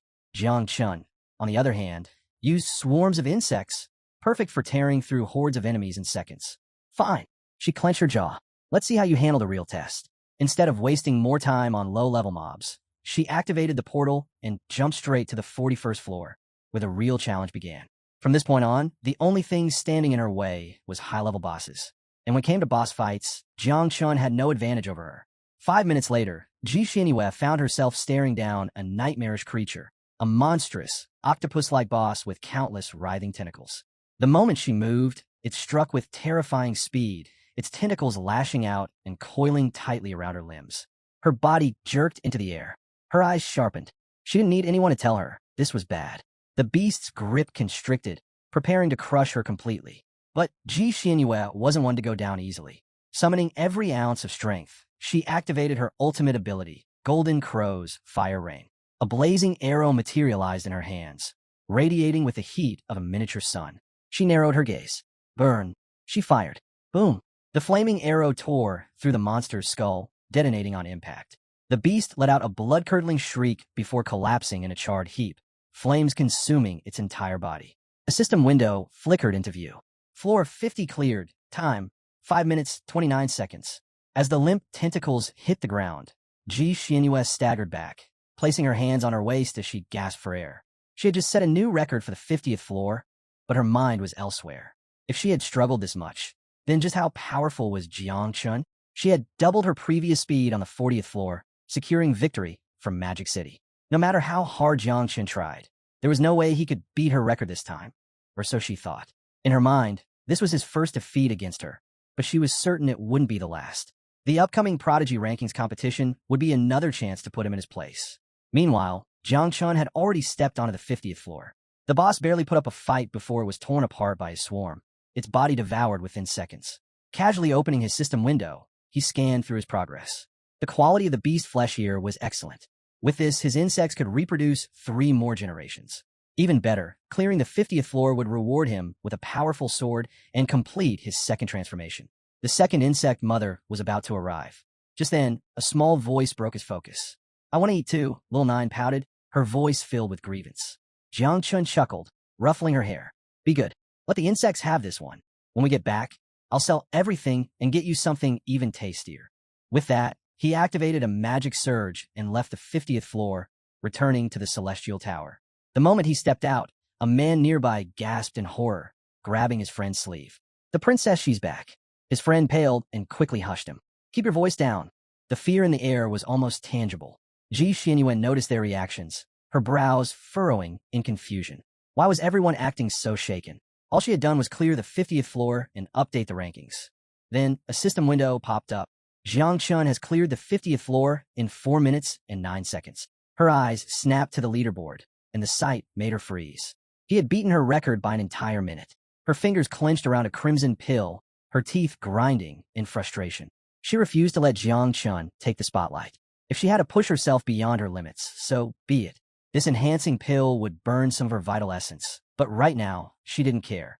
Back on the 50th floor, Jiang Chun wiped sweat from his forehead and exhaled. With his insects successfully reproducing, the hard part was over. However, he frowned slightly. "Where's the sword?" A system notification chimed. "Congratulations! For clearing the 50th floor, you have received an epic tier reward." It was either an epic armor or an epic saber, awarded at random. Seconds later, the system finalized its decision. Epic armor. Jiang Chun glanced at his new gear, while Little Nine fluttered around excitedly, still preoccupied with thoughts of food. His gaze remained fixed on the system window, his expression darkening. This damn system was really testing his patience. If he wanted another shot at the sword, he'd have to clear floors 41 to 50 all over again. With a sigh, he turned to Little Nine. "All right, time to eat." Meanwhile, Ji Xianyue had reached the 50th floor, facing off against the colossal octopus boss once more. The instant it moved to strike, she lunged forward, channeling her burning arrow technique. A blazing projectile tore through the air, piercing straight into the monster's forehead. Ding! Congratulations! You have cleared the 50th floor in 3 minutes and 7 seconds. She had just shattered the record. Wiping the sweat from her chin, she took a deep breath, exhaustion settling into her limbs. But as she looked at the system window, a wave of satisfaction washed over her. First place was hers again. Jiang Chun had taken a full minute longer than her. There was no way he could surpass her now. Or so she thought. At that moment, Jiang Chun re-entered the 50th floor. Once again, the octopus boss spawned, its massive tentacles writhing. But before the fight could begin, Little Nine had other ideas. Instead of attacking, she hovered near the monster, poking its tentacles with amusement. It's got so many legs." Jiang Chun's eyebrow twitched. "Stop messing around and eat already. I need to give you a little brother." Little Nine's playful expression froze. Her big eyes welled up with tears as she looked at Jiang Chun, utterly heartbroken. "You don't want just me anymore? Am I not enough for you?" Jiang Chun was speechless. "Where the hell did you learn this nonsense?" With a deep sigh, he rubbed his temples before explaining. "Even if I get another one, you'll still be the eldest. If he annoys you, you could just beat him up." His lips curled into a smirk. "Think about it. You were born first, you're stronger, and you've got thousands of insect minions under your command. What's there to worry about?" Little Nine sniffled, then slowly began to smile. She tapped her cheek deep in thought. A younger sibling, someone to bully and pinch all day? Her excitement surged. Without hesitation, she lunged at the boss and took a massive bite, tearing through most of its body in one chomp. As poisonous mist spread, consuming the remains, a system notification flashed before them. Little Nine has leveled up from level 35 to level 37. Meanwhile, in the Celestial Tower's main hall, a massive screen flickered with the latest ranking update. Ji Xianyue, 50th floor record, 3 minutes and 7 seconds. Before the screen, a smug-looking blonde man, Hua Yunfei, dramatically placed a hand on his chest while extending the other skyward. With a self-satisfied smirk, he closed his eyes and declared, "Jiang Chun has lost. The top rank belongs to our city's goddess once again." He turned to the crowd, sneering. As for those flies from Jiang Chen's battle district, they should scurry back to their stinking city. Behind him, Mu Hanxiu and Luo Sandao stood with their arms crossed, their expressions darkening. "Shut the hell up, you bastard," Luo snapped. Jiang Chun had never treated this as a competition. He was casually clearing floors at his own pace, like a game, never once pushing himself to his limits. Then, something unexpected happened. The ranking screen flickered. Jiang Chun, 50th floor completion time, 2 minutes and 58 seconds. A heavy silence fell over the hall. Hua Yunfei froze, his smug expression twitching in disbelief. How? Meanwhile, Luo Sandao and Mu Hanxiu clenched their fists in excitement. And that's not even his full strength. Mu Hanxiu smirked. Ji Xinyue? Crushed like nothing. Across the hall, Ji Xinyue's face turned ghostly pale. Her knees buckled, and she collapsed to the floor. How had he surpassed her again? Panic clawed at her mind. Despair twisted in her chest. With shaking hands, she pulled out another red pill, her exhausted eyes burning with determination. If she had to push beyond her limits, then so be it. She would not accept defeat. But just as the pill reached her lips, the leaderboard updated again. Jiang Chun, 50th floor completion time, 2 minutes and 47 seconds. A full 11 seconds faster. Ji Xinyue's fingers trembled. Her breath hitched. And then she broke. Tears welled up, spilling over. The pill slipped from her grasp as she collapsed onto her hands and knees, sobbing like a child. The crowd gathered, murmuring in confusion, watching as their so-called goddess shattered before their eyes. Then a golden light exploded from the sky. Boom! A powerful figure descended, cloaked in divine energy. Ji Xinyue's father. The entire hall went deathly silent. No one dared to speak. His furious gaze swept across the room before settling on his daughter, curled up on the ground. His expression darkened. "Who made my little princess cry?" His voice was dangerously cold. Someone in the crowd hesitated before stammering. It was Jiang Chun. The father's face twisted with fury, his fists clenching tight. A golden aura surged around him, crackling with vengeful rage. "Don't cry, my child," he said, his voice low but filled with menace. "When Jiang Chun comes out, I'll teach him a lesson myself." His gaze flickered toward the leaderboard. Something about this didn't sit right. Was Jiang Chun really just clearing floors? Or had he discovered something deeper within the Celestial Tower? At first, he suspected that Jiang Chun had discovered the secret mission hidden within the Celestial Tower. Perhaps he was after the legendary Julie treasure. But then he shook his head. Impossible. The Emperor Julie's divine treasure had been lost for centuries, its map divided into 12 main pieces, each fragmented even further. Even if someone knew of its existence, retrieving it was an impossible feat. The Ji family had spent years scouring the world, and they had only managed to collect 4 map fragments. There was no way Jiang Chun could have gathered all 12 in such a short time, or so they thought. Meanwhile, inside the Celestial Tower, Jiang Chun casually reached into his inventory and pulled out all 12 map fragments. The system instantly began synthesizing them. Watching the process, Jiang Chun rested his chin on his hand, deep in thought. The Celestial Tower was a nightmare for perfectionists. Normally, players had to grind endlessly, clearing the tower again and again to piece the treasure map together. However, the real key lay in triggering hidden missions, tasks that only activated under specific conditions depending on class progression and level timing. A burst of golden light flared from the map as the system completed the synthesis. Multiple notifications flooded his vision. Mythical-grade treasure map acquired. Jiang Chen's eyes sharpened as he examined the details. According to the system, this ancient map originated from the Gi tribe, a lost civilization that had once split off to form the foundation of humanity. At their peak, they ranked 53rd among the 10,000 races, an astonishing achievement. Now, this treasure map, one of 12 in existence, revealed the location of a divine weapon once wielded by the legendary Emperor Ji. By activating the map, Jiang Chun could unlock the secret coordinates, with no level restrictions and no time limit. But there was a problem. The system warnings were clear. This place was unimaginably dangerous. Even with the golden sword of the Emperor as a reward, recklessly charging in would be suicide. For now, Jiang Chun made his decision. Before anything else, he needed to complete his second transformation. With all the conditions met, the system initiated his class change. Jiang Chun's vision blurred, and in an instant, he was transported into his subconscious space, standing before the ancestral tree of all things. He gazed up at the colossal tree, its ancient presence radiating an overwhelming aura. A moment later, the system chimed. Class change successful. Jiang Chun had officially achieved his second transformation. plus 100 free attribute points granted. But more importantly, the ancestral tree of all things had evolved. A new fruit had appeared. Fruit of Destiny. Jiang Qin's brows furrowed. What was the purpose of this fruit? Why had the system upgraded it now? Questions flooded his mind, but for now, he set them aside. He had something far more important to do. Summoning the second insect mother. A crack split open before him as the system issued its next announcement. Because you have completed your second transformation, you will obtain a random insect mother. A powerful red glow erupted from the crack. Then, it appeared. A calamity-level red beetle emerged, its entire body radiating an ominous crimson energy. Its wings unfurled as it hovered, exuding an aura of absolute dominance. This was no ordinary creature. It was a monster forged from the depths of eternal hell, a being that had once dwelled within the souls of gods and demons, absorbing the echoes of their resentment, defiance, and unbreakable memories. For countless eras, it had disappeared alongside the annihilation of the underworld's forgotten realm. But now it had returned. Jiang Chun extended his hand, and the calamity-level red beetle immediately flew toward him. It landed lightly on his finger, its energy pulsating with a quiet yet terrifying power. A system window materialized, displaying its unique traits. For every 10 levels, the beetle could produce anywhere from 49 to 108 offspring. Even more astonishing, with each evolution, Jiang Chun could extract one of its abilities, which would then evolve every 30 levels.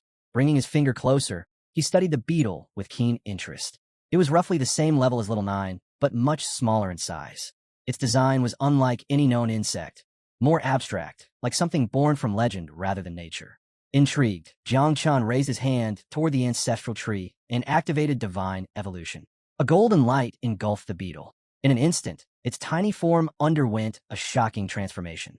A crimson armor encased its body, a sharp horn jutted from its head, and its wings pulsed with a terrifying energy. Then, the beetle's eyes slowly opened.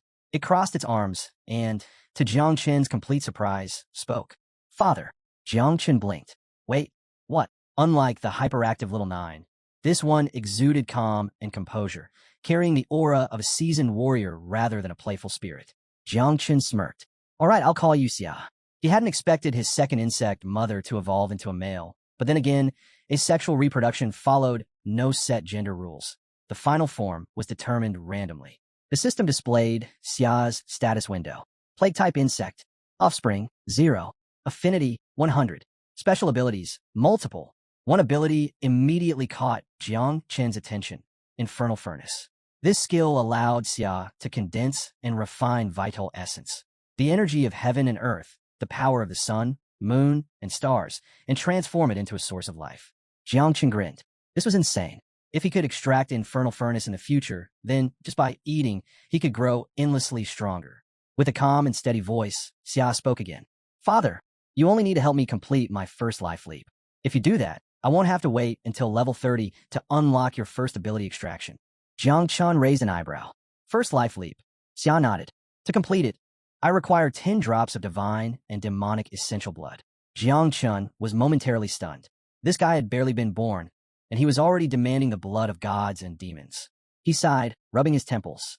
"You sure don't hold back, huh?" Still, Jiang Chun wasn't against the idea. The problem was, he didn't have that kind of blood on hand. "All right," he said, waving his hand. "Go check out the nest and meet your sister first. As for the divine and demonic blood, I'll ask Master about it once I leave here." Xia closed his eyes, gave a slight bow, and answered, "Yes, father." At the same time, news of Ji Xianyue's breakdown was spreading like wildfire. General Duan was casually scrolling through the latest updates when his body suddenly froze, his face turning pale. "Crap, this is bad." Sweat beaded on his forehead as he turned to Gu Katian, who was peacefully sipping tea. "I just saw a broadcast. Ji Xianyue is crying." Gu Katian barely blinked, and General Duan gulped. "You don't get it. The king doesn't care about much, but when it comes to his daughter, he loses his mind." Without another word, he summoned a portal and bolted. Gu Katian's teacup clattered to the floor. His calm demeanor shattered as he hurriedly chased after him. Wait. If you're panicking, that means this is really bad." Meanwhile, inside the Celestial Tower, Jiang Chun stepped in the main hall, and instantly, the atmosphere shifted. Every eye turned toward him, gleaming with anticipation. At the center of the hall, the king was already rolling up his sleeves, his furious gaze locked onto Jiang Chun. "You dare make my daughter cry?" he growled. "Fine. Time to teach you a lesson." Ji Xianyue, seated beside him, immediately panicked. Father, stop. This isn't necessary. He ignored her, cracking his knuckles. I know exactly what I'm doing. Jiang Chun, unfazed, kept walking forward. But as he took another step, a group of generals suddenly rushed in, grabbing him by the arms. He blinked, confused. The hell is this? General Duan and Master Gu Katian had arrived. "Okay, run," General Duan hissed. "We'll explain on the way." Before Jiang Chun could react, the king lunged forward. A burst of golden energy exploded from his hand, shooting straight toward Jiang Chun. "Stop!" Duan Jai roared, stepping in at the last moment. A wall of ice materialized, blocking the attack. The king narrowed his eyes. "This brat made my daughter cry. As punishment, I demand Jiangnan surrender its territory. From now on, the 3 great dungeons in Celestial Dragon Canyon will belong to magic." Duan Jai sneered. "Not happening." Stepping forward, his icy aura surged, clashing with the king's golden energy. "Jiangnan has risen. This year, in the Celestial Genius rankings, its magic will be surrendering territory to us." The king's face twisted with rage. His aura flared dangerously, but before he could strike again, Jiang Chun and his group had already vanished. In the Grand Hall, the king's fury simmered as he processed the news. "They ran? Oof. It doesn't matter," he muttered, his gaze darkening. "I'll go to Jiangnan myself. Even if they kneel and beg, it won't be enough." A sudden thought struck him. His lips curled into a smirk.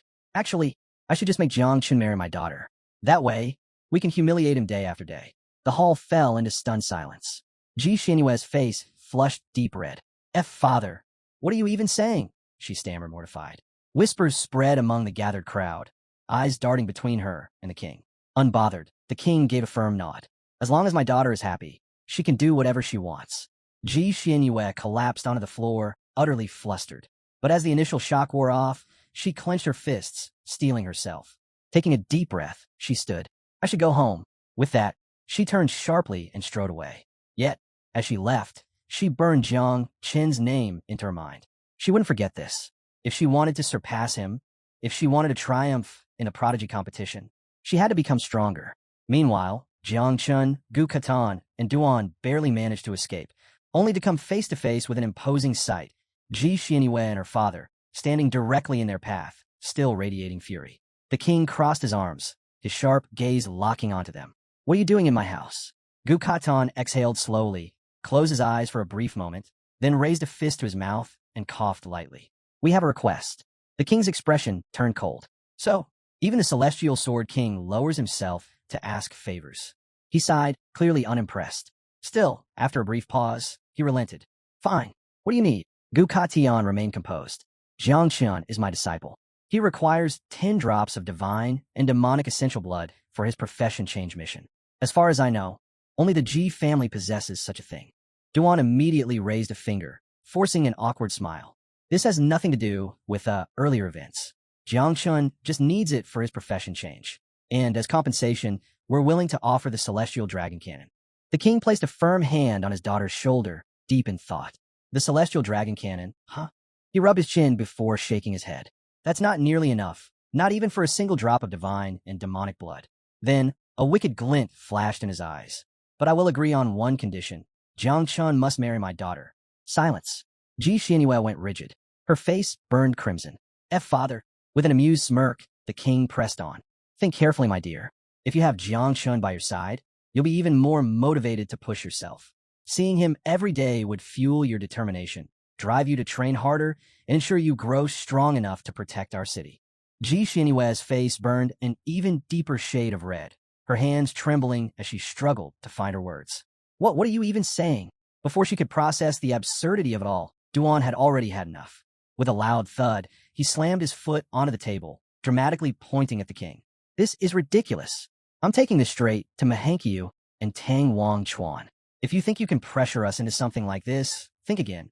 Jiang Chun, still seated, wiped the sweat off his forehead. How in the world had things spiraled this far out of control? Gu Katian's expression darkened. "Mind your words, king," he warned. The king, however, remained unfazed. A grin played on his lips as he casually extended his hand to the side. "Relax. Even if Jiang Chun doesn't marry my daughter, forming ties as in-laws would still be beneficial." Ji Xinyue's head snapped toward her father, her jaw dropping in utter disbelief. Her face turned an even darker shade of crimson. "What are you trying to pull?" she shouted.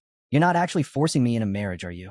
Because if you are, why don't you marry Jiang Chen instead? The king chuckled, his smile unshaken. Feelings can be cultivated, he mused. Young people these days don't appreciate the idea of love growing after marriage, but it's far from impossible. Ji Xianyue wasn't having any of it. Without another word, she turned on her heel and stormed toward the door. She was too furious to continue the conversation. Her father hesitated for a moment, reaching out as if to stop her, but then let his hand drop. His expression flickered between confusion and amusement. Then, as if struck by sudden inspiration, his grin widened. Turning to Jiang Chun, he leaned forward with an easygoing smile. Young man, why don't you stay at my house for a few days? Give it some time. Let's see if my daughter warms up to you. If nothing happens, you're free to leave. Jiang Chun narrowed his eyes slightly. This old man is definitely up to something. Still, after a brief moment of thought, he forced a smile and accepted. There was no way Ji Xianyue would fall for him in just a few days, so there was nothing to worry about. Besides, earning the king's trust might make it easier to get his hands on the divine and demonic blood. That night, after Gu Katian and Duan left the Ji family mansion, the king kept his promise. A box was placed in front of Jiang Chun, its contents carefully arranged, several small red bottles filled with divine and demonic blood. Even without opening them, Jiang Chun could feel the immense power radiating from within. A single drop could elevate an ordinary person to a king-level cultivator in an instant. But of course there was a catch. If someone unqualified consumed it, their body would rupture, and their soul would be annihilated without a trace. The king's expression turned serious, his previous amusement gone. Be careful with this blood, he warned. It contains a terrifying will. If you're not prepared, it will devour you. Jiang Chun simply smiled. Understood. He examined the bottles in his hands for a moment before making his decision. Xia, manifest. A surge of crimson energy filled the room as Xia appeared before him. But something felt off. Xia stood with his head lowered, an air of gloom surrounding him. Jiang Chun raised an eyebrow. What's with that depressed look? Xia sighed deeply. Little Nine doesn't like me. What? His voice was filled with grievance. She wants to kick me out of the nest. Jiang Chun reached out, trying to console him with an awkward smile. Did she hit you? Xia's expression darkened. He turned his head away. No. There was a brief pause. Then, with a hint of pride in his voice, he added, I refuse to fight a mere insect woman. She's no match for me. That's why. I just left the nest before things got messy. Jiang Chen's confusion deepened. Xia was speaking as if he were stronger than Little Nine, but wasn't she supposed to be the dominant one? Where was this arrogance coming from? It was baffling. Xia was a terrifying existence from eternal hell. Yet here he was, sulking over a petty nest dispute. After a moment of thought, Jiang Chen shrugged. Whatever. Kids should settle their own problems. Placing a hand on Xia's shoulder, he forced a smile, then reached for the box of divine and demonic blood. Forget about it, he said. Just eat first. Xia, still brooding, let out another sigh. Understood. With a simple flick of his hand, the bottle caps popped off, shooting into the air. Thick, ancient blood began to rise from the bottles, swirling around him like living tendrils. Closing his eyes, Xia began absorbing it, his body drinking in every last drop. The moment he finished, a terrifying wave of energy erupted around him. System notifications flashed in Jiang Chen's vision. Level transition complete. Ability extraction in progress. Jiang Chen clenched his fists, watching the system work its magic. This was a gamble. He knew that. Would he obtain a top-tier ability, or would he end up with something mediocre? His heartbeat quickened as the system finalized its selection. Then everything shifted. A surge of overwhelming energy exploded from within his body, and in the blink of an eye, he was pulled into his subconscious. A notification appeared before him. You have obtained the divine body of the guardian elephant, legendary grade. Jiang Chen's eyes widened. This wasn't infernal furnace. Instead, he had awakened a divine, constitution-type ability. According to the system, the human body contained 840 million microscopic particles, each carrying the strength of a colossal elephant. If all of these particles were fully awakened, his body would transform into something akin to a divine elephant, a being powerful enough to stir the seas and rivers with a single movement, roar loud enough to make the stars tremble, leap across the moon and devour the sun itself. More importantly, Xia's body had now transformed into primordial particles, meaning he could integrate directly into Jiang Chun. Jiang Chun stared at his palm, his expression shifting between surprise and confusion.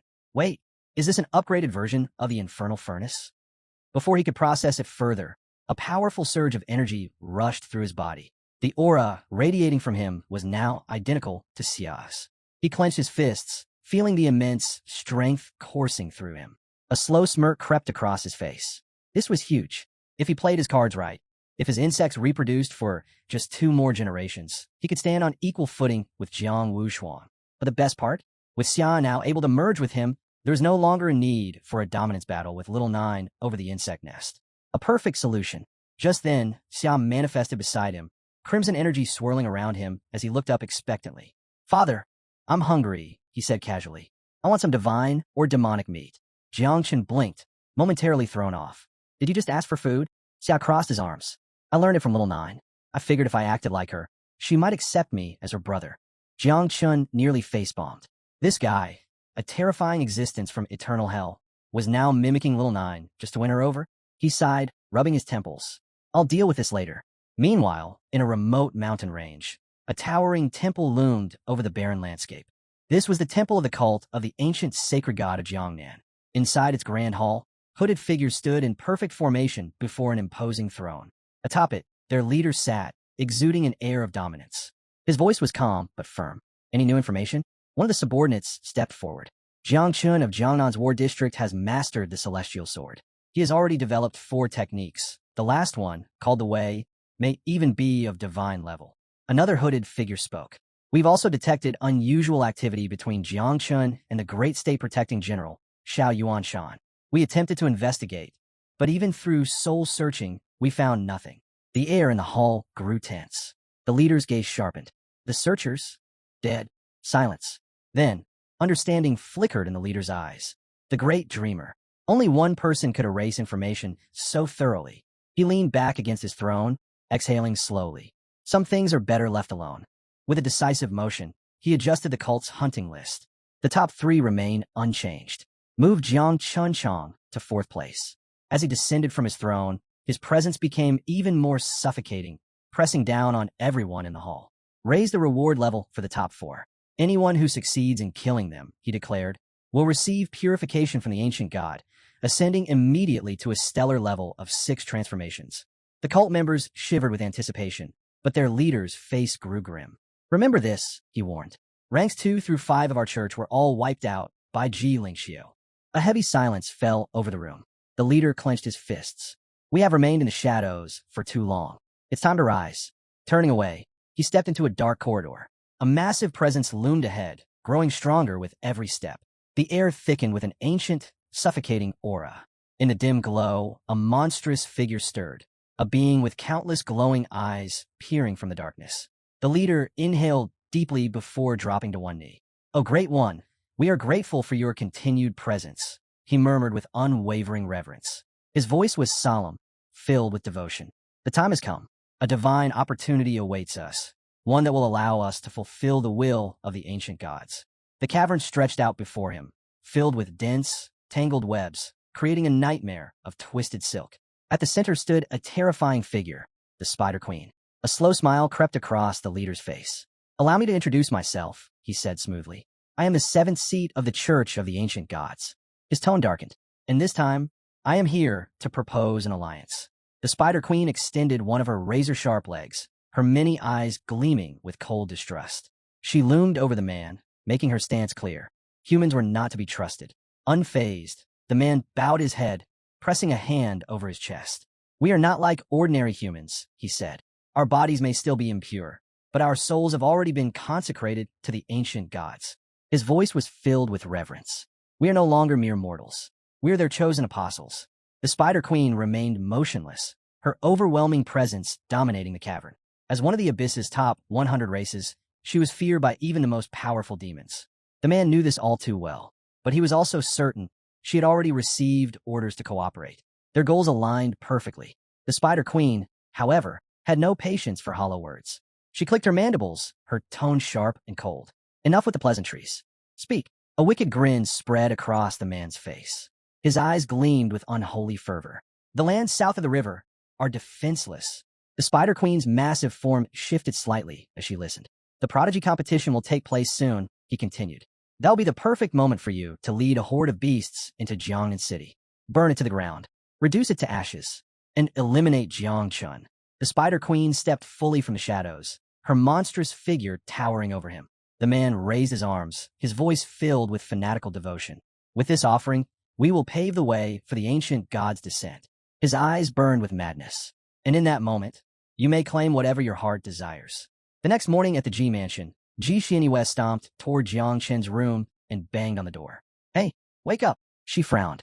Was this guy seriously still asleep? But before she could knock again, the door swung open. Jiang Chen was already up and smiling. A warm, gentle smile. Ji Xianyue froze. Her face instantly turned bright red as she took a step back. What the? Why was he looking at her like that? Before she could regain her composure, Jiang Chen met her gaze and asked completely calm, "Are you here to ask me out on a date?" Her mind went blank. W what? Leaning lazily against the doorframe, Jiang Chen's voice was relaxed. Or do you just want to come inside? Her face turned scarlet. No. What are you even saying? She sputtered, flustered beyond belief. Whipping around, she refused to meet his eyes. Just hurry up and come with me. My father has something to tell you. Jiang Chun chuckled, amused by her reaction. Too easy.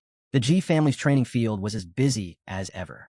And there, lounging without a care in the world, was the king himself, reclining in a beach chair, completely at ease. Jiang Chun arrived with Ji Xianyue and immediately blinked at the sight. Isn't a little early for this?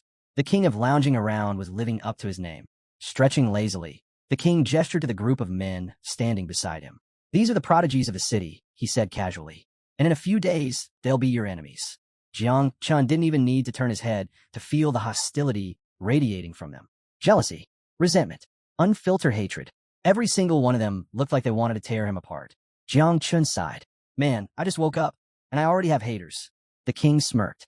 Let's start with the first one. He gestured toward a young man with blonde hair, whose expression was full of disdain. This is Hua Yunfei, the king introduced. He possesses the only hidden profession of heroic spirit summoner. Just as he was about to reveal more, Ji Xianyue stepped forward, her sharp eyes locking onto her father. Don't just hand over information to our enemies, she scolded. That's basically betrayal. Hua Yunfei, who had been holding his breath, subtly exhaled in relief. Close call. The king chuckled, rubbing his forehead. Oh, my bad. I literally just woke up. Jiang Chun observed the interaction. The king was far too casual around him, like he wasn't even an outsider. Not that it mattered. Introductions were pointless. After all, with the eye of the void, Jiang Chun already knew exactly who he was dealing with. The king's expression suddenly turned serious. There are 8 days left until the great summer ranking competition. His words hung in the air, heavy with significance. To push your levels higher, I've decided to open a sacred relic of Gi. You will all enter and undergo its trials. Silence fell over the field. Every pair of eyes locked onto him in shock. Ji Xianyue looked completely stunned. Her father was making a massive investment in them. He was going all out. Hua Yunfei's gaze burned with excitement. The divine treasure of Gi was Daxia's most closely guarded secret. Jiang Chun, however, wasn't impressed. So he dragged me here just to say this? He rubbed his chin, thinking aloud. Wait, this isn't some elaborate scheme to get me to sell my body, right? The king ignored him entirely and continued. You'll be exploring the third divine vault of the Ji. Inside lies a 10,000 jiang long ancient divine corpse. Jiang Chen's eyebrow twitched. That's ridiculously huge. 80% of its interior has been explored, but even now, it remains extremely dangerous. The king's tone darkened. Under no circumstances should you enter the head of the divine corpse. If you do, you will die. At that moment, Xiao materialized. Father, I'm hungry, he announced again. Jiang Chun sighed, rubbing his temples. Xiao, you gotta stop. You're ruining my poker face. Xiao blinked. But Jiang Chun cut him off with a raised hand. Look, repeating the same line every time kills the mood. Xiao pouted. Jiang Chun smirked. Tell you what, if the king doesn't set any conditions, I'll take you to eat later. Deal. Xiao's wings fluttered eagerly. Deal. The king stood up and waved a hand. Enough chit-chat. Follow me. Everyone moved forward, except Jiang Chun, who remained still. The king glanced back, raising an eyebrow. What?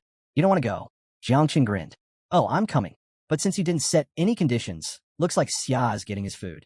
Xia let out a happy buzz. Hua Yunfei frowned slightly, a hint of concern in his voice. Your Majesty, why is an outsider like Jiang Chun being allowed into the divine treasure? The king's expression remained unchanged. His voice was calm. For now, Jiang Chun is an outsider. But in the future, he will be someone very close to us. Then, turning back, he shot Jiang Chun a wink and a thumbs up. And that's why, my dear son-in-law, you should protect my daughter in there. Ji Xianyue's face instantly turned crimson. Father, stop saying that. Spinning toward Jiang Chun, she was still flustered. I don't need your protection. Jiang Chun just stayed silent. This was getting out of hand. Hua Yunfei's expression darkened. his face contorting with anger and jealousy as he watched the exchange. Meanwhile, far away in a desolate forest, where the trees stood bare and lifeless, a massive coffin loomed in the eerie silence. A man stood before it, his grip firm around a golden staff. His sharp eyes swept across the surroundings, his instincts on high alert. "This place reeks of danger," he muttered, tightening his hold. His voice was steady, but the tension in his stance was unmistakable. Everyone stepped back. Not far away, Ji Xianyue's father arrived, his posture calm and unwavering. Placing a firm hand over his chest, he stepped forward and addressed the staff-wielding man. "I am Ji Hong-in, head of the Ji family," he stated. "We've come in search of the divine treasure. Would you be so kind as to open the entrance for us?" The man studied him in silence before lifting his staff. Without a word, he pointed toward the massive coffin.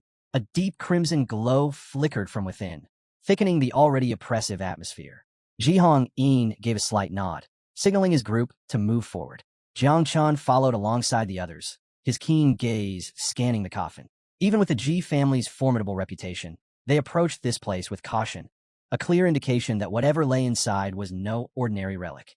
The staff-wielding man suddenly slammed his weapon into the ground. A burst of swirling red energy erupted, spreading across the land in intricate, pulsing patterns. Jiang Chen's breath hitched. A strange scent filled the air, sending an eerie sensation creeping up his spine. "What is this power?" he muttered under his breath. Ji Hong-in remained composed, his hands clasped behind his back as he observed in silence. Then, turning to the group, he spoke with quiet authority. "This energy originates from the 20% of the divine soul that remains undiscovered within the ancient god's corpse, buried deep in the sea of consciousness." His words carried undeniable weight. The group exchanged glances, their attention locked on him. Moments later, small flags were distributed among them. As Jiang Chun inspected his, Ji Xianyue approached, arms crossed. Ji Hong-in took a step forward, sweeping his hands outward. "It's highly likely that unexpected changes will occur inside. Under no circumstances should you wander off or attempt to enter unknown regions." His gaze sharpened. "I'm giving you each a teleportation flag. Use it immediately if you sense danger." Jiang Chun chuckled, rubbing the back of his head. "Got it. Appreciate the heads up." Ji Xianyue turned away, waving dismissively at her father. All right, we'll be fine. Just head home already." Then, facing the group, she clapped her hands together. "Let's go. Stick close. I'm leading the way." A short while later, they stepped into the ancient god's corpse. The air inside was thick with mystery, and an overwhelming presence loomed over them. Ji Xianyue took charge, her voice steady as she explained their location. "This is the calf region of the corpse. Right now, we're walking through one of its meridians." She glanced over her shoulder. "I've been here plenty of times. Normally, there's not much danger, just some blood beasts.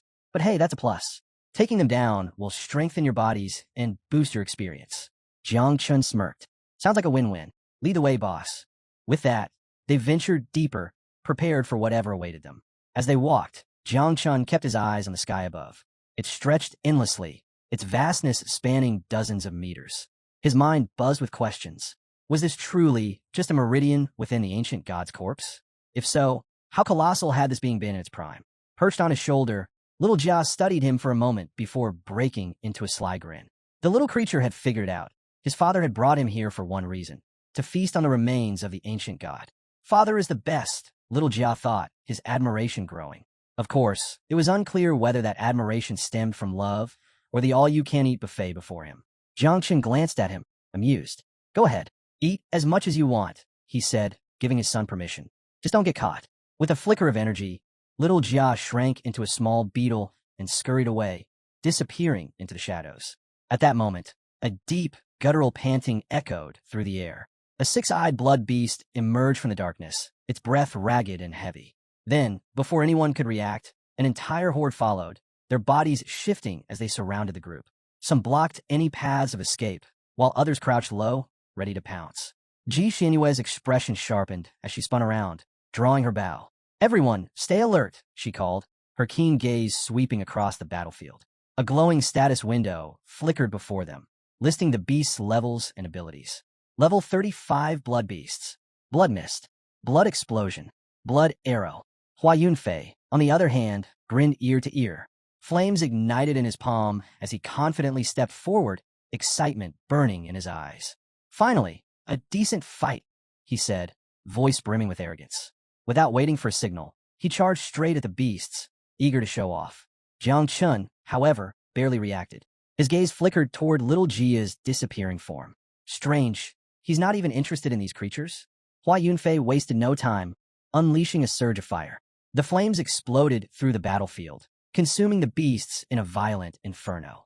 Agonized roars echoed as over 10 of them collapsed, their lifeless bodies hitting the ground. Clenching his fist triumphantly, Hua Yunfei turned to Jiang Chun with a smirk. What do you think? Can you take out more than 10 at once? Jiang Chun gave him a thumbs up. Wow, amazing. His voice was completely flat. Ji Xianyue placed a hand on her hip, watching with mild annoyance. You're bragging over something this small? She muttered. The moment he saw her unimpressed expression, Hua Yunfei immediately changed tactics.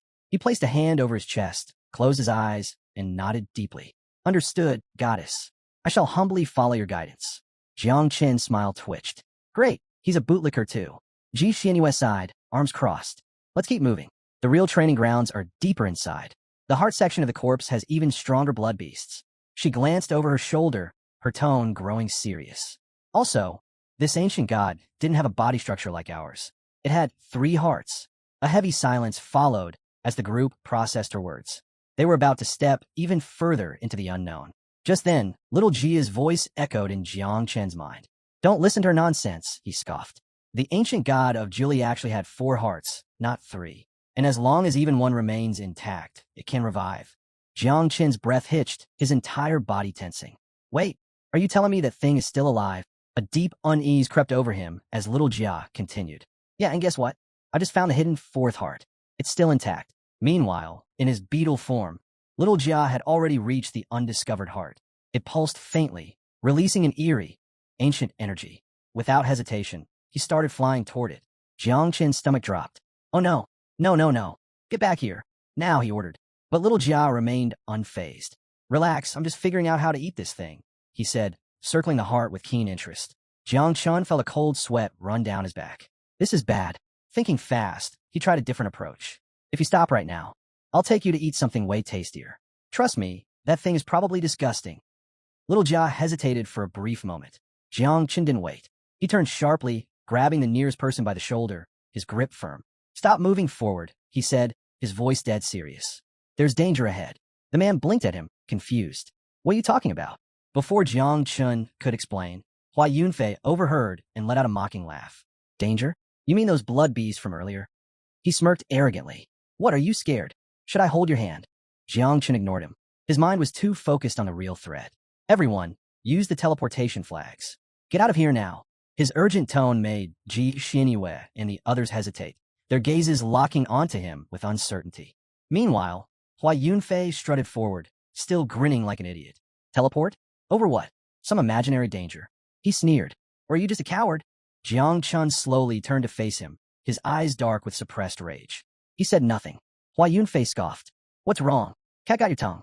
Jiang Chun exhaled sharply. This guy's a lost cause. Without a second thought, he clenched his fist and drove it straight into Hua Yunfei's face. The arrogant fool didn't even have time to react. His body launched backward like a rag doll, slamming into the ground several meters away. Silence. Everyone stared in shock. Ji Xianyue's face darkened. What the hell are you doing? She snapped, her eyes locking onto Jiang Chun. Jiang Chun stretched his shoulders casually. Nothing much. Just felt like punching him. Ji Xianyue turned toward Hua Yunfei, who sat up, rubbing his now bruised cheek. His expression twisted with fury as he pressed his palm against the ground, his breathing ragged. Ew. His voice was laced with venom. You dare hit me? Jiang Chun rolled his shoulders. Yeah, what of it? Hua Yunfei's expression darkened further. You're seeking death. A surge of power erupted from his body. Behind him, a massive, glowing blue heroic spirit materialized, a towering knight forged from pure energy, gripping a colossal blade. The pressure in the air thickened, the weapon humming ominously. Jiang Chun didn't flinch. Instead, he sighed. Here we go again. Standing firm, he eyed Hua Yunfei's summoned knight with an unimpressed look before letting out a mocking chuckle. That's it? All this drama. And it's just this? He shook his head. Kinda underwhelming. At that moment, little Jia returned, slipping seamlessly back into Jiang Chen's body. Feeling his presence, Jiang Chen's lips curled into a confident smile. Perfect timing. With a casual stretch, he extended his hands, unleashing a surge of raw energy. Power rippled through his body, distorting the air around him. Hua Yunfei, still burning with vengeance, roared in fury. You talk too much. Let's see you laugh after this. The heroic spirit moved, its massive knight raising a colossal claw to strike. The force behind it sent tremors through the ground. Jiang Qin's eyes gleamed with excitement. A perfect chance to test the divine body of the guardian elephant. The moment the knight's claw came crashing down, Jiang Chun met it head-on. With a single strike, an explosive force erupted from his fist, shattering the knight's spirit into nothingness. Silence. Ji Xianyue and the others stood frozen, eyes wide with disbelief. One move. That's all it took for Jiang Chun to obliterate Hua Yunfei's ultimate technique like it was nothing. Hua Yunfei staggered backward, his face drained of color. What? His voice cracked, his confidence crumbling. This shouldn't be possible. Before he could process what had happened, Jiang Chun moved. In an instant, he leaped into the air, appearing directly above Hua Yunfei. Before Hua Yunfei could react, Jiang Chun's fist crashed into his body like a meteor, sending him hurtling into the wall with bone-rattling force. He crumpled to the ground, unconscious. Ji Xianyue rushed forward, anger flashing in her eyes. What the hell was that for? The rest of the group stood frozen in shock. Jiang Chun had defeated Hua Yunfei without even drawing his sword or activating his 9 miasma wings. A clean, effortless victory. Jiang Chun smirked, closing his eyes briefly. Relax. He's not dead, he said casually. But if no one treats him soon, the damage might be permanent. Ji Xianyue's eyes narrowed. Wait, are you saying you did this on purpose? To stop him from competing in the genius competition? Jiang Chun exhaled and turned his back to them. Believe what you want, but if we waste any more time here, he will die. A heavy silence settled over the group. His words carried weight, and the unease in their eyes was undeniable. Without hesitation, they reached for their teleportation flags, ready to leave. Then, I can't use mine, someone stammered, panic creeping into his voice. Jiang Chun's eyes snapped open. What? Spinning around, he watched as several others desperately tried to activate their flags, only to find them completely unresponsive. A sinking realization hit him like a stone. His expression darkened. When little Jia found the fourth heart, the corpse must have sensed his presence. A deep, ominous rumble echoed through the cavern. The air thickened, pulsing with an unnatural energy. Something was waking up. Jiang Chun instinctively raised a hand to his face as dread settled in his chest. His master had once told him that a true god's power peaked at level 9. But if this thing was sealing their teleportation flags rather than outright destroying them, that meant it was at least level 10 or higher. If that's the case, we're dead. Forcing himself to stay calm, he gripped his teleportation flag and tested it again. The restriction was there. It wasn't destroyed, just sealed.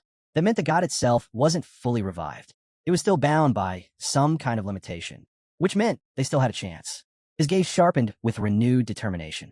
Little Jia, take me to the fourth heart. Now, sensing the urgency, little Jia immediately flew ahead. Jiang Chun clenched his fists. He had to treat this as if the god was already alive, because if it fully awakened, they were all dead. Without another word, he took off at full speed, leaving the others behind. Ji Xianyue's eyes followed him, narrowing. So, he knew something was wrong this whole time. That's why he'd been trying to get them out as fast as possible. One of the men hoisted Hua Yunfei's unconscious body onto his back. The group hesitated only a moment before following Jiang Chun. Whatever he had figured out, they needed to stay close. As Jiang Chun neared the fourth heart, a chilling presence made him skid to a halt. More blood beasts.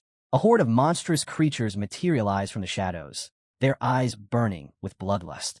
Their levels ranged from 70 to 120, twice as strong as the ones they had faced before. Ji Xianyue and the others caught up, only to freeze in horror. Among the beasts, a few even reached level 150. This is impossible, one of them stammered. Jiang Chun exhaled sharply and stretched out his hand. Little Nine go. From a void, a massive figure emerged, Little Knight. Its glowing eyes gleamed with excitement at the sight of so much fresh prey. Ji Xianyue, hold a rear, Jiang Chun commanded. Keep them busy. She nodded, drawing her weapon. You heard him. Hold your ground. Meanwhile, Jiang Chun turned toward a thick, pulsating vein along the cavern wall, one of the lifelines of the ancient god's body. His expression darkened. If the heart won't stop beating, I'll just have to force my way inside. Ji Xianyue's expression shifted. You can't be thinking of breaking through the god's veins. That's impossible. Jiang Chun's eyes flickered with determination. Then watch me. Bracing himself, he activated the divine body of the guardian elephant. Power surged through his muscles, his entire body radiating an overwhelming force. He threw his fist forward, slamming it into the massive vein with all his strength. The impact sent shockwaves through the cavern. For a split second, nothing happened. Then a deep gash split open where his punch had landed. The group's eyes widened in astonishment. He actually did it, but before they could celebrate, the wound began regenerating at an unnatural speed. Jiang Chun gritted his teeth. So it's not going to be that easy. Ji Xianyue turned sharply, her breath catching as she saw it. A cut in the ancient god's vein. Her expression flickered between shock and disbelief. This shouldn't be possible, she muttered. Even if you damage the vein, the corpse will heal itself almost instantly. Jiang Chun clenched his fist, his eyes burning with resolve. Then I'll just have to hit harder. He reared back and struck again. A deafening crack tore through the cavern, sending massive chunks of flesh and rock flying. If breaking through the outer layers was impossible, then forcing his way inside was the only viable path. Jiang Chun didn't hesitate. He powered up once more, launching another devastating punch. A thick cloud of dust and smoke exploded around him, obscuring the battlefield. As it settled, a large hole had opened in the vein. Jiang Chun, his fist still clenched, exhaled slowly. Now's my chance. Without looking back, he stepped forward, slipping through the opening just as the vein began to regenerate. Wait, Ji Xianyue called out, her voice laced with concern. But he was already gone. Her fists tightened. Damn it, Jiang Chun. Around them, the blood beasts roared and pressed in. Two warriors from the group raised their hands, channeling their energy to form a massive shield, temporarily holding the creatures at bay. Ji Xianyue's eyes sharpened as she called out, Lu Fei, Song Yuming. Her gaze locked onto the frontline defenders. Cover the left side and hold your ground. Lu Fei responded with a firm nod, stepping forward with her weapon poised for battle. She gestured toward Su Manman and Ningbo Zhang Chujing. You two, secure the left flank. Su Yao and I will take the right. Without hesitation, the team sprang into action. One warrior rushed to reinforce the left side, while the rest formed a tight defensive formation, a layered defense with a shield wall in the back and barriers on both sides, ensuring the blood beasts couldn't break through. Then, the creatures charged. Ji Xianyue raised her bow, fingers steady on the string. Her sharp eyes assessed the battlefield, calculating their chances. Listen up, she called out, her voice carrying over the chaos. Our survival depends entirely on us. I won't sugarcoat it. Our odds aren't great. But she took a deep breath, her resolve unwavering. My great-grandfather Ji Lingxiu is on his way. He will get us out of here. A flicker of hope ignited within the group. Their morale strengthened, and they steeled themselves for the battle ahead. Meanwhile, far from the battlefield, a figure entered Ji Xianyue's father's office. The guardian of the divine corpse stood before him, his expression grim. We have a problem, he said. I've lost contact with the group inside. Ji Xianyue's father tensed, his eyes dark with worry. His hands pressed firmly against the desk as he processed the news. When exactly did communication break? He asked, urgency in his tone. The guardian's face remained rigid. 3 minutes ago. It happened right as a sudden energy fluctuation erupted inside. A fluctuation? The father echoed, his brows furrowing. The guardian gave a solemn nod.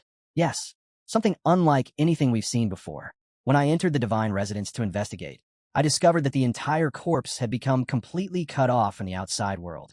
Silence filled the room. The strange part, the guardian continued, his voice steady but grave, is that the ancient god's corpse hasn't vanished. It remains in its original dimensional space. The CAF region is still within our formation's range, yet something is preventing any external access. Ji Xianyue's father leaned back in his chair, fingers tapping the desk in deep thought. Fear flickered in his eyes. The Ji family had spent over a century opening a path to the CAF, and now, despite all their efforts, they were powerless to breach it from the outside. His grip tightened. Alert the elder immediately. He must return at once. We need him. The guardian bowed. Understood. And one more thing, Ji Xianyue's father added. Inform Gu Kaitian of Jiangnan. He needs to know what's happening.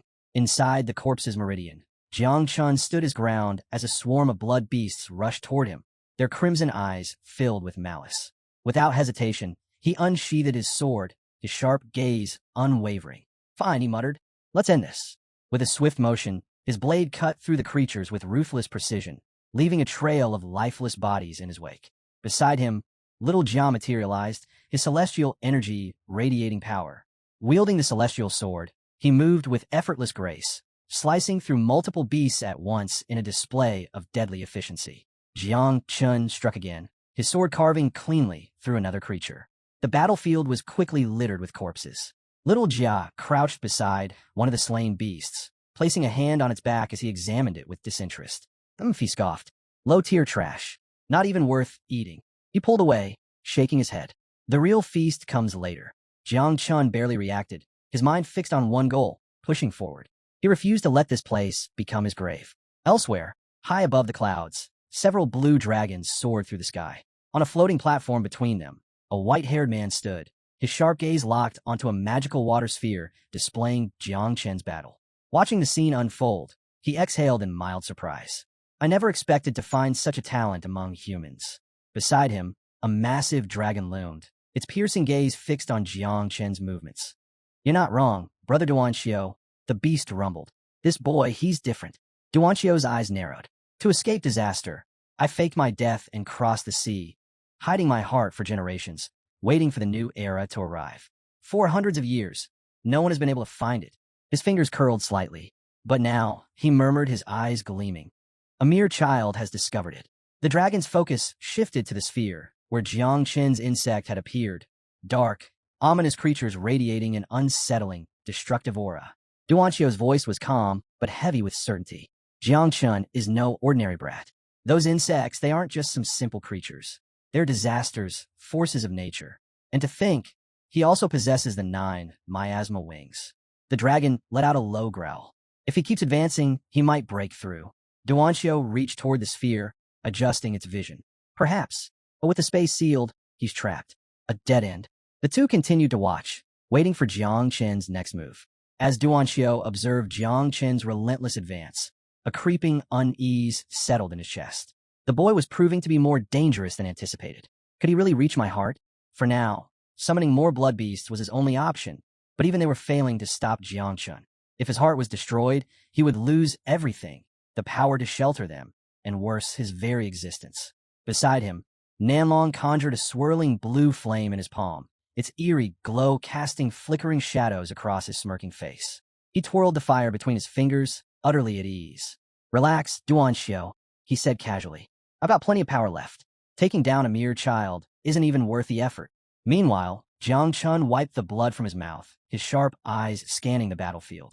No matter how many blood beasts he cut down, more kept appearing, stronger than before. Some had even reached level 150. His chest tightened. Something was wrong. And what about Ji Xinyue? He had no time to waste. If he delayed any longer, something terrible might happen to her. Up ahead, little Jia suddenly pointed forward, his expression unusually serious. Father, the intercession is just ahead. We have to go through it to reach the heart. Jiang Chen didn't hesitate. He shot forward, his determination like fire in his veins. He knew that this ancient god wasn't just colossal, it was cunning. If it had 4 hearts, it could hide them anywhere inside its body.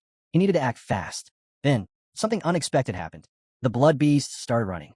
Jiang Chen slowed, a frown creeping onto his face. Why are they retreating? Then his stomach dropped. An unnatural darkness washed over his sea of consciousness. His vision swayed, his mind clouding. When he tried to focus on his ancestral tree, he couldn't see it. A cold dread seeped into his bones. And then he felt it. A presence. Slowly, he turned his head. A massive dragon loomed behind him, its piercing eyes locked onto him with an unshakable focus. A predator, sizing up its prey. Its shimmering scales pulsed with an eerie glow, and the sheer weight of its aura sent icy chills down Jiang Chen's spine. His instinct screamed at him, run. But before he could move, the dragon lunged. Its colossal claws clamped around him, lifting him effortlessly. His limbs stiffened, frozen in place. Watching through the magical sphere, Duanxiu let out a slow breath of relief. It's over, he muttered. Nanlong smirked. Took long enough. The dragon's grip tightened. A bone-chilling frost spread over Jiang Chen's body, creeping through his veins like an unrelenting curse. His breath came in ragged gasps as numbness swallowed his senses. His eyelids grew heavy. His mind wavered. A deep, unnatural sleep threatened to consume him. For the first time in a long time, Jiang Chun felt fear. His body remained rigid, locked in place. A gnawing terror coiled in his chest, an unfamiliar, paralyzing sensation. Sensing something was wrong, little Jia rushed over, grabbing Jiang Chen's face with uncharacteristic urgency. Father, what's happening? Say something. He patted Jiang Chen's back frantically, his usual composure cracking. But Jiang Chen couldn't answer. His throat was frozen shut. His voice was gone. Then, a blinding light erupted from the ring on Jiang Chen's finger. The sheer force shattered the ice encasing him, sending shards flying in every direction. In an instant, the dragon's massive claw detonated into fragments. A deafening roar of fury shook the entire space. Jiang Chen gasped, staggering as feeling rushed back into his limbs. That curse attack. It was strong enough to bypass even his ancestral tree of all things. It should have killed him, but he was still standing. His gaze dropped to the ring on his finger, the heart of the star god, a gift from the great dreamer, a powerful artifact that had just saved his life. But now, Jiang Chun clenched his fist. It's damaged. A furious snarl rumbled from the dragon. Its eyes burned with rage as it coiled, preparing to strike again. Jiang Chun took a deep breath, a dangerous smile creeping across his lips. Behind him, the ancestral tree manifested once more, its ethereal glow filling the battlefield. With a swift motion, he unsheathed the celestial sword, its radiant energy crackling in his grip. "Looks like it's my turn now," he muttered. Elsewhere, Nanlong collapsed to his knees, clutching his throat, his breath ragged. Disbelief twisted his features. This is impossible. Behind him, Duanxiu loomed, his outstretched hand pulsing with raw energy. "What are you waiting for?" he barked. "Attack again. He won't survive the next curse." Nanlong's teeth clenched, his mind racing. The power of that curse. It was beyond anything Jiang Chun should have been able to resist. Centuries ago, his soul's essence had nearly been depleted. If he released another curse now, it wouldn't just weaken him, it would send him into eternal sleep. Duanxiu stepped closer, his sharp eyes locking onto Nanlong's. A smirk curled on his lips, cold and calculating. "Well, what's it going to be?" Nanlong's blood ran cold. He's waiting for me to die. The realization struck like lightning. Duanxiu wasn't relying on him. He was using him. The moment he exhausted himself, Duanxiu would either devour him or let him wither away into nothingness. Nanlong's breathing quickened. His fingers twitched. He had to act first. Summoning every last drop of his power, he lunged at Duanxiu, ready to strike. But before he could even make contact, countless small dragons materialized, coiling around him in an instant. Their fangs sank deep into his flesh. His screams tore through the space as the creatures devoured him alive. "Wait!" Nanlong gasped, his voice hoarse with agony. "How? Are you controlling these monsters?" Duanxiu stood still, hands clasped behind his back, his face unreadable. Then, in a final chilling tone, he spoke. "It's too late." With a slow wave of his hand, he drained every last ounce of Nanlong's energy, absorbing it completely. A quiet, satisfied smile crossed his lips. "Now, time to finish this," he murmured. Jiang Chun couldn't be allowed to destroy the last heart. But Duanxiu wouldn't stop him directly. Instead, he would plant karma in Jiang Chun's soul using the essence of the barbarian dragon, binding him to this place. When the time came, Jiang Chun would become him. Inside the corpse, Jiang Chun and Little Jia finally arrived at the fourth heart. It loomed before them, massive and pulsating with an ancient, ominous energy. Jiang Chun's grip tightened around his sword. How long will it take to break the restriction? Little Jia flapped his wings, flashing a playful grin. "For me? Piece of cake." Without hesitation, he dissolved into thousands of tiny beetles, swarming the heart like a living storm. "Just give me a moment, Father." Little Jia's voice echoed through the swarm. "It'll all be over soon." Jiang Chun stood in silence, watching as Little Jia worked relentlessly. His razor-sharp teeth tore through the blood vessels like a ravenous beast, steadily unraveling the restriction binding the heart. Then, a sharp pain shot through Jiang Chun's chest. His breath hitched, and his fingers trembled as they clutched at his heart. "What is this?" His heartbeat pounded violently, each beat perfectly synchronized with the ancient god's heart. Was it an illusion? Or something far worse? Little Jia, oblivious to his father's distress, was ecstatic. His hungry grin widened as he dived deeper into the heart, sinking his teeth in with an almost instinctive hunger. Cracks spread across the heart's surface. Jiang Chen's expression darkened. His breath turned uneven. His heartbeat was slowing. "No, this isn't right." Another sharp jolt of pain tore through his chest. His body convulsed. It felt as if his own heart was stopping, mirroring the ancient gods. A strange aura rose from his body, coiling around him like invisible chains. His vision blurred, his mind bombarded with a single, overwhelming urge. Go to the brain. His fingers dug into his chest. The sensation was suffocating, unbearable. The thought of heading to the ancient god's brain refused to leave his mind. And then, his heart steadied. The pain vanished as suddenly as it had come, leaving behind only an unsettling aftertaste. Jiang Chun exhaled sharply, pressing a hand to his forehead. What the hell was that? His gaze flickered toward the now lifeless heart.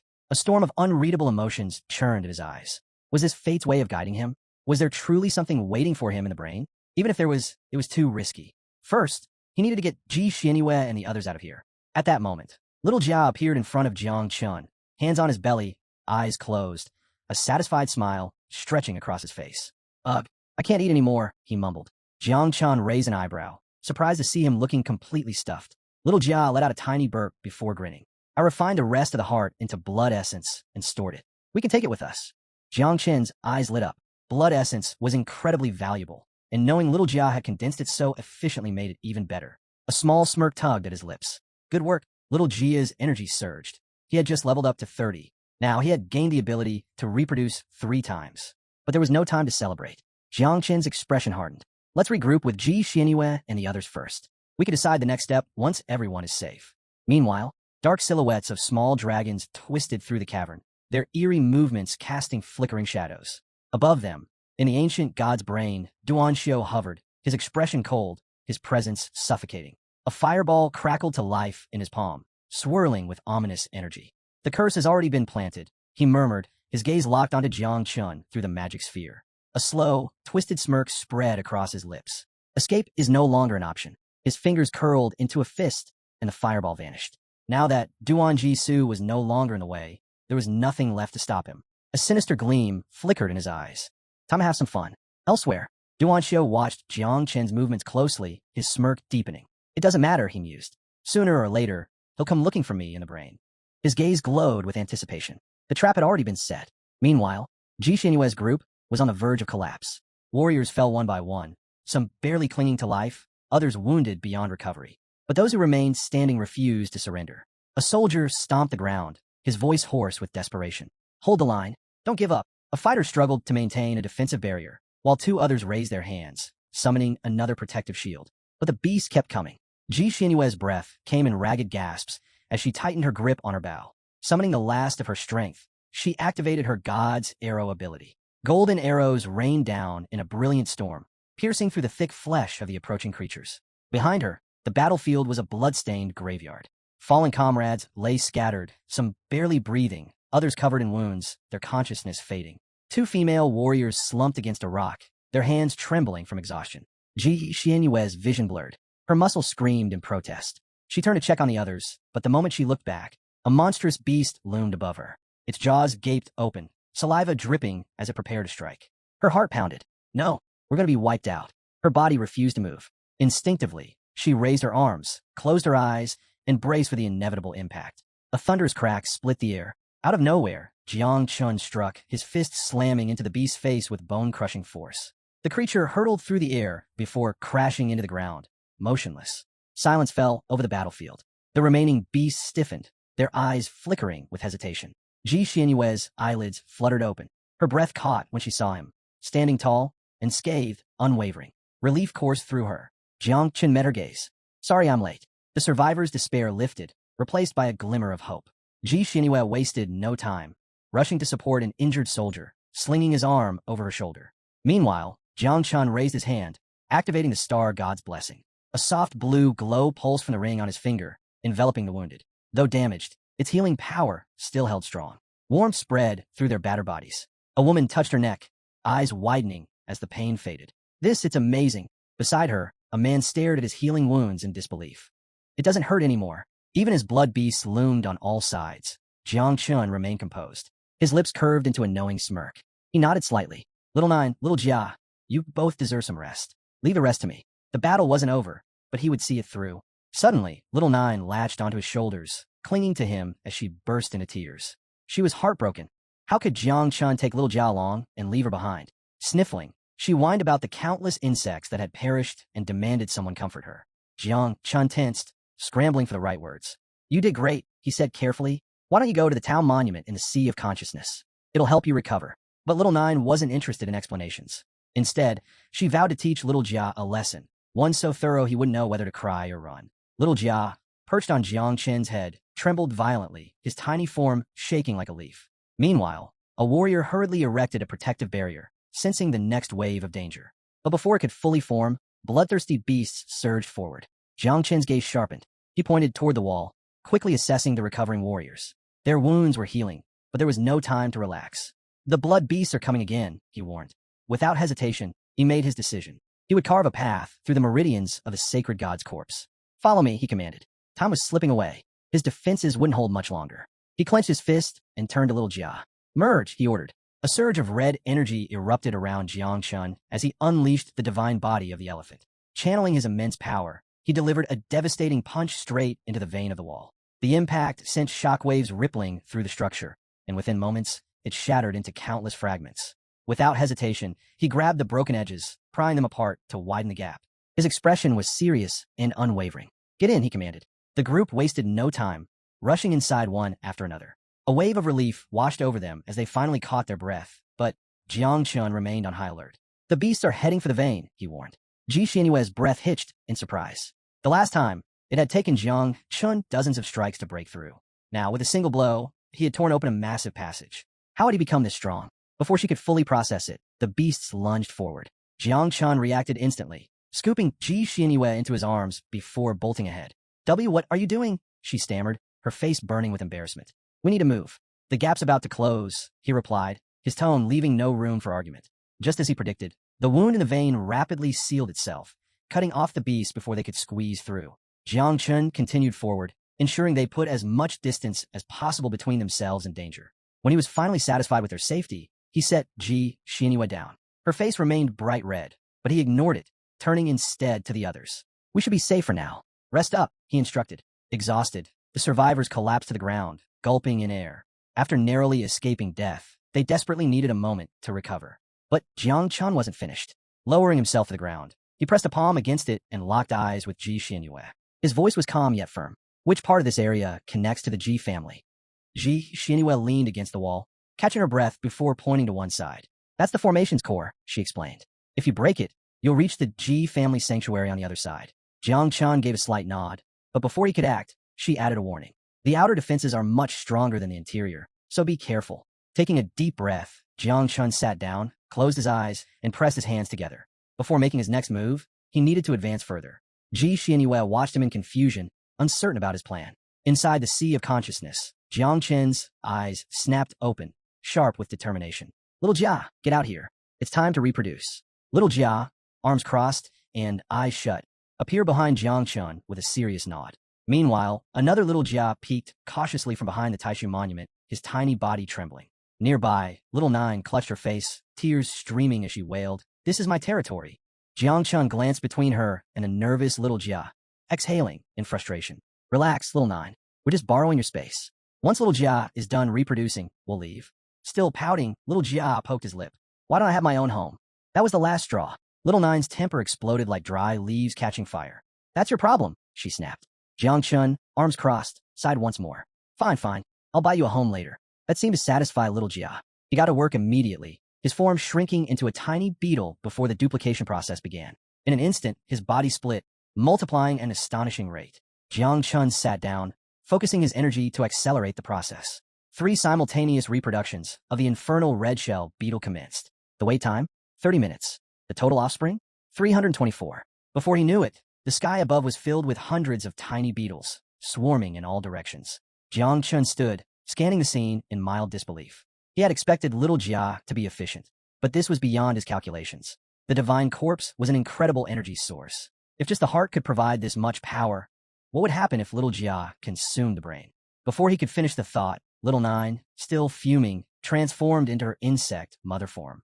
Her fury knew no bounds. She lunged at little Jia, bit onto his cape, and started dragging him away. Little Jia flailed, screaming, "Father, save me." Jiang Chun snapped back to reality. "Hey, let him go." He reached out, but when she refused to release him, he flicked her forehead hard. Thud! A lump immediately formed on her head. Little Jia took the chance to flee, darting behind Jiang Chun and clinging to his leg for dear life. Jiang Chun rubbed his temples. "I swear, dealing with you two is harder than fighting blood beasts." Little Nine's eyes filled with fresh tears. "Little Jia is your favorite," she accused, sobbing harder. Jiang Chun's patience finally snapped. His fists clenched, and his gaze darkened with anger. "How dare you try to eat your own brother?" His voice turned cold as he issued a command.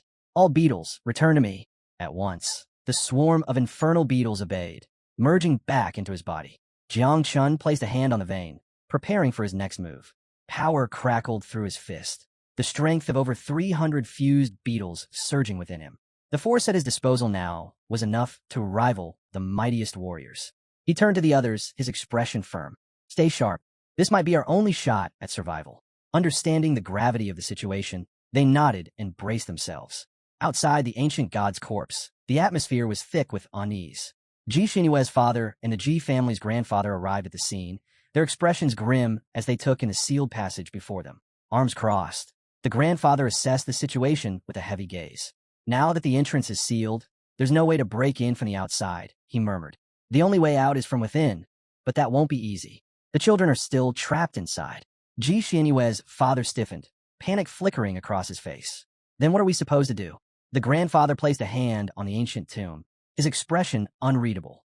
Prepare for the worst. If something goes wrong, we'll have no choice but to destroy the sanctuary and exile the entire dimension into eternal chaos, the realm where the ancient god's body resides.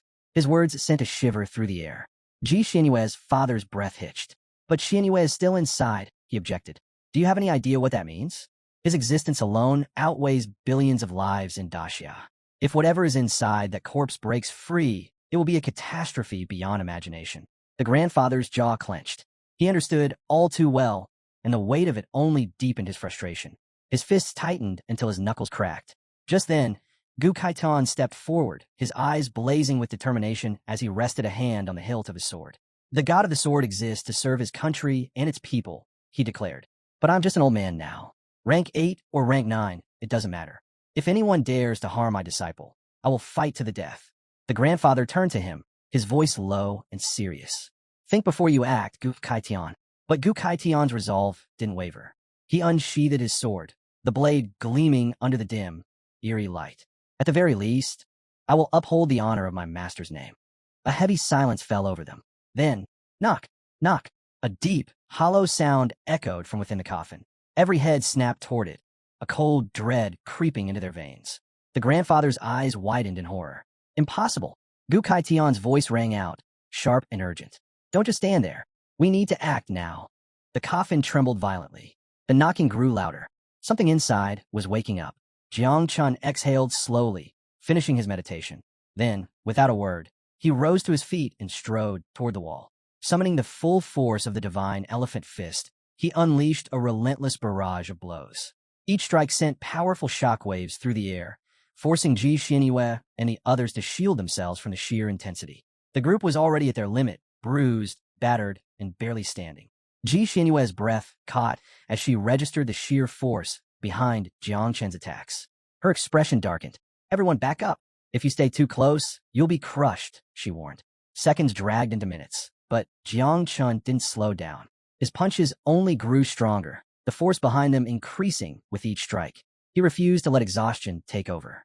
Gritting his teeth, he shifted into a more aggressive stance, channeling every ounce of his power into one final blow. Boom! The fleshy wall trembled violently, a jagged crack spreading across its surface. Then, finally, a hole began to form. This is it, Jiang Chen shouted. Move! Now's your chance, get out. But just as the first person stepped forward, the wound in the wall began to heal. The speed of its regeneration was monstrous, far beyond anything they had anticipated. Within mere moments, the opening vanished, sealing their only escape. Jiang Chen's hands curled into fists. His eyes burned with unwavering determination. Little Nine, he called out. I need your help. Summon your insects. We need an explosion. Sniffling, Little Nine wiped her tears and quickly obeyed, summoning a massive swarm of creatures. Jiang Chun infused them with Little Jia's energy before launching another devastating strike. Boom! The explosion rocked the chamber, tearing open another passage. But just like before, the corpse's eerie regeneration kicked in, sealing the gap almost instantly. Ji Xianyue clenched her fists, her heart pounding. No matter how much damage they inflicted, the wall kept healing itself at an unnatural rate. For a brief second, Jiang Chun considered the worst. Was escape even possible? Then, unexpectedly, the wall shuddered, this time from the outside. His mind raced. What's happening? As the dust settled, two figures emerged from the smoky opening. Ji Xianyue's father and great-grandfather. The elderly man looked slightly weary, while Gu Kaitian, standing beside him, appeared completely unaffected. They had broken through from the outside. Ji Xianyue's great-grandfather extended a hand and spoke, his voice calm but firm. Everyone get out. Now. Without hesitation, the exhausted survivors, Hua Yunfei among them, summoned the last of their strength and rushed toward the exit. Some barely made it past the opening before collapsing from sheer exhaustion. Gu Kaitian scanned the crowd, his eyes sharp. Where's Ji Xianyue? Where's Jiang Chun? Inside, 3 remaining members of the group were still rushing toward the exit. But Jiang Chun and Ji Xianyue hadn't moved, and the wound in the wall was rapidly closing. Panic surged through Ji Xianyue. She grabbed Jiang Chen's shoulder, her voice urgent. We have to go. Now. But Jiang Chun stood firm. His gaze was calm, yet unreadable as he turned away from her. The gap's too small for both of us now, he said. You go first. Ji Xianyue's heart pounded. Why are men always like this? She snapped. Do you have a death wish? But Jiang Chun had already made his decision. Without hesitation, he took a step away from the closing gap. No! Ji Xianyue's voice rose in panic. She wasn't leaving him behind. If they had to find another way out, then so be it. She would stay with him. But before she could act, Jiang Chun activated a technique, growth of all things. Roots erupted from the ground, twisting around her body like living vines. Jiang Chun, she struggled against them, desperation in her voice. His expression didn't waver. Go. Now. The roots coiled tighter, pulling her toward the exit. She fought, but it was useless. The technique was absolute. The last thing she saw was Jiang Chun's unwavering gaze before the roots forcefully pushed her out. The gap sealed shut. Ji Xianyue hit the ground hard, her outstretched hand grasping at empty air. Stop! Don't do this! Her scream rang through the battlefield. But it was too late. Jiang Chun was gone. Her father rushed toward her, his face etched with worry. Nearby, Gu Kaitian and the Ji family's grandfather watched in grim silence. Their eyes darted around, searching for Jiang Chun, but the passage had vanished. Ji Xianyue collapsed to her knees, her breath ragged. Her father knelt beside her, gripping her wrists. Relief and sorrow mingled in his eyes. You're safe, he murmured. But Ji Xianyue barely heard him. Tears streamed down her face. Father, Jiang Chun is still inside. We have to save him. He squeezed her hands gently, trying to steady her. Don't worry. As long as Jiang Chun and your great-grandfather coordinate their attack from both inside and outside, we can break through again. The grandfather's expression darkened. His sword slid from its sheath, blue energy radiating from his body. His voice was steady, but there was no mistaking the weight behind it. Prepare to strike. Gu Kaitian nodded, drawing his own blade. No need to say it. I'm ready. But just as they moved to attack, rumble, the ground trembled. Veins pulsed across the tomb's surface, writhing like twisted roots. A sinister energy seeped from the ancient corpse, thick and ominous. They froze. Ji Xianyue's father clenched his fists. What's happening? The grandfather's face turned grim. The corpse's defenses have changed. This isn't just passive regeneration anymore. Something inside is controlling it. Gu Kaitian's mind raced. Something is awakening. The grandfather's gaze was heavy. Yes, and if that's the case, no matter how hard we attack from inside or out, breaking through won't be possible. Gu Kaitian refused to accept it. Without hesitation, he channeled his full strength into a devastating slash, his sword's energy roaring through the air. Clang! The impact rang out like metal against stone. The attack hadn't left so much as a scratch. The grandfather exhaled slowly, clasping his hands behind his back. Without another word, he turned and began walking away, his expression unreadable. Stop wasting your energy, he said. This isn't just a wall anymore. It's something alive. Gu Kaitian's grip tightened around his sword. Then what do we do? The grandfather's voice carried an unmistakable weight. We keep watch. The mutation of the ancient god's corpse is no small matter. If it spreads beyond this place, we will have no choice but to exile it into the void. Ji Xianyue's heart clenched. If they abandoned the corpse, they were abandoning Jiang Chun, and she refused to let that happen. Ji Xianyue clenched his teeth, his eyes burning with frustration and disbelief. He didn't understand what was happening, but the thought of Jiang Chun being trapped inside filled him with fury. Beside him, Ji Xianyue covered her face, tears spilling through her fingers. Her father and a young girl rushed to console her, but their words felt distant, meaningless. The grandfather turned away, his expression firm. Don't do anything reckless, he warned Gu Kaitian. Gu Kaitian said nothing, his fists trembling at his sides. He hated this feeling. Helplessness, uncertainty, the inability to act. Hua Yunfei, just regaining consciousness, slowly sat up.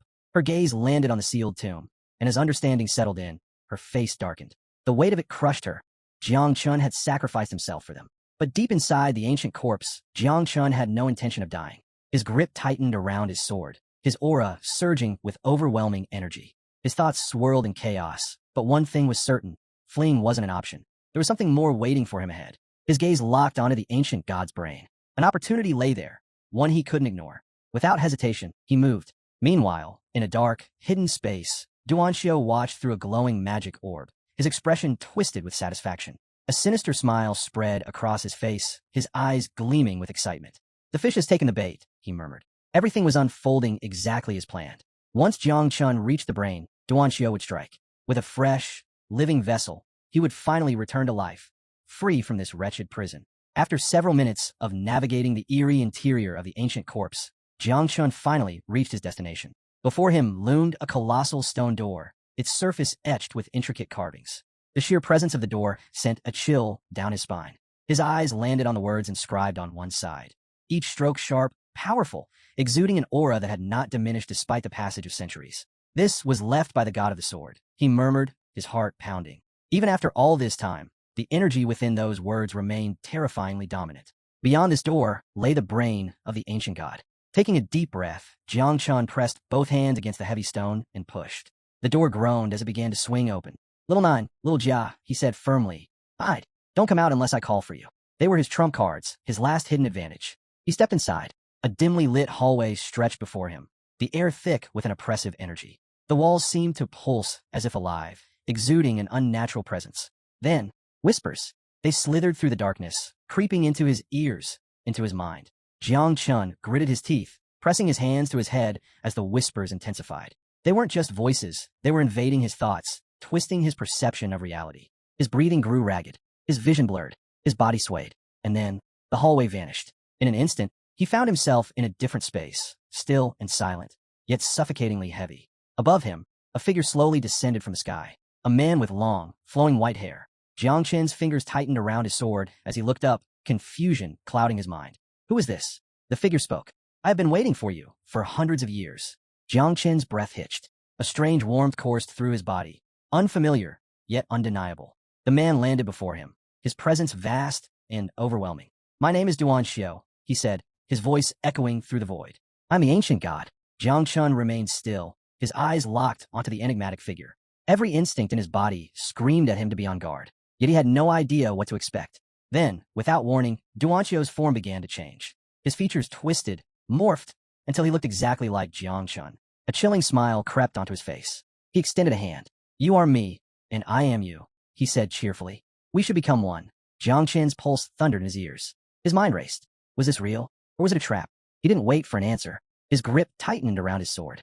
Without hesitation, he swung. Duan Xiao narrowly evaded the strike, his face unreadable. Yet Jiang Chun caught it, the faint glimmer of amusement in his eyes. "You're just playing God to deceive me," Jiang Chun said icily. Duan Xiao's smile deepened as his illusion faded, revealing his true form, a sinister being with eyes alight with excitement. Crack! With a single hand, he seized Jiang Chen's sword energy, crushing it into fragments as if it were nothing. "You're full of surprises," Duan Xiao murmured, intrigued. "I didn't think human martial arts had evolved to this level in the new era." Jiang Chen's jaw tightened. His strongest attack had been dismissed without effort. Duan Xiao flicked his wrist, and instantly the sky darkened. Then roars echoed in the air. Jiang Chen's gaze snapped upward, and his stomach sank. Countless small dragons emerged from the shadows, spiraling through the sky like a living storm. Duan Xiao extended a hand to the side, a wicked grin playing on his lips. "If your body weren't so valuable, I would have chosen a far crueler way to kill you." Jiang Chen's pulse quickened. What do you mean by that? His eyes darted between the dragons, rapidly assessing their strength. 6th-level transformations. No, some of them had reached the 9th. His heart sank. No wonder the sword god had nearly perished here. Even if he summoned every last one of his creatures, he couldn't win. His fists clenched, his expression steeled. "Then I won't fight him like a dead god. I'll fight him like one still alive." "Little Nine, little Jia, everyone come out." Nothing. Jiang Chen's face drained of color. A cold dread washed over him. He couldn't sense them. "Little Nine, little Jia, the insect's gone." Before he could react, the dragons struck, their massive bodies coiling around him, locking him in place. Duan Xiao stepped closer, his gaze piercing. "You should feel honored," he mused. "You're about to become something greater." Jiang Chun thrashed, but the dragon's grip was unyielding. His breath came in ragged gasps as Duan Xiao placed a hand on his shoulder. Then agony. A searing pain tore through his body as something foreign invaded him. His mouth opened in a silent scream, his very soul feeling like it was being torn apart. Duan Xiao chuckled, his voice smooth as silk. "Don't be afraid. I'm only making you better." Just as his consciousness began slipping away, boom, a powerful force erupted around him. Roots burst from the ground, impaling the dragons and sending shockwaves through the air. A sacred energy filled the battlefield. Jiang Chen's blurred vision slowly sharpened, locking onto the source of the overwhelming energy. His breath hitched. It was the ancestor tree of all things, and it had come to save him. A powerful presence stirred behind him. Duan Xiao's eyes widened in disbelief. His mind raced. How? How'd this thing get in here? Before him, the ancestor tree of all things stood tall, radiating an unfathomable power. But what truly caught his attention was the fruit hanging from its branches, a mesmerizing rainbow-colored fruit, unlike anything that had ever existed before. The moment the tree appeared, Duanxio's form flickered. Without hesitation, he released Jiang Chun, vanishing into thin air. Jiang Chun collapsed onto the ground, gasping for air. His body throbbed, his mind clouded with confusion. What just happened? His gaze fixed on the towering tree. Something was off. He wasn't in the physical world anymore. This was his sea of consciousness. The last thing he remembered was the ancient god trying to take control of his body. But now, his thoughts were in disarray. Questions flooded his mind, but before he could make sense of them, the fruit hanging from the tree began to glow. A radiant, almost divine light filled the space, drawing his full attention. Jiang Chen's heartbeat quickened. The ancestor tree of all things was bearing fruit again, but this one was different, beyond anything it had ever produced before. He stepped forward, examining it closely. Given the tree's current level, it shouldn't have been capable of creating something this extraordinary. Then, ding, a system window materialized before him. Fruit status, unripe. Description, a fruit formed from an extremely powerful divine soul. It contains the source of divinity from that soul. Requirement for maturation, must be regularly nourished with the divine souls of living beings. Jiang Chun stroked his chin, a slow smirk forming. So that's how it is. The tree had absorbed the divine soul of the ancient god. Duanxio had attempted to seize his body, but instead his soul had been sealed and transformed into this fruit. While the ancestor tree couldn't dispel curses, its authority over divine souls and consciousness was unparalleled. Jiang Chun let out a chuckle. Looks like you got played, old man. But his amusement faded as reality set in. There was a cost. For the fruit to fully mature, it required nourishment from divine souls. Not just any souls, but those of living beings. That's a heavy price. As he weighed his options, a familiar voice suddenly broke through his thoughts. Father, you finally woke up. Jiang Chun froze. His head snapped toward the voice. The moment Jiang Chun turned around, his breath hitched. Standing before him was a colossal, terrifying beast, a monstrous fusion of a dragon and a six-eyed bat. Its immense form radiated overwhelming power, and its glowing crimson eyes locked onto him with an eerie intensity. And perched right on its massive head was little Jia. The boy looked incredibly pleased with himself, casually patting the beast as if it were nothing more than a pet. Father, look, I tamed this thing. Jiang Chen's mind completely blanked. His body instinctively stepped back as a shiver ran down his spine. Wait, what? Little Jia tamed that. Jiang Chen's gaze darted between his son and the beast beneath him. These creatures were born from the depths of the sea of consciousness. Legendary beings that even the strongest cultivators of the past had failed to control. Not even the fabled sword god had succeeded. Yet, somehow, here was little Jia, casually riding one like a common steed. Little Jia tilted his head, noticing his father's stunned silence. Father, why are you just standing there? Isn't my new pet awesome? Jiang Chun remained frozen, his thoughts in utter chaos. What in the world is going on? Above them, the sky teemed with countless beetles, each one leading another fearsome beast from the sea of consciousness. The sheer number of creatures was staggering. Jiang Chun struggled to comprehend what he was witnessing. How had little Jia and little Nine managed to tame so many terrifying monsters? Little Jia, still sitting comfortably on the dragon's neck, slid down effortlessly. He grabbed Jiang Chen's arm, his expression unusually serious. Father, this pet is really gentle, he said confidently. I know little Nine won't be happy about it, but I know you'll love it. You should try riding it. Jiang Chun hesitated. Every instinct screamed at him to be cautious. Could little Jia really control this thing? But little Jia was persistent. After much coaxing, Jiang Chun finally gave in, and the two of them climbed onto the massive dragon's head. His entire body tensed. This is a terrible idea. Little Jia placed both hands on the dragon's head. All right, big guy, fly. With a deafening roar, the beast lifted its head, unfurling its massive wings. Jiang Chen's eyes narrowed. Dark demon? He had read about these creatures before. Legends spoke of eternal hell being filled with beings like this. Monsters so powerful that they were forbidden by the human race. Little Jia, completely unfazed, casually explained, Father, all you have to do is mark this beast with a seal, and it becomes your mount. Jiang Chen's brows furrowed. A 9 transformation monster as a mount? That would be beyond valuable. The dragon flapped its wings, preparing to take off, but suddenly a thought struck him. His expression darkened. Wait, can we even bring this thing outside? Little Jia sighed. If we try, the path of heaven will erase it. Creatures like this aren't meant to exist in our world. They belong in the depths of eternal hell. Jiang Chun exhaled slowly. A wasted opportunity. Jiang Chun clicked his tongue in frustration. If they could freely use this beast, It would change everything. But time was against them. Even if they couldn't take it outside, it could still serve its purpose in a critical moment. Then something dawned on him. Wait, weren't there supposed to be 6 of these creatures? His gaze swept across the area. Earlier, he had sensed 6 powerful presences, but now, only one remained. Little Jia, he said slowly, suspicion creeping into his voice. Where are the others? Little Jia's face went pale. His small body tensed, beads of sweat forming on his forehead. Oh, Jiang Qin's stomach sank. He already had a bad feeling about this.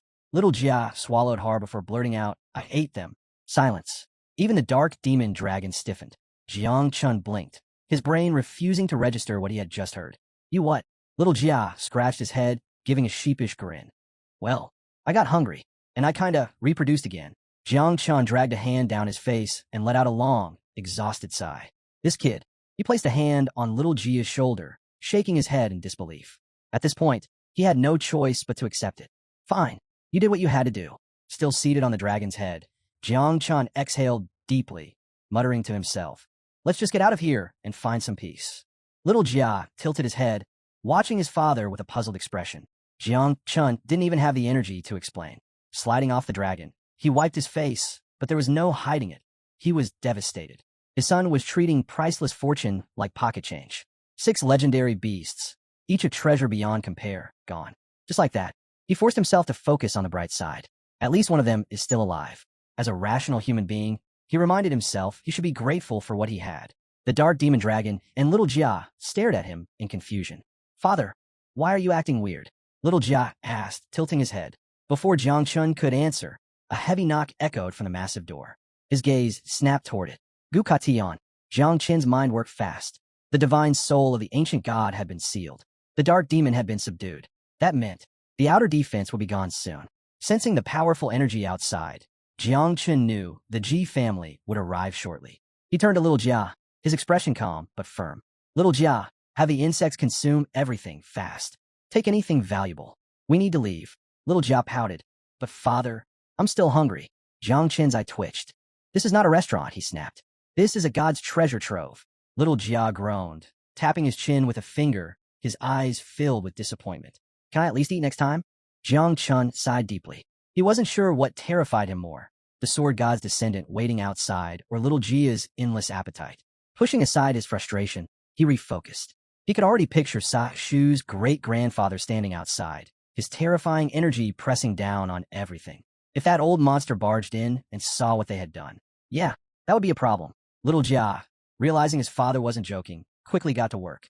Channeling his power, he extracted and compressed everything the insects couldn't devour, transforming the remnants into massive floating orbs of liquid. There was just one problem. I can't store them, little Jia admitted. Jiangchen barely glanced back.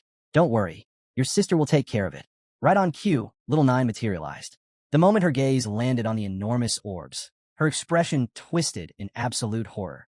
Hands on her hips, she snapped, You're telling me I have to clean up this mess? To her, these weren't priceless resources or condensed treasures. They were just revolting, foul-smelling piles of sludge. She was done with her brother's nonsense. Jiang Chun, however, simply smiled. With everything secured, it was time to leave. Without another word, he soared into the sky, heading toward the exit.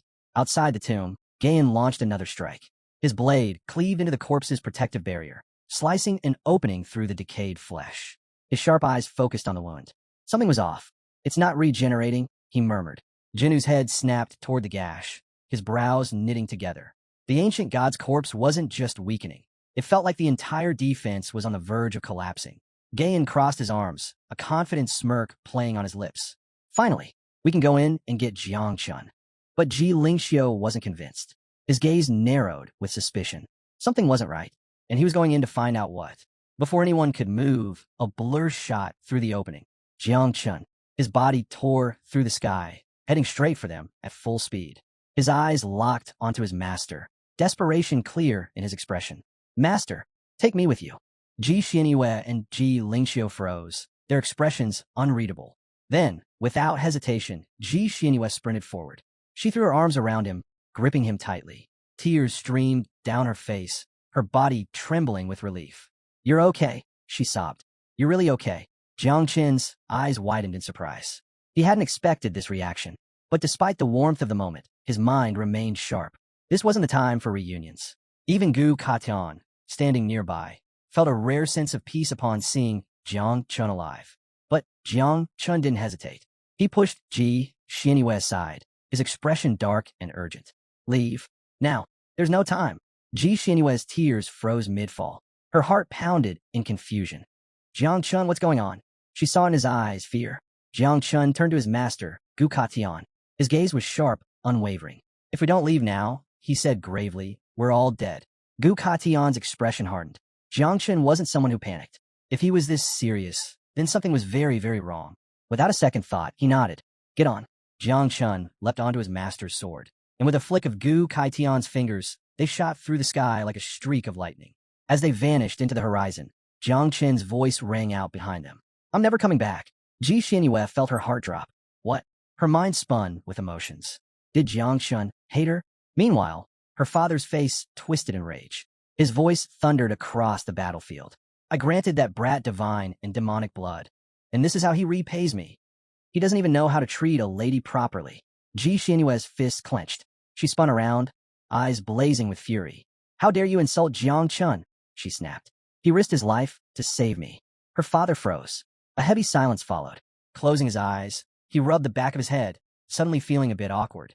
If Jiang Chun had been willing to risk his life for his daughter, that meant she mattered to him. Ji Xianyue's face turned scarlet as the realization hit her. Jiang Chun cares about me? Her hands flew to her mouth, her heart hammering wildly. Then, her expression shifted. Soft uncertainty replaced by firm resolve. If Jiang Chun had fought for her, she would fight for him. Her eyes burned with determination. She planted her hands on her hips, lifting her chin high. I won't let him down, she declared. At the upcoming Prodigies of Heaven tournament, she would give it her all, and she would make sure Jiang Chun never regretted saving her. Ji Xianyue's father couldn't help but feel a swell of pride at his daughter's unwavering determination. But not far from them, Ji Lingxiu stood motionless, his sharp gaze fixed on the tomb of the ancient god. Something was off. Jiang Chen's panicked escape hadn't been normal. His eyes narrowed. Silently, he stepped forward, cautiously inspecting the massive corpse's interior. And that's when he saw it. The treasure. It was gone. Not just the treasure, but every last monster that had once inhabited the sea of consciousness. His brows knitted together. Before, this place had overflowed with life. Now, it was nothing but an empty husk. Pressing a hand to his forehead, he let out a long sigh, already picturing the scene in his mind.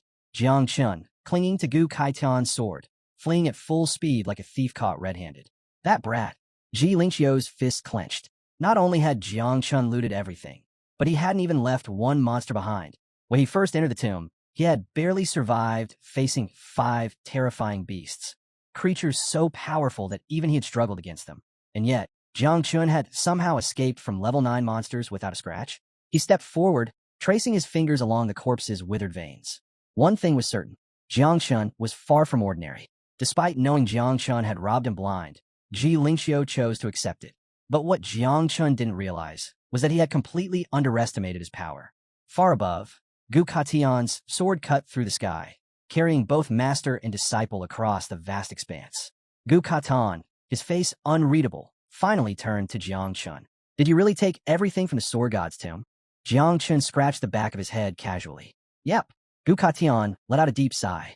For the third time, he started questioning his life choices. His first disciple declared himself the king of the bloody knife and plunged the Qinglian war zone into chaos. His second disciple stole the National Guardian's fiancée and nearly triggered a diplomatic disaster. And now, his third disciple? I don't even know how to describe this one. Gu Katian muttered under his breath. Jiang Chun, completely unfazed, grinned. Only 3 days left until the Prodigy ranking competition. Master, do you think I could take on Jiang Wushuang and Ji Xianyue? Gu Katian gave him a long, silent look. Jiang Chun stretched lazily, unfazed. Ji Xianyue is strong, but I don't think she'll be too much trouble. Jiang Wushuang, though. I hear he's gotten a lot stronger in Magic City these past few days. That 8-armed god of war body of his isn't something to mess with.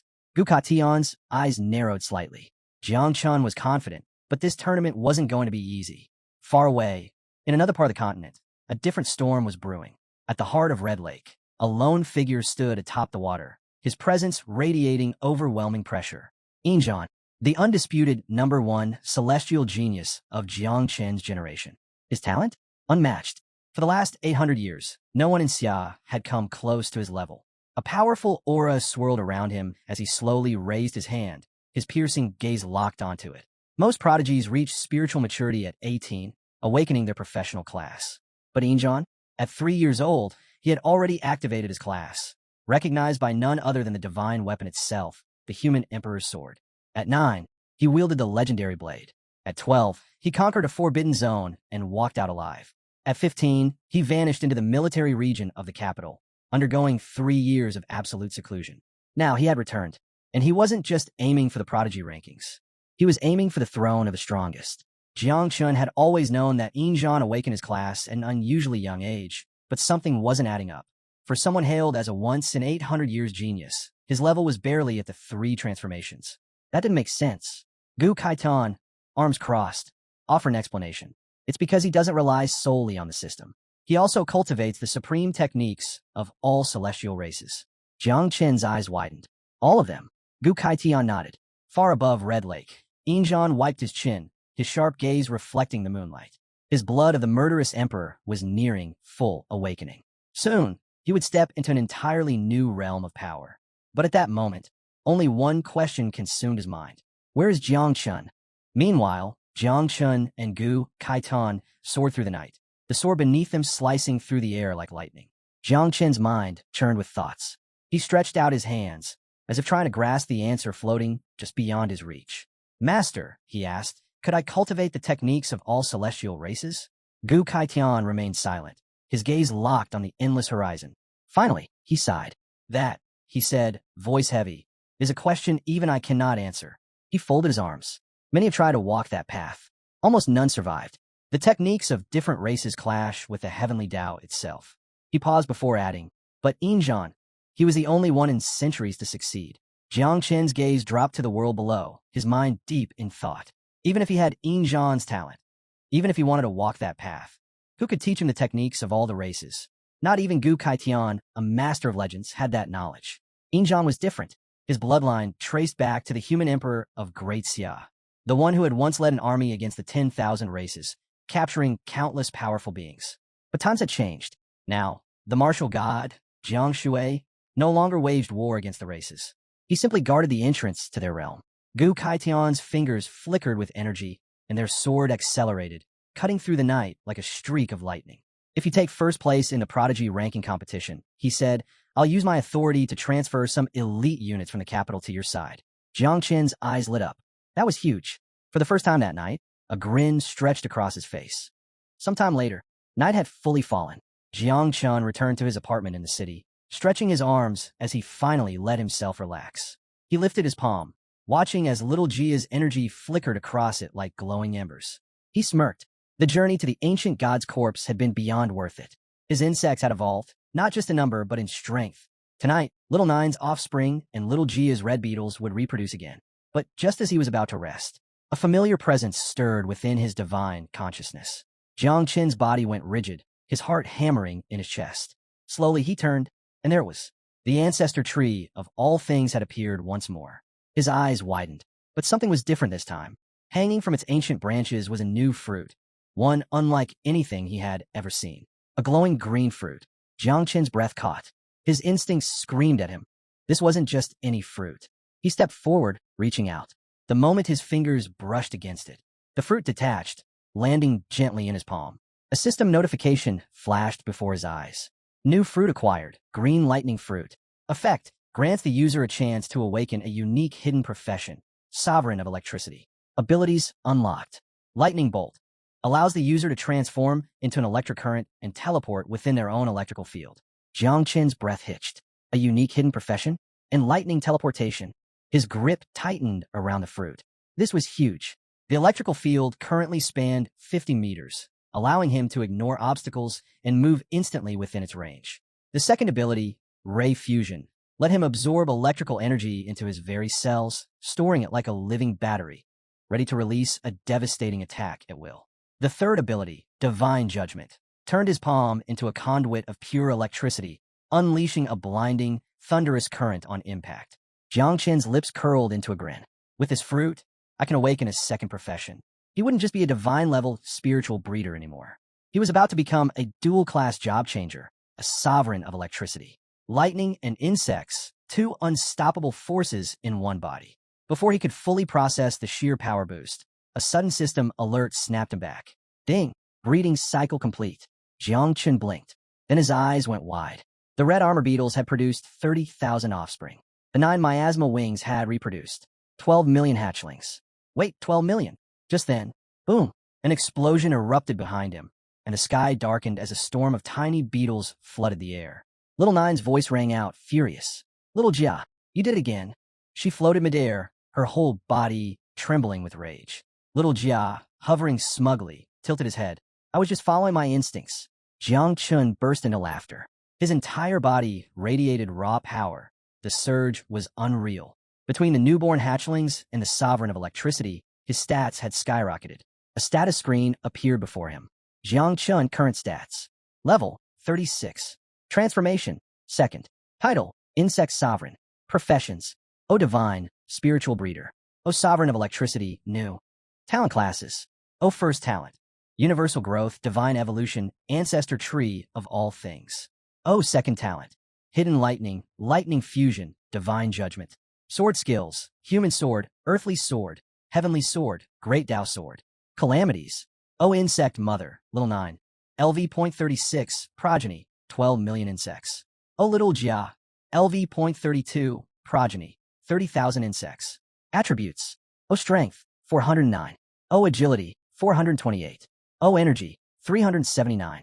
O Constitution, 498. O Combat Rating, 410 stars. He clenched his fist, electricity crackling along his arm like a storm ready to strike. Confidence gleamed in his eyes. Even without Little Nine's power during the Prodigy competition, his newfound abilities would ensure victory. And if all else failed, unleashing Little Jia's dark demon, an ultimate weapon, was still an option. Night enveloped the jagged peaks of Qinluo War Zone, silent sentinels beneath the starlit sky. A massive blue dragon glided through darkness, scales shimmering in moonlight. Below, amid rocky terrain, a tense group gathered around a sturdy wooden table. With a powerful sweep of its wings, the dragon gracefully landed. Sliding off its back was a casually dressed man, his disheveled black hair contrasting sharply with the group's formal attire. Approaching them with a relaxed, teasing smile, he remarked, "Relax. Impressive timing, everyone. I had to drag myself from Guanghai War Zone, and I'm exhausted." The lone woman, previously meditating, opened her eyes with a smirk. "Someone from Guanghai dressed so casually? Aren't you also a country protector like us?" Beside her, a gray-haired man laughed dryly, eyes sharp. "You, of all people, pointing out oddities? How ironic." She responded with a playful glare. Ignoring them, the casually dressed man simply leaned against his dragon, as if preparing to nap. "Guanghai War Zone appreciates flair," he drawled with a lazy grin. It didn't take long for arguments to erupt. Tempers flared, biting sarcasm flying back and forth until a muscular man slammed his fist onto the table, silencing everyone instantly. "Enough," he snapped, eyes blazing. "Let's focus." A lean man with long hair gently touched the angry man's shoulder. "Keep calm," he said quietly. The tension eased slightly. An older man with deep-set eyes spoke up seriously. "The Celestial Genius competition has changed this year. Powers are shifting fast," he said, glancing around gravely. "The capital's strength remains unmatched, but now regions like Madu and Jiangnan are rapidly catching up. Jiangnan, in particular, has Jiang Wushuang, and now Jiangchun." The mention of Jiangchun plunged the group in a thoughtful silence. The elder's voice dropped even lower.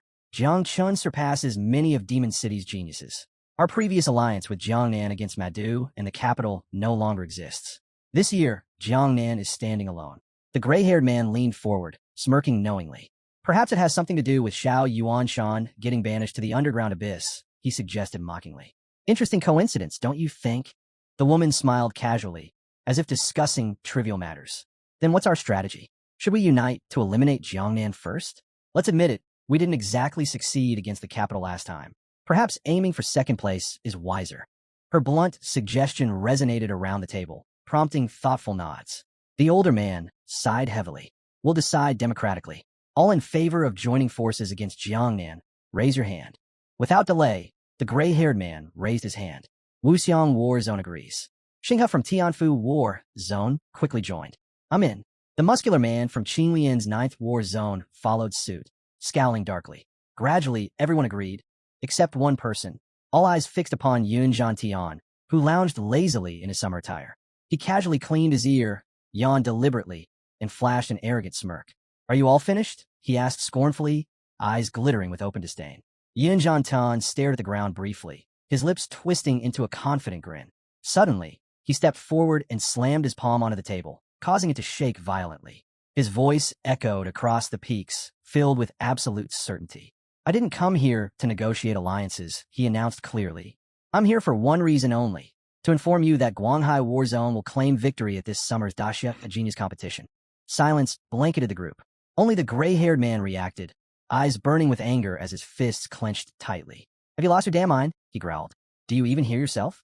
But Yun Zhantian ignored the remark, savoring every word as he repeated, "Guanghai War Zone is winning it all this year." The gray-haired man's fury exploded, and a glass he held shattered under his grip.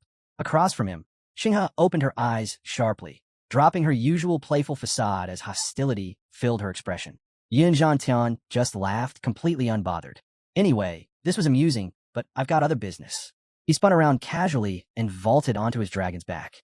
As the beast unfurled its enormous wings, Yun Zhantian glanced back with a mocking smirk. "Relax, your secrets are safe with me. I'm not interested in gossiping about your little gathering." With a rumbling growl, the dragon soared upward, quickly vanishing into the darkness. Watching the empty sky, the muscular man muttered in confusion. Did he lose his senses? The gray-haired man sneered bitterly. Probably got kicked in the head, but then again his eyes sharpened suspiciously. Maybe he knows something we don't.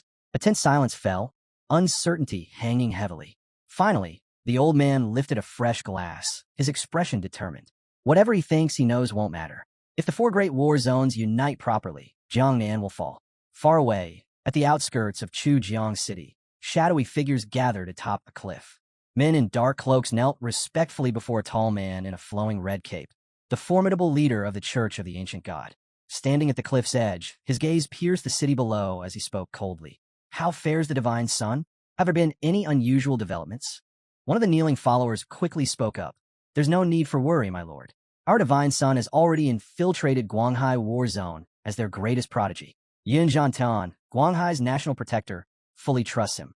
Hearing this, a slow, cold smile crept onto the leader's face. "So, the pride of Daxia, the supposedly invincible protectors, have already lost their greatest honor without even realizing it." He stretched his hand toward the distant city, anticipation gleaming in his eyes. "I look forward to watching their despair." The wheels of his plan had already begun turning. All that remained was the start of the genius ranking competition, a spectacle the entire nation would witness. He laughed darkly, raising both hands high. Dark energy surged from his body, twisting and coiling like serpents made of shadow. The atmosphere trembled as a dreadful power enveloped the land. At his command, a beast tide began moving, an unstoppable force set to engulf Chujiang City in devastation. Feeling the surge of dark energy, the gathered cultists raised their voices in a chilling chant. "With the blood of Chujiang City, the ancient god shall awaken." The following day, the central plaza of Jiangnan War Zone buzzed with excitement. Talented warriors from across Daxia stood shoulder to shoulder, staring eagerly at a large screen ahead. With only a day until the Daxia Genius competition, anticipation was at its peak.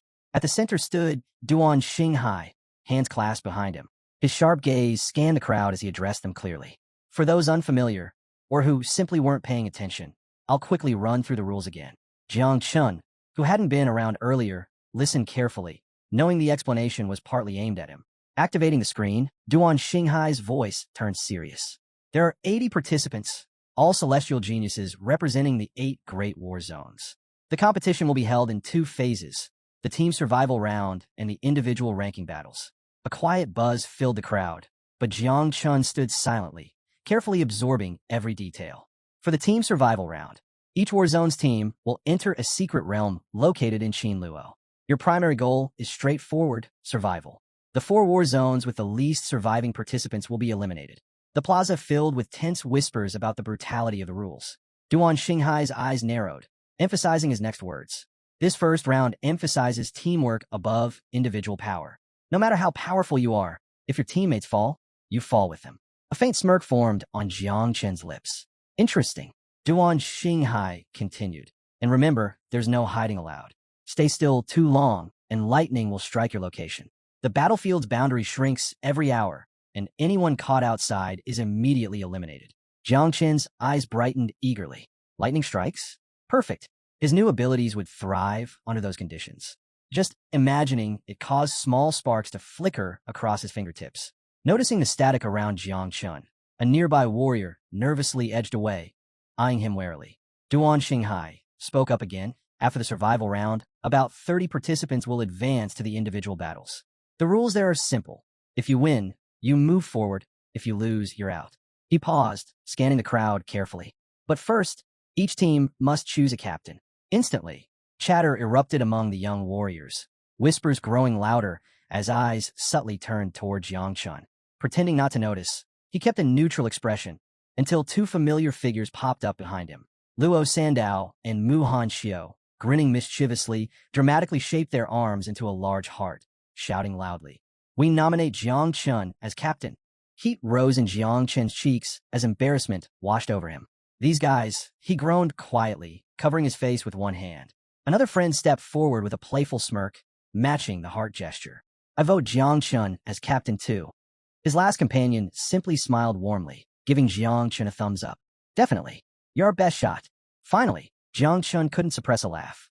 Sighing in resignation, he raised his hands, reluctantly forming the heart shape with the others. Fine. Let's do it. Let's win." Still, part of him remained conflicted.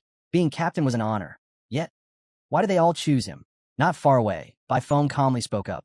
"Tang Ying and I nominate Jiang Wushuang as captain." His voice was steady, reasoned.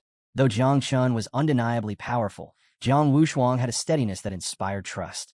Jiang Wushuang himself stood quietly, glancing toward Jiang Chun with a thoughtful frown. He genuinely couldn't understand why so many seemed eager to place the leadership role in Jiang Chen's hands. Just then, a girl near Jiang Wushuang raised her voice excitedly. "I vote for Jiang Chun too." When everyone turned to her, she giggled and added shyly, "Because he's incredibly handsome." Beside her, a blonde-haired guy immediately nodded, giving a vigorous thumbs up in agreement. Jiang Chun rubbed his forehead, feeling his patience thin. Forcing an awkward smile, he looked at them blankly and said, Sorry, but who are you two again?" The girl sweetly pressed a hand to her heart, her eyes bright. "I'm Lai Bing." She introduced herself warmly. The blonde-haired young man struck a dramatic pose, proudly declaring, "And I'm Prince Wang Zi." Before Jiang Chun could respond, Jiang Wushuang approached, placing a reassuring hand on Jiang Chen's shoulder. He smiled warmly. "I'll support Jiang Chun as captain too." Jiang Chen turned, saw the growing number of expectant gazes locked onto him, and felt a cold shiver run down his spine. Dramatically clutching his chest, he exclaimed, "Hold on. This captain stuff sounds stressful. Maybe you should reconsider." Silence filled the plaza momentarily before Duan Xinghai's voice snapped sharply from across the square. "Jiang Chun, stop pretending. You think you can deceive me with this act? Come back in 800 years, and maybe you'll have a shot." Caught off guard by the old man's intensity, Jiang Chun stepped back instinctively, eyebrows raised in surprise. With a heavy sigh, Duan Xinghai extended one arm. Immediately, an elaborate staircase crafted entirely from glistening ice appeared before them, sparkling under the sunlight and radiating icy authority. "For too long, Jiangnan War Zone has been underestimated," Duan Xinghai declared firmly. His eyes swept across the crowd, challenging them. "Now's your opportunity to rewrite history. Your destiny rests in your hands." At the staircase's end was a teleportation gateway prepared specifically for them. "This staircase is my gift to you," Duan Xinghai explained. "At the top, you'll meet the king of the Celestial Sword. He'll guide you safely to Qinluo War Zone, representing our entire country." Meanwhile, far away in Qinluo War Zone, a lush island marked the entrance to the Eternal Kingdom. Towering ancient trees and dense greenery contrasted with the palpable tension filling the air.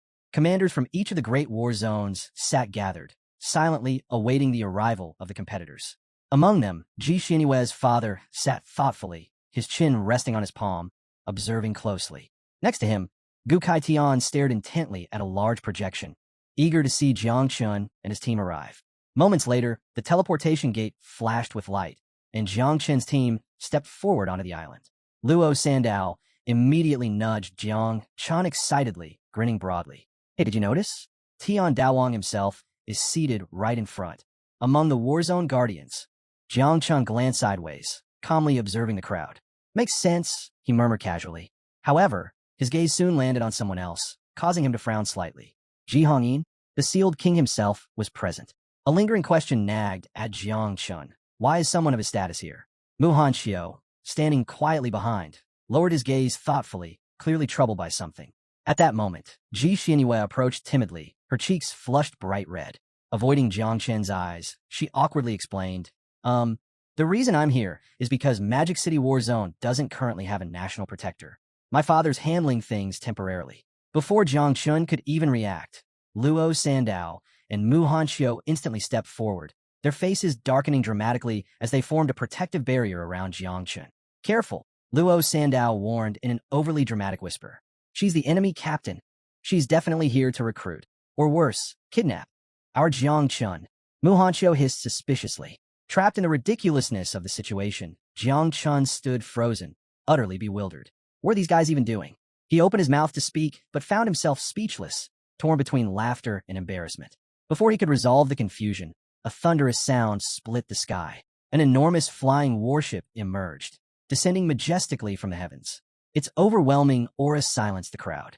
Aboard the ship stood elite warriors from the capital war zone, led by a commanding general and a silver-haired elder. The warship itself radiated power equivalent to an 8th-rank national protector.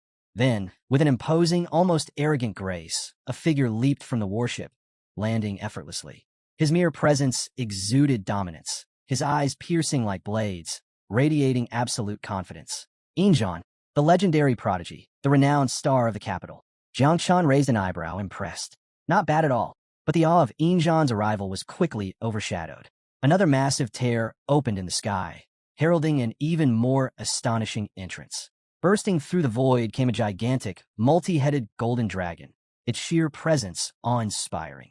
But most shocking was the huge coffin bound by chains atop its back. And standing casually atop this extravagant display was Yun Zhantian. He lounged casually atop the enormous dragon, his summer shirt fluttering lightly in the wind. With a proud, satisfied expression, he dramatically waved toward the coffin behind him.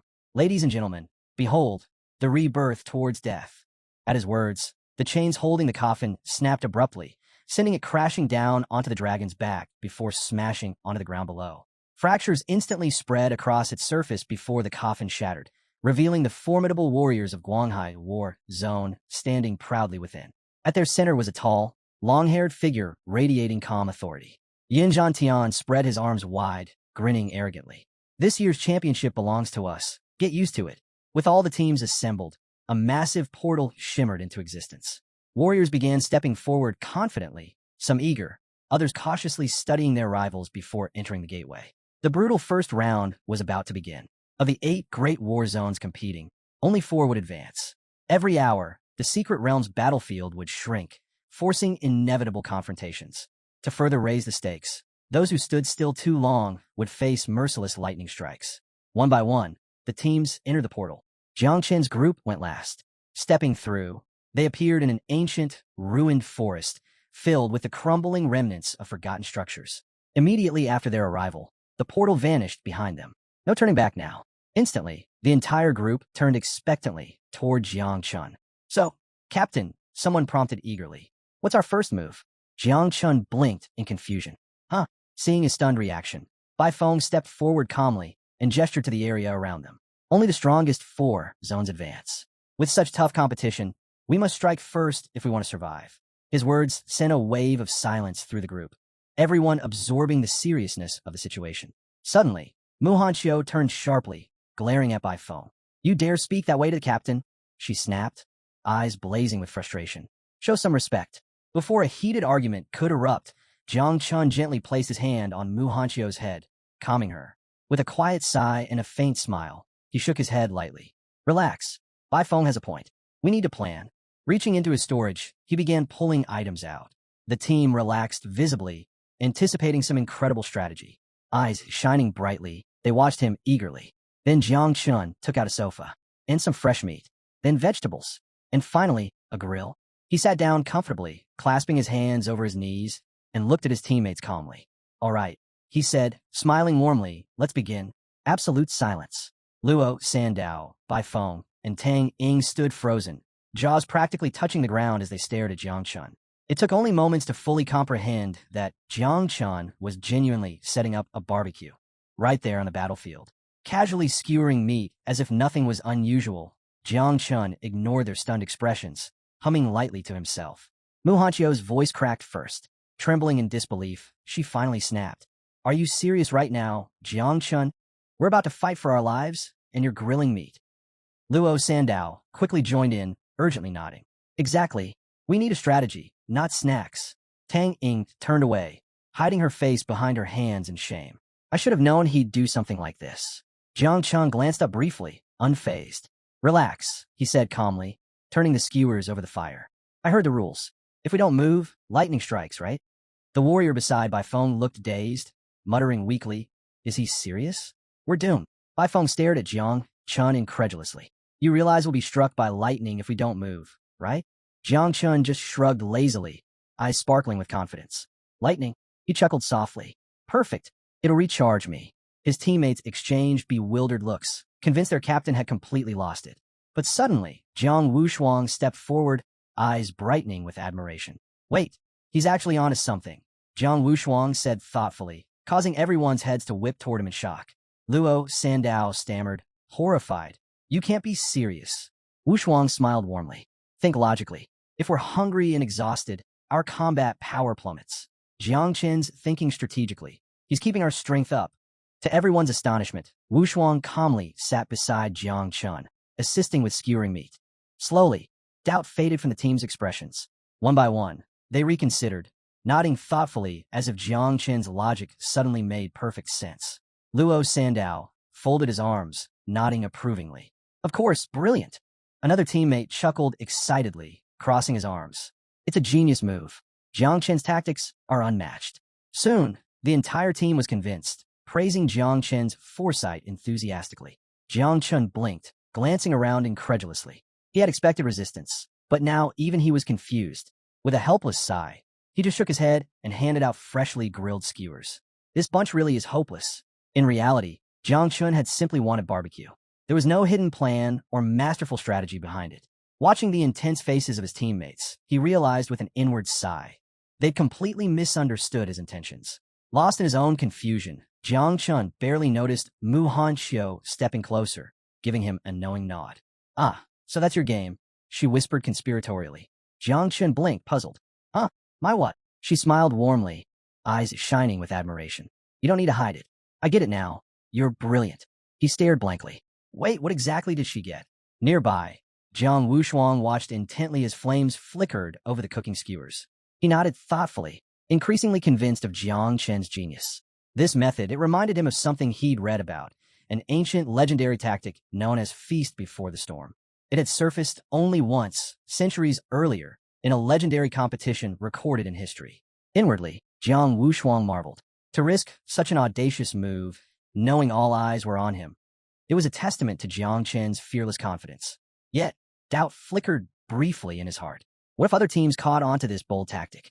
Could Jiang Chun handle the pressure if they all turned against him? Jiang Chun felt Jiang Wushuang's piercing gaze and glanced back uneasily. Is something wrong?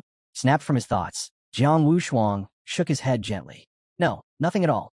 His voice was soft but sincere. I was just thinking, I finally understand why people admire you so much. Jiang Chun raised an eyebrow, utterly baffled. Oblivious to Jiang Chen's confusion, Jiang Wushuang returned his focus to the barbecue, quietly reflecting. It wasn't talent or strength that set Jiang Chen apart. It was something far rarer, absolute fearlessness. A small smile formed as Jiang Wushuang flipped a skewer. I guess this year will truly be interesting, he murmured. Meanwhile, high above, an enormous projection showed Jiang Chun and Jiang Wushuang calmly grilling meat skewers, broadcasting the unusual scene to the entire nation. Back in the viewing stands, thousands stared awkwardly at the screen, speechless. Gu Kaitian watched the projection with a darkening expression, his fists clenched tightly at his sides.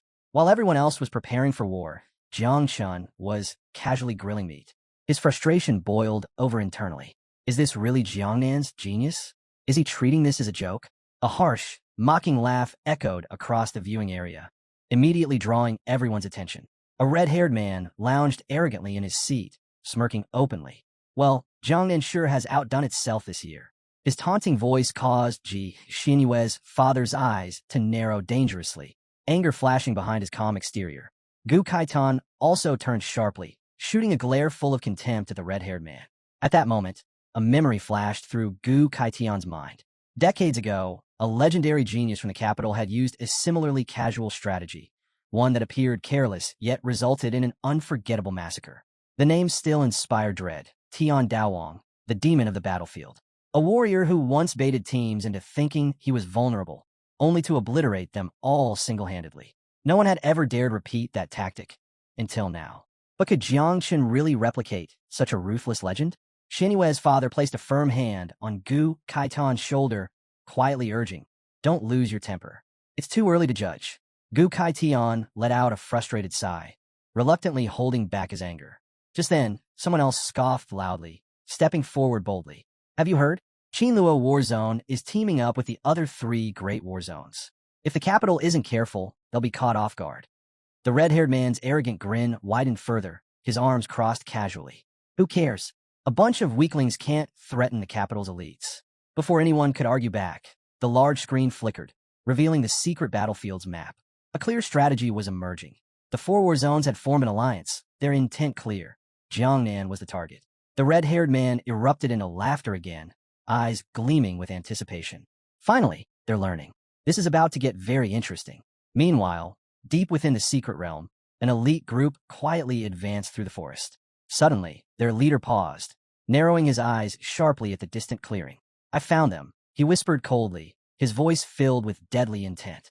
Meanwhile, deep inside the secret realm, an elite squad carefully moved through the dense underbrush. Their leader abruptly halted, eyes narrowing in disbelief as he took in the scene before him. A barbecue. Jiang Chen's entire team was calmly grilling meat, without any defensive preparations or vigilance, as if they were picnicking rather than participating in a deadly competition. The long-haired leader hesitated, suspicion clouding his face. "Is this a joke? They're seriously cooking now." His instincts screamed caution. This had to be a trap. No rational competitor would act this carelessly. Shaking off uncertainty, he quickly rallied his troops. "Proceed with caution. It might be a trick. Stick to the plan." His elite warriors swiftly divided into 3 precise strike teams. Wu Qingqing's squad targeted Jiang Chen directly. Her eyes flashed dangerously as she vanished into the shadows, her daggers gleaming lethally. "Leave Jiang Chen to me." Dan Shuya led a second group aimed at dismantling Jiang Chen's teammates. As Wuxiang War Zone's top genius, her water-based abilities surged around her. "I'll wash them away." Luo Shun commanded the largest squad, prepare to provide backup or finish off any stragglers, with Lu Hang standing ready. Lu Hang raised his hand, activating a spatial gateway that shimmered silently behind them, ready for quick reinforcements if needed. With the setup complete, they struck. On the viewing platform, anxiety consumed Gu Kaitian. He stared helplessly at the screen, face pale with shock. "What is he even thinking?" he whispered desperately. "They'll be annihilated." But nearby, the other war zone commanders relaxed comfortably, observing the unfolding attack with smug satisfaction. The gray-haired general chuckled, leaning back confidently. With Lu Hang's spatial talents and Wu Qingqing's assassination skills, Jiangnan doesn't stand a chance. Beside him, the muscular warrior grinned, cracking his knuckles eagerly. This battle's already decided. Jiangnan's barbecue party is about to end badly. Yet in the middle of the chaos, Jiang Chun calmly turned a skewer, completely oblivious, or so it seemed. His lips curved into a faint smile as lightning crackled quietly around his fingertips. The enemy had no idea what awaited them. A woman with fiery red hair folded her arms confidently. Wu Qingqing's assassination skills are peerless. Jiang Chun is finished. Nearby, a female warrior with sharp features added calmly. And Luo Shun is our most cunning strategist. Jiangnan War Zone doesn't stand a chance. Everyone's gaze fixed firmly on Jiang Chun, who reclined lazily, still enjoying his grilled skewers as if he were on vacation rather than in a fierce competition. However, Jiang Wushuang had started sensing something amiss. He tensed sharply, rising to his feet and scanning their surroundings, instantly alert. Enemies were closing in, less than 10 meters away. Wushuang's heartbeat quickened, tension gripping his body as he glanced at Jiang Chun. Why wasn't he reacting? The realization hit Wushuang like lightning. Jiang Chun had no idea the enemy was right there. Meanwhile, Jiang Chun leisurely grabbed another skewer, took a satisfying bite, then casually tossed aside the leftover bone. Needs more salt," he muttered absently. The discarded bone flew through the air and smacked Luo Shun squarely between the eyes. Luo Shun froze, his heart nearly stopping. He stared, horrified, realizing he'd just been struck by someone's barbecue leftovers. Worse, he'd been caught by Jiang Chen's seemingly accidental move. Did Jiang Chun purposely expose them? From Jiang Wushuang's perspective, it became crystal clear. Jiang Chen's casual barbecue wasn't negligence. It was strategic bait. That careless toss wasn't random. It was intentional, perfectly timed to reveal their enemies' positions. Wushuang's eyes sparkled with admiration. Amazing. He knew from the start. Realizing their cover was blown, Luo Shun's team abruptly appeared from hiding, faces twisted with shock and anger. Their carefully planned ambush had been shattered by something as humiliatingly trivial as a discarded bone. Luo Shun's fist shook with barely restrained fury, humiliation burning deep inside. Jiang Chun hadn't just noticed them. He had mocked them, effortlessly turning their perfect ambush into a joke. From his sofa, Jiang Chun glanced up at the scene, his expression blank and mildly confused. "Oh," he said innocently, skewer still in hand. "Were you guys waiting for some barbecue too?" Jiang Wushuang landed gracefully, calmly facing the stunned attackers. His eyes flashed with determination. "No more chatting," he said coolly. "Time to end this." As Jiang Chun stood up from his spot on the sofa, cheers erupted around him. "Our captain is unbeatable." He knew their strategy from the start. Even his barbecue was part of the plan. Muhan Xiu rushed to Jiang Chen's side, practically sparkling with excitement. "I knew you had a reason," she declared with absolute admiration. He stared blankly for a second, still holding a half-eaten skewer. Seeing everyone's enthusiastic faces, he gave up correcting them and just shrugged with a confident smile. "Of course, it was all part of my plan." Then, cracking his knuckles, he casually ordered, "Luo, Sandao, Muhan Xiu, keep Li Bing and the others safe. Don't get caught up in the chaos." Their eyes widened with excitement. "Understood, Captain." In truth, Jiang Chun just felt like stretching his legs after eating. Meanwhile, Luo Shun's forces rushed Jiang Wushuang, thinking him an easier target. They realized their mistake too late. With terrifying speed, Wushuang seized the nearest attacker's face and slammed him mercilessly into the earth. Dust and debris flew everywhere from the sheer force of impact. Two more warriors tried attacking from behind. Without even turning around, Jiang Wushuang's aura exploded outward. Countless energy fists erupted from his body, knocking them away like mere insects. One stray fist shot toward Luoan, who swiftly drew his sword and barely deflected it, stumbling back awkwardly. Jiang Chun paused briefly, impressed. "Well, seems Wushuang doesn't need my help after all." Luo Shun, overwhelmed by panic, shouted desperately toward Lu Hang. "What are you waiting for? Bring in reinforcements, now." Snapping out of his daze, Lu Hang quickly summoned his spatial energy, opening a shimmering portal behind them. Sweat poured down his forehead as he struggled to stabilize it. He had underestimated Jiang Chun, and now he'd pay the price. Suddenly, a shadow fell over Lu Hang. Every instinct screamed at him to run. Looking upward, Jiang Chun. Sword drawn, eyes sharp. Support type, Jiang Chun instantly assessed. If Lu Hang activated his abilities, things could spiral out of control. Jiang Chun wasn't about to risk it. He plunged downward, blade flashing with deadly intent. But just as the blade nearly touched him, Lu Hang slipped into the portal, narrowly escaping death. Jiang Chun landed gracefully, eyes cold. He almost had him. On the other side, Lu Hang appeared, gasping for air, anger surging through him. Why hasn't Wu Qingqing dealt with Jiang Chun yet? The harsh reality? Wu Qingqing was struggling herself. Tang Ying had drawn her daggers, eyes shining dangerously. With a cunning smirk, Tang Ying lunged. Clang! Wu Qingqing parried swiftly, small blades clashing head-on. Shot flickered briefly in Wu Qingqing's eyes. "I'm held up," she quickly communicated to Lu Hang. Both assassins. Everyone ranked Wu Qingqing first, Tang Ying second. Tang Ying was determined to rewrite those rankings today. Frustrated, Lu Hang demanded, "What about Dan Li Shuang? She should have arrived already." More trouble. Dan Li Shuang had been intercepted. As she prepared to strike Jiang Chen's squad, someone stepped forward. By phone. His sword flashed as determination blazed in his eyes. "To get to my teammates," he warned icily, "you'll have to kill me first." Dan Li Shuang's expression hardened. Power surged, vibrant blue energy swirling around her fiercely. "Then I'll cleanse you first," she vowed. "The others will follow." Elsewhere, Jiang Chen's squad stood firm.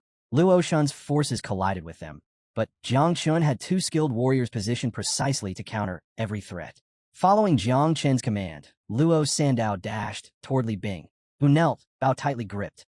Luo Sandao crossed her arms protectively. "Get behind me." Eternal Earth Shield activated. Instantly, A sturdy energy barrier enveloped Li Bing. Safe within, Luo Sandow nodded firmly. Support our teammates. We'll hold them back. With no more worries of ambush, Li Bing's gaze turned fierce. In a swift motion, she spun and fired a lethal ice arrow directly toward the enemy ranks. At that exact moment, Mu Hanxiu drew her sword swiftly, eyes glinting sharply as she lunged at Luo Shun. She shouted urgently to Prince Wangzi, "Cast a curse and give me cover." Prince Wangzi acknowledged quickly, stretching out a palm. Dark power surged forth. The discouragement curse spread swiftly, draping a menacing aura over the battlefield. One of Luo Shun's men, sensing danger, immediately activated his mental defenses, but Mu Hanxiu vanished instantly and materialized right beside him, sword glinting dangerously. A ruthless gleam flashed across her face. Slash! The blade pierced deep into the man's abdomen. Blood burst from the wound as he cried out in agony. Elsewhere, Lu Hang hid anxiously inside his portal, closely observing Jiang Chun. He gritted his teeth in frustration. Luo Shun's forces were being systematically dismantled, but Jiang Chun had already sensed his lurking presence. Irritated, Jiang Chun swung his blade. It sliced right through the spatial portal. He sighed lightly. "You really do enjoy playing hide-and-seek, don't you?" Lu Hang recoiled in shock. Jiang Chun smirked slightly.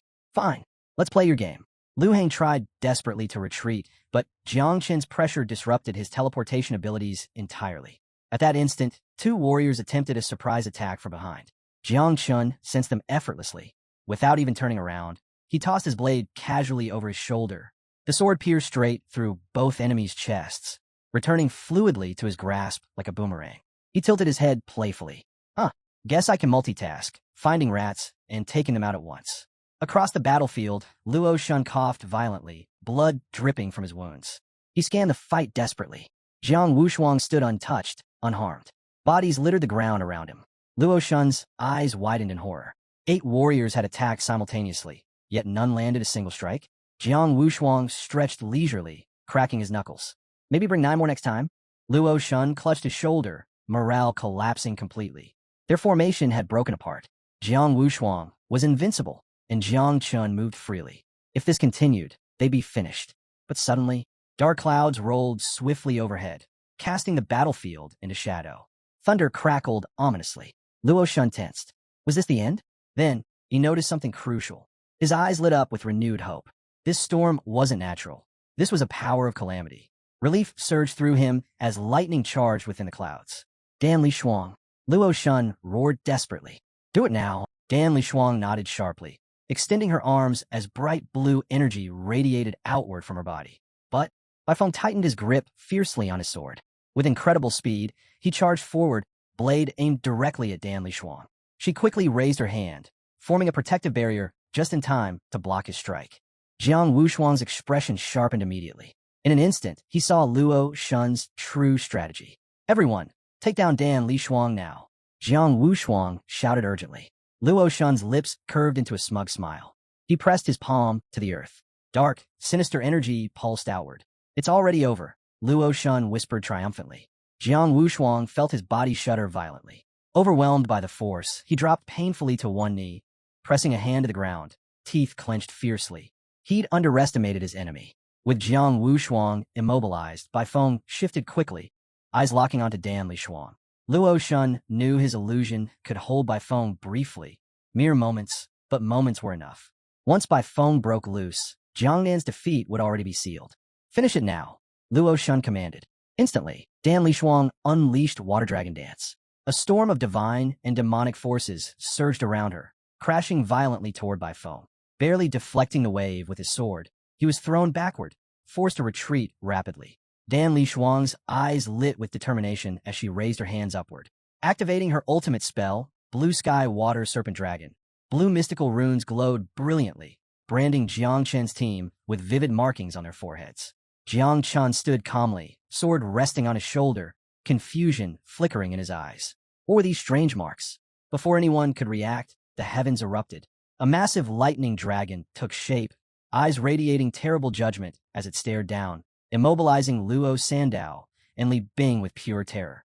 Thunder Punishment, an attack powerful enough to rival a sealed king of 7 transformations. Inescapable due to its sheer scale. Nearby, Tang Ying stood battered but victorious. She'd landed 3 decisive blows, narrowly escaping death herself.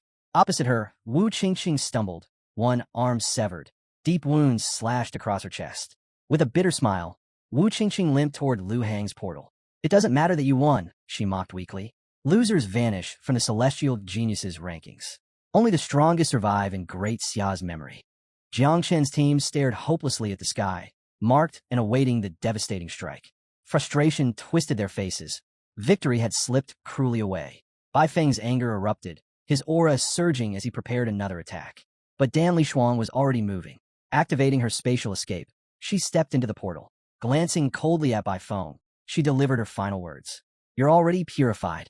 Then, she vanished. Prince Wangzi stared helplessly at the brewing thunderstorm above, fists tightly clenched. Despair filled his voice. Then we'll die here together, Mu Hanxiu. Yet Mu Hanxiu faltered, eyes brimming with tears as she clutched her head desperately. No, I don't want to die with you, she shouted, turning away. Her heart yearned for something else, for Jiang Chun. Across the field, Jiang Wushuang broke free bit by bit from Luo Shun's illusion, eyes blazing with unstoppable fury. Luo Shun smirked triumphantly. It's over. Jiangnan has fallen. None of the 4 great war zones will advance. Jiang Wushuang knew Thunder Punishment wouldn't finish him off, but he swore silently that no matter what, he'd hunt him down. As Luo Shun stepped calmly toward the portal, he threw a mocking glance back. You want revenge? First, focus on surviving. Suddenly, a shadow surged forward. It was Jiang Chun. Without hesitation, he threw himself directly into the path of the raging Thunder Punishment. The lightning dragon in the sky stared straight down at him, its crackling energy intensifying. Watching safely from their exit portal, Luo Shun and the others burst out laughing. Has he lost it? He thinks he can survive Thunder Punishment? But Jiang Chun only smiled confidently, raising his palm toward the dragon. I've waited patiently for this moment. His voice carried pure certainty. Thanks for bringing it to me. Luo Shun's group laughed louder. Has he gone insane? He thinks this calamity is a joke. Yet Jiang Chun only widened his smile, calmly reaching toward the dragon. This was always my plan, he declared confidently. Dan Lishuang, hurry. Redirect the dragons to Jiang Chen's team, someone urgently shouted. Dan Lishuang lifted her hand, but fear filled her eyes instead of power. Her commands failed. Impossible. Why can't I control my own calamity?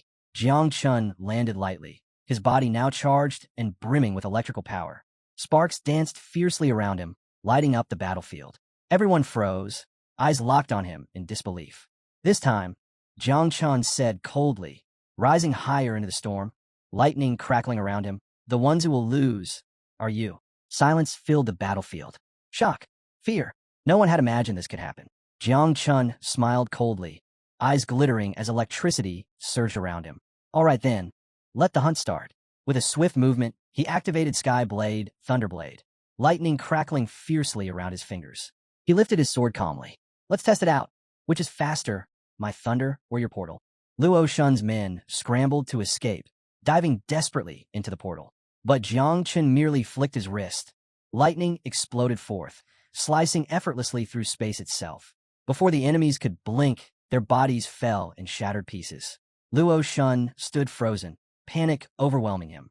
How can he cut through spatial portals? His carefully laid plans disintegrated instantly. Nearby, Jiang Wushuang finally broke Luo Shun's illusion completely, his eyes ignited with rage. Seeing Jiang Chun seize control, Luo Shun's voice cracked in desperation. Break formation immediately, he roared. We can't win if Jiang Chun masters Thunder Punishment. Dan Liang's face twisted in shock. Wu Qingqing stumbled from the portal, wounded yet defiant. But suddenly, Luo Sandao stepped forward, eyes fierce. If you want out, you'll have to destroy me first. She activated a fortified eternal shield of life, a radiant blue barrier, encasing the battlefield completely. Trapped, Luo Shun's team realized escape wasn't possible without a fight. Wu Qingqing unsheathed her knives, desperate to fight her way free. But before she could move, Tang Ying appeared again, blades drawn and a sinister grin on her lips. You're staying right here, Tang Ying teased coldly. This ends now. Wu Qingqing cursed, forced to prepare herself once more. Then you'll die first. Dan Lishuang moved to intervene, but Bai Feng blocked her path, sword gleaming as he launched a strike, forcing her onto the defensive. Dan Lishuang raised her hand calmly, blue energy spiraling effortlessly as she blocked Bai Feng's strike without blinking.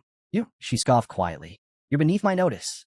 Bai Feng's lips curled into a defiant smirk, tightening his grip. We'll see about that. Across the battlefield, another figure struck decisively. A shadow lunged at an enemy who'd turned to flee. A swift blade flashed, followed by the enemy's painful cry. You turned your back during a fight? The attacker mocked. That's asking to die. Nearby, a shirtless fighter glanced impatiently at his ally. We're not helping Jiang Chun by standing idle. Cracking his knuckles, excitement filled his eyes. Time to jump in. Mu Hanqiu's eyes brightened intensely, excitement overriding her hesitation. Meanwhile, Prince Wangzi extended his palm again, expression serious. You're right, Prince Wangzi said softly, glancing toward Mu Hanqiu. If we're truly destined, let's claim victory together. Above them, Jiang Chun soared swiftly, lightning trailing behind him with every movement. Another fierce thunder sword strike slashed the air, scattering sparks across the sky. Two more foes fell lifeless instantly. Luo Shun, panic rising, barked at Lu Hang urgently. Take down Jiang Chun now. Inside the portal, Lu Hang's gaze locked onto Jiang Chun, expression icy. He nodded silently, teleporting instantly behind Jiang Chun for a surprise attack. But Jiang Chun merely smiled, sinister and knowing. He'd anticipated this. Without turning, Jiang Chun easily dodged Lu Hang's strike, taunting coldly.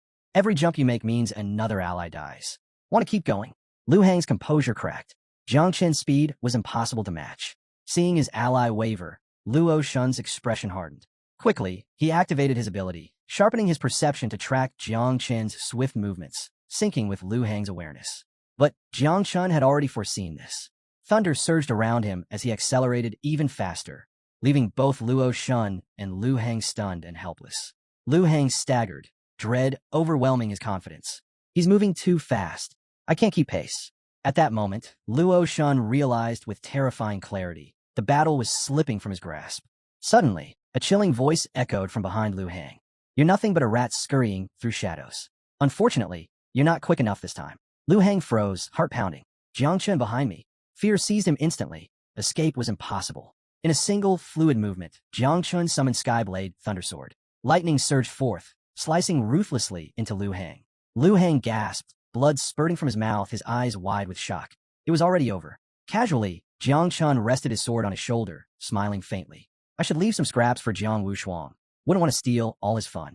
Meanwhile, crimson energy erupted fiercely around Jiang Wushuang's body as he finally shattered Luo Shun's curse. His furious gaze snapped onto Luo Shun, who instinctively staggered backward, coughing blood, eyes wide in panic. Luo Shun raised a trembling arm defensively as his warriors rallied, weapons drawn.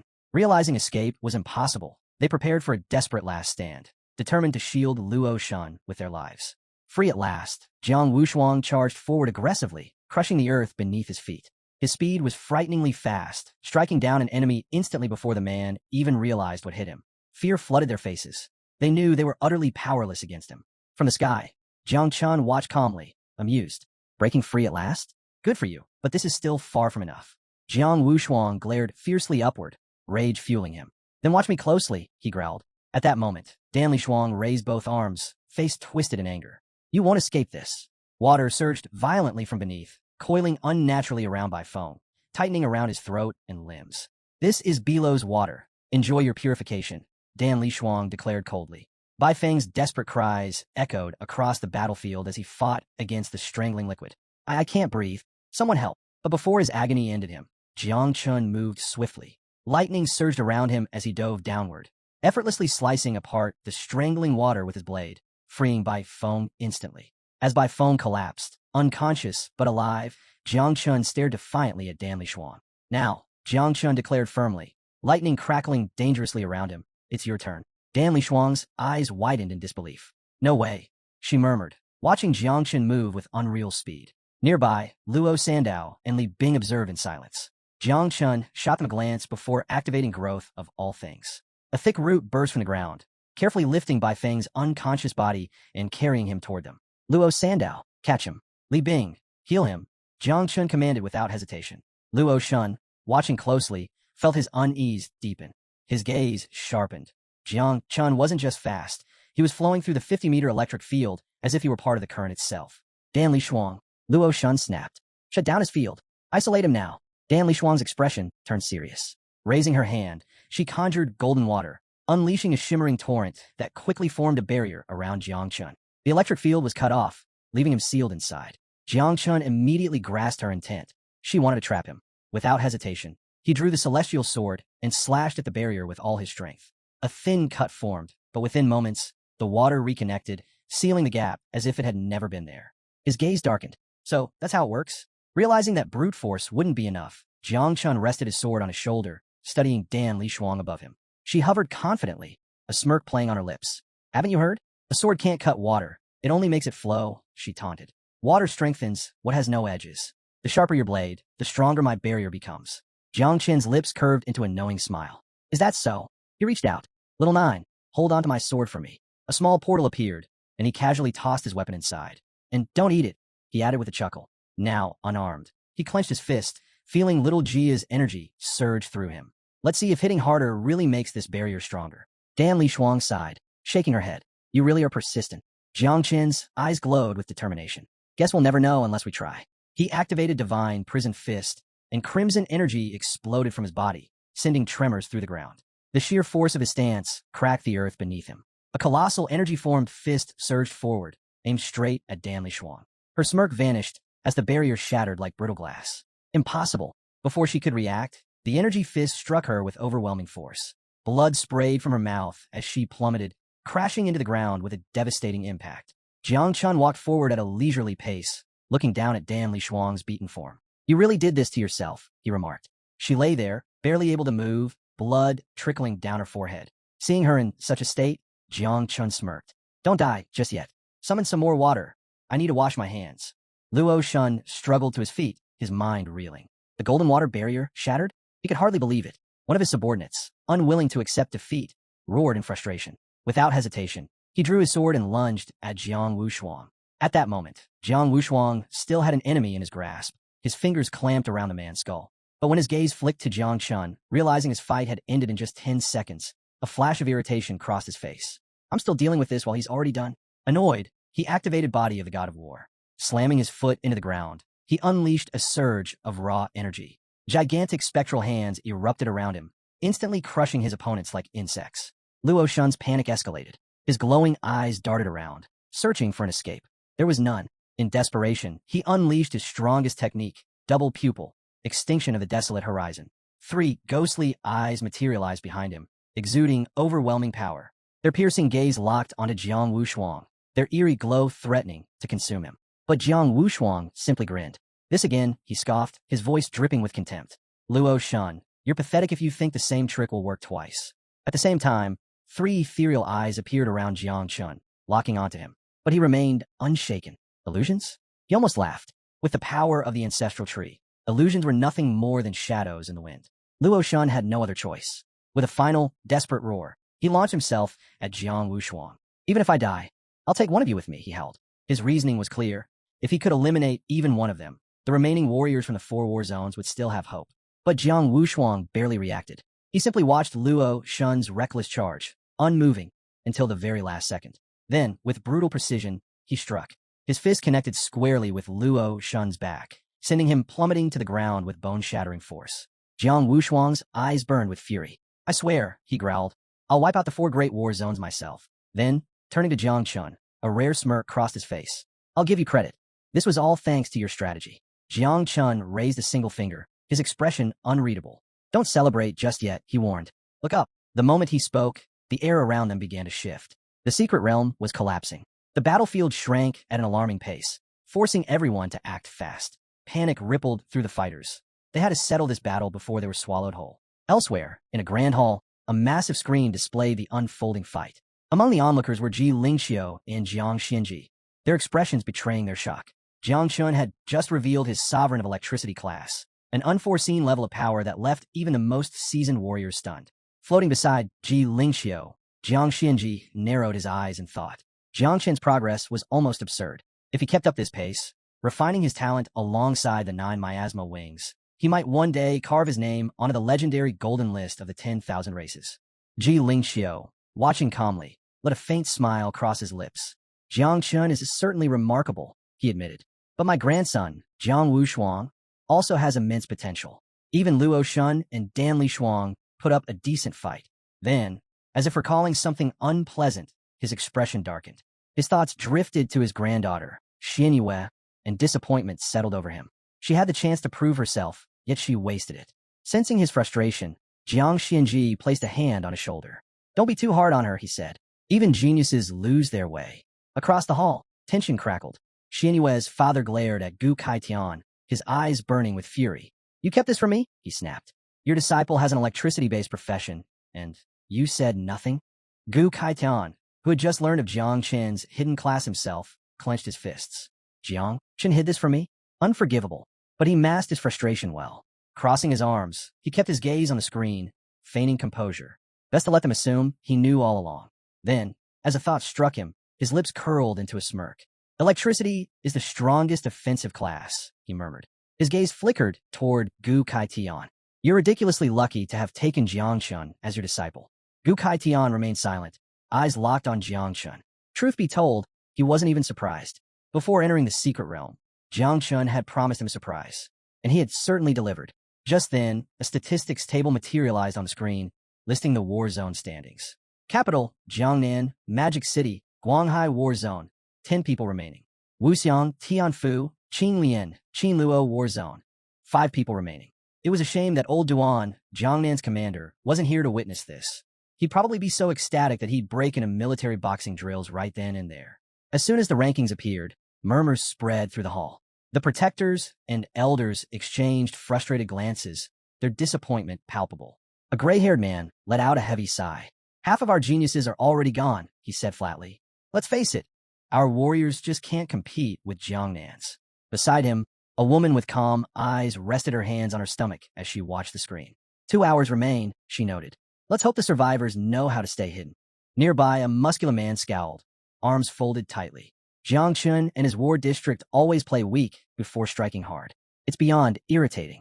Further down the hall, Gu Kaitian, Xianyue's father, and the others listened in silence. But Protector Xinghe's patience was wearing thin. Her sharp gaze landed on Gu Kaitian. "When it comes to dirty tactics, Jiangnan always comes out on top," she snapped. Old Gu Kaitian trained them well in that regard. Gu Kaitian didn't react. His expression remained composed as he replied, "Anyone willing to kill should be prepared to die." A faint smirk played on his lips.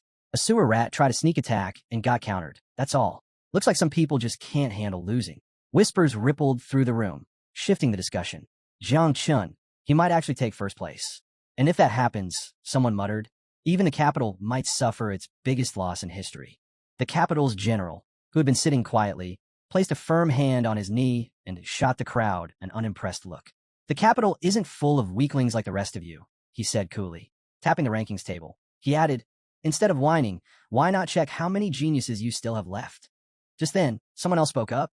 "The Guanghai War Zone is actually performing the best right now." The muscular man's head snapped toward the voice. His face darkened the moment he saw Yun Zhantian. "You two? Even you betrayed us?" he growled. Unbothered, Yun Zhantian lazily dug a finger into his nose. Without even opening his eyes, he smirked. "I'd be an idiot not to take advantage of this situation." Then, with zero hesitation, he flicked his snot at them. For a second, the room fell into stunned silence. Then, chaos erupted. "You disgusting bastard." Furious shouts filled the hall as the protectors and elders cursed him out, their rage boiling over. Back in the secret realm, several men crept forward, weapons drawn, closing in on 2 unsuspecting girls. But before they could strike, Xing, the brown-haired girl, spun in an instant, her sword flashing through the air. With one swift motion, she cut down her attacker, ending his life before he could even react. Her companion was just as quick. With a single, decisive strike, she dispatched another enemy, leaving no room for resistance. Both girls raised their voices in defiance. "No one gets past us. We won't let anyone near Song Changji." High above, perched atop a cliff, a lone figure observed the scene. Hands resting behind his back, black hair flowing in the wind, Song Changji, Guanghai War Zone's top genius, watched with an amused smile. So even the so-called weaklings have their uses. The identity assigned to him by the Church of the Ancient God this time was proving quite convenient. When he had first arrived in the Guanghai War Zone, the other geniuses refused to acknowledge him. Naturally, he had to persuade them. At first, the women glared at him with nothing but hatred. But as he approached, he reached out, his fingers lightly tracing one of their cheeks. A kind smile played on his lips. She shuddered. Her face contorted with resistance at first, but then her expression softened. A blush crept onto her cheeks, and the burning hatred in her eyes dulled, replaced by something else entirely. Power, manners, strength wrapped in humility. That was all it took. Song Changji knew one simple truth. Humans found it hard to resist a man who embodied both dominance and refinement. After dispatching their enemies, the brown-haired girl let out a breath and lowered her sword. Turning to Song Changji, she looked at him with admiration. Beside her, the other woman smiled softly, eyes filled with warmth. Little did they know, once he claimed the top spot on the genius rankings, their fate was sealed. Their divine souls and bloodlines weren't particularly rare or valuable, but essence was essence. It would still serve a purpose. And besides, better prey awaited in other war zones. He would get to them in due time. The women turned to him, awaiting orders. The enemies are taken care of, but the secret realm is shrinking fast. Where do we go next? Song Changji remained composed. We eliminate Magic City's war zone first. That will make things much easier for us. They nodded without hesitation. Not far away, a ruined city stood between jagged mountains, the landscape rough and unforgiving. The only entrance and exit, a narrow stone bridge, offered a single path forward. Here, Injan, the leader of the capital's genius team, stood among his warriors. His sharp gaze swept across his comrades as he finalized his strategy. They would blockade the bridge. Like hunters awaiting their prey, they would strike the moment their enemies set foot on the stone. His voice was steady, filled with unshakable determination. This year, we're eliminating the other 7 teams. The capital's geniuses will take over the top 10 rankings. Excitement surged through Injan's team. They clenched their fists, voices rising in agreement. Victory was within reach, and they were ready to seize it. A statistics board materialized in front of Injan. Capital, Jiangnan, Magic City, Guanghai War Zones, 10 people remaining. Wuxiang, Tianfu, Qinglian, Qinluo War Zones, eliminated. Injan's expression hardened as he clenched his fist. For teams, wiped out already, that was unexpected. Not a single casualty among the remaining war zones. Who else had this kind of power? Was it Jiangnan's elites? Or maybe Madu's geniuses? Excitement flickered in his eyes. He turned, summoning his dragons as a grin stretched across his face. Change of plans, he declared. Winning like this is boring. The real thrill lay in the hunt. Instead of waiting, they would seek out their enemies directly. Move out. Meanwhile, in another part of the secret realm, Ji Xinyue's team stood frozen in shock. One of the men threw up his hands in disbelief. How did 4 teams get wiped out in less than 30 minutes? They had only just found the right path, and already the battlefield was shrinking around them. Hua Yunfei scowled. The captain led us the right way, he snapped, frustration clear in his voice. If we had taken a different route, we might have been among them. Ji Xinyue's gaze remained steady. Enough talking. Keep moving, she ordered, her tone calm yet firm. But even as she led them forward, a flicker of sadness crossed her eyes. I wanted to prove myself in front of Jiang Chun, but I never even got the chance. Her thoughts drifted to the 4 eliminated war zones. In previous years, they had always joined forces against the capital. If they had been crushed this quickly, then the capital was likely behind it. Still, she felt a wave of relief. At least Jiangnan's team was still intact. Like hers, they had likely avoided direct conflict so far. Then, a sudden flurry of wings. Birds burst from the trees, screeching as they fled into the sky. Her instincts screamed danger. She halted, raising a hand to stop her team. Her eyes swept the surroundings, sharp and alert. Something's wrong, she warned. Stay on guard. Someone's about to attack. The air tensed. And then, a portal flickered open nearby. A figure stepped out. Song Changji.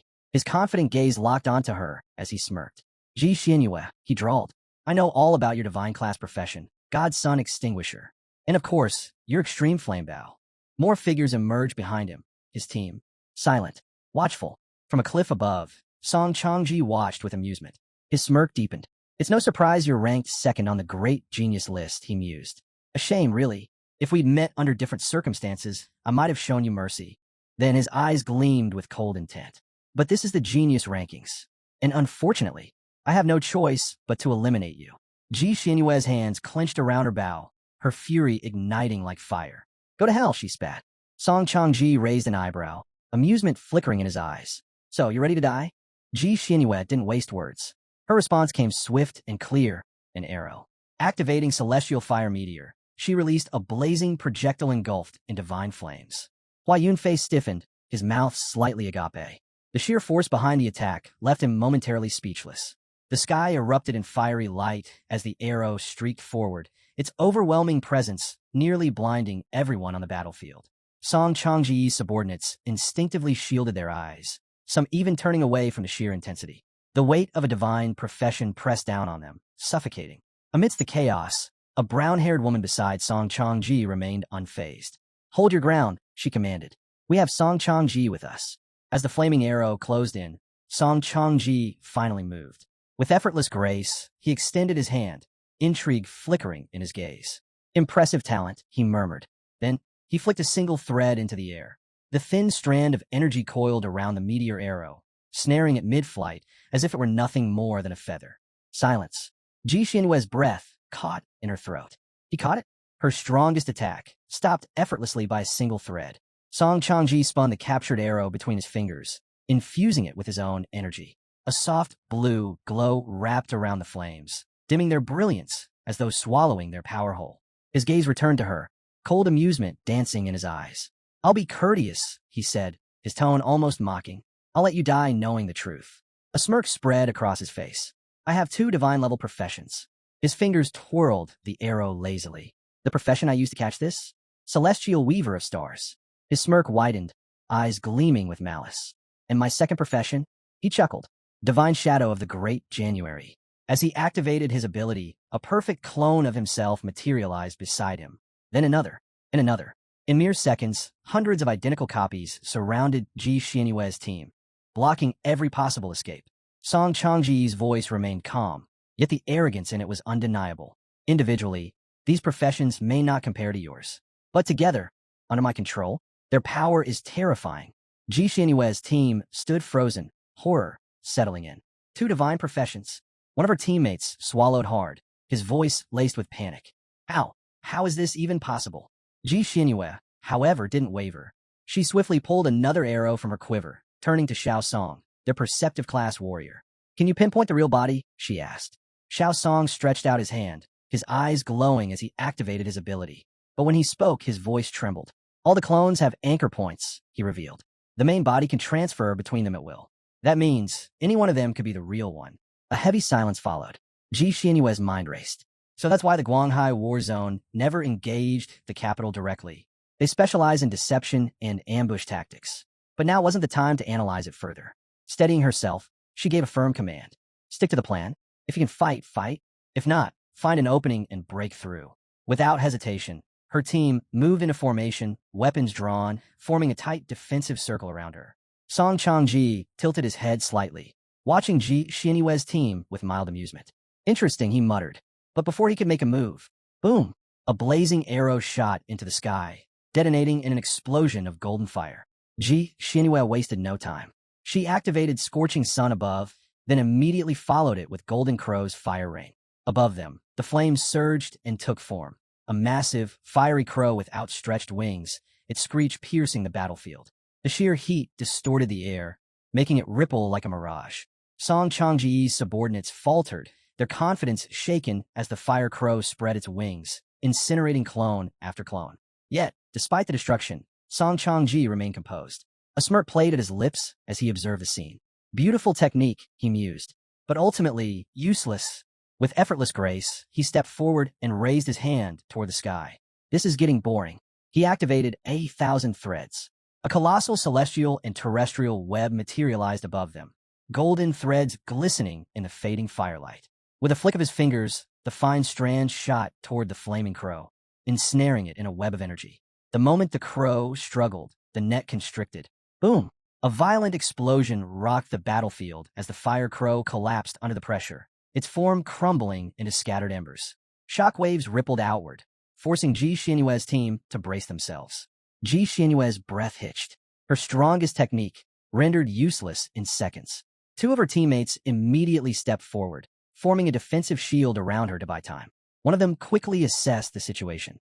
"The net, it's still tightening. He's trying to trap us inside and crush us." Ji Xianyue's fists clenched. "I won't let that happen." Raising her bow, she shouted, "Use your ultimate abilities now." Without hesitation, her team complied, summoning a powerful barrier to push back against the closing web. Ji Xianyue activated Extreme Flame. A colossal bow materialized in the sky, its presence overwhelming. "This is our chance," she commanded. "Find an opening, break through." Elsewhere in the secret realm, a massive explosion shattered the air. Jiang Chun and his team, already nearby, felt the tremors rippling through the battlefield. His eyes narrowed. That power. Ji Xinyue's team? The man beside him noticed his reaction. Something wrong. Jiang Chen's expression darkened. They're in serious trouble. Without hesitation, he turned to his team. We're heading to Magic City, team, he declared. Now, as Song Song Changa extended his hand, shimmering threads emerged, weaving through the air. His gaze locked onto Ji Xianyu with an air of superiority, a smug smile playing on his lips. The crowd was stunned. He possessed not one, but two divine-level classes, an achievement unheard of in Xia's history. Even Emperor Ingji at his peak had never reached such heights. Xing and the others finally understood why Yun Zhantian had been acting so differently, why he had refused their alliance without hesitation. His eyes gleamed with excitement as he raised his hand, his smirk deepening. With an air of arrogance, he openly admitted he had never considered them worthy. In his eyes, Jiang Wushuang, Jiang Chun, and Yin Zhan were nothing but insignificant specks before the overwhelming presence of Song Song Changa. Meanwhile, Ji Xianyu's father watched in growing fear. His hands trembled as the realization struck. This battle could decide the fate of the Modu war zone. Though he didn't care about victory or defeat, his daughter's safety was another matter entirely. His forehead dampened with sweat as uncertainty gripped him. Yun Zhantian suddenly burst into laughter, closing his eyes as if reveling in the moment. He was convinced that this time, his war zone would emerge victorious. Tian Daowang, however, remained unfazed. Turning to Ji Xianyu's father, he spoke in a calm, steady voice, urging him to ignore Yun Zhantian's arrogance. Victory was not yet decided. Jiang Chun was already on his way to assist Ji Xianyu and the others. The outcome was still uncertain. Ji Xianyu gripped her bow tightly and lifted it toward the sky. Ji Xianyu and the others quickly raised their hands, forming a protective barrier. Suddenly, one of the girl's eyes widened in panic. Her voice trembled as she turned to the captain, warning that the illusory shadow of the extreme flame bow was weakening. A man reinforcing the barrier broke into a cold sweat. His breathing grew heavy as he admitted that he couldn't hold on much longer. Ji Xianyu, exhausted, struggled to catch her breath. Her mind raced. Would the Modu war zone be completely wiped out? She had trained relentlessly for this competition, determined to prove herself to Jiang Chun. Just then, Ji Xianyu stepped forward, raising his hands as a deep blue energy surged from his body. The power coalesced into the form of a majestic knight, radiating strength and authority. Ji Xianyu's eyes widened in shock. Her voice wavered as she asked what he was doing. Hua Yunfei's expression hardened with unwavering resolve. His eyes shone with determination as he vowed that their team would not fall. He swore to protect the captain until his last breath. With a swift command, his summoned knight charged forward, striking at the web of threads overhead. Bit by bit, the tension in the threads began to loosen. Floating above them, arms crossed behind his back, Song Changa narrowed his eyes. He watched the unfolding scene with interest, then scoffed. Do you truly believe that your spirit and divine sacrifice are enough to break my threads? He questioned. He acknowledged Hua Yunfei's talent, but made one thing clear. It still wasn't enough to impress him. His eyes widened in confusion, locked onto Hua Yunfei, who suddenly began to radiate an overwhelming light. Hua Yunfei's entire body trembled as he let out a piercing scream, his power surging to its peak. He was burning his vital essence, trading his own life for one final burst of strength. Song Changa watched, bewildered. Was this man truly willing to throw his life away? But before he could fully process it, Hua Yunfei's body erupted into fragments, vanishing in an explosion of energy. Ji Xianyu's breath caught as she watched in horror. Her eyes welled with tears, sorrow consuming her. But in that very moment, Hua Yunfei's sacrifice bore fruit. The spiritual knight, now empowered, drove its weapon straight through the woven threads, tearing apart the sky-bound net. For a brief second, there was silence. Then, Song Changa's expression darkened. Without hesitation, he extended his hand, fingers moving fluidly as another net materialized in the air. The crowd gasped. His eyes burned with fury, his movements swift and calculated. He scoffed, mocking Hua Yunfei's sacrifice. Did you really think you could break my net with just that? He sneered. Foolish. I can weave it as many times as I like. Growing tired of toying with them, Song Changa decided to end it. The newly formed net descended, closing in rapidly. The barriers shielding Ji Xianyu's team began to crack, splintering under the immense pressure. One by one, the protective layers shattered, and the deadly threads ripped through her comrades, tearing into them with merciless precision. Ji Xianyu collapsed to her knees, gripping her bow with one hand while placing the other on the ground. Despair filled her voice as she whispered an apology to Jiang Chun. She had failed him. Meanwhile, Song Changa's team erupted in cheers, reveling in their easy victory. But before they could celebrate for long, the sky suddenly darkened. Heavy black clouds churned above, lightning crackling across the heavens. A low rumble shook the battlefield as an enormous thunderclap split the air. Then, through the storm, a radiant phoenix forged from pure lightning streaked toward them. All eyes turned skyward, stunned by the sight. Before they could react, the Thunder Phoenix surged forward at unimaginable speed, cutting straight through the battlefield. In an instant, lightning engulfed them, searing through their bodies. Screams of agony filled the air as the overwhelming energy electrocuted Song Changa's forces, bringing them to their knees. Song Changa's head snapped toward the cliffside, his eyes narrowing in shock and unease. He hadn't sensed any danger before now. At first, he thought it was divine punishment, but that idea quickly faded. Thunder punishment only struck those who remained still, so who had just wiped out his team. Above, the lightning phoenix circled through the stormy sky.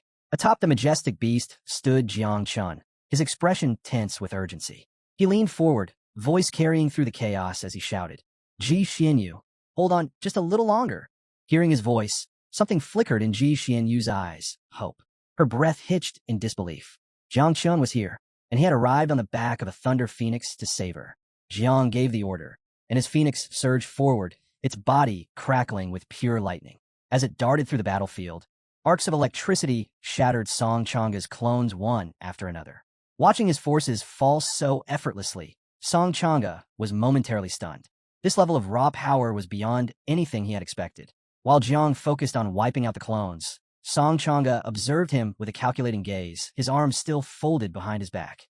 In this era, the heavenly path of the world had been far too generous to these people.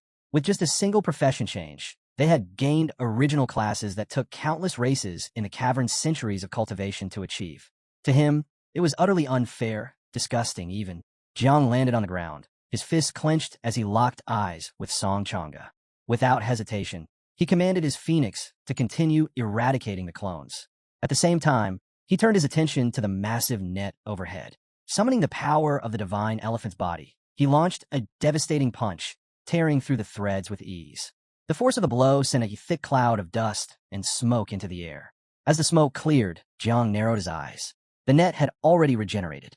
He wasn't about to let that stop him.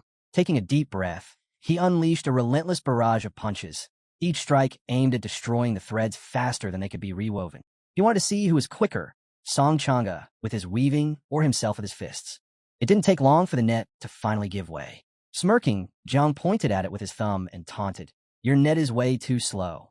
Ji Xianyu, still struggling to resist the net's crushing power with her bow, trembled as her strength began to wane. She couldn't hold on much longer. A grin spread across Song Changa's face. He extended a hand toward Jiang, acknowledging his strength, but warning him that letting his guard down had been a grave mistake. Without hesitation, he activated Thousand Threads, summoning a massive tornado of razor-sharp filaments that spiraled violently toward Jiang. Jiang raised an arm to shield his face and, in a low voice, called out to Xiao Jia, instructing him to devour the net discreetly. Acknowledging the command, Xiao Jia manifested a swarm of glowing particles, which began to consume the tornado bit by bit. Song Changa's expression twisted in confusion. He couldn't believe that such tiny lights were eroding his powerful attack. Meanwhile, Jiang approached Ji Xianyu and placed a reassuring hand on her shoulder. Her eyes widened, filled with shock and something deeper, relief. With a firm expression, Jiang turned back toward Song Changa. "Go, get to safety," he ordered. Above them, the Thunder Phoenix continued to streak through the sky, raining down destruction, electrocuting what remained of the clones, and turning the battlefield into utter chaos. Jiang could feel the energy of his Thunder Phoenix beginning to wane. He turned to Ji Xianyu, his voice urgent. "Go, now." Before she could respond, a new presence made itself known. Ing Zhan and his men arrived on the battlefield, surveying the scene with mild surprise. "Well, everyone's here," he remarked, a smirk forming. "That just means none of you are leaving today." Hearing his voice, Jiang and Ji Xianyu turned sharply, their bodies tensing. Jiang's instincts flared. He was already in high alert. But before he could react, Jiang Wushuang and the others arrived as well. Jiang exhaled in relief. "Just in time," he muttered. Without wasting another second, he took off towards Song Changa, leaving Jiang Wushuang to handle Ing Zhan. Jiang Wushuang's eyes burned with determination as he clenched his fists. Energy surged from his body, forming massive spectral fists that hurtled toward Ingzhan. "You're mine," he declared. Ingzhan stood motionless, watching silently. Then, with a powerful leap, he countered, his own energy surging as he launched a devastating punch. The impact shattered Jiang Wushuang's energy fists with ease. "Your so-called war god body won't be enough to defeat me," he stated coldly. Jiang Wushuang narrowed his eyes. Without hesitation, he took a step back. The chains wrapped around his body suddenly snapped, falling away as he activated 9 restrictions. His muscles tensed, his entire form pulsing with raw power. With a fierce roar, he summoned his invincible war god's body. A towering spirit with 9 massive arms emerged behind him, radiating sheer battle intent. Ingzhan watched with silent intrigue. His eyes gleamed with excitement as he extended a hand to the side. In response, blood-red energy coiled around him, and a powerful crimson dragon materialized behind him, roaring to life. A slow smile spread across his lips. "They say your grandfather slaughtered the dragon race in the underground caverns. Let's see if his grandson is worthy of that legacy." The 2 titanic spirits clashed, shaking the battlefield with their sheer might. Meanwhile, Luo Sando and Mu Hanku arrived, immediately heading toward Ji Xianyu. Luo placed firm hands on her shoulders, her expression serious. "Come with us. We need to deal with the capital's forces." Mu Hanku studied her carefully before adding, "We shouldn't interfere in Zhang's battle." Ji Xianyu hesitated, her gaze flickering with uncertainty. But after a moment, she gave a small nod. Jiang Wushuang's eyes, burning with deep-seated hatred, remained locked on his opponent. As for Song Chang'e, his attention briefly drifted toward the battle, until something else caught his eye. The Thunder Phoenix swooped down, landing beside Jiang. With a smirk, Jiang ran a hand along its head. "You ready?" he asked, his voice laced with confidence. Song Chang'e's expression shifted, excitement flashing across his face. He wasted no time. Drawing on his power, he absorbed the remnants of his clones, his smile widening. The 4 divine geniuses of Great Xia, Jiang Chun, Ingzhan, Jiang Wushuang, and Ji Xianyu, were all here. There was no longer any need to wait for the genius ranking battle. No need to keep pretending to be one of the weaker races. It was time to show them what true power looked like. He decided to unleash 30% of his strength. Zhang's expression darkened, suspicion creeping into his eyes. His gaze locked onto Song Chang'e, his voice sharp. "What do you mean by that?" In response, Song Chang'e simply smiled. He raised a hand, and in an instant, a pair of angelic wings unfurled from his back. His eyes turned an eerie, pure white as divine energy surged around him. Then, without hesitation, he released the origin restriction. The transformation was instant. His true form as a member of the Tianqing divine clan was restored. A surge of overwhelming power rippled through the realm as he unleashed his abilities. With a casual motion, he sealed off all exits and entrances, locking the entire secret realm under his control. Beneath him, an energy platform materialized, radiating divine authority. Zhang's eyes narrowed as he carefully analyzed the situation. It didn't take long for him to grasp the truth. The Tianqing divine clan was one of the 10,000 ancient races hidden within the cave. Upon hearing this, Ingzhan's face drained of color. His pupils shrank as panic overtook him.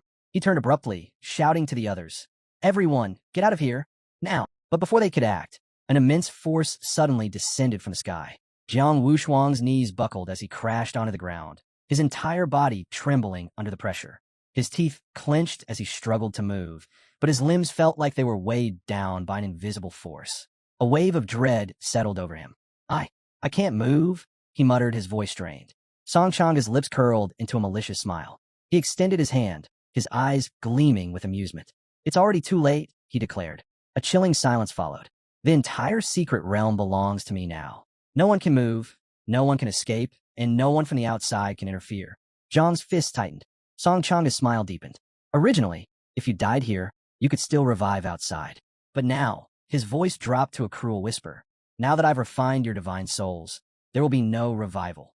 With his angel wings unfurled, Song Chang'e soared into the sky, his confidence evident in the smirk stretching across his face. His eyes gleamed with malice as he glanced beyond the secret realm, knowing full well that Jiang Xianji and Jilingqiu were watching from the outside. His voice carried a mocking tone as he addressed them. "Tell me, how does it feel watching all of this unfold?" He paused before directing his words specifically at Jiang Xianji. "Do you remember when you killed my sister on the northern battlefield? That day in the cave?" His smirk widened. "Well, today, I'm here to erase the last remnants of your great Xia bloodline." Outside the secret realm, Tian Daowang and the others stood frozen, their eyes locked onto the surveillance screens. Confusion spread through the crowd. How had a member of the Tianqing divine clan managed to infiltrate? No one could hear Song Changa's words. The system lacked audio, but one individual, skilled in reading lips, finally deciphered the truth. An anomaly had occurred. Song Changa had successfully trapped the strongest remaining geniuses inside the secret realm. And now, in front of the entire world, he planned to execute them. Back inside, Song Changa's expression twisted with fury. His piercing gaze locked onto Jiang and the others as he extended his hand, summoning countless threads from his fingertips. Ji Xianyu's father tensed. A cold realization settled in. This was thousand threads, an innate ability exclusive to the Tianqing divine clan. Their expressions darkened with panic. This wasn't just an attack. Thousand threads wove together the souls of its victims into an inescapable cursed net. Once ensnared, their divine souls would be erased permanently. Ji Qian's body stiffened. His instincts screamed danger. This was bad, far worse than any of them had anticipated. Jiang and the others were completely trapped inside the secret realm. Even self-destruction wasn't an option. If their souls were wiped out, it would be true, irreversible death. Outside, chaos erupted. The general of the capital war zone turned on Yun Zhantian, his eyes burning with fury. With a roar, he launched a devastating attack, the sheer force of it splitting the ground beneath them. "You betrayed Great Xia," he bellowed. Yun Zhantian barely managed to raise his arms in time, blocking the impact. Gritting his teeth, he swore, "I had no idea Song Changa was a member of the Tianqing divine clan." Zhang Xianji stood with his arms behind his back, his gaze steady as he addressed the general. His voice was calm, but carried undeniable weight. "If the entrance to the underground cave were ever attacked and destroyed, would you all simply surrender to the enemy?" The general swallowed hard, his throat dry. His eyes flickered to Jiang Xianji, but he found himself unable to respond. A heavy silence fell over the group.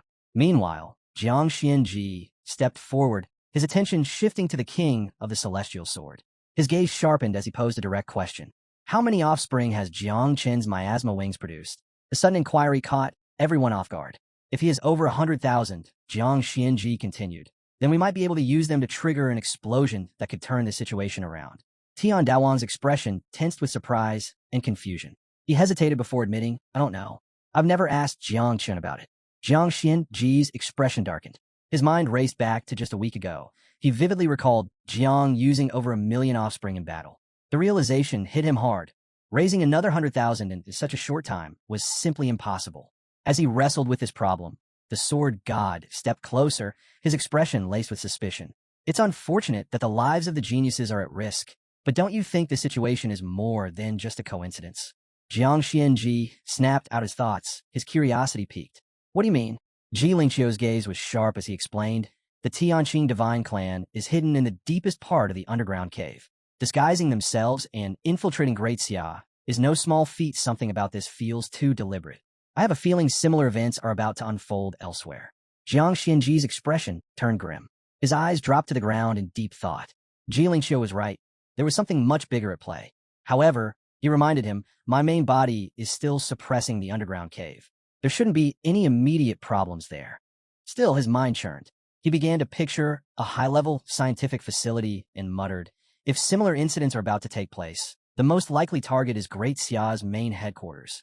Other than that, there are the 9 forbidden zones, places like the White Bone Temple, hidden deep within Kinling." Ji Lingqiu suddenly stiffened.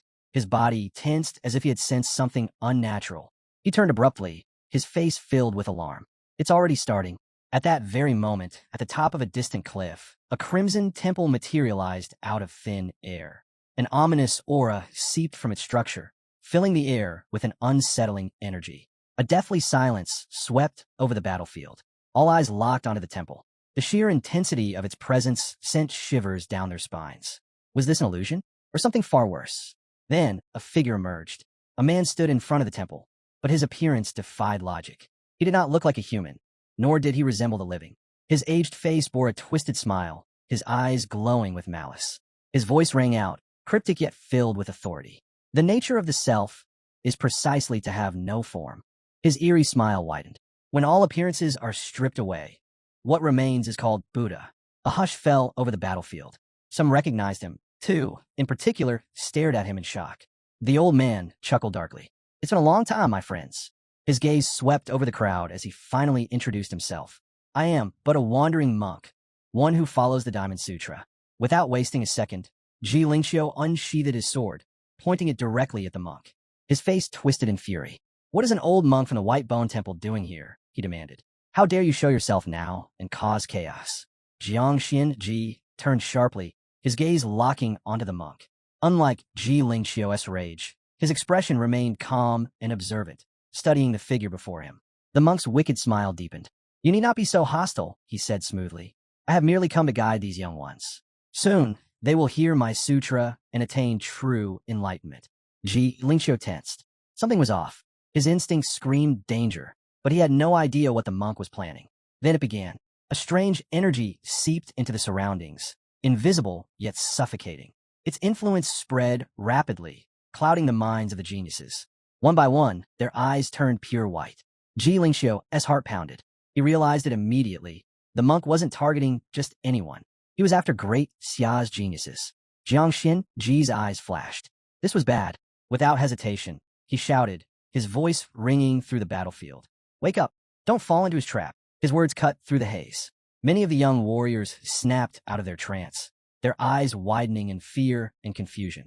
Cold sweat trickled down their faces as they gasped for breath. Then, the monk's voice echoed once more, filled with amusement. Interfering with another's enlightenment, such actions are not tolerated by the celestial mandate. Beware, or divine retribution may find you. Jiang Xianji and Ji Lingxiu's eyes snapped toward him, their expressions dark. And then, the air was filled with the sickening sound of flesh being torn apart. The geniuses who had failed to awaken, their heads were severed clean from their bodies. A chilling silence followed. The brown-haired girl and the boy turned, their faces draining of color as their eyes landed on the gruesome scene. Their jaws slackened in horror, unable to process what had just happened. The monk sighed, almost wistfully. Ah, how fortunate. The Blessed Ones have already ascended. His lips curled into a smirk. Truly a pity, though. Had you not interfered, Jiang Xianji, just 2 more seconds, and even more would have reached supreme bliss. Ji Lingxiu had heard enough. His body tensed, and in an instant he launched himself forward. Hatred burned in his gaze as he charged at the monk, sword in hand. This ends now. His voice was low, seething with rage. He didn't just want to stop the monk, he wanted to cut him into pieces. If the monk was destroyed before he could strike again, he wouldn't have the chance to harm anyone else. As he advanced, he turned slightly toward Jiang Xianji and spoke in a firm voice. This is only the beginning. The changes in the secret realm are just a trigger. One wrong move could shake the entire balance. His eyes darkened. Stand firm, Jiang Xianji. It's time to return to the cave. Jiang Xianji turned his head to the side, his gaze narrowing as thick black smoke billowed into the sky. A deep sense of urgency settled over him. Without hesitation, he raised his voice, commanding the attention of all the kingdom's guardians. Return to your war zones immediately. Defend them at all costs. There must be no mistakes. The guardians wasted no time. One by one, they leaped into action, heading back to their posts. They understood the severity of the situation, their resolve unwavering. Swearing to Jiang Xianji, they vowed to protect Great Xia with their lives and atone for their past sins through battle. Jiang Xianji, his arms still behind his back, stood in silence. Beside him, Tian Daowang also remained deep in thought, watching the scene unfold. Then, Tian Daowang turned his back to them, his gaze sharp and filled with determination. His voice carried a chilling promise. If Jiang Chan falls in the secret realm, once this is over, I will follow you, Jiang Xianji. His fists clenched, and I will annihilate the entire Tianqing divine clan. Jiang Xianji didn't react at first, but before he could process Tian Daowang's words, something caught his attention. A large screen flickered to life before them, displaying the events within the secret realm. His eyes widened. Tian Daowang's breath hitched as well. Neither of them knew what had transpired inside, but what they saw sent a wave of shock through them. Jiang Chun stood tall, his gaze unyielding. Before him, Song Changa was on his knees, blood dripping from his lips. Jiang Xianji let out a quiet chuckle, shaking his head in disbelief. He didn't know what had happened, but one thing was certain. Something unexpected had turned the tide. With Song Changa kneeling before Jiang Chun, they could finally breathe a little easier. 5 minutes earlier, Ing Zhan, his eyes gleaming with intensity, pressed his palm firmly to the ground. Attack, he commanded. His blood-armored dragon roared in response, charging forward. Not far away, Jiang Wushuang's expression was filled with fury. Tear him apart, he bellowed, activating his god of war body. The massive entity surged ahead, its fist poised to rip Song Changa limb from limb. Despite being outnumbered, Song Changa, still floating in midair, remained disturbingly calm. His lips curled into a smirk as he watched them unleash their attacks. "Why waste your strength?" he taunted, his voice laced with amusement. "Haven't you realized? The more you exert yourselves, the more you'll suffer from the backlash of your own power." Then, his gaze darkened, his smirk turning sinister. "There's no need to rush. Once I finish refining the souls of these lovely girls," he chuckled, his voice dripping with malice, "it'll be your turn." With a flick of his wrist, 1,000 threads pulsed to life once more. Glowing filaments shot forward, wrapping tightly around Ji Xinyu and Luo Sando. Their eyes widened in horror as the cursed threads tightened around their bodies. Then came the screams. Pain erupted through them, their voices filled with agony as their souls were slowly being pulled from their bodies. Song Changa had no intention of killing them immediately. First, he wanted to break their spiritual forces. Jiang, who had been kneeling on one knee, slowly pushed himself up, his fists clenched tightly, and his eyes burned with fury. Meanwhile, Little Nine stirred restlessly inside him, eager to devour fresh prey. But Jiang shook his head. "Not yet. Unless it's absolutely necessary. You cannot expose yourself," he reminded her. "Wait, I'll find another way." Little Nine's hunger was undeniable. If unleashed, she could end this in an instant. But Jiang had sworn not to rely on her in this competition. That promise still held. His gaze sharpened as he analyzed the situation. He had more than one trump card, but without fully understanding his opponent's abilities, recklessness could cost his companions their lives. Song Changa's, no, Shu Landuo's, eyes suddenly turned pure white, and a sinister smile spread across his face. Jiang activated his system. A translucent status window appeared before him, revealing the truth behind his enemy. Real name, Shu Landuo. Race, Tianqing Divine Clan. Position, 19th heir in line of succession. Affiliation, Church of the Ancient God. Power level, 6. Origin, descended into Great Xia through an abyssal rift. Disguise, masquerading as a genius with a dual profession. Zhang's eyes flickered with realization. The Tianqing Divine Clan ranked 61st among the 10,000 races, making them a secondary branch of the 3 primordial divine clans. More importantly, Shu Landuo possessed the Tanan Pearl, an artifact capable of blocking the perception of the heavenly Tao. Jiang fell in a deep thought. A plan started to form in his mind. Turning inward, he asked, "Xiao Jia, do we still have any of the divine and demonic blood essence left from Julie's sacred treasure?" Xiao Jia, still half asleep, groggily responded, "Nope. Ate it all." Zhang's expression stiffened, but before he could respond, Xiao Jia suddenly transformed.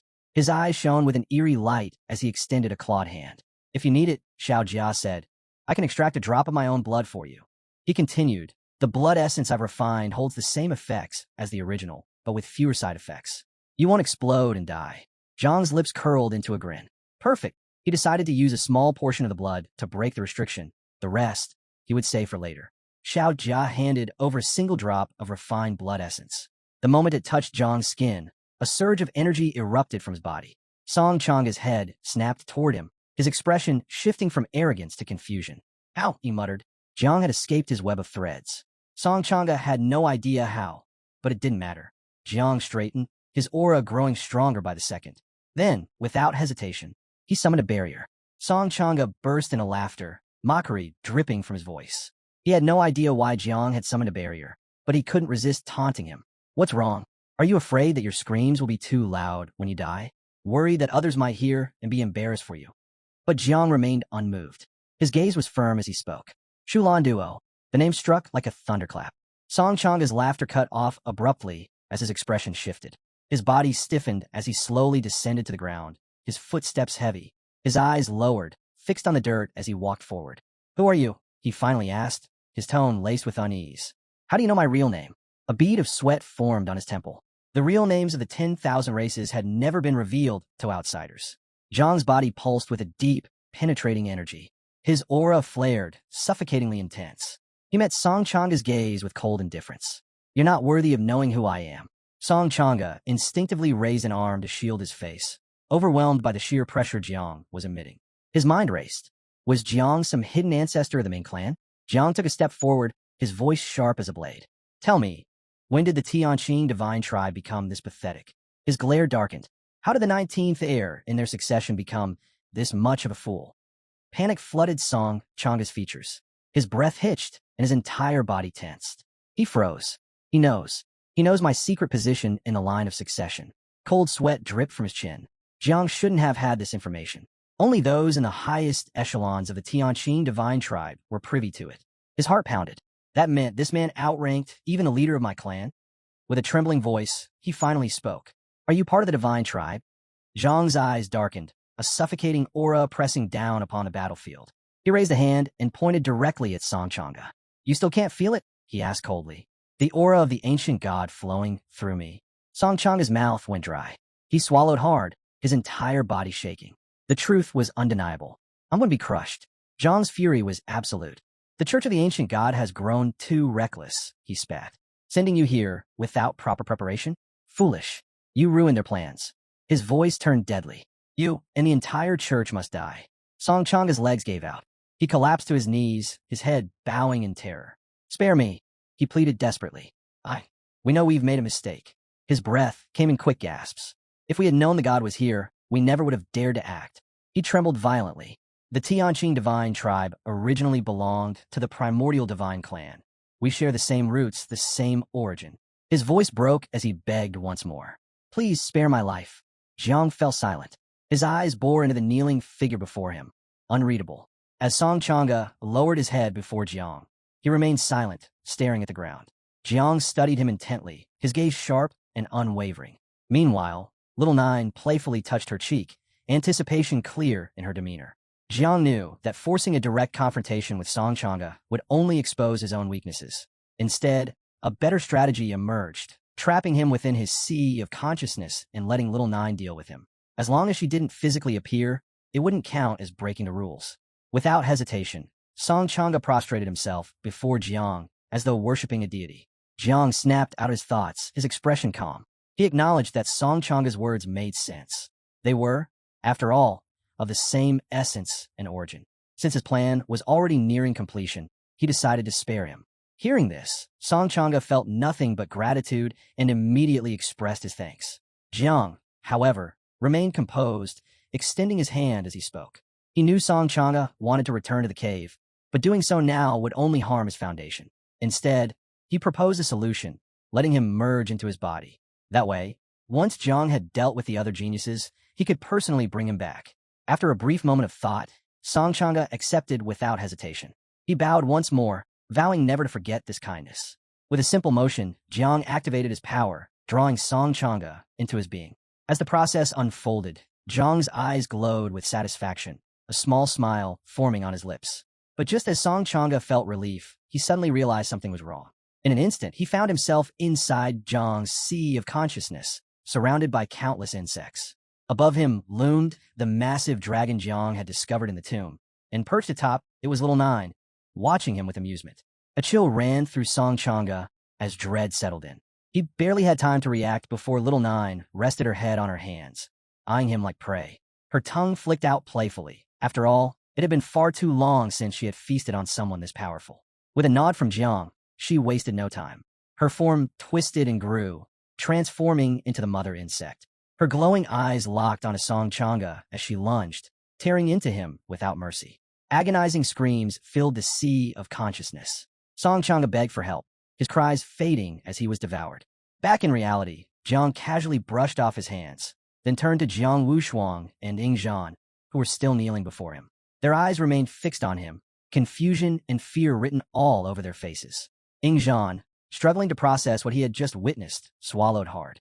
The sight of Song Chang'e kneeling before Jiang had already shaken him, but now the sheer terror of what had happened was sinking in.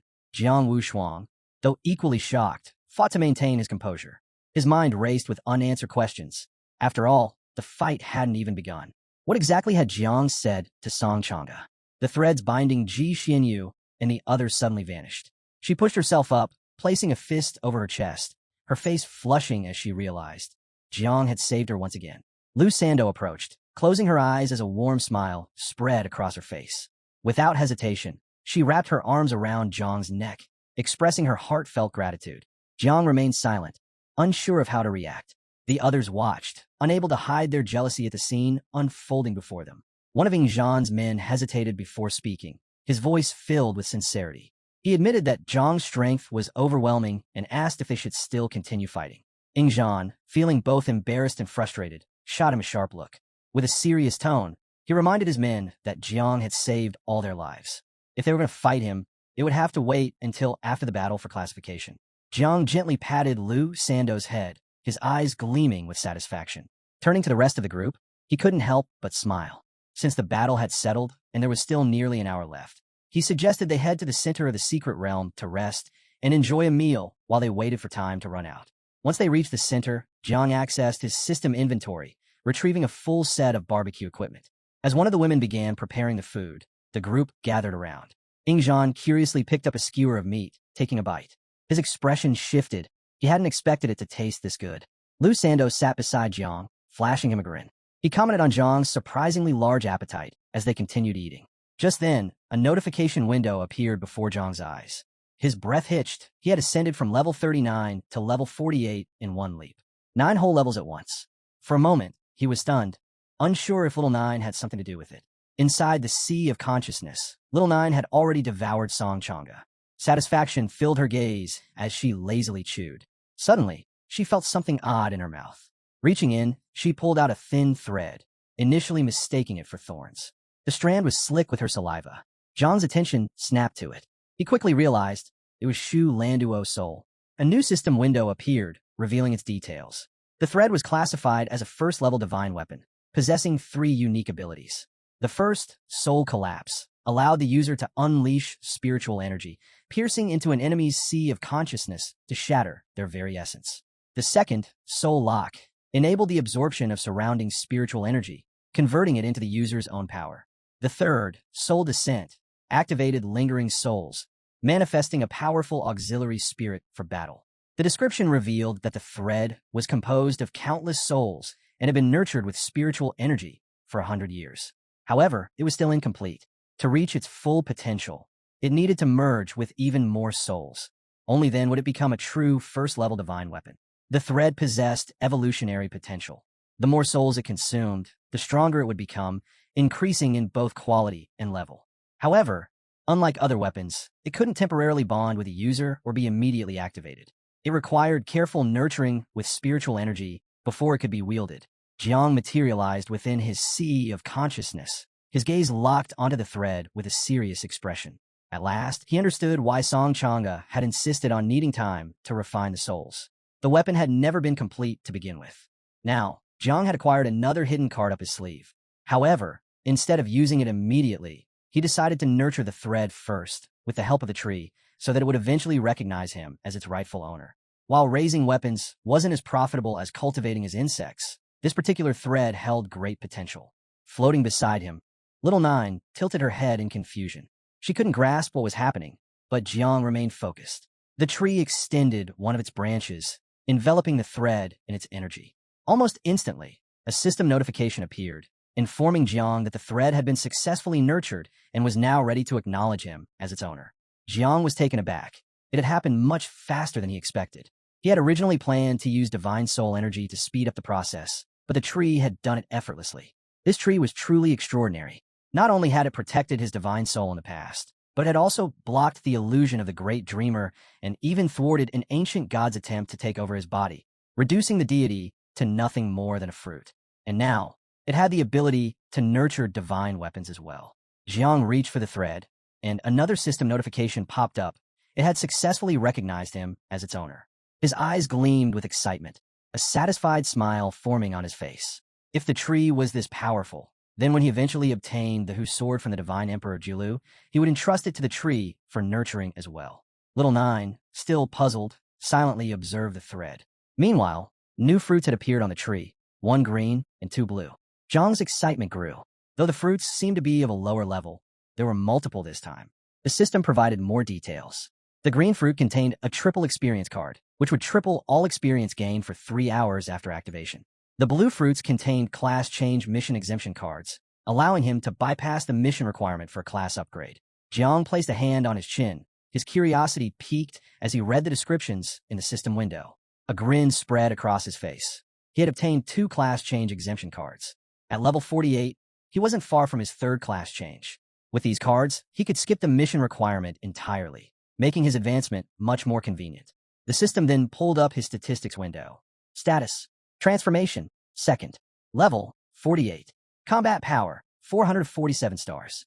Jiang took a deep breath, his mind already planning his next move. Little Nine's gaze remained fixed on the system window, her eyes widening in surprise and confusion. Meanwhile, Jiang snapped his fingers as he suddenly recalled something. He still had a triple experience card. With that in mind, he decided to find a place to grind experience once he left the secret realm. Perhaps, if things went well, he could even complete his third transformation at the same time. Far away, within the great hall of the Church of the Ancient God, a figure in a red hood rested their chin on their hand, peering through multiple floating portals. This person was none other than the lover, the seventh pillar of the church. They chuckled softly. Initially, they had planned to wait for the ranking competition, but to their amusement, the Divine Sun had single-handedly eliminated Great Xia's divine-level geniuses. With a flick of their wrist, the portals disappeared. There was no need to keep watching. It was time to act. Standing atop a cliff, the lover overlooked the cult members gathered below. Extending their hand, they issued the command. All headquarters must be informed. Our allies in the caves, the marine race, and the forbidden zone of the depths. It's time for them to stir the waters of Great Xia. The plan was already set in motion. Jiang Xianji would oversee the defense of the cave, Ji Lingxiu would engage the old monk, and the great dreamer, still in slumber, wouldn't awaken until it was too late. By the time she did, the entire realm would already be in chaos. At that point, all of the realm's guardians and the sealed kings would be completely entangled in the conflict, unable to escape. The lover pulled back their hood, revealing piercing red eyes. A confident smirk spread across their lips as they spoke with certainty. Chujiang River won't have any reinforcements. He's going to be abandoned. And once the city is sacrificed, the rift beneath him will open wide enough for the ancient god's descent. At that moment, the filthy human blood in our veins will be purified completely. A deafening cheer erupted from the cult members below. Raising their fists into the air, they chanted in unison, announcing the imminent arrival of their god. Meanwhile, atop the walls of Chujiang, the night watch remained vigilant. Among them were Jai Gang and Tang, standing high above the city. Jai Gang observed the darkened horizon before speaking grimly. The 9 great regions of Great Xia, all except for Yunming Lake and Jiangnan, are in full rebellion. His gaze hardened as he surveyed the city below. The marine race and the cave dwellers are already making their move. The 8 great war zones of Great Xia have entered a first-level state of preparation. Even though Chuan isn't one of the major strategic cities, we can't let our guard down. Tang, who was sitting leisurely on the wall, turned to him with a relaxed smile. No need to stress, she reassured him. Our grand defensive formation is already warming up. In less than half an hour, it'll be fully operational. Jai Gang's expression grew more serious. We still have no word on how Jiang Chun is doing. But based on the latest intel, Jiangnan's team has already broken into the top 3. Tang lifted a finger, grinning. With Jiang Chun and Jiang Wushuang securing third place, fighting for first shouldn't be a problem. She exhaled, stretching her arms. Honestly, I believe Jiang can take first place in the genius ranking, but it all depends on the upcoming ranking battles. Just as their conversation continued, small explosions suddenly rocked the city. Jai Gang turned abruptly, confusion flashing across his face. He had no idea what was happening.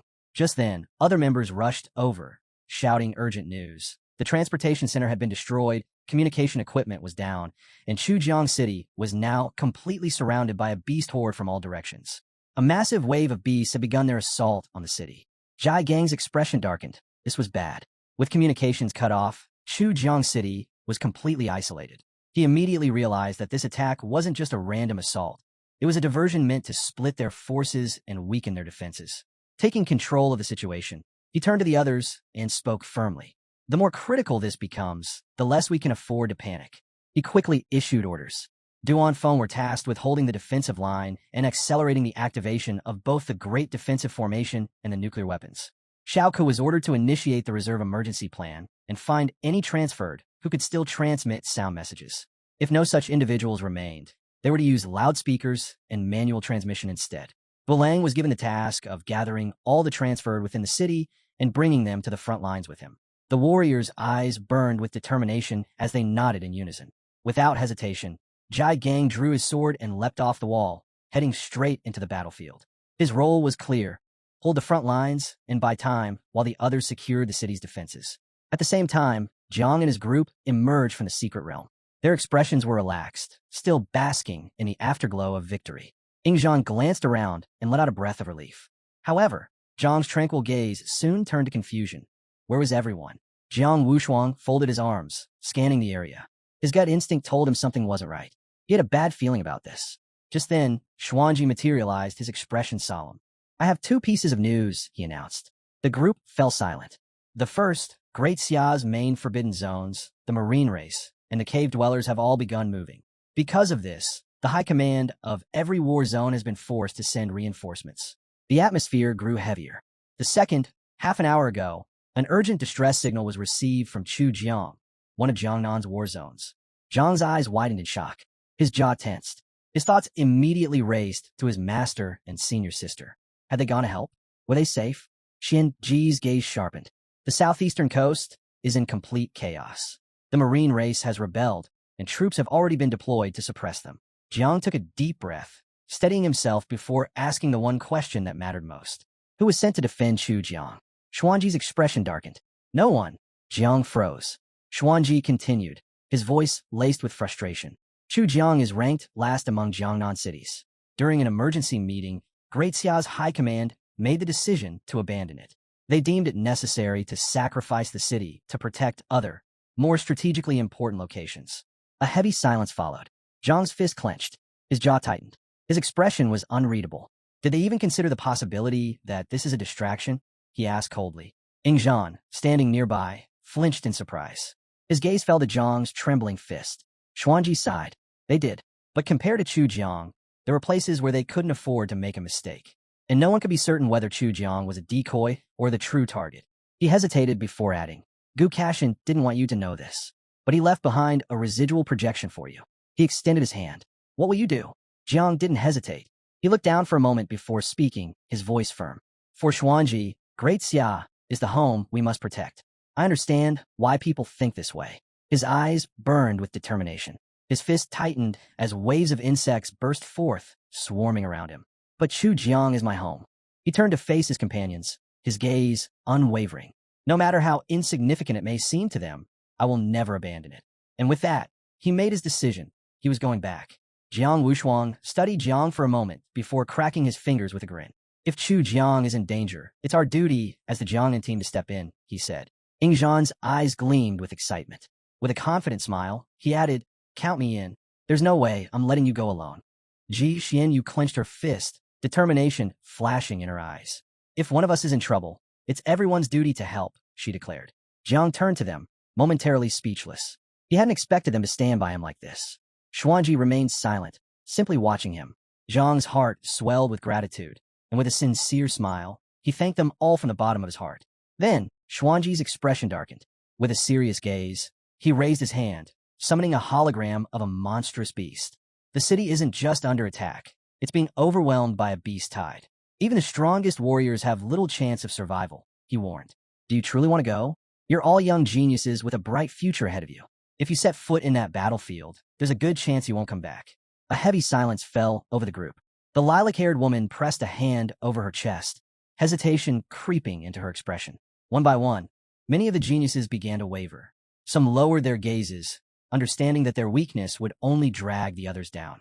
Ingzhan scoffed, disgusted. With a sharp glare, he barked, If you're afraid, leave now.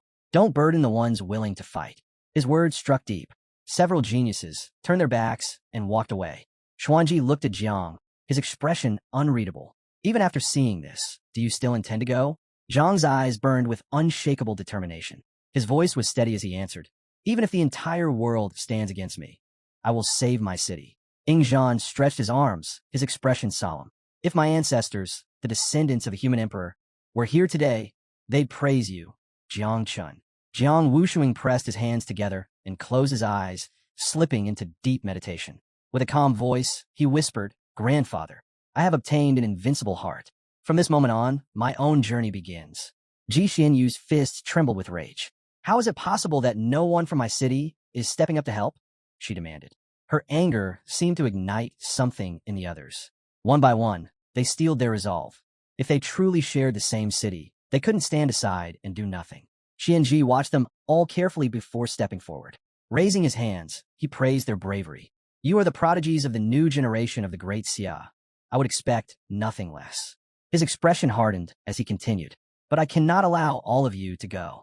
Only the top 10 in the prodigy ranking may accompany Jiang to Chujiang. His voice carried finality. As for the rest, you are eliminated from the competition. Upon hearing this, the geniuses clutched their heads, unable to hide their panic. Xianji then revealed that the next phase of the competition had been canceled. Instead, a merit-based battle would take its place.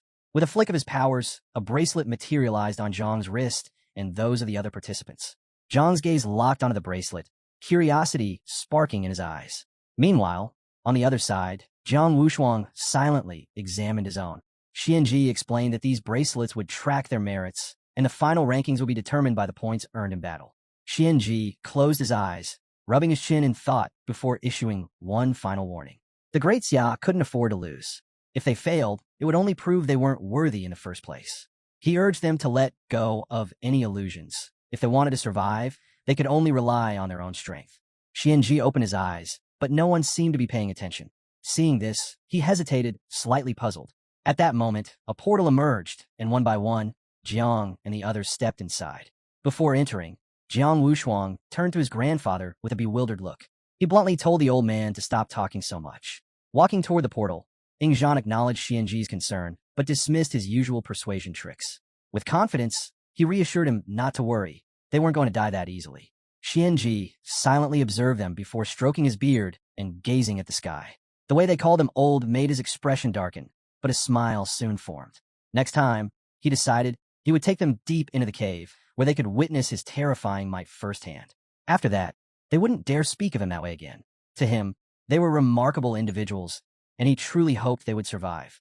Elsewhere, a lilac-haired woman collapsed to her knees, covering her face as she sobbed, pleading for forgiveness. One girl also fell to his knees, tears streaming down as she apologized for his own cowardice. One of the men extended a hand toward them, telling them to stop crying. As long as they were alive, they would still have chances to grow stronger. Besides, if Jiang and the others perished, that would be their opportunity to rise in the rankings. Meanwhile, on the defense line of the eastern sea of Jiangnan, a monstrous horde of sea beasts surged toward the shore, demolishing everything in their path. The defense cannons roared to life, unleashing a barrage of fire against the advancing creatures. Standing on the wall, Old Gu and one more person observed the onslaught. As they analyzed the situation, a sense of unease crept in. Something was off. Old Gu noted that this beast tide was unlike anything before. Judging by its sheer scale, this could very well be one of the largest in recorded history. But the battle itself lacked intensity. Duan Feng, arms crossed, observed the sea beasts closely and questioned whether this was just a distraction. Old Gu confirmed his suspicion, explaining that the attack was merely a ploy to divert the attention of the elite forces. Duan Feng knelt down, a deep frown crossing his face. He realized the enemy's true target lay elsewhere. Hearing this, Gu's expression hardened. Could their objective be Chujiang City? Duan Feng stood up, his gaze unwavering. He admitted he wasn't entirely sure. Alongside the forbidden marine zones and the rebellion in the caverns, 5 other cities in Great Xia were under siege by beast tides. These were all small, remote cities far from the central bases. Old Gu listened in silence, intrigued by the unfolding situation. Duan Feng then confirmed that Chujiang was indeed one of the attacked cities, but no one knew for certain if it was the enemy's primary target. As the cannons continued bombarding the attacking beasts, Duan Feng revealed that Xuanji had sent a message. Jiang Chan and his group had teleported from the Qinluo War Zone's main base to Hubei City in the Jiangnan War Zone. Gu's face drained of color. It didn't take long for him to piece things together. They were heading for Chujiang. Panic surged within him. He had specifically told Xianji not to inform Jiang about the beast tide in Chujiang. Without hesitation, Old Gu leaped to his feet and sprinted along the wall, his anger boiling over. To him, Xianji was nothing more than a treacherous dog. But none of that mattered now. He had to go back. He had lost one disciple before. He wouldn't let it happen again. Duan Feng, alarmed, rushed after him, urging him to calm down. Besides, it wasn't just Jiang Chun, Ingzhan, Ji Xianyu, Jiang Wushuang, and the entire Jiangnan team were also in Chujiang. Just then, a colossal sea beast burst from the ocean's depths. Duan Feng and Gu's focus immediately snapped to it. This was the Sea Emperor. Its appearance changed everything. Gu gritted his teeth. He couldn't leave now. If the defense line fell, Jiangnan would face utter devastation. As the beast prepared to strike, Gu sprang into action. Drawing his sword, he launched himself forward, determined to take it down.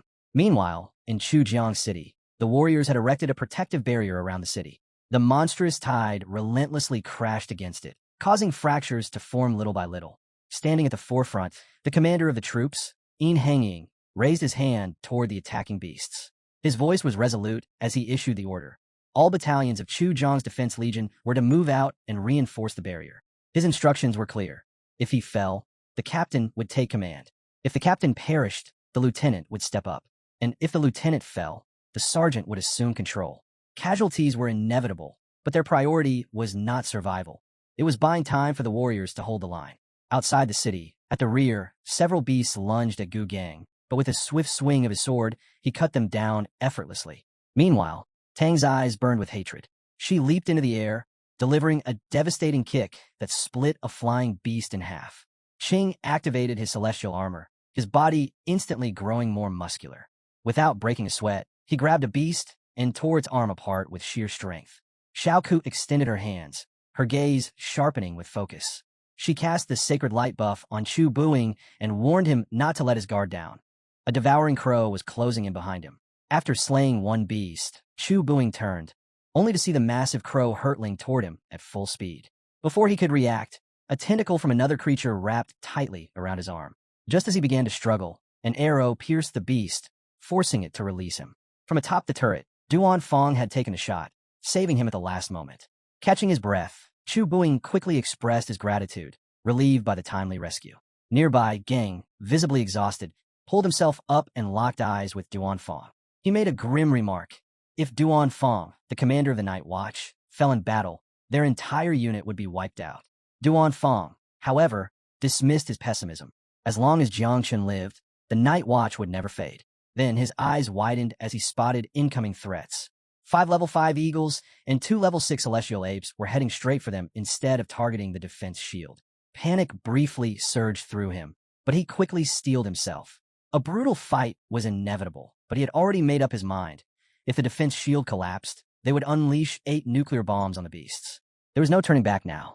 Ji Gang's expression darkened with fury. Raising his sword high, he called upon the Night Watch members to remember the oath that bound them.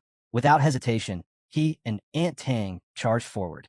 Behind them, Xiao Ke reinforced them with the holy light buff, while Chu Byung also pressed on toward the oncoming monsters. Ji Gang swung his sword with full force, cleaving through a beast. Another lunged at Aunt Tang, but she sprang into the air, decapitating it with a single powerful kick. Xuan seized a beast and slammed it into the ground with immense force. Seeing this, Xiao Ke quickly applied another buff to bolster his strength. But then, her expression twisted in terror. Looking up, she screamed a warning to everyone. Something was coming. The level 6 celestial ape had arrived. With a deafening roar, it unleashed a ferocious punch. Ji Gang and the others barely managed to block it, straining against the beast's overwhelming power. Tang, however, was starting to falter. Fatigue was setting in. Ji Gang's eyes locked onto the massive creature, its sheer presence suffocating. He knew there was no way to evade the next attack. There was only one choice left: face it head on. They had been fighting for hours. Their strength was fading. But giving up was never an option. They struggled to resist, but it was useless. The celestial ape struck with immense force, sending them hurtling through the air. Now weakened and unable to fight back, they could only watch as the beast loomed over them, its piercing gaze locked onto its helpless prey. It raised its foot, preparing to crush them. Ji Gang and Tang, barely able to move, knelt on the ground. Fear flickered in their eyes. Ji Gang gritted his teeth, stabbing his sword into the ground. His eyes widened in despair. Was this really the end? He hadn't yet witnessed Jiang claim the top spot in the ranking of geniuses. He hadn't had the chance to proudly tell his master that he had finally advanced to the 4th transformation and mastered his sword. But just as the monster was about to strike, its head was severed in an instant. Ji Gang and Tang froze, their gazes snapping to the lifeless body of the ape. Their minds reeled. What had just happened? Then they saw him, Jiang Chun. As the creature's head hit the ground, Jiang calmly placed his hand on it. A dark mist swirled from his palm, consuming the severed head. His eyes gleamed with satisfaction, and a smile tugged at his lips. "I'm back," he announced, "and I'm here to save the Night Watch." Extending his hand, he conjured a protective shield. His expression turned serious as he ordered Ji Gang and the others to enter and recover while he handled the rest. Ji Gang's eyes widened in disbelief. His jaw nearly dropped. Was this real? Had he already died? And this was some kind of illusion? Tang, however, broke into a smile. Relief washed over her as she looked at Jiang. "No," she said softly. "It's real. It's really Jiang Chun." But Ji Gang panicked. This is a beast tide. You came alone. You're gonna get yourself killed. His voice rose in frustration. This is it. Now the night watch is finished. Jiang turned toward him, amusement flickering in his eyes. They had no idea, did they? No one here knew about the time he had unleashed Little Nine against Xiao Xinghua. Meanwhile, the poisonous mist continued to devour the ape's corpse, consuming it bit by bit. Jiang smirked and spoke without turning around. You should really stop underestimating me. His voice was calm, yet his words carried weight. Then, he gave them a simple instruction. Pay attention, all eyes fixed on the rapidly dissolving corpse. And in that moment, they understood. This was the power of the Calamity 9 miasma wings. The moment Chu Jiang witnessed Jiang unleash that toxic mist, he froze, eyes wide, jaw slack.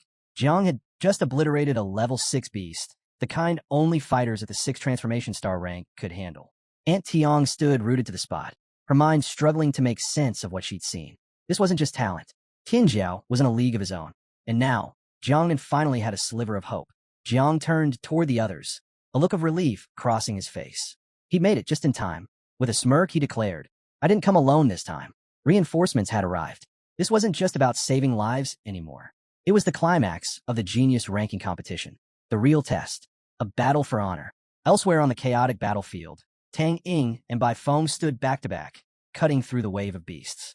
Tang Ying shot a quick glance at Jiang, her brows furrowed. She couldn't comprehend it. It takes us minutes to kill a level 4, and he just wiped out a level 6 like it was nothing.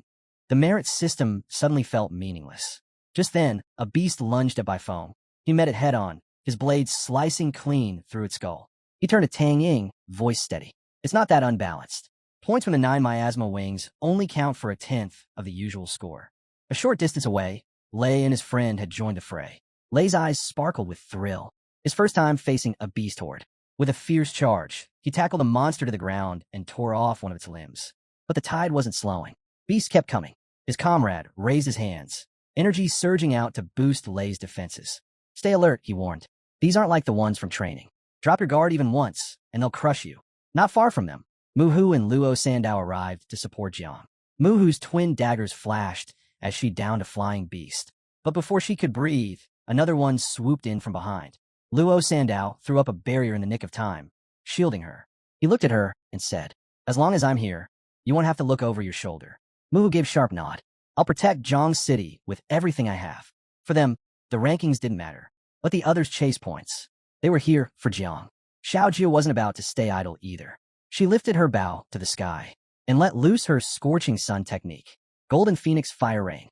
A blazing phoenix shot from Xiaojio's bow, its fire carving a path through the sky. She hadn't stood out much back in the secret realm, but now was her chance to rise. Everything she had would go toward protecting Jiang. Not far off, Jiang Wang brought his hands together, golden energy erupting from him like a storm. He activated the war god's body. A towering spirit with 9 arms took form beside him. As a beast lunged forward, the spirit struck. One thunderous punch, and the creature was torn apart. Jiang Wang refused to let Tian Daowang be the only one standing tall. He was determined to master the invincible heart. He'd stumbled in the secret realm, but this was his moment. Amid the swirling chaos, Ying Zhan's eyes sparkled with untamed excitement. He had already piled up a hill of beast corpses beneath his feet. Still, more came, stronger, faster, deadlier. He welcomed them. Raising his gaze, he summoned the human emperor's sword. A fearsome weapon shrouded in oppressive energy descended from the heavens. He had thought he could keep it sealed back in the secret realm. But now, if he wanted to surpass Jiang, he had to unleash everything. As the human emperor's sole heir, his message was clear. First place would be his. Watching the incredible display, Aunt Tiang grabbed Chu Jiang's arm, her voice barely a whisper. This generation, there's something else. Chu Jiang's face tightened. He felt it, the quiet weight of time catching up. They were getting old. Jiang stood still for a moment, the poisonous mist curling tighter around him. He could feel it, something stirring deep within. Jiang Wushuang had grown. Since the secret realm, he became something more. And now, even Ying Zhan had drawn the human emperor's sword. Aunt Tiang and Chu Jiang looked over at Jiang, puzzled by the calm smile spreading across his face. They didn't get it, but Jiang knew exactly what he was doing. Even with Little Nine as a hidden ace, this wasn't the time to hold back. Eyes bright with anticipation, he leapt into action, charging straight toward the advancing beasts. Watch carefully, he called out to Chu Jiang and Aunt Tiang. Because today, I'm not just ending this beast wave. I'm claiming the top of the rankings. The two seasoned warriors locked eyes with him, and for the first time they believed it. Not far behind, Xiao Zhenhua stood tall, stretching her hands toward them. Her energy flared. She began healing them. Jiang approached quickly, concern etched into every step. Something felt off, deeply wrong. He turned to Ji Xianyu. We need to move. Now, the protection spell's failing. We have to fix it. Without a word, she looked to Chu Jiang, gave a firm nod, and followed Jiang without hesitation. Far from the chaos, on a cliff overlooking the city, someone else watched. Her gaze locked on a Tian Daowang, alive. They all were. Her fury flared. Then a violent explosion tore through the air. A toxic mist spread like wildfire. She stood frozen, unsure if the divine youth had made it through. The rumors about the 9 miasma wings hadn't done it justice. This power was far beyond anything she imagined.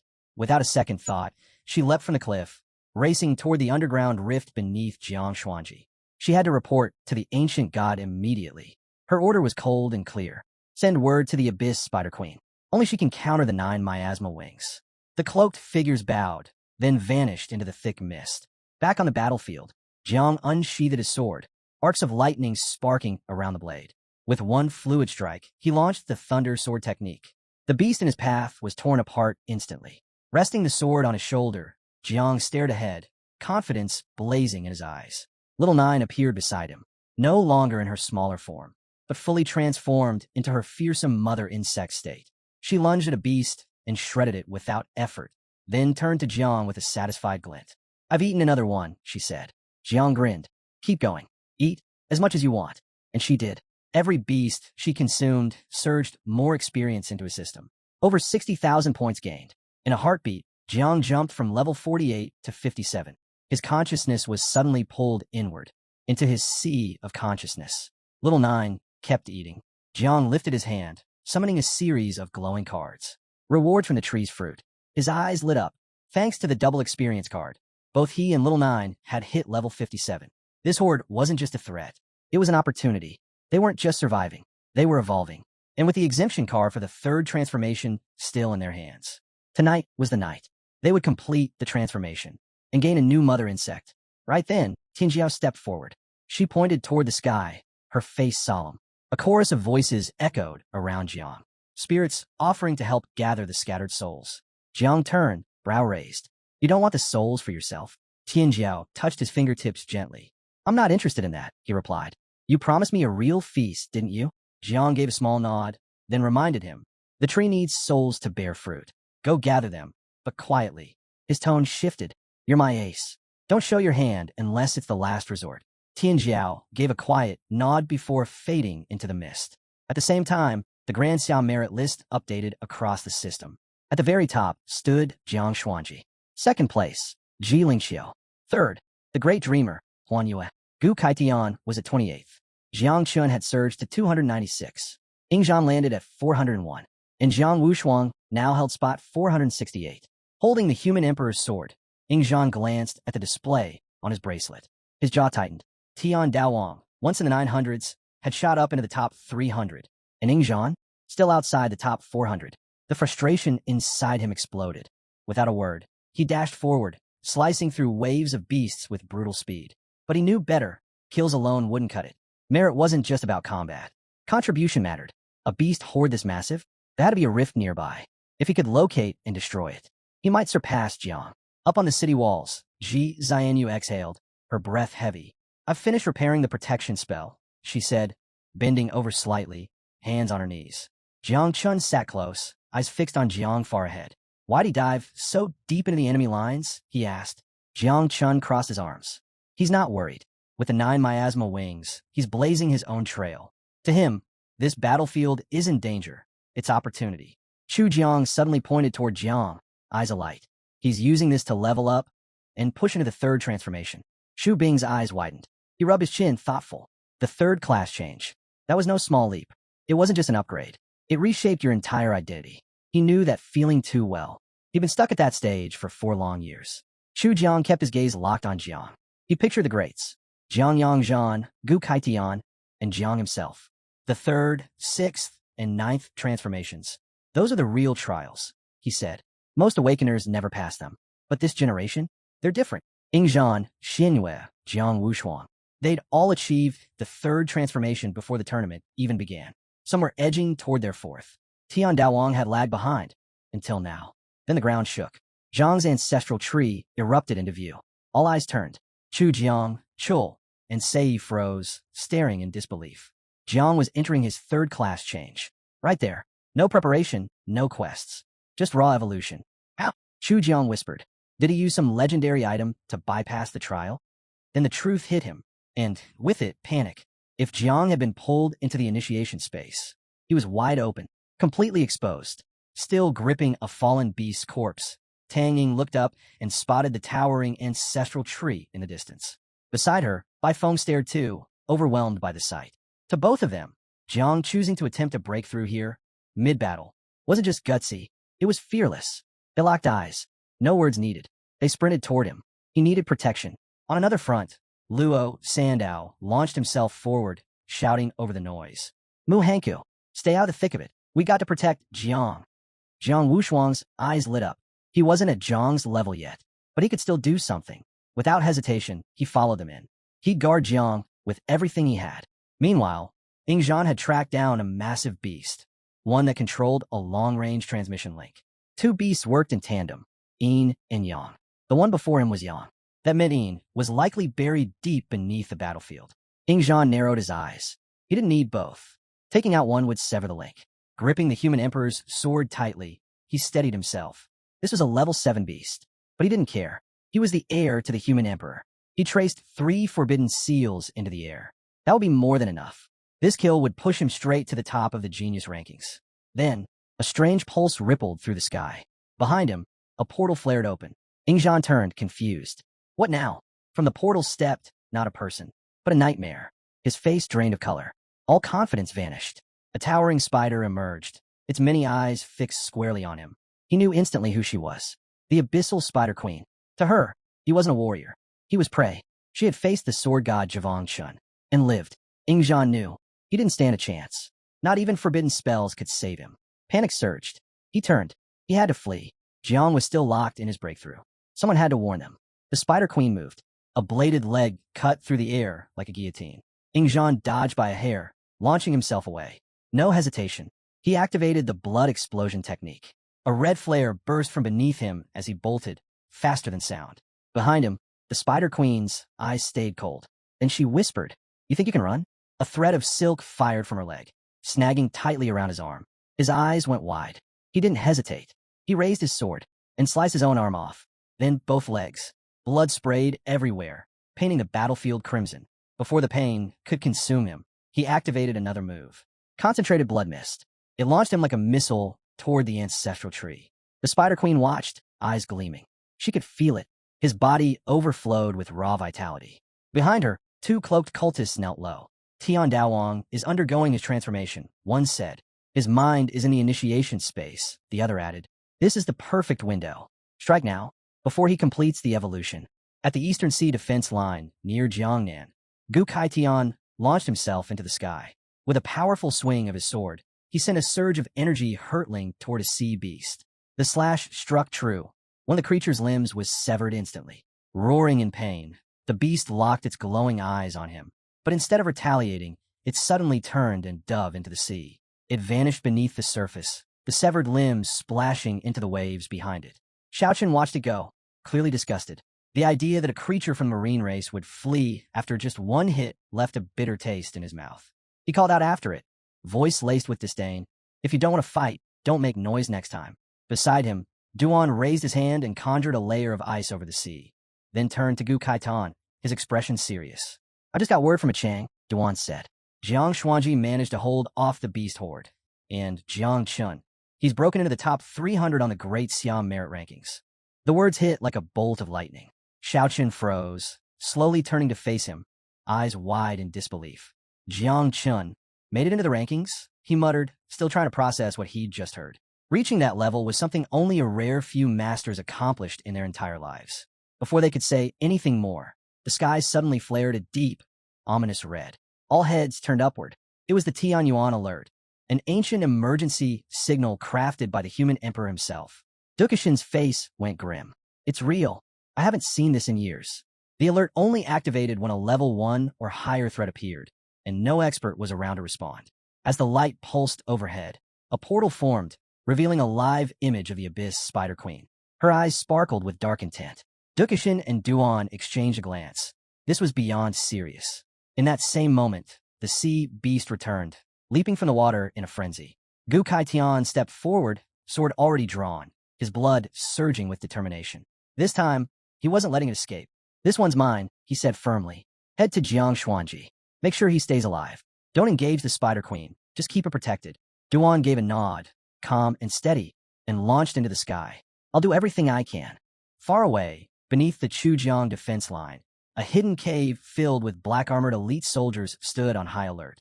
Suddenly, a glowing portal materialized before them. Something was coming through. Without hesitation, the god of war raised his voice, commanding the room with unwavering authority. If the 10,000 races of the Abyss dare set foot here, they die where they stand. The soldiers didn't flinch. They stared down the portal, their voices rising together in a battle cry that shook the cavern. Great Xia will not fall. Jiang Songchang gave a step forward, spear in hand, his body crackling with energy and fury simmering beneath the surface. Before he could make a move, a voice echoed across the battlefield, cold and resolute. Jiang Xuanji must die. The accusation rang out, claiming that the 9 miasma wings were a calamity waiting to happen, a threat that could bring the world to ruin. Then, without warning, the ground trembled as a towering figure emerged. A level 9 demon, Tu Yang, stepped through the portal, a twisted smile stretching across his face, malice gleaming in his eyes. His gaze locked onto Jiang Yangzhan as he spoke, voice like ice. I know what you've been hiding. Millions of insects bred in Shao territory, spawn of the 9 miasma wings. Hovering above, Xuanji remained silent, unmoved. Tu Yang's eyes narrowed as he continued. Do humans really believe the abyssal races won't unite? That will let you live. Below, Jiang Songchang met his gaze, voice low and sharp. So, the 10,000 races have resolved their grudges? He didn't believe it. The abyssal races had never let go of anything. At best, they'd come together just to cause chaos. Then Jiang Yangzhan's form surged, muscles expanding until he stood massive and unshakable. With a glare, he seized Tu Yang's shoulder, raised a spear, and growled. Demons like you have no place meddling in human matters. He reminded Tu Yang of the last time they'd fought, how he'd cut him down with an axe. Didn't that beating teach you anything? Tu Yang hesitated, momentarily stunned by the memory. But then, the sky flashed red once more. The Tianyuan alert had returned. Xuanji turned toward the signal, eyes narrowing in response. Tu Yang's grin twisted wider. Without another word, he lunged forward, spear gleaming with energy. The 9 miasma wings are nothing, he spat. We'll end them today, along with every so-called genius from Shao. Xuanji moved with lightning precision, dodging the attack and retaliating with a fierce strike. Sparks flew as their weapons collided, the battlefield erupting into chaos. In the heat of the clash, Xuanji shouted a command to Shinta Fei, the Blue Dragon Camp's commander. Go! Reinforce Jiang Xuanji's defenses now. Shinta Fei hesitated only briefly before dashing off. But Tu Yang only laughed. They won't even make it in time to collect your corpses. Behind him, the portal widened again, and this time, waves of demons began pouring through. Some soared with leathery wings. Others emerged in cloaks of shadow, armed with deadly spears. Tu Yang's voice rang out above the din. This is the day Great Xia falls. Yang Zhan's fury surged. He gripped his spear tighter, his voice rough and unyielding. You're dreaming. Then he turned to his warriors, voice thundering across the field. Kill every demon. Meanwhile, across the battlefield at Jiang Xuanji's position, the Abyss Spider Queen loomed over a cluster of cultists, her presence suffocating. Her voice was sharp as a blade. Is Gailan dead? There was no patience in her tone, only a cold threat. If Gailan arrived after her, she warned, she would destroy the entire cult of the ancient god. Fear washed over the cult members. One finally dared to speak. Don't worry, he said quickly. Monk Chu Jiang and Jiling Xiu are already inside the forbidden zone of the 100,000 mountains. Right now, they're locked in battle with a 9th-level blood dragon. He added, Jiling Xiu won't get out alive. The Spider Queen said nothing. Instead, her massive legs shifted as she released a horde of smaller spiders across the battlefield. She wasn't about to take chances. Her command was clear. The swarm was to scour Jiang Xuanji City. She would make absolutely sure that Ji Lingxiu hadn't returned. Deep within the ancestral tree, Tane Daowang sat motionless, immersed in his breakthrough. Radiant energy pulsed around him, light rippling in waves from his body. Just beyond the tree's base, Gang and his team had arrived. Without hesitation, they took up positions, forming a tight perimeter to hold back the approaching beast horde and shield him while he remained vulnerable. The area was swarming with beasts, the tension climbing fast. Then, out of nowhere, Ingzhan came hurtling toward them. Jiang Wushuang spotted him first, eyes narrowing at the sight of blood. He rushed forward. "Why are you injured?" he asked, voice sharp. Ingzhan's face was pale, twisted with fear. "Run," he warned. "The Abyss Spider Queen, she's here." Everything stopped. Silence swept over the defenders like a wave. Then came the panic. But Jiang stood his ground, steady as stone. Poisonous mist rolled from his body, spreading across the battlefield to slow the beasts. Z lifted her hands and focused on healing the wounded, her energy precise, her mind locked in. Chu Jiang stepped forward and drew his sword. His voice was calm, deliberate. "Tane Daowang is inside the spiritual tree. We can't move him. If we want him to live, we stand and fight." A shimmering blue shield suddenly flickered into place around them. Gang looked back at the group. "Get inside. Heal up. We wait for backup."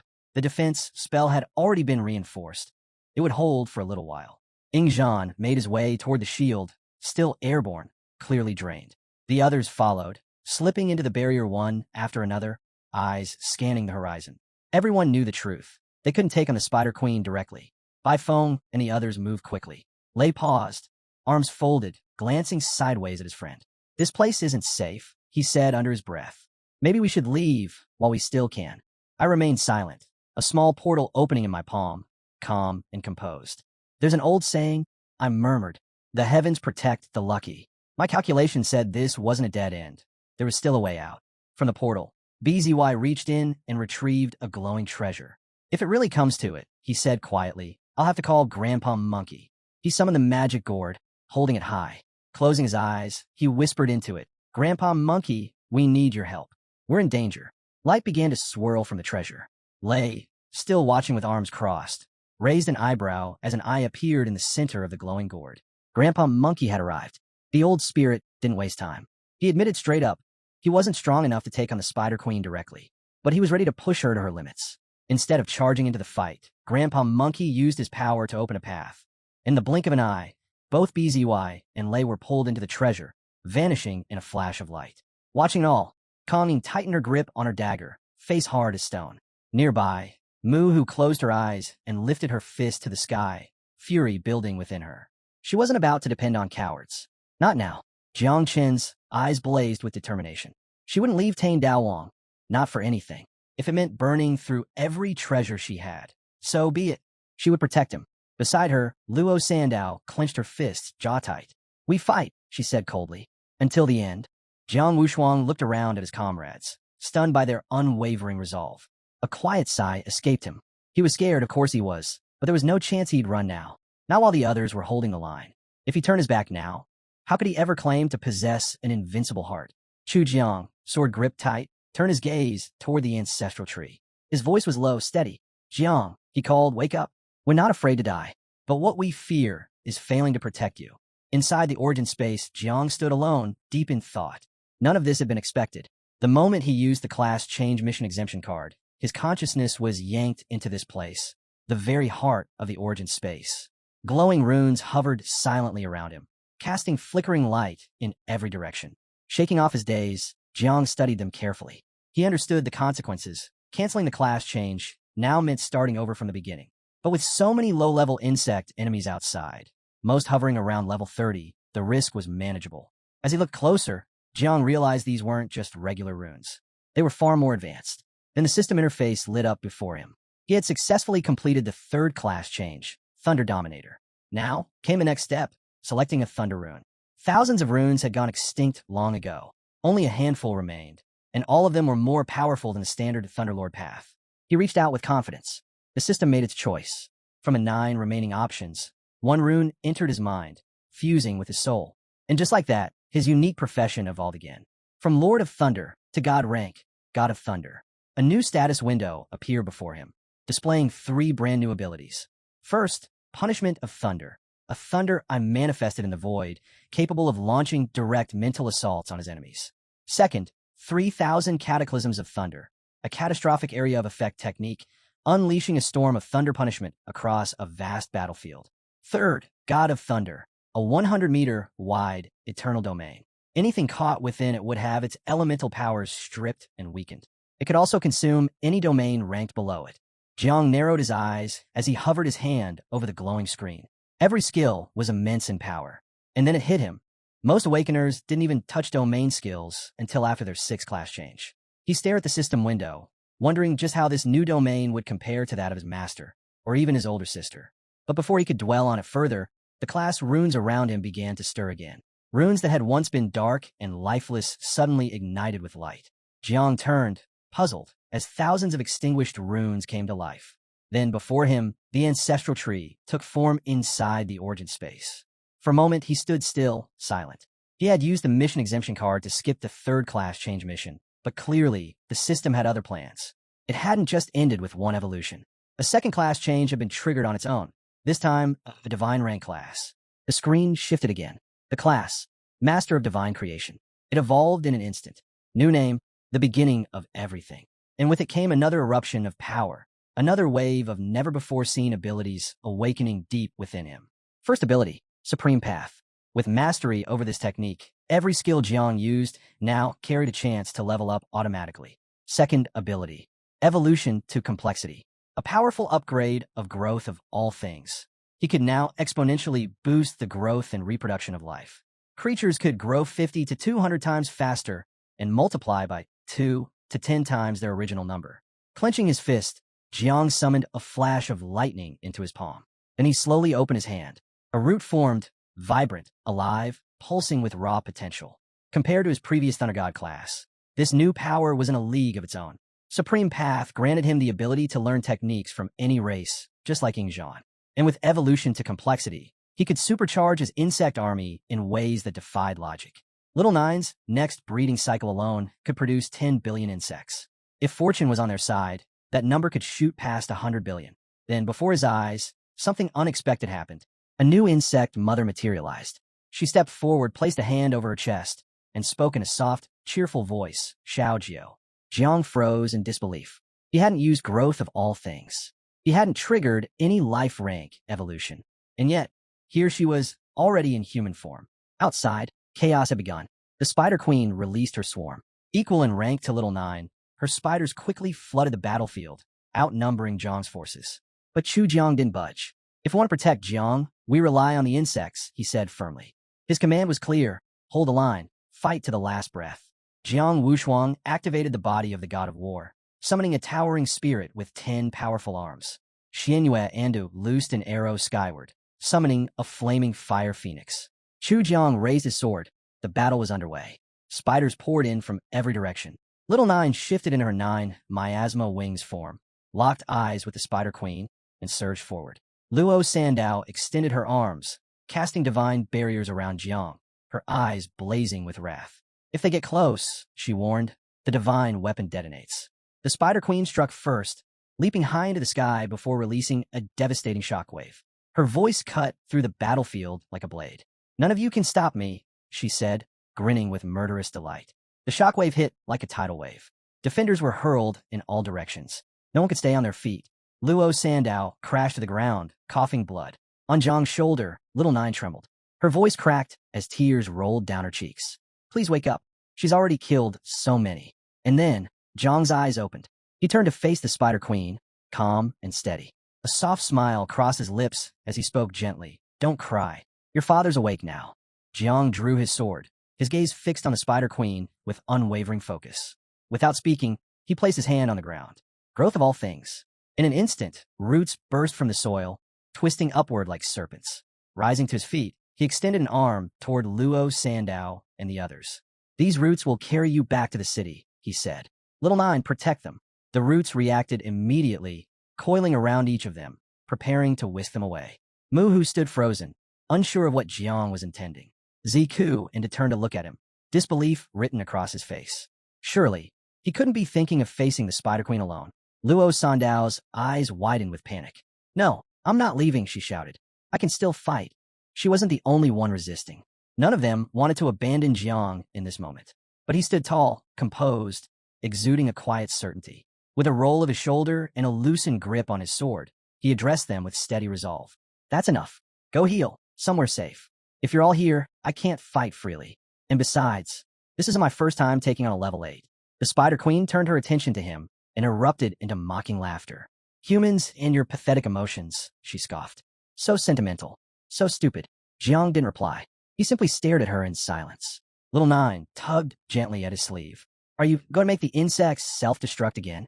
Her voice trembled as tears welled in her eyes. I don't want you to do that. It makes me feel so sad. Jiang offered her a soft smile. No need for that. If I did it again, even I'd feel guilty. Just handle the queen's spawn. I'll take care of the real threat. The Spider Queen touched her chin, her eyes gleaming with cruelty. Even the level 9 sword god couldn't kill me. And you? A mere awakener with 3 transformations? Don't make me laugh. Jiang slowly raised a single finger and smiled. Who says the sword god is anything like me? I'm a master of 3 transformations. He was baiting her, luring her into underestimating him, and she did. Her grin widened into hysterical laughter. One of the cult members nearby grew tense and stepped forward. Stop laughing. Hurry. If you wait too long, Gailan or Q might return. Then it's over. But she waved him off, still chuckling. Don't scare me. This guy's a riot. Zhang's eyes never wavered. His voice, calm and commanding, cut through the tension. Xiaojiao, give me a full drop of the ancient god's blood. Then he added, this time, I don't need you to bear it for me. Xiaojiao appeared beside him, hesitant, his expression concerned. Are you sure your body can handle it alone? Jiang nodded with confidence. I'm sure. Xiao Jiu passed him the drop. It fell, splashing onto the earth, fusing with Zhang's blood. Activating the supreme elephant's body, Zhang's entire being was overtaken by a surge of dark, violent energy. Blades of blood erupted from his skin. His back arched as the transformation ripped through him, his hair bleaching white in an instant. Waves of sinister energy coiled around him, pulsing with raw power. He slammed his foot into the ground and locked eyes with the Spider Queen. She froze. For the first time, a flicker of panic crossed her face. Zhang's presence now radiated the sheer pressure of a 7th transformation. She had no idea what kind of power he had just absorbed, but it was far beyond anything she expected. One of the cultists stepped forward, stunned by what he was seeing. He fused a drop of the ancient god's blood with his own. A 3-transformation body can't survive that.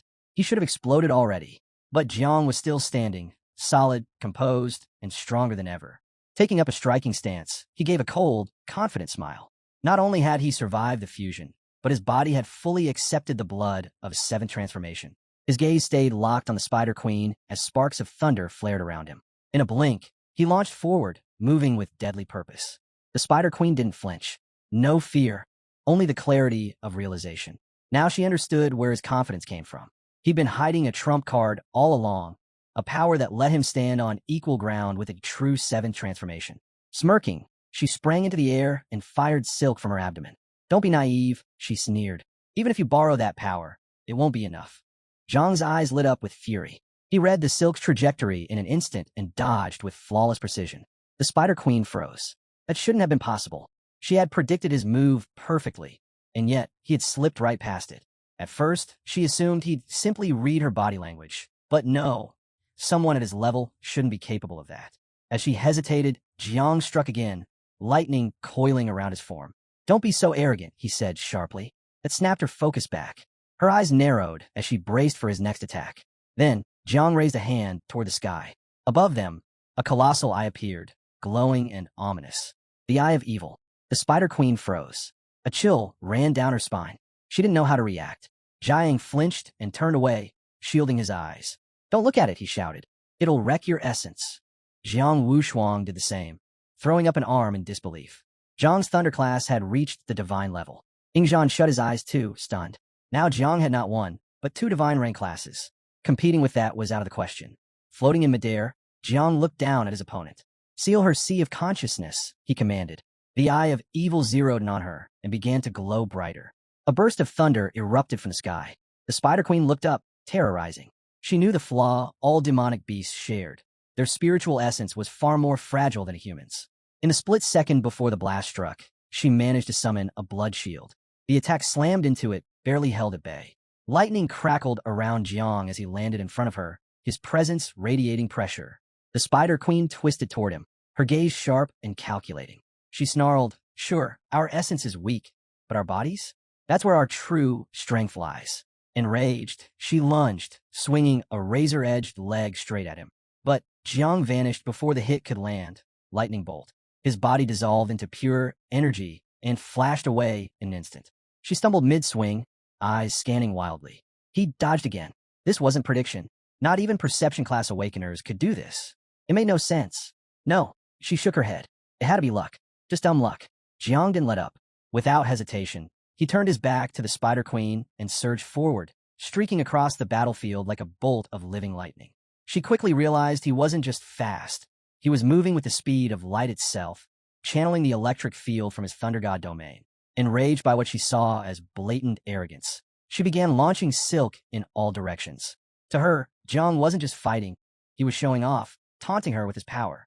In a flash, threads of silk erupted from her body, weaving into a tight, intricate web that enclosed the entire area.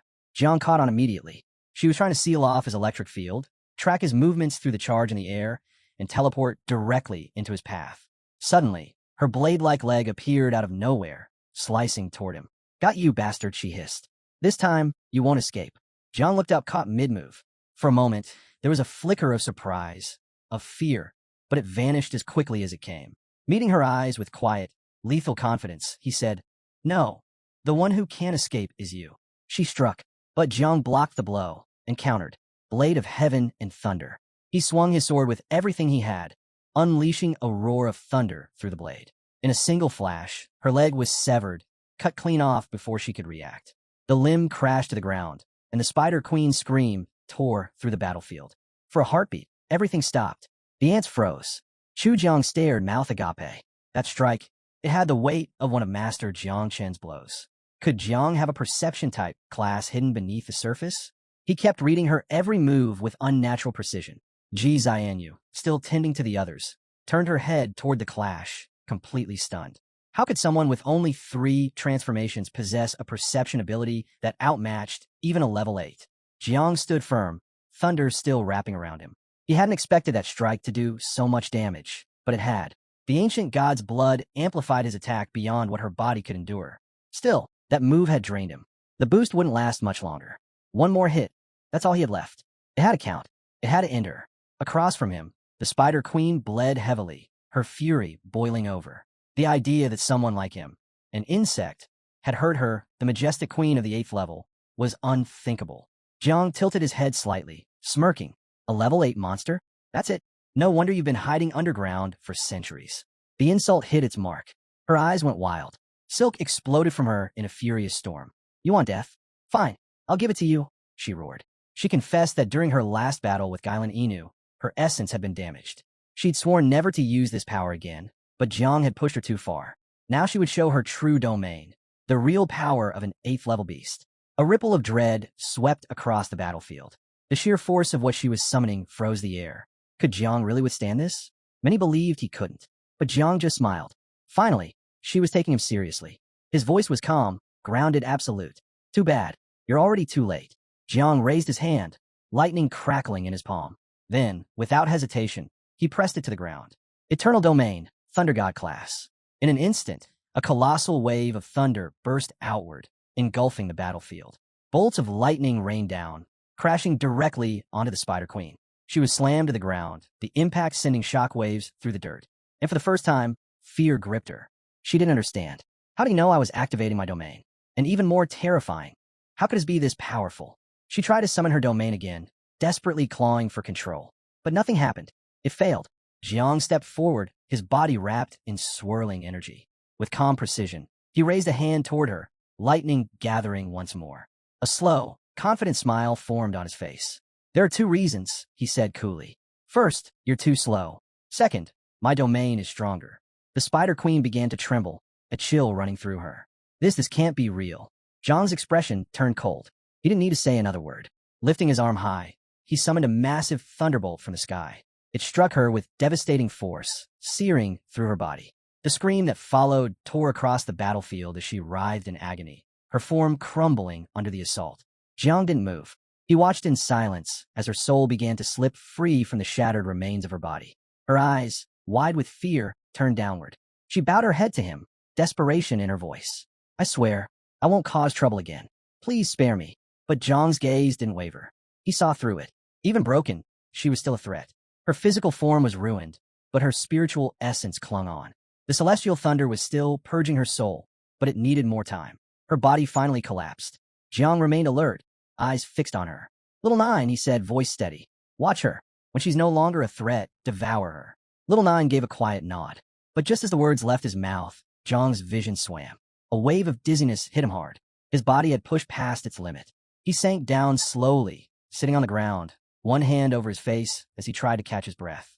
Then Xiao Jiao appeared beside him. She rushed over, kneeling next to him with concern in her eyes. Gently, she asked, "Are you okay?" Xiao Jiao gently placed one hand on Jiang's chest and the other behind his back, helping him to his feet with tender care. Her voice trembled, thick with guilt. She blamed herself, calling herself useless for not doing more. But Jiang, his eyes still shut, stood steadily, grounding himself with a clenched fist. When he finally looked at her, his gaze was full of resolve. "Don't blame yourself," he said firmly. "If it weren't for your ability to glimpse the future, I wouldn't have won this fight." Xiao Jiao's gaze fell, uncertainty clouding her eyes. "You're giving me too much credit," she whispered. Just then, a system window appeared, displaying Xiao Jiao's stats. She hadn't been ordinary from the start. She was born as the source of the river of time itself, her very existence parallel to time. Her unique skill, the Eye of Time, allowed her to see 3 seconds into the future at the cost of 10 subbodies. It was a stackable ability, capable of stretching her vision up to 10 years ahead under the right conditions. Currently, she was only at level 0. Her star affinity stood at a perfect 100, but only 18 subbodies remained from the original 48. The rest, 30 of them, had been used up during the battle with the Spider Queen. Her true potential was still sealed. She could reproduce subbodies in 2 ways.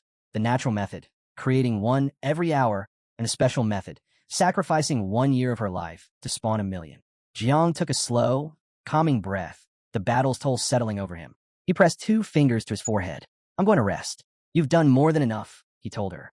"Stay hidden unless absolutely necessary." Her form dissolved into energy and disappeared, returning to his consciousness. Suddenly, a surge of energy pulsed through the air. Thunder crackled louder as Jiang's domain grew denser and more potent. From a cliff above, Gang and the others turned sharply toward the disturbance. Something had shifted. Jiang had just entered his 3rd transformation, and impossibly, he had already awakened a domain, a feat usually not seen until the 6th. Silence fell. Eyes widened. 2 divine-level classes, it was unheard of. Below, Yin clutched at the wound on his arm, anger burning in his eyes, an anger born from helplessness. While Jiang faced the level 8 Spider Queen alone, Yin had barely survived with the help of spiritual pills. He, too, was a divine-level awakened one. Yet next to Jiang Shun, he felt small, insignificant, as rage boiled inside him. Jiang Wushuang quietly rested a hand on his shoulder in a wordless attempt to ease the pressure. Yin let out a hard breath. "It's maddening," he muttered. "We're from the same generation, but he's miles ahead." Still, as the heir of the human emperor, Yin refused to accept defeat. "Even if I lack the talent, I'll plunge into the deepest pits if that's what it takes to close the gap." Nearby, Luo Sandu, eyes closed in quiet reflection, spoke softly. "Zhang's talent, it's in a league of its own. Trying to surpass him is pointless." Her words cut deep. Yan's eyes snapped to her, pain flickering just beneath the surface. Deep beneath Jiang Xuanji, within the hidden altar of the blood cult, a gathering had begun. The cultists formed a tight circle around the center, where their highest-ranking priestess stood tall. She stepped forward, her eyes blazing with a strange fervor, and summoned a crimson magic circle beneath her feet. Her voice rang out across the chamber, solemn and resonant. "I am your loyal servant, the 7th seat of the Church of the Ancient God." She knelt, pressing her palm to the ground as her tone darkened. "The beast tide has met resistance. Someone from Great Xia can control the offspring of the 9 miasma wings." The circle pulsed in response. A low hum followed, and then dark energy began to rise. The ancient god was listening. It was blasphemy, impossible, and yet undeniable. A massive eye cracked open in the sky above the altar, burning with ancient fury. God's gaze bore down on his servant, the memory flashing back of the forbidden lineage. The offspring of the 9 miasma wings had long been banished from history itself. If Jiang Xuanji had truly allowed his people to raise them, then he had declared open war on every race under heaven. Kneeling in reverence, the priestess looked up with fearful conviction and swore she spoke the truth. With a flick of her wrist, she conjured a vision.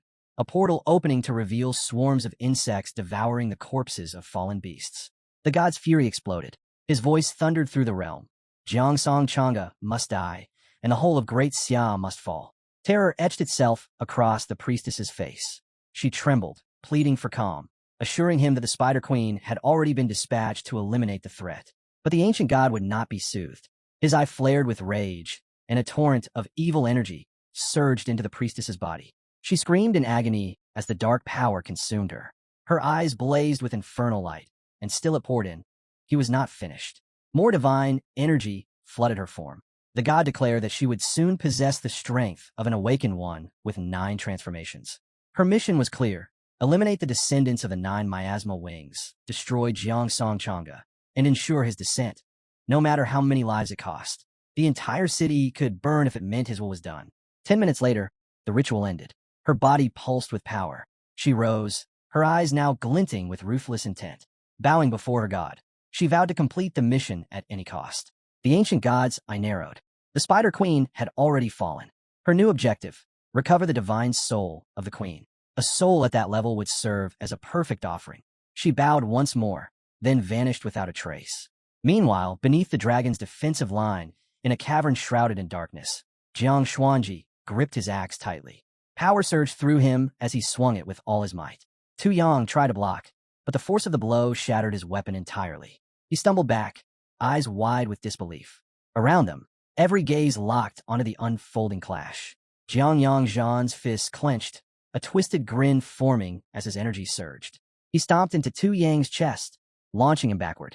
"You were right," he said. "I won't make it in time to collect the bodies of the geniuses."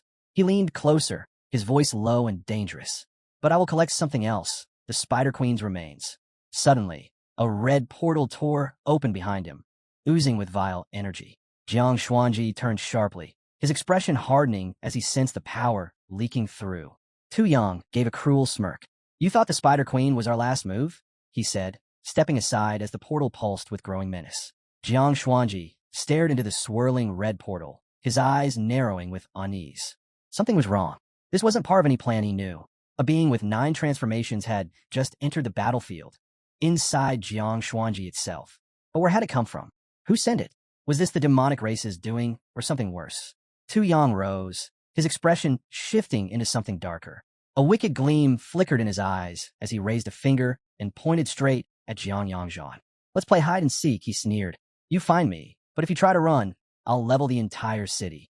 Jiang met the threat head-on, his expression cold and unshaken. The demons had gone too far. If Tu Yang wanted a game, Jiang would give him one, and he would play it to the end. With fury burning behind his gaze, he raised his axe high. Godslayer army attacked. The battlefield ignited. Swords flashed, and spears clashed as Jiang's forces surged forward. War exploded across the land. Tu Yang's troops met the charge head-on, and chaos erupted in every direction. In the rear, the demon commander snarled his orders, commanding the full force of the demonic race to raise the city. Amid the bedlam, Tu Yang locked eyes with Jiang from across the battlefield. "Are you insane?" he shouted. "You spent your whole life protecting that city, and now you're throwing it all away just to start a war with us." But Jiang didn't answer with words. His answer came in a roar of steel and fury. His soldiers charged harder. Tu Yang's voice rose in disbelief. "You're really going to trigger war between all races for Jiang Xuanji? For a few so-called geniuses?" Still, Jiang didn't hesitate. His axe came crashing down like lightning. Tu Yang barely managed to block it, the force driving him back. "To you, they're just kids," Jiang said through clenched teeth, advancing step by step. "But to me, they're the future of Great Xia. And ever since ancient times, anyone who dared to insult Xia died." His glare sharpened, fixed on Tu Yang like a blade. "Touch them, and I'll take your head." The battlefield trembled with every blow. But then, something darker arrived. A presence, cold and overwhelming, descended from the sky above Jiang Xuanji. The 7th seat of the Church of the Ancient God had arrived. Hovering over the battlefield, her body pulsed with dense, malicious energy. Her arms folded, and her eyes locked onto the flickering edges of Jiang's domain below. A twisted smirk pulled at her lips. So, this is his domain, and the Spider Queen's still lost. With a simple wave of her hand, she unleashed a colossal wave of dark energy. The sky split open. Jiang's domain shattered in an instant. The force dropped him to his knees, sword slipping in his weakened grip. He barely held himself upright. Across the battlefield, The broken remains of the spider queen still lingered. She felt it, recognized it instantly.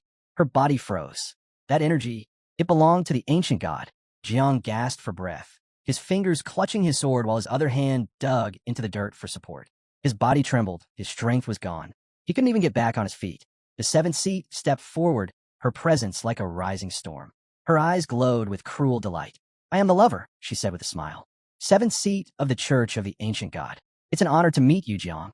She stretched out her hand, and the corpses of the insects around them began to rise into the air, hovering like puppets. Her grin widened. Let me send you all to the underworld. Jiang's gaze shifted, locking onto the floating bodies. Then he saw it. These weren't just insects. There was something else entirely. Their true forms radiated with the twisted strength of the lover's control. And then, in a flash, the sky lit up. With a flick of her fingers, the insects exploded into countless fragments, raining down across the field like black ash. The force of it rippled outward. Little Nine, still clinging to Jiang's shoulder, burst into tears. Please protect me. Jiang gritted his teeth, fighting through the pain. Don't be afraid. Stay hidden. I'll protect you. But the lover wasn't finished. She lifted Jiang into the air effortlessly, suspending him upside down with a wave of her energy. You don't look impressed, she teased, eyes glittering. Maybe I'll turn you into fireworks too. Jiang clenched his jaw, powerless to resist. Nearby, Jiang and the others dropped to their knees, unable to withstand the pressure. Her power was crushing them, inside and out. Despair spread like wildfire. Yang Zhan's hands shook uncontrollably. We're all going to die. Suspended above the battlefield, Jiang began to spin. He screamed, his voice slicing through the chaos. Xia, manifest. Release the dark demon. Blue energy erupted around him, surging like a tidal wave, and from deep within Jiang, the dark demon emerged. Its eyes burned with fury as it took form. For a brief moment, the battlefield stood still. Even the lover's grin faltered, confusion flashing across her face. What is this? She muttered, unsettled. The dark demon's power filled the air like poison, suffocating everything around it. Zhang's body dropped to the ground. He slammed his sword into the earth and pushed himself up. You shouldn't have killed those insects, he said coldly. Now you die. The dark demon opened its jaws wide, gathering a massive sphere of dark energy between its fangs. The sky turned black. The lover didn't flinch. She summoned the ancient god's power, forming a radiant shield to counter the blast. Zhang's gaze sharpened. Xia appeared on his shoulder, calm and alert. She's strong, Xia said softly. But even she can't stop the dark demon. But Jiang knew the cost. The dark demon's power couldn't last. It had a time limit. 10 seconds. That was all. If it stayed longer, the celestial mandate would strike and erase it completely. There's no other way, Jiang said, voice steady. If it has to disappear, it's taking her with it. Just then, a burst of wind tore through the battlefield. Zhang's sister descended like lightning, her eyes filled with burning fury. Without hesitation, she drove her sword toward the lover's neck. I'm here to save Jiang Chun, she declared, her voice booming like thunder. Moments later, another figure dropped into the chaos. Shintu, warrior of the Blue Dragon camp from the Godslayer army. He raised his blade high, standing tall in the storm. These demonic beasts won't destroy this place, he said. Not while I draw breath. A flash ripped across the sky. The celestial mandate had arrived. Jiang turned to Xia. Now, absorb the dark demon. Xia nodded once. He opened his mouth, and the demon's body glowed, its energy pulled inward. In a single motion, the dark demon was absorbed, its power sealed. Silence followed, but it didn't last. Zhang's sister's blade pierced through the lover's body. A raw scream tore from the seventh seat as energy burst and flickered around her. She writhed, her strength collapsing. Blood ran from her lips as she gasped, desperate. Wait, don't kill me. Her voice cracked with fear. I know something, a secret. I'll tell you. Just let me live. Weapons drawn, Yang Zhan and Chu Jiang slammed the seventh seat into the ground with brutal force, pinning her in place. Their blades hovered, ready to strike. Panic overtook her. Desperation twisted her face as she gasped for breath and began to beg. Wait, please. I'll tell you everything. Just don't kill me. Yang Zhan's aura surged with violent energy as she stepped forward, planting her foot firmly on the woman's chest. Her voice was clear, sharp, and controlled. She met Chu Jiang's gaze without flinching. Hold on, she said. If she talks, we spare her. Chu Jiang dropped beside them silently, offering no reply, just waiting. The woman's eyes darted wildly, her breathing shallow. Sweat poured down her face as she began to speak. Beneath Jiang Chun, there's a rift. An altar was built right on top of it. Her voice trembled as she rushed to explain. The altar, it drains the blood and souls of the living in Jiangchun. Everything it collects feeds a corpse, an ancient demonic god buried deep below. If enough life is taken, that god will rise. He'll descend upon Tianjiao. The battlefield went quiet. Yang Zhan and Chu Jiang stared at her, trying to decide if her words were truth or just a desperate lie. Yang took a slow step forward, eyes locked on her. Is that everything? She asked, voice heavy with suspicion. The woman nodded rapidly. I swear on the ancient god. That's all I know. But Yang could feel it. She was hiding something. Suddenly, Xiao Jiu appeared behind her. Without a sound, he opened his jaws wide and lunged. The woman's eyes snapped toward him, filled with shock. She didn't have time to scream. In one bite, Xiao Jiu swallowed her whole. A satisfied grin tugged at the corner of his mouth. Tastes like ancient god residue, he said, licking his lips. Not bad. Across the field, the Spider Queen, who had remained perfectly still, pretending to be dead, sensed an opportunity. A flicker of hope returned. Slowly, using what little strength she had left, she began crawling away, dragging herself toward the shadows. But Yang noticed. She turned her head slightly, calm as ever. Almost forgot about her. Then her voice rang out. Little Nine. A figure stepped forward from the mist, silent, composed, and focused. Mist curled around her as she locked onto the Spider Queen's crawling form. Without hesitation, Little Nine moved in, mounted the queen's back, and pressed one hand against her skull. With the other, she began peeling away flesh, methodically and without mercy. Her eyes closed as she tasted the meat, and a serene smile appeared on her face. The Spider Queen's eyes widened in horror. Her body trembled, locked in place by pain and fear. She knew it was over. Then, a system alert appeared in glowing text. Experience gained, plus 2 million. Suddenly, a radiant symbol lit up the sky, a warning from Tianyan. It shimmered ominously overhead, casting a glow that chilled the air around it. Yang Zhan's eyes snapped toward Little Nine, then to Jiang. A shiver ran down her spine. What kind of monsters does he command? She whispered to herself, the weight of it dawning on her. Chu Jiang turned as well, face darkening. Tianyan's sign only meant one thing. Tianjiao stood on the edge of collapse. In that moment, Jiang dropped to his knees. His hair turned ghost white. Spikes burst from his back and shoulders. One hand clawed in the ground, the other gripped his arm as his entire body trembled. His eyes began to glow with a haunting light. Yang Zhan rushed to his side, panic in her voice. What's happening to you? Dark energy surged from him like a rising tide. His body convulsed. His scream echoed through the field, raw, agonized, and unrelenting. Jiang, Tang, and the others sprinted toward him, none of them understanding what was happening, until the spikes began to recede. Jiang caught him just as he collapsed. His own face turned pale. He knew this was the price, the side effects of channeling the blood of the ancient god. Time was running out. He had to be taken immediately to the military hospital at the main base in Jiangnan. It was the only place with elite priests and rare medicinal herbs strong enough to treat this. Xian Huang and Aunt Tang stood over him, silent with uncertainty. Yang Zhan's expression tightened. She placed a hand to her chest and spoke clearly, the portal's been destroyed, then added, I'll help get him to the hospital. Chu Jiang stepped forward. I'll help too. But Jiang raised a shaky hand, stopping them. Don't forget, he said, his voice low but steady. The rift under this city still needs to be dealt with. Xiao dropped to her knees beside him, placing her hands over his body as she began channeling her healing power. Her focus sharpened, eyes burning with intensity. Jiang turned sharply, voice rising in command. Xiao, heal him faster. Then, shifting his gaze to the darkness, he shouted, Zhang's insects, come now. If you want to save your master, help carry him. At once, thousands of tiny insects swarmed forward from the shadows, surrounding Jiang in a protective wave. Zhao's healing light pulsed stronger, rippling with determination. Meanwhile, Jiang addressed the others with calm authority. Clean up the battlefield. No one hesitated. Every head nodded. Muhinu collapsed to her knees, tears running down her cheeks. Seeing Jiang like this shattered something inside her. Luo Sandu sat behind her and gently rested her hands on Muhinu's shoulders. Don't cry, she whispered. Jiang's strong. If he could take down a level 9 monster, he can survive this too. Xian Huang stood nearby, his gaze steady. There's no time for tears, he said firmly. We still have monsters to kill. Thanks to Zhao's healing barrier, the injured geniuses had already begun to recover. Their breathing steadied, their wounds slowly closing. Jiang Wushuang stepped out from the barrier, fists clenched, determination in his voice. We may not be on Jiang Chen's level, he admitted, but we can still take down a few more monsters. Jiang looked down at his once severed arm, now fully restored. He flexed his fingers, testing the strength in his grip. A faint smile curved his lips. He's right, he murmured. If we can't match Jiang Chun, we fight harder. Elsewhere, deep underground, Yang Zhan and Chu Jiang stood before the cursed altar. Without hesitation, they unleashed their weapons. Yang Zhan's blade sang through the air, while Chu Jiang's axe slammed with brute force.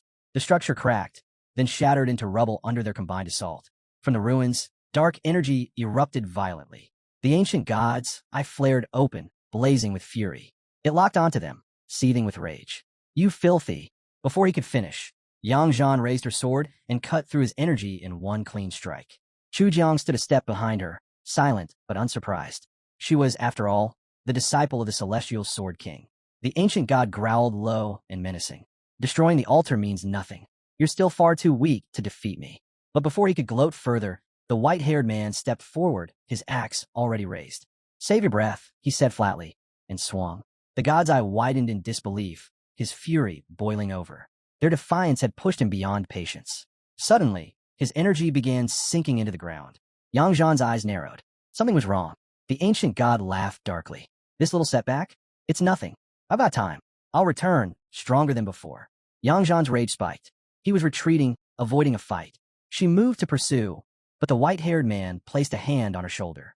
His voice was calm, steady. He's right. We can't beat him, not like this. They both knew what had to be done. Only the great martial god could awaken the great dreamer, the only force strong enough to seal the rift. And they had to act fast. A week passed.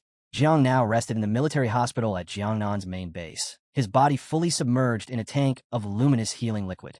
Tubes ran from machines into his body. The hum of life support and the sharp scent of medicine surrounded him. He didn't need to open his eyes to know where he was. His memories came flooding back.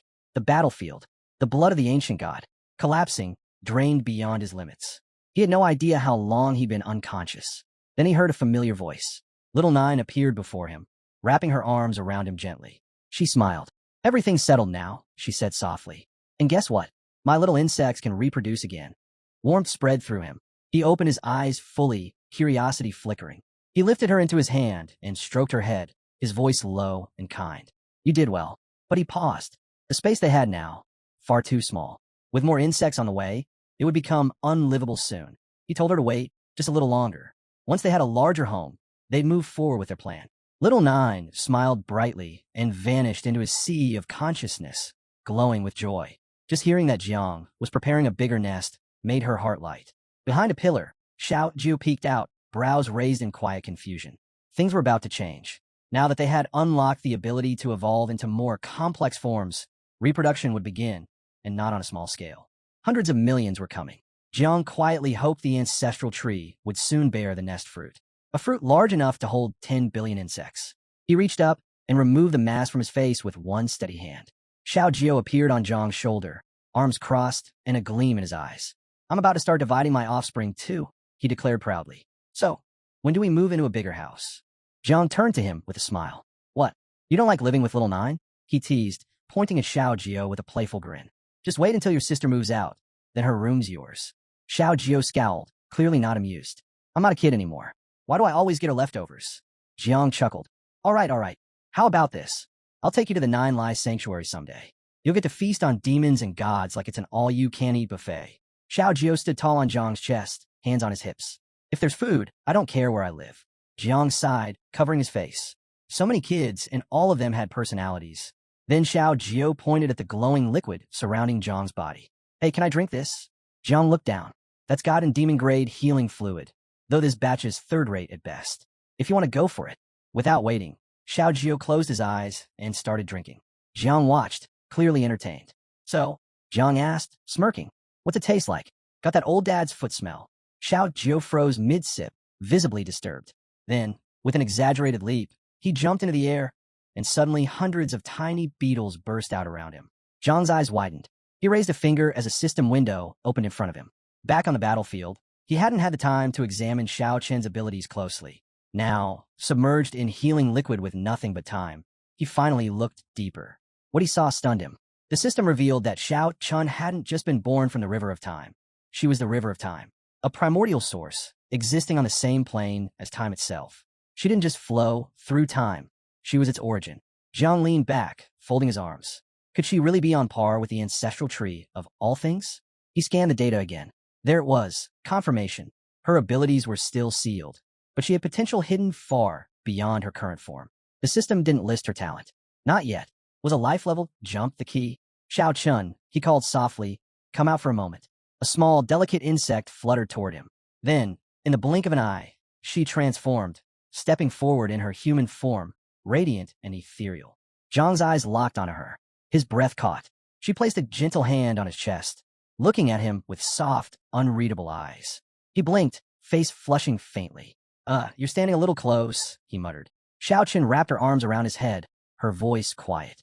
Sorry, he reminded himself. She was still new to this world, still untouched by divine evolution, still waiting for that life-level breakthrough. She stepped back, placing a finger under her chin thoughtfully. Growth, she said softly, requires time. But I am time. Her words echoed in his mind like a bell. Jiang stared at her, stunned. He reached out and summoned his power, letting green energy pulse gently from his palm into her body. She was right. The only way to unlock her full potential was to evolve her. Opening the Divine Evolution panel, Jiang checked the system's requirements. 4 options appear before him, each a path to unlock Xiao Chen's transformation. 10 drops of water from time, 1 tributary from the river of time, 3 fragments of time, 3 divine weapons aligned with the laws of time. He leaned back, eyes narrowed with thought. A challenge, but not impossible. For someone like her, it would be worth everything. Jiang raised his hand to his head, baffled. He had never even heard of these materials before. With no other option, he figured he'd just have to ask the master about it. His body had already been soaking in the liquid for quite a while, so he reached over and flipped the switch off with his finger. Just then, a naked woman appeared and asked if Major Jiang was awake. Her words made Jiang's eyes shoot open in confusion. Major, he repeated, puzzled. Why'd she call him that? The woman gestured to the side and calmly explained that while Jiang was unconscious, the top 10 geniuses on Tianjiao's rankings were all promoted to the rank of major. She closed her eyes briefly and smiled as she continued, saying that when Jiang brought Jiang to the hospital, his body was barely clinging to life. Most of his tissues were on the verge of failure. Everyone had assumed he wouldn't make it. She asked him how he was feeling now and if anything felt off. Jiang gave her a once-over, then casually responded that he felt perfectly fine, completely healed. The woman stepped closer to the capsule, planning to retrieve the divine soul liquid and vital liquid from the nutrient tank. Those resources were incredibly rare, rushed in from the capital specifically for Jiang's treatment. Since he hadn't used all of it, she figured they could save the rest for future emergencies. But as soon as she touched the capsule, her jaw dropped. Jiang climbed out, rubbing his head. With an awkward smile, he admitted he'd been really thirsty when he woke up, so he drank all the liquid. Lil Xiao sat perched on his shoulder. Jiang closed his eyes, cheeks warming with guilt. If the child misbehaved, it was only because the adult hadn't taught him better. That blame fell squarely on the parent. Just then, his master entered the room, pointing at Jiang and exclaiming how unbelievably lucky he was to recover in just 1 week. Jiang smiled and waved at his master. Meanwhile, the woman approached Duan Feng. Closing her eyes, she somberly reported that Jiang had consumed the entire supply of liquid. Duan Feng's eyes snapped wide open at the news. He immediately ordered the woman to step out of the room. Seeing the tension, Old Gu asked if there was an issue. After all, Jiang had only had a bit, right? With a stern look, Duan Feng broke the truth. Jiang had ingested 10 full doses of soul essence and vital essence. That much was worth 200,000 merit points. Now the question was whether or not to make him pay it back. Old Gu snapped, ordering that Duan pay for the entire cost himself. Merit points weren't easy to come by, especially for someone like Jiang. But right after, Old Gu slung an arm around his shoulder, his tone shifting. With a proud look in his eyes, he praised Jiang for drinking every last drop. He explained that even just soaking briefly in that liquid could extend a person's life significantly. What Jiang had done was truly impressive. Jiang looked up at his master, a smile creeping across his face as he finally understood. Little Xiao Jia hadn't been greedy. He'd instinctively known how important the liquid was. Old Gu gave Jiang a playful wink and smiled, noting that Jiang still didn't grasp the true value of merit points. He explained that anything Jiang wanted, anything that money couldn't buy, could be earned through merit. Jiang's eyes lit up with excitement. Can I trade merit points for the water of time? He asked. Old Gu's expression turned serious. No, he said flatly. That's a treasure of heaven and earth. There are only legends about it. No one's ever actually seen it. Jiang tried again. Then what about a stream from the river of time? Still a no. Divine weapons linked to time? Maybe level 3 or 4? Old Gu shot him a sharp look. Stop dreaming. Left with one last idea. Jiang hesitantly asked. What about fragments of time? Old Gu paused, rubbing his chin in thought. He glanced over at Duan Feng, then seemed to recall something. Old Duan might have some. Duan Feng, who had been quietly listening, suddenly focused in.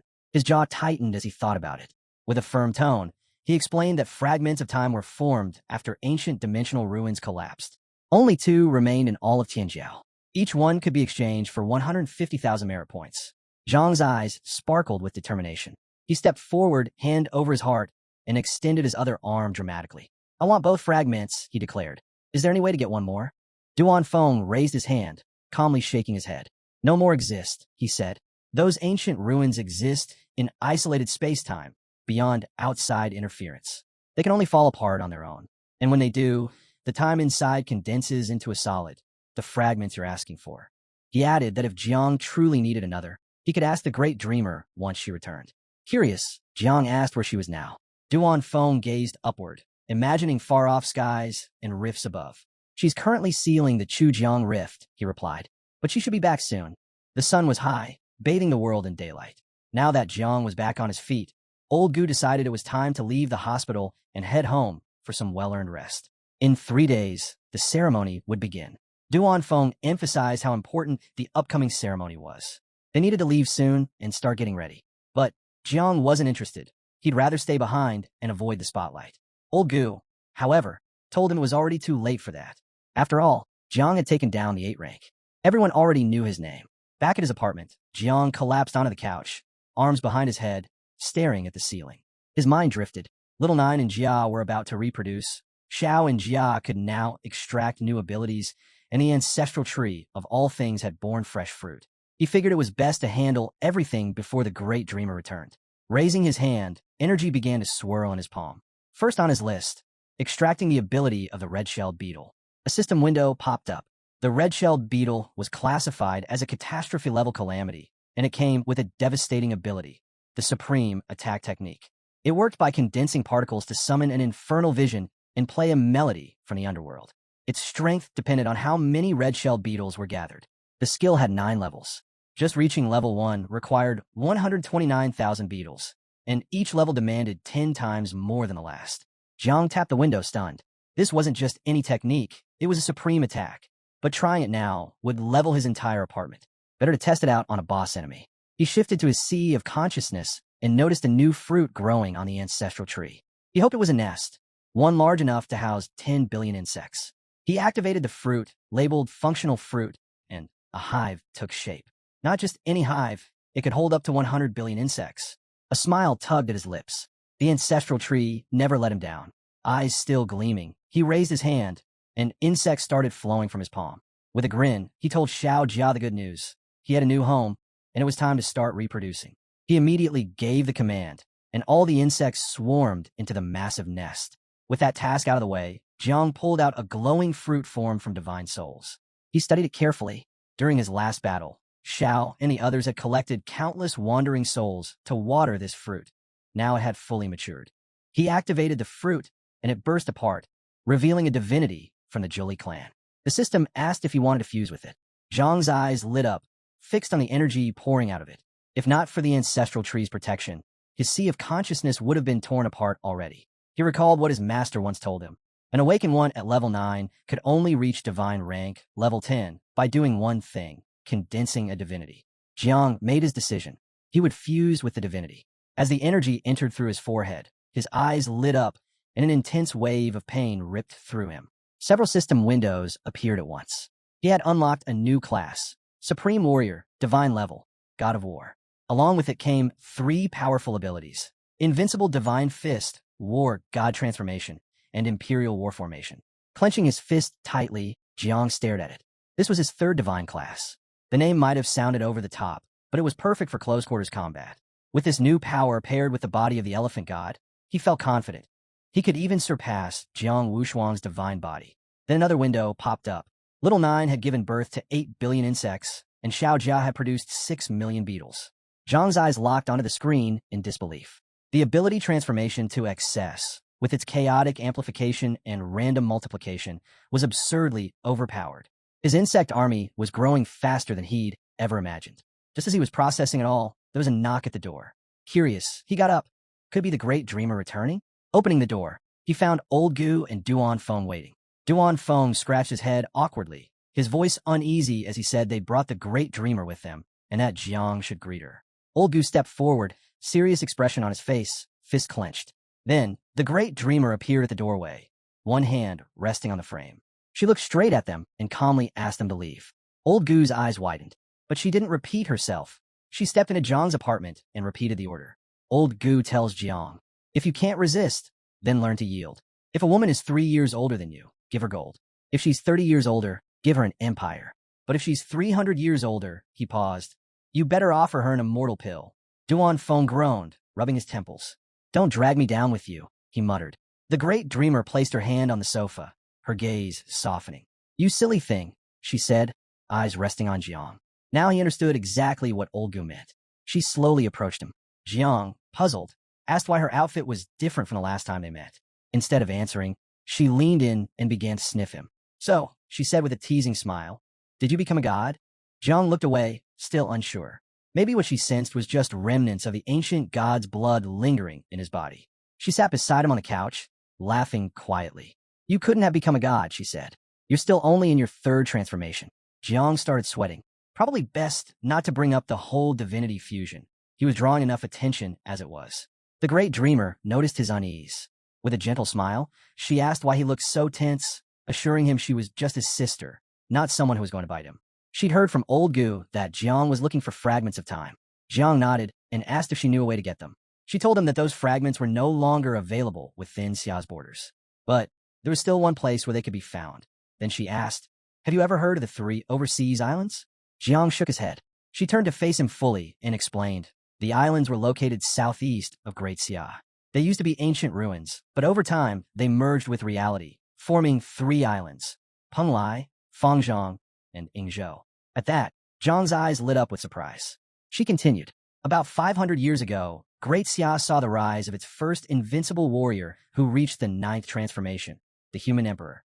Not long after, another being of equal strength emerged, the Lord of Fire.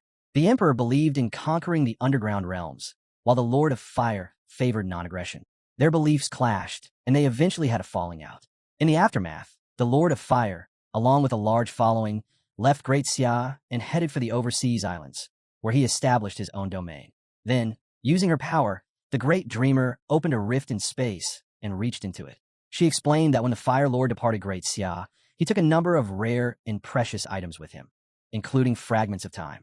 Curious, Jiang asked if the Fire Lord was still alive. She pulled a Chao from the rift and, calm as ever, told him that someone with 9 transformations could live for up to 3,000 years.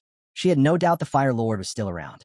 She warned Jiang not to try seizing the fragments by force. Even though the territory of the 3 islands was smaller than Great Xia, they'd been quietly building their power for centuries. In fact, they now had more warriors at the 7th and 8th transformation than Great Xia did. Jiang tilted his head. Then, why haven't they tried to conquer Great Xia? She snapped the Chuo in half and replied, because Great Xia has the support of national fate. The Fire Lord's people wouldn't dare make a reckless move. Jiang considered it, then asked if there was any other way to obtain the fragments. She handed him the other half of the Chuo and, eyes calm, said that while the 2 sides had severed ties long ago, they still viewed each other as rivals. For the first 400 years after the split, their top talents constantly challenged each other. But 50 years ago, Great Xia closed its borders, and no one from the islands had been allowed in since. When Jiang asked why Great Xia had closed its borders, the Great Dreamer took a bite of her chuo and answered casually. For a full 100 years, Great Xia had lost every single match. They were completely outclassed, and the shame of it had been too much to bear. So, instead of continuing to lose, Great Xia chose to withdraw from the competition altogether. But this year was different. Now, Great Xia had Jiang. With him, the competition could finally be reopened. Jiang quickly realized that winning might be his only chance to get the fragments of time.